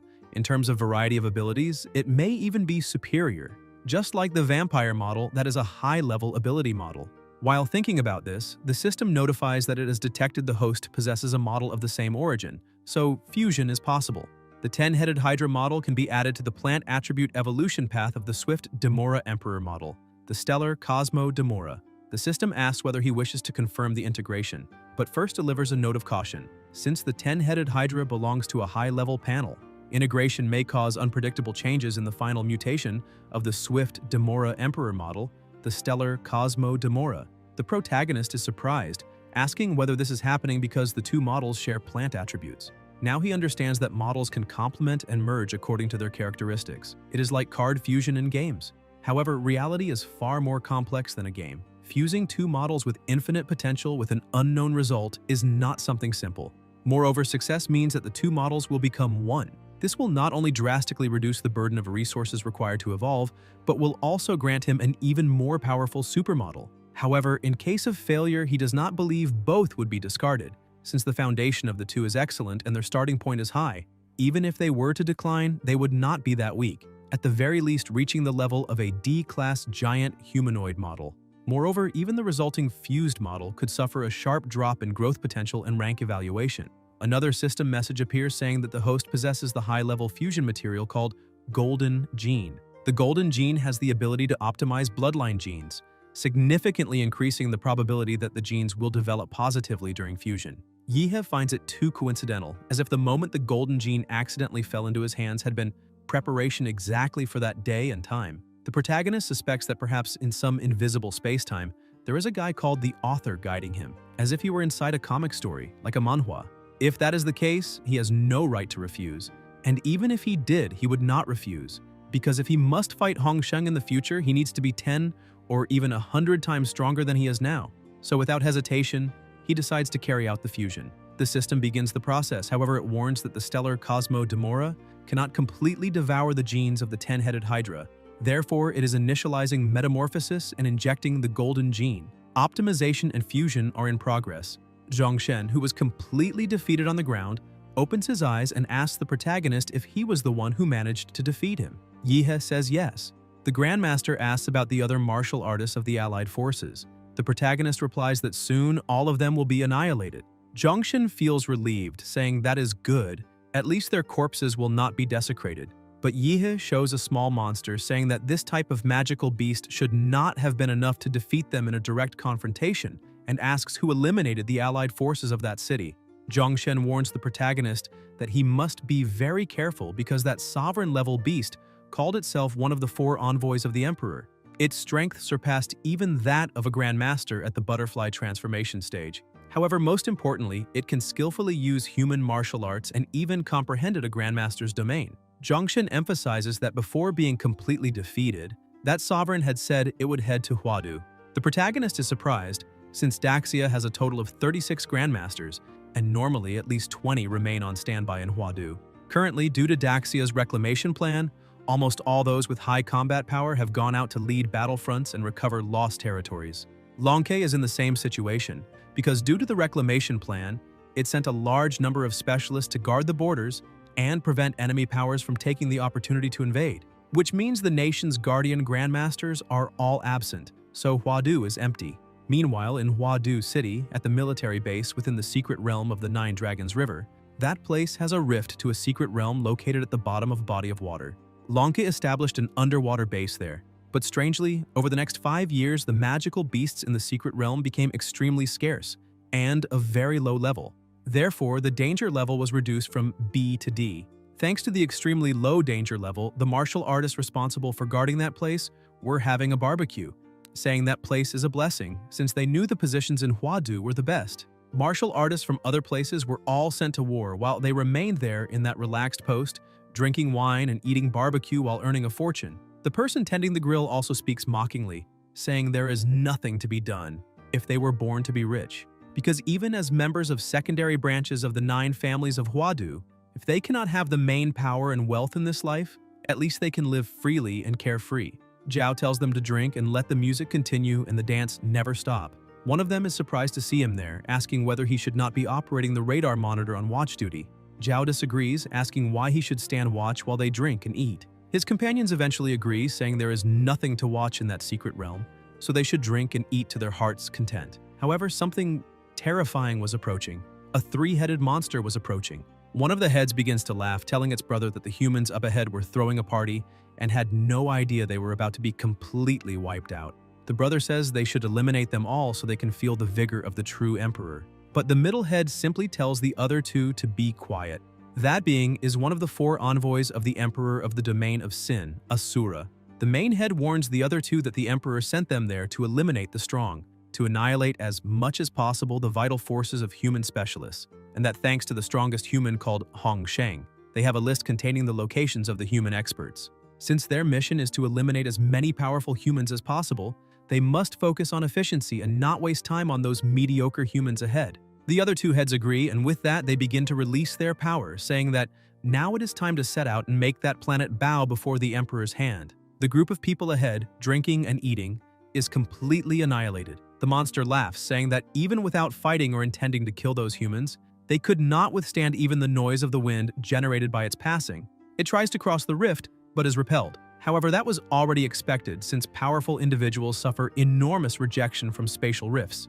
If not for that, the Emperor would have crushed the world long ago. It holds a box in its hand, saying they still need to rely on the shadows left by anomalous demons. And that is disgusting. Upon using that box, something spreads and covers its body, allowing it to pass through the rift and appear on the other side. As soon as they emerge from the sea, they ask whether the world on that side is called the Blue Planet. Meanwhile, at the Council of the 9 Families of Huadu, they emphasize that the headquarters has received a warning message from Nuwa encrypted as maximum emergency. Therefore, they are demanding that Grandmaster-level specialists return to Huadu immediately, because if the situation were not urgent, they would not have gathered. One of the council members tells them to stop the idle talk and asks whether Hong Sheng has still not come out of seclusion, since the imperial capital is facing a crisis, and there is no room for him to remain in isolation. Not to mention, they have also been unable to contact Jingguang or Qinglong. Another member says the 2 are missing for unknown reasons, and regarding Hong Sheng, they have already sent people to look for him, but received no response at all. The members conclude that in this case, either Hong Sheng is at a crucial moment in his cultivation and cannot be disturbed, or he is doing this on purpose. This angers the members, who ask whether that guy is thinking of usurping Daxia's central power, since he had long ago said they need to suppress martial artists in terms of benefits and prestige. Otherwise, they will certainly desire more. However, doubt arises among them about what the 9 families should do, because if they directly confront the enemy's power, it will be like falling into a trap set by Hong Sheng. Since the specialists the 9 families spent immense resources cultivating are meant to suppress internal martial artists, they are the foundation. And if they are annihilated there, even if they win that battle, the families will collapse, losing the war. One of them suggests making a strategic withdrawal and deciding after specialists from across the country return to the imperial capital. Meanwhile, at the 9 Dragons River, a couple was walking by a lakeside. The woman shouts for her boyfriend to look because the river water had turned black and all the fish were floating dead. The boy asks what that was and whether it could be a rift. But the truth is that the monster had leapt from there and, upon landing on the ground, simply disintegrated the 2 of them. The heads say that humans are very fragile as they cannot withstand even a single blow and already turn to ashes or dust. The command center spots the monster and asks whether it is truly a sovereign. Is it possible that a sovereign-level magical beast has appeared inside the imperial capital? But the monster simply destroys the camera filming it. Director Wang Zhiting begins to tremble with rage, saying that the elite agents of the 1st Division are still guarding the borders. Chief Qinglong and Director Jingguang are not in Huadu at the moment. Therefore, they need to buy time, at least until the nation's guardian martial artist comes out of seclusion. He orders them to notify all Longquei agents in Huadu who are on mission. Master Li Yanxiang, Master Lin Hong, along with Masters Wu Makun and Zhu Shunrong, appear in front of the monster, saying they are there to teach it a lesson. However, the monster begins to laugh, saying that ants are trying to show power, but they are too weak and deserve to be eliminated. The central head warns them, saying it is better to run away at once, because they are there to hunt the strong. And not only are they weak, but they have already exhausted their potential and have no room left to grow. In other words, even if they survive, they will not affect the Emperor's plan, so they should just leave. However, the four say that specialists will arrive in 3 minutes, and that to prevent the monster from wandering around and harming citizens, they must contain it.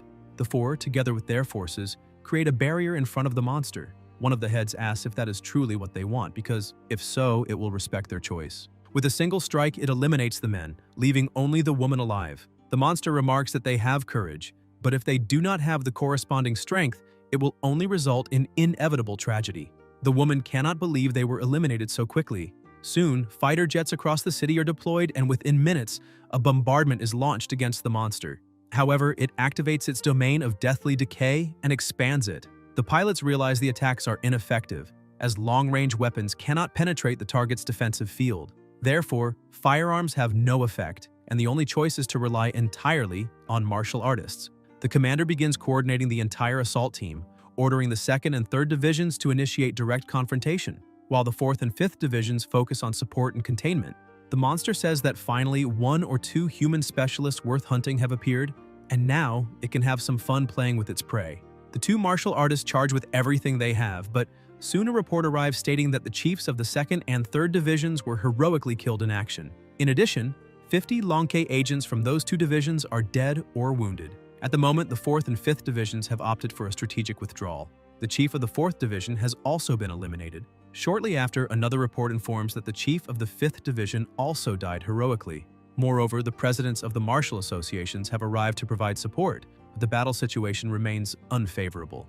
Asura continues advancing toward the city center. Zhaiding trembles, questioning how this is possible, since up to that moment, 4 grandmasters of the cocoon-breaking stage have already been eliminated in battle. In desperation, he shouts, asking whether they have managed to contact Hongsheng, Jingwang, or Qinglong. His subordinates reply that they have not. He then asks about the 9 families of Huadu, questioning why so far they have sent only great martial masters and a few martial artists to participate in the interception operation against Asura. He asks where the grandmasters of the 9 families who protect the imperial capital are, questioning whether they are all already dead. Since up to now the 9 families have not made contact, the fighters on the front line are being eliminated like ants. The director says that if this continues, Huadu and even all of Daxia will be completely lost. Therefore, there is now only one option, the Special Registration Combat Power. He orders the immediate release of the Special Registration Combat Power. However, a subordinate says they have no way to control those people. The director replies that now is not the time to think about that since they are in a life-or-death situation for Huadu. Therefore, the order is clear and direct. They must release them all at once, and if problems arise, he will take full responsibility. As Asura walks through the city, a person rushes from behind, asking where the monster thinks it is going, but with a simple snap of its fingers, it pulverizes the man as if he were nothing. It kicks a fire extinguisher aside, saying it is very bored because it thought Long-K was a powerful organization, but apparently it is nothing more than a bunch of useless people who only served to dirty its hand. However, while it is cleaning its hands, it hears someone asking whether magical beasts also like cleanliness. A group of 3 people questions whether they were really released just to face a single monster.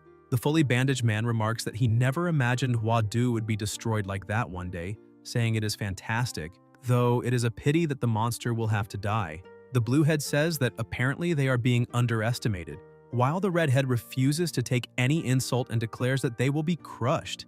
The middlehead tells them to wait a moment and notes that those 3 are also worth hunting, though not as much as the one in the sky. Therefore, they need to finish this quickly since the one in the sky seems far more promising. The blue and red heads notice that the central head has opened its eyes, which makes them question just how strong that specialist in the sky is and whether he truly deserves such attention. The bandaged man asks if the monster is really joking, questioning whether it has any idea how many sovereigns he has eliminated in the past and saying that soon tearing off those 3 heads will be just another trophy. The red and blue heads begin saying something strange, and more arms grow from the monster. With that, it uses domain expansion. The 3 are confused, asking how a magical beast is capable of using a martial arts domain. Pressured within the domain, they are quickly all eliminated. Asura questions whether this so-called special registration combat power is really that pathetic. The Bluehead remarks that everyone in the way has been eliminated and that humans are truly fragile. Therefore, it hopes that the specialist in the sky, whom their brother values so highly, will provide some stimulation. The central head is so focused on the power of the specialist in the sky that it can no longer restrain itself and quickly leaps toward that presence. The entire faculty announces that they have detected a high-energy reaction rapidly approaching, so they are activating the magnetic field protective shields at maximum output. However, the monster says it is useless and passes through the protection with ease. The second line of defense is activated and missiles are launched, but they are also useless. As soon as it reaches the ground, Asura realizes that the presence of that human specialist has suddenly disappeared and asks if she has fled. But Gonka appears with her Sharingan, saying that the one who should flee is the monster. She lands the first strike, but the monster soon activates the wind of mortal corrosion. She thinks it is nothing but filth. The Bluehead warns its brother that it has a premonition that if they are completely decapitated, even if the magical core is not destroyed, they will probably die. At last, a decent opponent has appeared who brings excitement. The Redhead is also thrilled since that woman managed to injure them. The central head notes that she delivered a cut of such purity and in a completely silent manner. Extremely excited by the situation, the monster shouts that she is the human specialist with the highest hunting value so far. Gonka begins to smile, saying that such praise is a bit exaggerated and asks whether the monster should also act as if it has achieved something. She awakens her killing intent. The monster is slightly confused, asking whether she really opened her domain directly. Yet it realizes that the surrounding buildings have not disappeared, which means she merely overlaid the domain onto reality instead of using martial rhyme to construct an independent space. Even so, it would like to see what the effects are. Gonka remarks that if one compares her domain with the monster's dirty and corrosive breath, hers is far superior. Asura charges to attack, saying there is no need to talk anymore, and uses the earthly evil martial art, Schismatic Hammer of Solar Power. The attack is devastating, yet the monster cannot understand whether she disappeared or whether it missed the strike. Suddenly, it hears a voice from behind. Gonka says that a magical beast that knows how to use martial arts is truly surprising, and that when she tells her disciple about this, his jaw will surely drop. Asura looks at her, asking whether that was a change of position or an illusion. Gonke replies that now it is time to get a bit more serious, and uses the genetic technique Blood Retaliation, Ungchi. Drops of blood begin to float, and Asura realizes they are not ordinary, as it can see a line of blood forming between each drop. Among thousands of drops, the connected lines form a blood net so dense that not even a mosquito could pass through. Gonka says that now he will not be able to escape. Gonke locks him inside and laughs, saying that the fireworks are about to begin.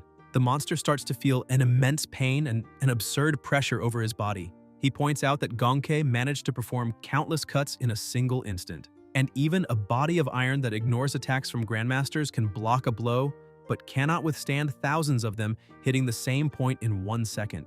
He begins to fall into despair, realizing that even using that black particle to regenerate deep wounds, it is not possible to stop the continuation of the next cuts. Amid so much pain, he starts laughing and shouting, says that it is truly worth fighting against that woman. After the first wave of attacks, he remains standing, saying that even though she is extremely strong, that alone is not exciting enough. But he notices that something is happening and questions why, suddenly, everything has become so heavy. Several undead were holding him by the feet, and as soon as he looks forward, he notices a huge mountain made of those same undead.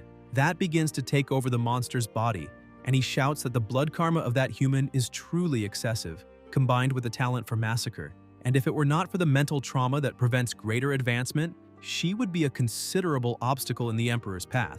Gonke covers her ears and starts saying that it is just nonsense from very annoying people, and she does not want to listen to that. The monster manages to free his body and says that this has already gone too far, as they have already wasted too much time and still need to hunt more specialists. So he will finish her once and for all and uses his domain expansion. Gonke continues mocking the situation, saying that now she is feeling the aura of a martial rhyme space, and that she also knows how to do that. However, she takes out her phone and says that she is recording everything. That way, she will be able to show it to the protagonist, so that boy can see how incredible his master is. She also uses her domain expansion, Borderless Decapitation. The monster also tries to expand his Mahakala domain, but fails miserably. He is imprisoned, and Gonke stops recording that scene, thinking that it is better not to record something so aggressive. Several chains continue binding the monster, and he shouts to her that Mahakala will completely erase her, but he has to admit that she provided a great combat experience, so he would like to say goodbye to that human specialist. Gonke calls him a brute and tells him to be quiet so she can cut him down once and for all.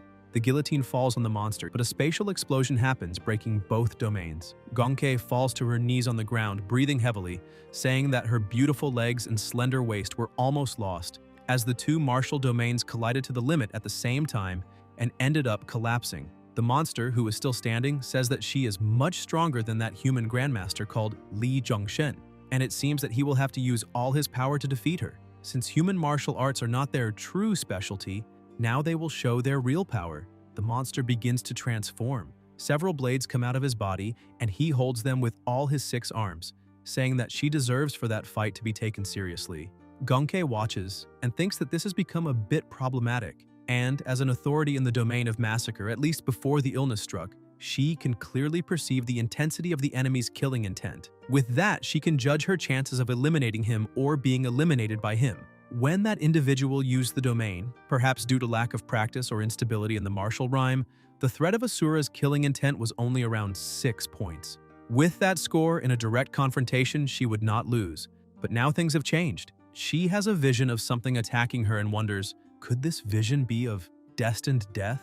That is something only grandmasters at the butterfly transformation stage with strong mental power can occasionally see. She begins to stand up, saying that apparently she is about to be eliminated there and this is her fate, but it is fine. At least she was eliminated protecting Huadu. Little She will probably erect a statue of her at the university so that future generations of students can pay tribute to her. However, even having lived more than 100 years, she still feels a bit of longing. Every year, wonderful new games are released, every month interesting anime come out, and every day there are good novels to follow. Besides that, she still has a disciple, Yihei. She points out that, unfortunately, the master will have to die, but he needs to take very good care of himself. After that, she shouts that she will end that fight. However, once again, the sky begins to transform drastically, and the aura takes over everywhere. Gonke is startled and looks back, asking if there is another specialist and who he is. The protagonist, with a mask on his face, says that he is the specialist who will help her rewrite her destiny. Meanwhile, at Longquay headquarters, Xiting and the others were frightened, asking what is happening in Huadu and whether it is possible that there was some error in the battle between the special registered combatant Gonke and Asura. However, he cannot see anything and questions why the magnetic field in that area is disrupted, interfering with the images of that battle as he has never seen such a situation before. The protagonist's power was so overwhelming that it covered everything around. Asura points his sword at the protagonist and asks him to say his name. The protagonist simply says "monster" and surprises both of them. He explains that he is from an organization called Monster, and they can call him Demonic Eye. Asura finds that a bit strange, as there were no mentions of the organization or that person called Demonic Eye in the information about the specialist that Fu Hongsheng provided. He questions whether this was an omission or if Fu Hongsheng has ulterior motives, but that does not matter now.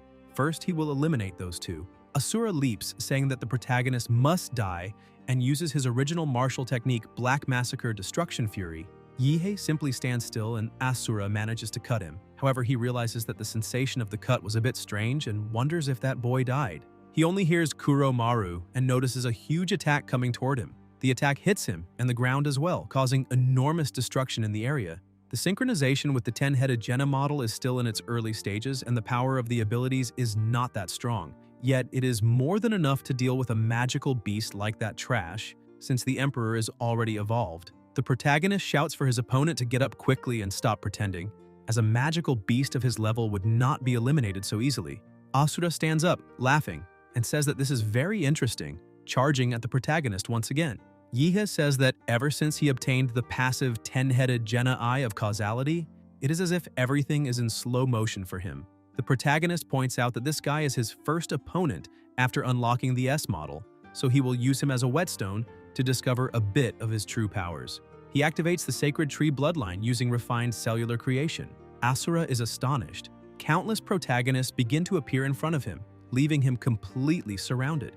Yahello is using refined clones of sacred tree cells together with the enhancement of the black and red substance. With that, it can be said that each of those clones possesses combat power comparable to the original body. Although the cloned bodies are much more fragile than the original, and under high-intensity energy output the cells collapse and disintegrate, they are still incredibly terrifying. And finally, by overlaying the light energy traction ability of the Inferno Star, he can further strengthen the nuclear energy, multiplying its power. Asura realizes that this is not good at all and that he needs to avoid that direct attack, otherwise he will have no chance to defend himself. Yahello uses Zawarudo to stop his enemy. Asura becomes confused and questions why he cannot move, asking what ability this is. The energy among all the clones was already at a very high level and Asura begins to tremble in fear. The protagonist says that this was prepared especially for him and attacks his opponent with all his clones at the same time. That is the attack called Great Nuclear Formation of Immortal Execution. At headquarters, a woman warns that this is not good at all and asks the director to look at the sky in Huadu. They manage to detect that the radiation levels in the sky are rising drastically and the external temperature is skyrocketing, which shows that a second sun has appeared in the sky. The amount of energy in the attack was enough to create a new sun in that sky.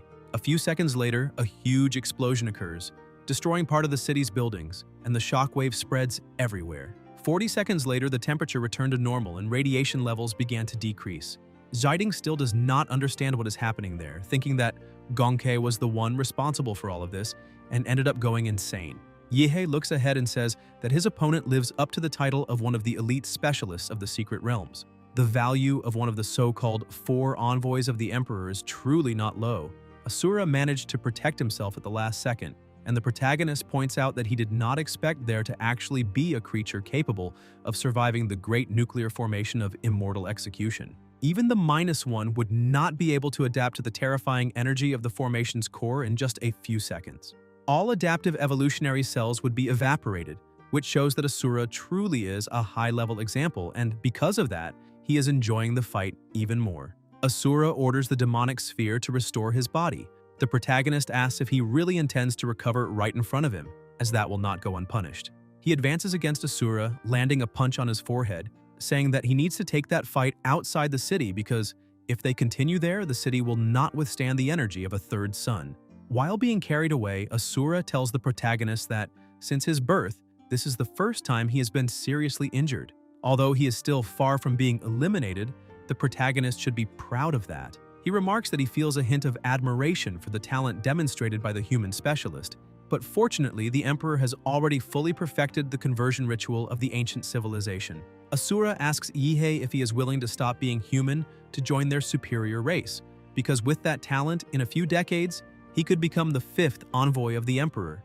The protagonist looks at him and says that, after all that talk, he would still be number 5 and would still have to wait for decades, questioning if that is really how they test new recruits, because that is a shame. He releases Asura, saying that unfortunately he stopped being human a long time ago, and kicks him toward a mountain, striking him with a nuclear blast. Asura manages to withstand the attacks once again and says that apparently the protagonist has already made his decision and they will respect his choice, but now they need to condemn him to death. Yahello laughs, saying that now he can let his thirst for battle appear since they are no longer in Huadu. He can show his true power. Yahello transforms using the secret technique of Demora super nuclear light combat body.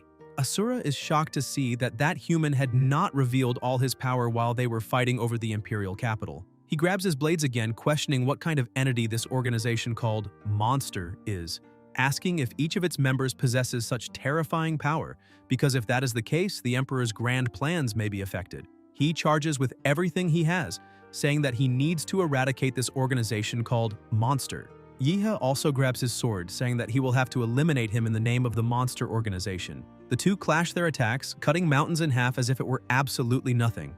Both shout together that that fight is not just to decide who is the best, but to decide who will live and who will die. The protagonist continues advancing, telling his opponent to give it his all because he wants to see the true level of elite combat power of the secret realm forces.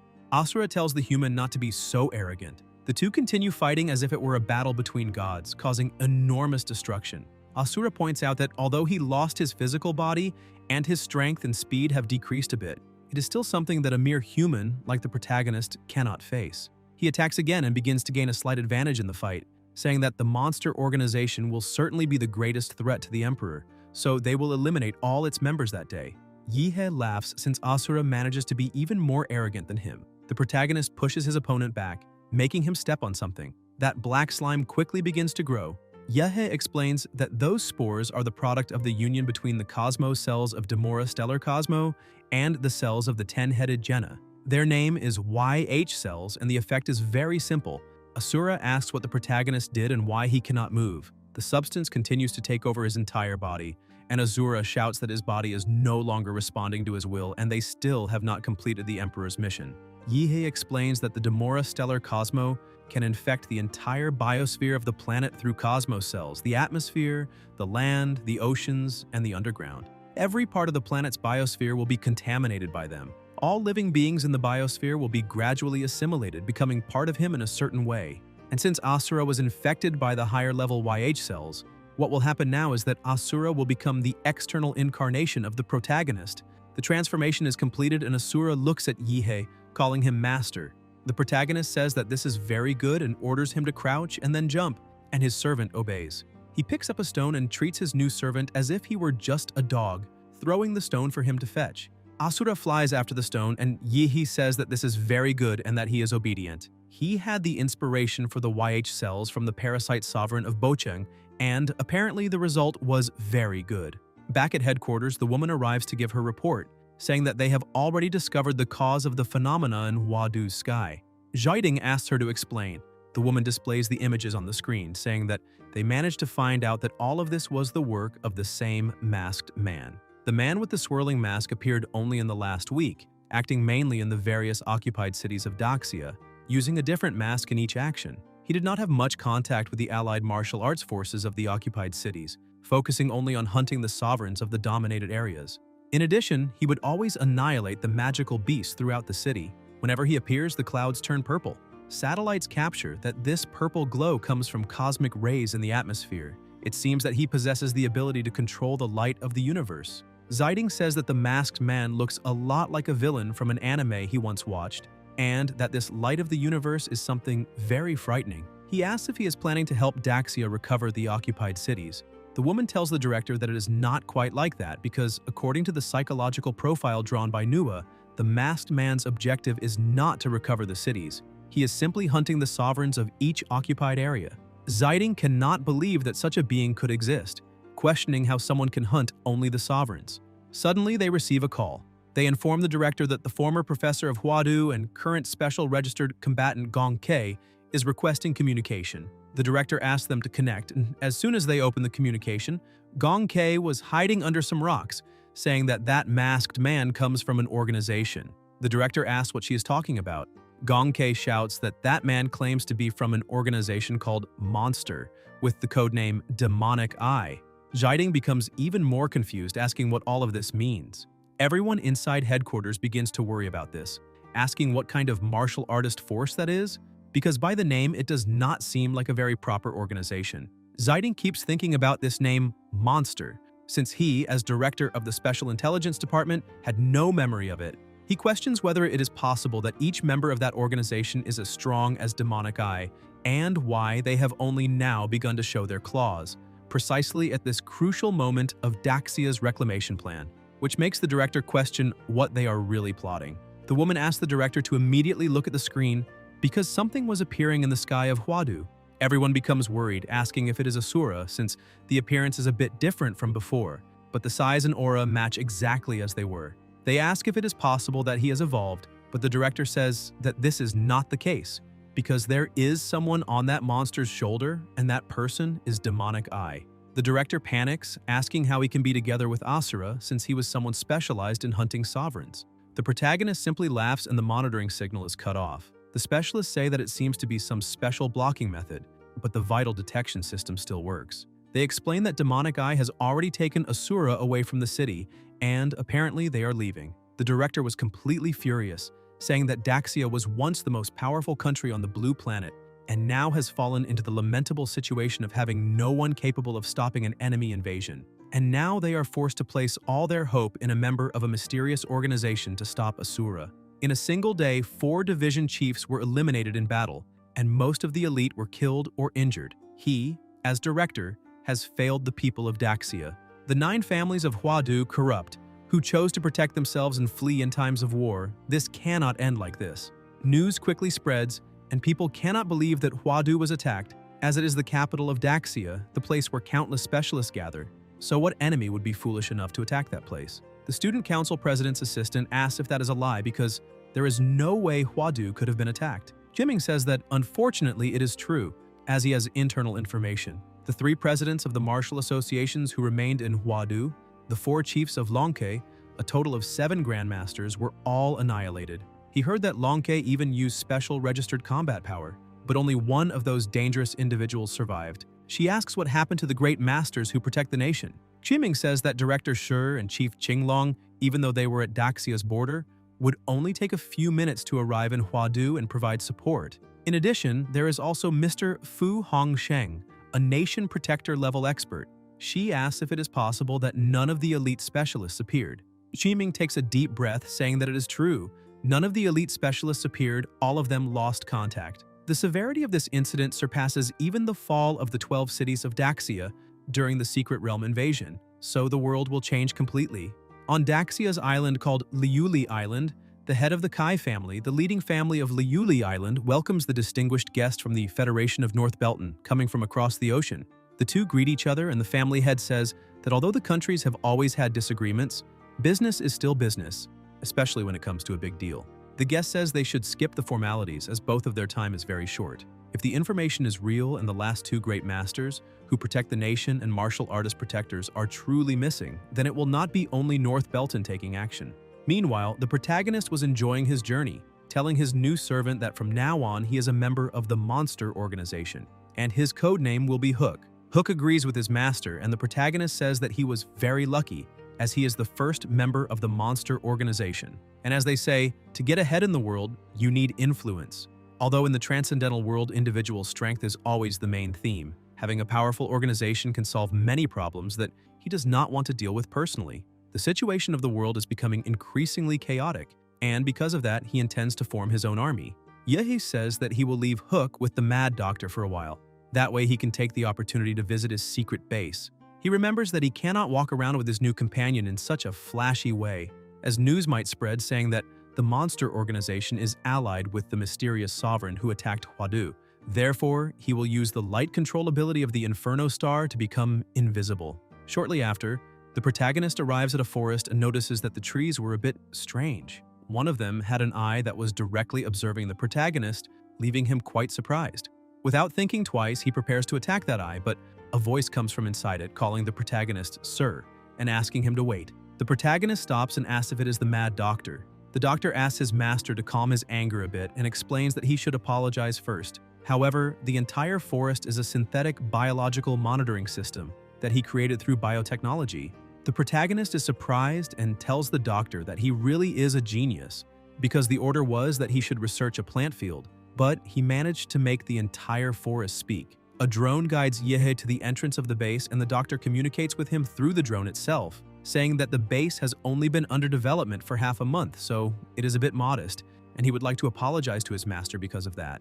Yehe is very impressed, telling the doctor that he managed to build a secret base in such a short time, and questioning whether the success of the research is not progressing too quickly. The doctor explains that the problem of the base and scientific funding was easy to solve. There are always wealthy people on the brink of death or seriously ill. By extracting a healing factor from his own blood, these rich individuals beg to give him money. In addition, he is selecting suitable targets for vampire conversion for his master. Their social influence will be of great help for the development of the organization. And as soon as the protagonist gives the order, he will begin the conversion. Yehe tells the doctor that he can do things however he sees fit, as long as he does not force anyone or use those insane methods of Laserbird, since he already knows his master's preferences. They arrive at the elevator and the doctor says he will explain the results of his research. First of all, it was thanks to the help of the black and red biomass that the protagonist provided him. This biological cell with infinite possibilities is something he has never seen before, and it is perfect. The second point is that he knows the location of some specialists from Prometheus and Laserbird. He managed to turn them into his servants and formed a research team for Yehe. The protagonist says that is fine and that he has no objections to it. As soon as they reach the floor, the doors open and everything is functioning perfectly. The doctor explains that all those people are cyborgs with modified brains. Yehe looks at some things inside the tanks and asks what that is. Suddenly, the doctor approaches the protagonist and calls him. Yehe looks at him and asks if the Mad Doctor changed his appearance, but the doctor explains to his master that what he is seeing now is just one of his cyborg bodies. Yihei is surprised and asks where the original body is. The doctor explains that in order to provide maximum assistance in the field of scientific research, he used the black and red biomass to transform his entire original body into a brain, discarding all unnecessary organs and tissues to avoid wasting precious mental energy controlling a physical body. Normally, he just transfers part of his consciousness into receptacles like a chip to move freely. Yihei thinks that perhaps his subordinate is considering having a cybernetic encounter with the Nuwa system. He tells his subordinate that it is fine because if he is happy like that, then there is no problem. Yihei talks about the giant hook who is in the forest. The protagonist explains that he is his external incarnation and that his will can be transferred to that body at any time. Yihei says that he will leave Hook there under the care of the mad doctor. However, he forbids the doctor from conducting any kind of crazy experiments on him. The doctor says he understands, so he will not hold back, as he promises that seeing Hook will be like seeing the master himself. In addition, he will send cyborgs to perform complete bodily maintenance every day. Yihei says that they do not need to go that far, but it is fine. The doctor continues leading his master to learn more about the base. They pass by an aquarium, and the protagonist asks if there is any secret there as well. The mad doctor says that his master is very perceptive, and because of that, he will present his most important research project. As soon as he presses a button, the water begins to move strangely and a monster appears. The doctor says that this is the artificial Demora. He explains that it is a creature he created through a series of bioengineering experiments, extracting original genes from the sacred dorsal fin that Yihei gave him and processing it with the black and red biomass. It inherited the natural talent of controlled nuclear fusion from the fin that the protagonist had given him, along with the biomass's ability to adapt and evolve in any environment. The doctor says that this will be the ultimate masterpiece among all the creatures he has ever created, and therefore, he offers that creature to his master. Yihei thinks that it is literally a Demora cub. However, he has a somewhat strange premonition, thinking that that big one will end up landing on the small eastern island in the future. After all, it has an advantage against that place. Yihei praises the doctor, saying that he is very satisfied with the results of all the research, and as a reward, he decides to grant the doctor his newly developed YH cells. Then he hopes that the doctor can bring even more pleasant surprises in the future. The doctor throws himself to the ground, saying that the immense grace of his lord is something he can never repay in that lifetime. Yihei says it is better to change that part of the grand gift, but the requested tasks have all been completed and it is time to return to Huadu. The reclamation plan was successfully completed. After several days of intense fighting, Daxia's reclamation plan ended successfully under the secret assistance of a mysterious specialist. The entire nation of Daxia is celebrating at the moment, but soon something happens that leaves the population confused. From that day on, a curfew will be implemented. The entire country will enter a state of war, with the circulation of airplanes, ships, and any communication with the outside world prohibited. Elite police began patrolling the streets, drones occasionally flying over the sky, and various supplies began to be mobilized. Even the most foolish person can sense the crisis that is about to come. For a time, various conspiracy theories emerged on the internet, but they were quickly suppressed. First, to avoid social instability, and second, to prevent foreign forces from interfering with public opinion. At this moment, the nation has become like a string stretched tighter than ever before. Guys, if you enjoyed the video, leave a like, comment, and subscribe to the channel so you don't miss new content. Thank you.